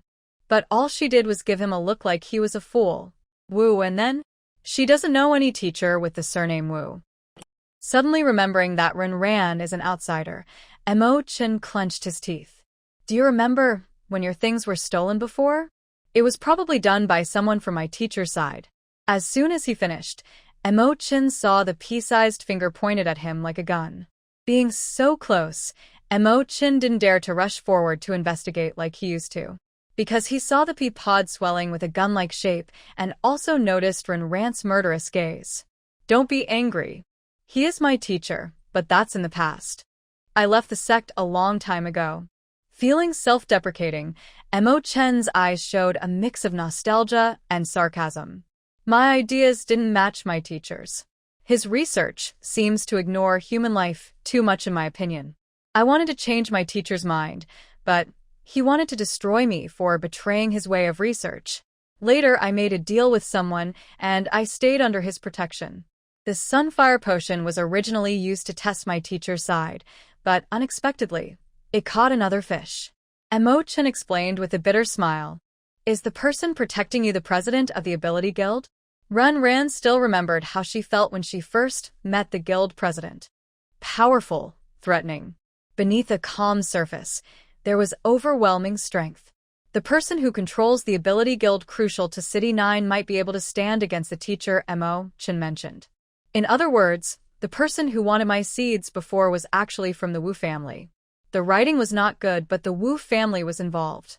Run Ran understood the intentions of that martial arts teacher. It could only be said that his surname suited him well. Yes. In the teacher's eyes, as long as it helps human evolution, anything can be used, including humans themselves. Your plants have a high level of evolution. That's why I wanted your seeds. But since the guild president is also watching you, they don't dare to act too openly. Being invited 3 times by the famous Dean Wu and refusing each time, you're the first. This sounded like praise, but Run Ran didn't feel happy. Why was she inexplicably involved in such matters? Run Ran was confused. While she was thinking, she noticed Mo Chen's strange expression. Is there anything you haven't told me? Run Ran looked at him with a threatening gaze, but he raised his hands in surrender. Also, one of the conditions I survived back then was that I couldn't leave City 9. You took me out, but maybe my teacher will hold you accountable for this. Oh, and also, you should consider that sunflower of yours blowing up one of my teacher's labs. In short, she had offended those people very thoroughly. So leaving City 9 was the right choice. Worried Ran agreed, without hesitation after hearing Sister Yu's suggestion the next morning. A great hermit lives quietly in the city, a small hermit in the woods. The camp is that piece of forest that can block the wind and rain. Since the camp needs to move, she plans to leave together with everyone here. Maybe they can avoid the city's watchful eyes. Ran, who tends to worry too much, watched the busy scene of people packing up at the camp, but didn't cause trouble. What annoyed Ran was that after Chen woke up and just walked around the camp, he gained many fans. Most of them were women. Even a little girl around 10 years old was gathered around Chen. All because of his handsome face. Faced with Ran's displeasure, Chen chose to ignore it. He was very popular, but it wasn't his fault. Moving the camp was a big event. On the third day after Ran arrived, the convoy finally set out. Sitting in the front vehicle, Ran looked out the window at the passing scenery, feeling a bit emotional. In this wasteland, surviving is never easy. Here, this is your reward, Sister Yu threw a few small bags to the three of them from the front passenger seat. Inside were silver coins. The three were temporarily hired by the camp to a safe place. The deal was worthwhile. Even Chen, looking at those silver coins, showed a satisfied expression. The journey was long. In the bumpy vehicle, it was hard to move around.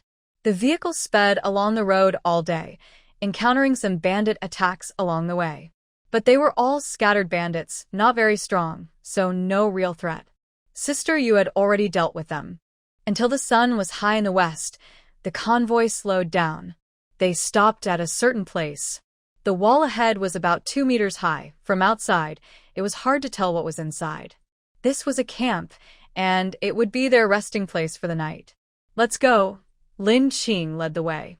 He was familiar with the leader of the Pancher camp and had a good relationship. He had already made arrangements that when the camp moved, they would stay here temporarily. The vehicles could only be parked outside. After a large group of people entered, Ran saw a lively scene inside. It was clear that they had prepared well for the welcome. The smell of roasted meat drifted from nearby. Tables were set up with plenty of drinks. Ran even saw Chen You already salivating. Their hospitality was very good. Welcome, everyone. Just treat this place as your home. A middle-aged woman's face shows signs of wind and frost. Her sturdy build is not delicate like a woman's, but others look at her with respect. The leader of the rock camp is such a woman. Lin Jiao, a gentle name, but with a strong heart. She greets everyone with a cheerful smile. Her friendly attitude helps everyone in the camp feel relaxed. After a short while, people from both camps start to bond like brothers. Ran sits in a corner, watching the sunny Chen's lap, and can only sigh that good-looking people are always popular. Why not give it a try? Hongyi teases Ran nearby. Many young men also send her glances. The meaning is clear, without words. After all, Ran also has a fresh and handsome look. But I'm not of age yet. Her body is only in her teens now. What love? Falling in love early? Hongyi is puzzled. Of age? In the Wasteland, there's no real concept of adulthood. Or rather, from the moment a child arrives in this wasteland, they're forced to grow up. Because to survive here, you must become independent from a young age. Ran doesn't explain. She is used to the dangers of the wasteland, but she still remembers where she came from. After all, she works hard just to go back. Go back.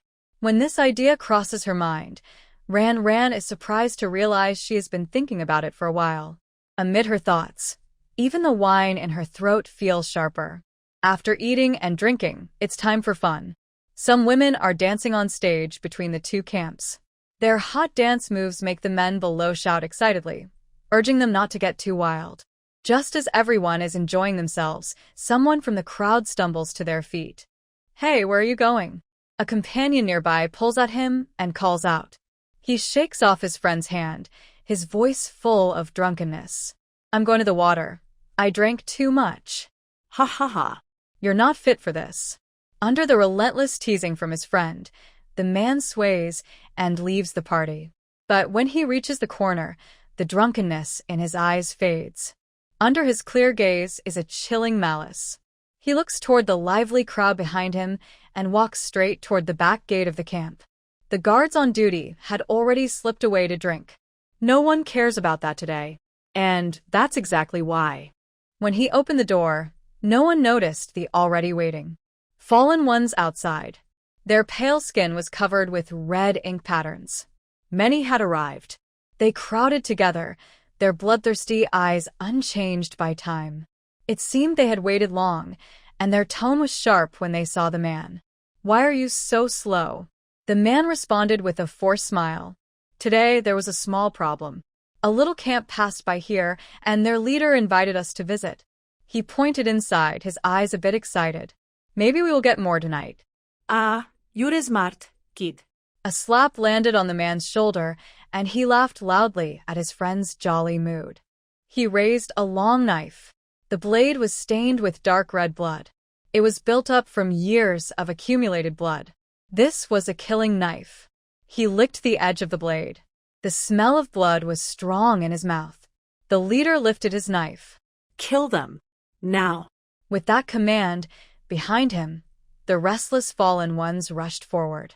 These fallen ones roamed the wasteland freely. Where they went, life was destroyed. They loved to torture and kill the people on the wasteland. And camps without city protection were their favorite targets. When there was a traitor in the camp, they could slip in easily. Then, amid the panic, they slowly slaughtered. The feast was still going on at the front, but some couldn't hold on and wanted to go back to rest.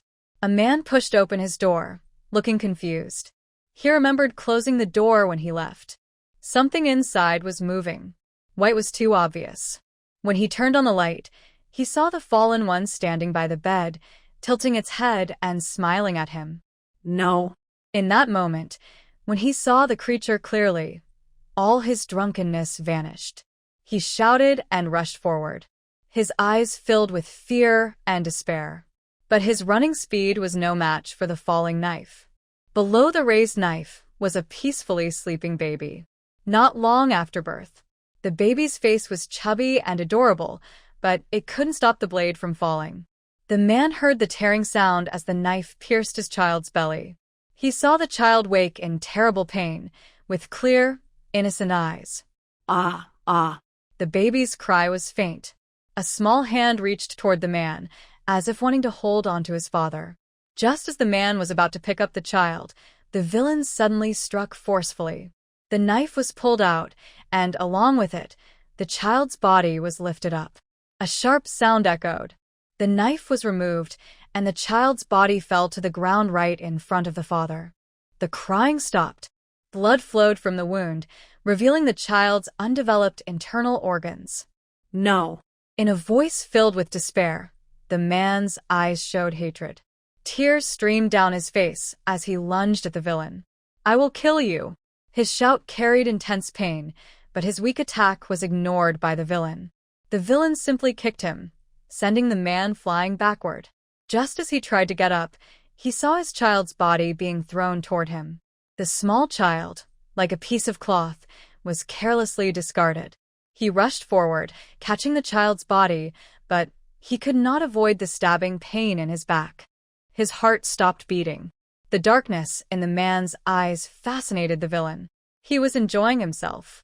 He was reveling in the slaughter, in the blood and madness of that moment. And this scene was happening all around the camp. The crowd gathered for the feast seemed unaware of the shocking chaos behind them. Among the people, Ren was playing with a seed, her gaze a bit dazed. She was also slightly drunk. These people were truly too hospitable. "Relax, even if you're drunk, it's okay," next to her. Hong Yi was leaning on her hand, pouring more wine into her mouth. Compared to Ran's restraint, Hong Yi was much more carefree. As for Mo Chun, just a few minutes ago, he was dragged away by a beautiful woman to who knows where.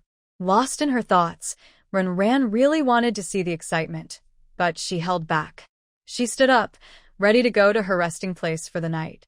The camp of the Panshur was generous, providing many houses for them to sleep peacefully. The lights behind the camp were dim. Shadows of trees swayed, as if demons were dancing. At the moment Ren Ran turned a corner at the intersection, her mind suddenly cleared. In front of her, an axe nearly brushed past her nose as it fell. She quickly stepped back, watching the excited villains with eager eyes. Her breathing grew rapid, tinged with the smell of alcohol. Her fingers trembled slightly. She was almost cut down. "TSK, you failed." "Next, it's my turn," one of them said, completely ignoring Ren Rant's presence. He grabbed the axe quickly and hid in the dark corner, continuing to wait. These people are here, waiting to hunt down a lucky person. As for Ren Ran, who narrowly escaped, it is obvious what will happen when the other two fallen ones approach her.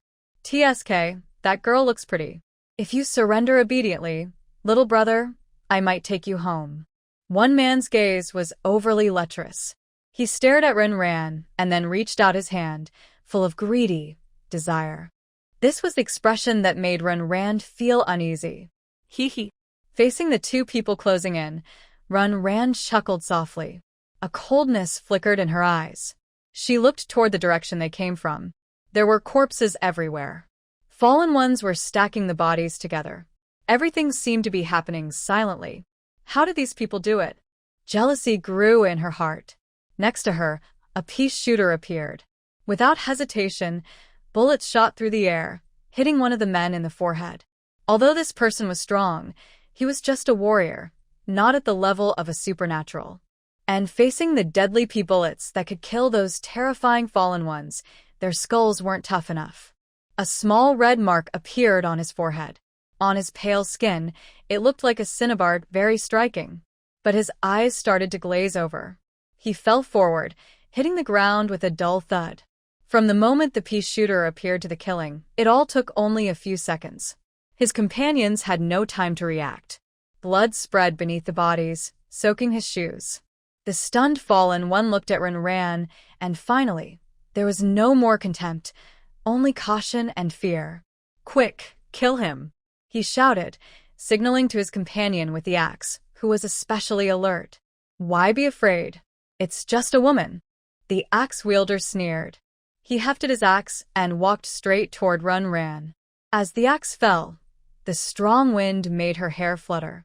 He was very fast, a power-type supernatural ability. As the most common type of supernatural power, it was normal for someone to have it.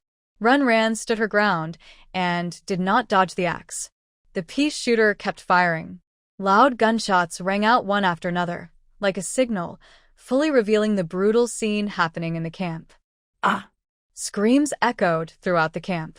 At the front of the banquet area, a blood-covered woman burst in. Behind her, a frantic fallen one followed. His special outfit made his identity easy to recognize. "How did you get in?" As the leader, Lin Jiao Jiao looked at the woman's wounds with anger. "Me? Hee, I'm not the only one." Seeing herself discovered, the other person no longer hid. From the shadows, many fallen ones were emerging. They held weapons, and the blood on them was hard to ignore. One of them threw something at the crowd. It was a head. The fresh blood. His special outfit made his identity easy to recognize. "How did you get in?" As the leader, Lin Jiao Jiao looked at the woman's wounds with anger. "Me? Hee, I'm not the only one." Seeing herself discovered, Lin Jiao Jiao cursed herself. She clenched her fists, looking at the head with pain in her eyes. These were her companions. Where had things gone wrong? These people entered without them noticing. If you're smart, just stop resisting. It's better to suffer less, isn't it? The leader sneered at Lin Jiejia. To them, these people looked like prey. They killed for fun and to find food. They believed in the fallen kind and saw humans as food. Don't even think about it. Lin Jiao Jiao refused to give up.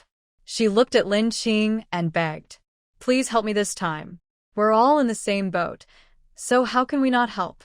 Lin Qing shook his head, signaling Lin Jiao Jiao not to worry. Since they met here, these crazed ones probably had no plans to spare the Hope Camp. He saw the residents of the Hope Camp among the corpses. As prey, they naturally had to fight back. "Boring," the leader muttered, then waved his hand. "Kill them all." But these carnivores, even if they wanted to resist, had to have the skill. The leader was confident. Among the crowd, Hong Yi was completely sober now. She looked around, but Ren and Chen were gone. Hong Yi felt a headache coming on. She wasn't worried about Ren, but Chen, the young man, once discovered, wouldn't be able to escape easily. In fact, somewhere in the camp, Chen was holding a woman's mouth tightly, hiding behind a cabinet. At the door, a fallen one kicked open the door and entered, ransacking the house. The bed was piled with blankets. The man didn't even look and directly stabbed with his sword. The feeling wasn't right, and the blade didn't turn red when pulled out. Ugh. The man spat, seeming a bit disappointed. He had planned to turn and leave the fallen one, but his peripheral vision caught something, and his face suddenly showed interest. He was excited to find prey. So you guys are hiding here. He had followed Chen, intending to kill the couple directly, but found no one inside after entering. They had hidden. Too bad they didn't hide well enough. His face twisted in anger. The fallen one, holding a sword, was humming a tune. He moved closer to the corner, aimed, and stabbed again. The sword definitely hit something. A liquid splashed onto his face. It was cold and clear, not warm like blood. What's this? He lifted the coat and saw only a wooden block in the corner. But there was a broken glass bottle on it. Laughter came from behind. The man turned around and saw Chen with a mischievous smile. Hey, congratulations, you finally found me. Chen looked confident and a bit rebellious. His cold eyes made the woman next to him tremble with fear. This man had just sweet-talked her, but now he looked a little scary. It's okay, it's not too late. The fallen one didn't care much. He walked toward the two, with his sword. He would kill again. As he got closer, he saw the woman's terrified face. Her eyes looked at something monstrous. She looked at him with resistance. His twisted pleasure was satisfied. He reached out and touched his face, about to sneer. But when he did, he felt something sticky.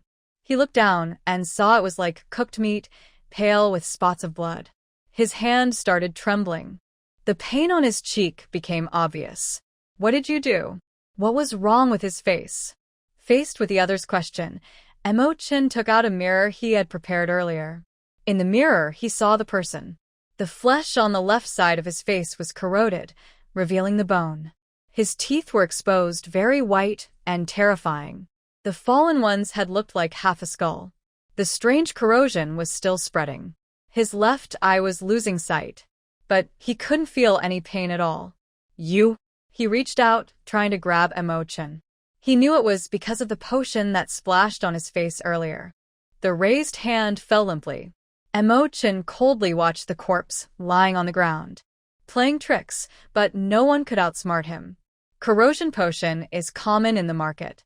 However, he added some special ingredients, powerful painkillers that make the wound feel only itchy when it corrodes.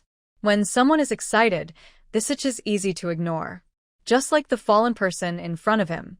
When Ran pushed open the door and entered, she saw a creature with its entire head turned into a skeleton on the ground. Montag Chen was unharmt. Have you finished watching the show? Faced with Ran's expression, Chen's tone was full of resentment. What are you saying? Hurry up and leave. She changed the subject quickly, not wanting to admit she had been there for a while. She wanted to see how Chen protected himself, so she stayed hidden. The frightened woman refused to follow. When Ran and Chen arrived at the party, the killing was still ongoing. Under the influence of alcohol, many people moved slowly. Some ordinary people couldn't escape from the prepared fallen ones. Bodies were piling up on the ground. Blood was pooling. Lin Qing and others also had wounds. Gunshots rang out. Those were from Sister Yu. But even that couldn't stop the fallen ones from getting closer. Many of the enemies had special abilities too. Sister Yu and her team were struggling to cope. Fortunately, Ran's appearance eased some pressure. Pea shooters and cacti were convincing defenses. The nearby carnivorous plants had no flaws in their defense. Facing these strange plants, the boss's eyes shone brightly. He looked at Ran with a reckless gaze. Little girl, you're pretty good. Sincerely praising her, Ran simply smiled innocently and ordered the pea shooters to focus their attack on the enemy. As the boss, the opponent wasn't very big, but he still felt dangerous. After being targeted by Ran, he didn't rush to attack but stayed behind, confident of victory. Did you find them? At this moment, Lin Jiao was talking to her subordinates. Her tone was full of deadly intent. Someone had just reported that the back door showed no signs of damage. It was open from the inside. There was a traitor inside. This also explained why the fallen ones could invade so easily. Not yet, the person shook his head, eyes dull. The camp was already heavily damaged, with many dead and wounded. Continuing would only lead to more suffering. They didn't want to surrender, but they also didn't want to be killed so cruelly. What should they do? Despair hangs over the camp. Red Leaf moves closer to Ran. What's the matter? With Ran's strength, leaving easily is no problem. Even small mushrooms want to do big things. Ran does not respond to Red Leaf. Suddenly, fog rises over the wasteland at night. Spring fog is hazy and quickly blurs the view.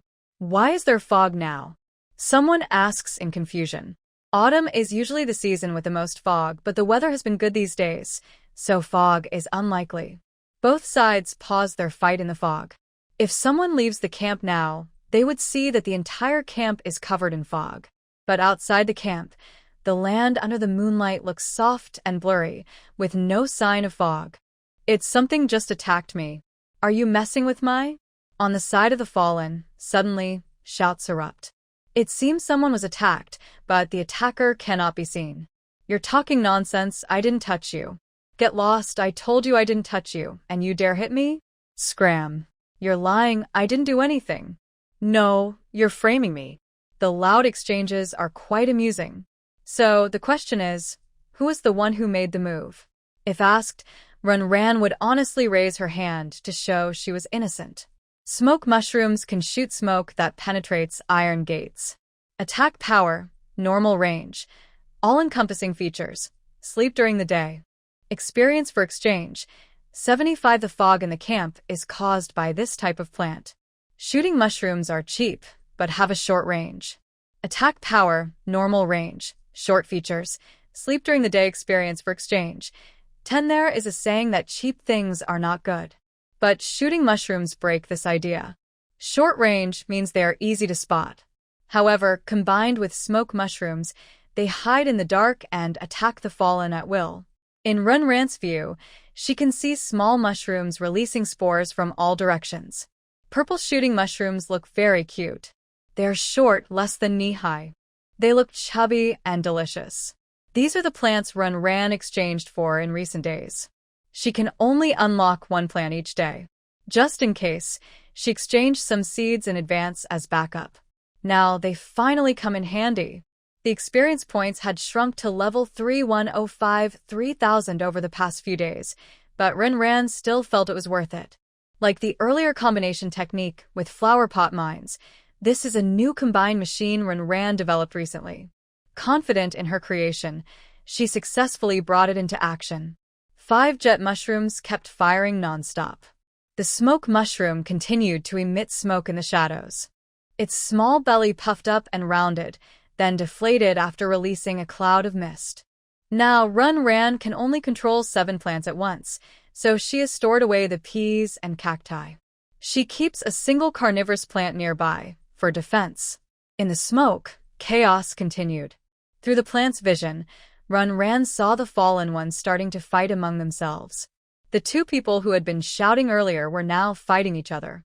The scene was quite interesting. Did you do this? Chen You whispered, her tone filled with a sense of awe she didn't realize she had. What exactly are these plants? Yeah, Ran replied confidently. Ignoring Mo Chen's curious gaze, she held her wrist with her small white hand. Xiao Bai was restless, but she didn't need Xiao Bai at the moment. Ran thought for a moment and decided to replace the carnivorous plant with a pea shooter. Under her control, the bullets broke through the fog and attacked the boss. The thick fog was not an obstacle for Ran. In the fog, The serious-looking man quickly dodged the incoming bullets. The person behind him didn't react the same way. After being hit, he let out a muffled cry and fell to the ground. His body was kicked aside by the boss. At that moment, his eyes seemed to pierce through the fog, locking onto Ran. "It's you." This was a certain voice.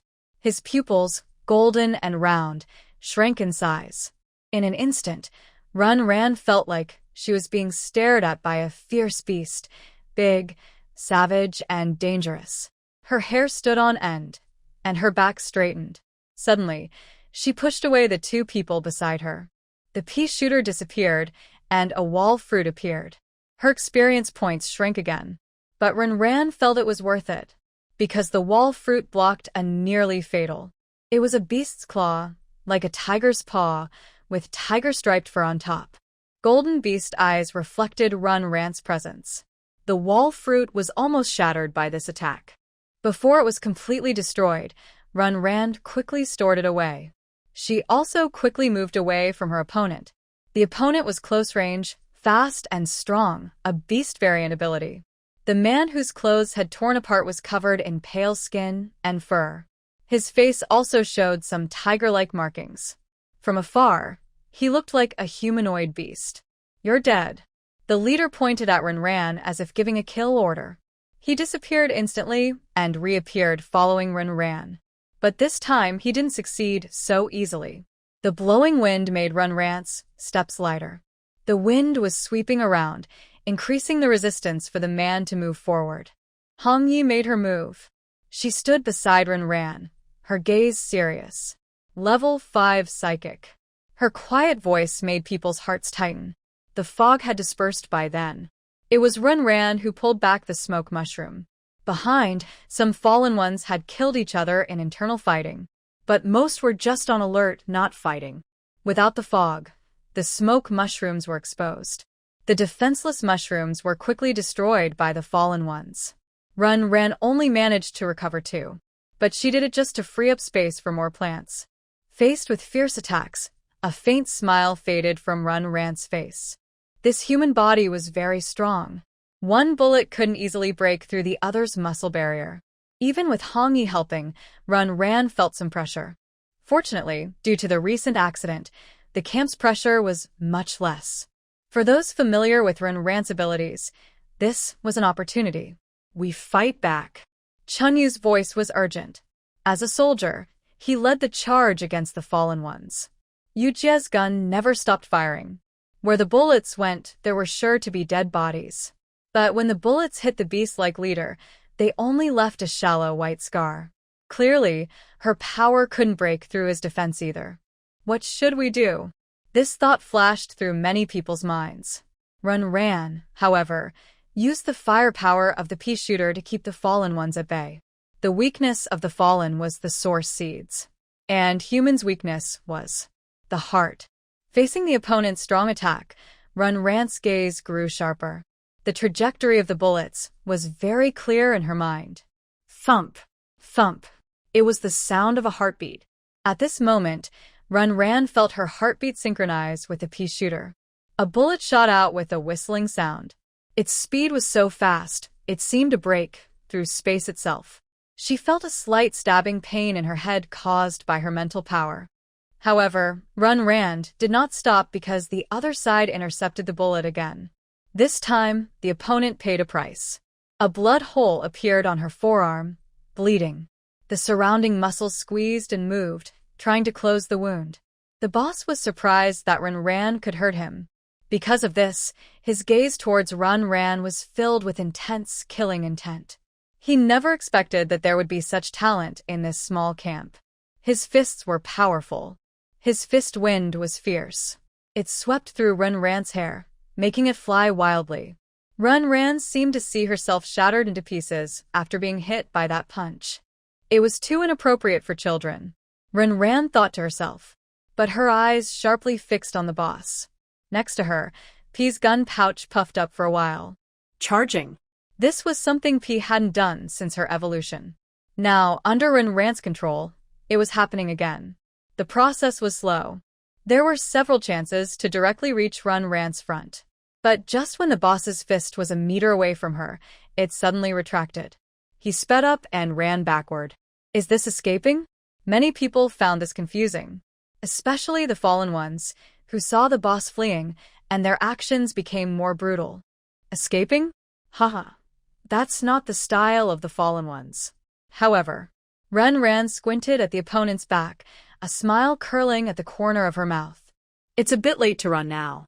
All the trajectories in her mind converged at this moment, like threads twisting together, forming a thick steel cable. This cable couldn't be broken. It tightly linked Ren and her enemy, and one bullet followed this sturdy path, roaring out. Bang! It sounded like a cannon. Sister Yu, with her gun ability, looked at Ren with even more admiration. She, who played with guns, now bowed to her completely. The size of the bullet remained unchanged. It spun rapidly through the air. The surrounding air created a white smoke. This bullet was strange. You could clearly see it shooting at you, and you even felt it was moving so slowly. But that sense of being locked on made you feel helpless. It was as if, no matter where you ran, it could catch up to you. Holding the pea shooter, controlling plants continuously was very draining for Ren's mental power. But a smile appeared on her face. The bullet exploded a blood flower on the other person's chest. The leader, still running, looked down in surprise. He couldn't understand why this bullet couldn't be dodged or blocked. His wide eyes showed confusion. His large body suddenly collapsed. The fur on him quickly disappeared. All that was left was a broken, pale body. Blood soaked the corpse, making it look very sad. The other fallen ones saw this and stopped their actions for a moment. What kind of bullet was that? Many people wondered this in their hearts. But Ren clearly wouldn't answer them. Kill them all. Just as the leader fell, someone shouted this. The people at the camp suddenly got angry, raising their weapons and rushing forward. The fallen ones, who had been so wild just now, quickly scattered. Some wanted to fight back, but they felt like they were being watched. Would that bullet come for them too? Once this thought appeared in their minds, they couldn't stop imagining it. Some people stayed far away from Ren, while others chose to run away. But those who fought back carefully didn't leave any danger behind. They decided to close the door on the threat. The situation turned around. The fallen ones were defeated one by one. The team pushed outward. Seeing the bodies in the camp, everyone fought with rage. There was noise in a house, and the door was kicked open. A person with a knife was about to strike. But when he saw who was inside, he lowered his weapon. Third brother, what are you doing here? It was Yuan-san from the stone camp. Yuan-san was trembling in the corner. His face twisted when he saw everyone, then turned to fear. I just came out for water, and I saw those crazy people coming. I was scared, so I hid. I'm sorry, He stammered, looking overwhelmed. Hey, come with us. It's okay now. We're going to kill all those crazy people. The big man who found Yuan-san didn't doubt him. He grabbed Yuan-san and tried to leave. But in the next second, a knife stabbed into his stomach. Turning around, he saw Yuan-san's strange expression. I'm sorry. Yuan-san's voice was low, and the dark color in his eyes seemed to melt away. His pupils twisted and expanded with madness. Yuan-san grinned wickedly. I didn't want to do this either. Whispering to himself, he drew his knife and stabbed the person in the stomach again. One cut after another until the person stopped moving. He gently laid the body down. Yuan-san looked at his blood-covered hands, trembling slightly. Then he forced a crooked smile. I don't want to die yet. His face, which had been panicked, returned to a look of confusion. He staggered and ran out. Help! Someone come quickly. There they are. They're hiding over there. He shouted, pointing at the house where he had just been hiding. It's all my fault. His trembling hands looked very frightened. Yuan-san knelt on the ground, covering his face and crying loudly. His desperate look made others feel angry. Those beasts. Lin Jiao led her team and rushed toward that direction. The place was close to the back door. They had planned to block the back entrance. But after this happened, they changed their plan. Yuan-san, Kneeling on the ground, heard footsteps slowly fade away. His smile twisted a little. As long as he could leave, he thought he could fly freely in the sky. After all, he was the one who opened the door. Once those fallen people were caught, they would surely confess. Staying here was unsafe. Leaving suddenly would seem suspicious. But now was a good time. Their attention was distracted. It was really easy to trick them. With a look of excitement, he stood up, ready to rush to the door. But when he looked up, he saw several faces. "It looks like it's him," Huang Yi muttered, a bit regretful. The traitor in the camp had been found, but no one was happy about it. For some people, the camp was a safe place. But not everyone liked the camp. Just like Yuan-san in front of them. He was willing to cooperate with the raiders and betray the camp.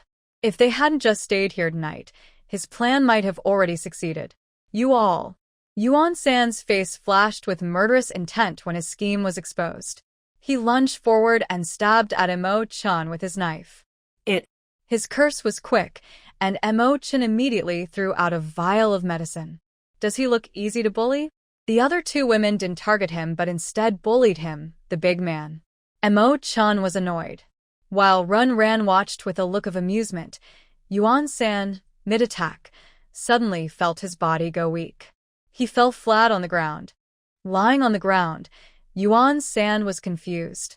His body seemed to have lost sensation, but his mind was still active. "Yuan-san, why?" A voice filled with anger and accusation sounded. It was Lin Jiao and others returning. They saw the bodies of their companions inside the house. The wounds showed signs of haste from the killer. But there was no sign of the fallen ones. They had been deceived. Once they realized this, everyone understood that Yuan-san was the traitor in the camp. They grabbed Yuan-san and lifted him up. Lin Jiao's face was filled with murderous intent. As Yuan-san opened his mouth, he suddenly found he could move again. His limbs regained feeling. He instinctively tried to break free, but was slapped by Lin Jiao. His cheeks swelled up, and Yuan-san was thrown out. When he hit the ground, he spat out a mouthful of blood. "I just can't stand how you people behave," he shouted. Perhaps knowing he wouldn't survive after the secret was exposed, Yuan-san suddenly yelled. He sneered at everyone. "You people are so naive. Thinking hiding here means you're safe? No, you're wrong. Sooner or later, all of you will die. I'm just helping speed up that process. Using you to get a chance to join the fallen ones. What's wrong with that?" Lin Jiao's face darkened at his sharp words. She looked at the corpses around her and couldn't help but ask, "What about your companions? The ones you've lived with all this time?" So many people had died, all for such a ridiculous reason. What right do you have to decide our lives and deaths? Lin Jiao stepped forward and kicked him. His internal organs and blood spilled out. Yuan-san, heavy and limp, fell to the ground. He coughed, and a part of his chest caved in.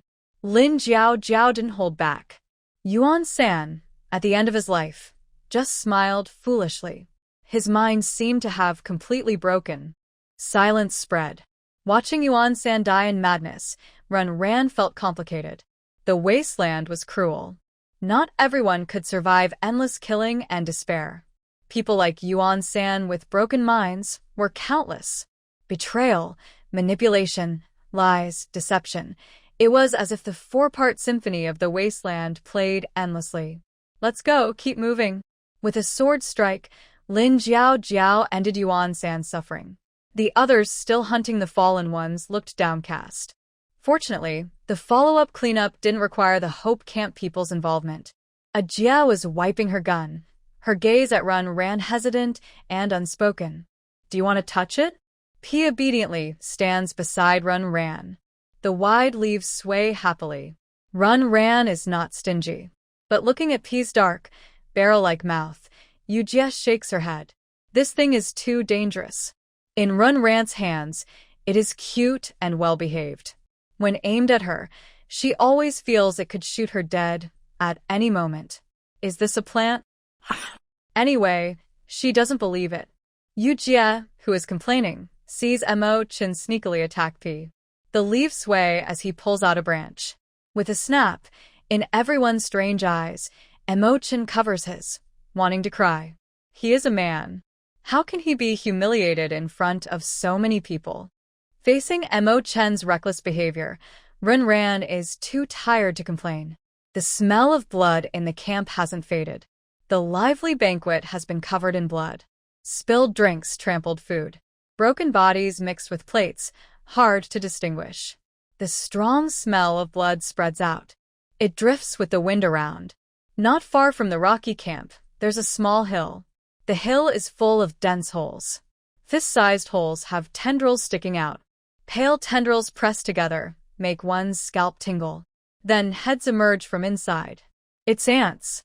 Ants as thick as calves. Their mandibles reach out from their mouths, moving constantly. Drool drips as if they've caught a tasty smell. They eagerly crawl out of the holes one after another. SSS, SSS, SSS. That is the sound of ants moving in groups on the ground. One by one, the ants line up neatly and rush toward the camp. Drool drops along the way. The intense blood smell makes the ants swarm aggressive. Food. Food. It seems to be shouting. Wherever they go, trees are destroyed. A plant daring to block the way is quickly reduced to wood chips. In the camp, no one knows a large army of ants is coming. They are still tidying up the battlefield. The fallen bodies are casually piled up. Soon, a fire will burn everything completely. Ran, sitting on a chair, listens to Lin Qing's arrangements. But she sees Xiaobai's roots crawling down her arm and touching the ground. In the next second, the roots suddenly pull hard, urging Ran to move quickly. Go. Ran is stunned, then sees Xiaobai's roots trembling gently. It's not fear. It felt like a vibration resonating with the ground. Something was coming this way. Quick, run. Ran suddenly stood up and shouted. Many people were confused. But those familiar with Ran quickly followed behind. Ran rushed toward the camp's gate. However, after only a few steps, she retreated. Her expression was stiff. Because ahead, a group of white creatures was approaching. They moved like a wave, with crushing force. They were fallen creatures. A swarm of fallen creatures. The ant-like swarm was so large that Ran could hardly see the end. The blood smell, must have attracted them. Lin Jiao hurried over, looking at the scene with a dark face. Urgency flickered in her eyes, but she also felt powerless. Many people had died in this battle at the camp. But just when one wave was over, another came. These fallen creatures really know how to seize opportunities. Unlike humans, these things don't play fair. The rustling sound almost surrounded the entire camp. Ran looked up and saw shadows of ants on the surrounding walls. Then came the sounds of the walls collapsing, like a wrecking ball. Human defenses were so fragile before these fallen creatures. How could they possibly win? Just out of the tiger's mountain, now into the wolf's den. Everyone looked dejected. Ran looked at the fallen creatures, feeling a toothache. There were too many. These creatures weren't strong individually, but their group power was terrifying. Their destructive force was beyond words. Seeing many buildings in the camp start to collapse, Lin Jiao's serious face showed a hint of despair. Don't be afraid. If we can win one battle, we can win the next. It was Lin Qing who shouted. As the leader of the Hope Camp, he showed his sense of responsibility. Encouraged by his words, everyone picked up their weapons again and fought. It was easy to kill one ant, but once one died, the others kept coming like they never stopped. It was exhausting. Even the cactus spines couldn't keep up with the attack. Fortunately, what made Ran happy was that her experience points kept rising. One fallen animal gave 50 experience points. Any fallen animal, big or small, strong or weak, was treated equally. Ran liked the system's judgment on that. Seeing the numbers go up, her attacks became even more powerful. 3 pea shooters and a cactus keep spitting out attacks. 2 shy jumping mushrooms hide in the shadows, occasionally releasing spores. The battle line is once again established. Someone rushes to fight at the front with the fallen seeds. At least, now there's no worry about being backstabbed. Someone is hurt. The smell of blood makes the fallen seeds even more frantic. They keep biting with their mouths. The cracking sounds are quite noticeable. Xiren sees a person's arm being torn off by an ant's mouthparts. Just as the person tries, the cracking sounds are quite noticeable. Xiren sees a person's arm being torn off by an ant's mouthparts. Just as the person tries to retreat, the rest of the ants swarm over. In an instant, the person is overwhelmed by the ant swarm. Someone wants to help but is held back by a teammate. He can't make it. This isn't a case of not helping in time, but knowing when to retreat. The screams have long stopped. The arm lying on the ground has no flesh left. The bloody bones look terrifying.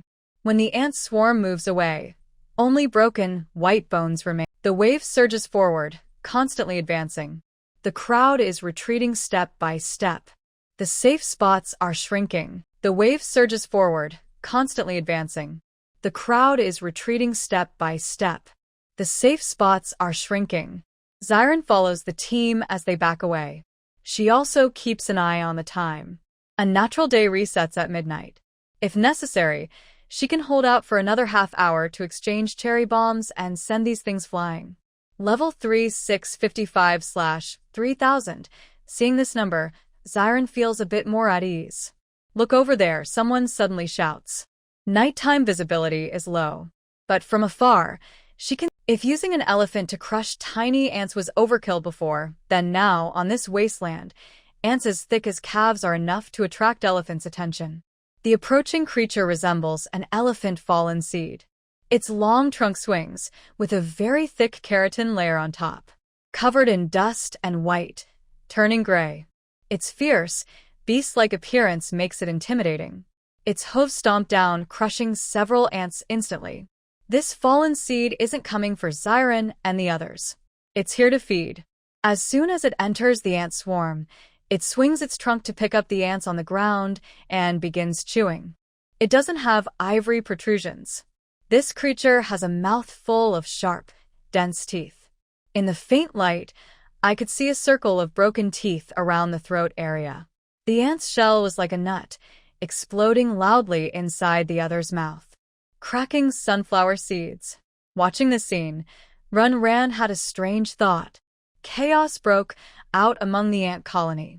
Some ants began attacking the fallen creature, but its tough outer shell made it impossible for the ants to pierce with their mouth parts. Its small body, even if it climbed onto the fallen creature's back to bite, couldn't break through the surface. Instead, the fallen creature grew impatient and shook its body. It simply threw the ants off and stomped on them. Liquid splashed everywhere. Ran had never heard ants make a sound, but now she seemed to hear screams. Because of the appearance of this predator, the pressure on the camp eased a lot. Everyone took this chance to put some distance between themselves and the ant swarm. Attacking from far away was much safer. But everyone knew the fight wasn't over yet. Who knew when the seemingly unstoppable fallen creature would leave? After all, it was a carnivore too. The cactus kept shooting spikes tirelessly. Those spikes easily pierced the cracks in the ants' shells and took their lives. Ran stood beside P, watching the hunting scene, feeling deeply amazed.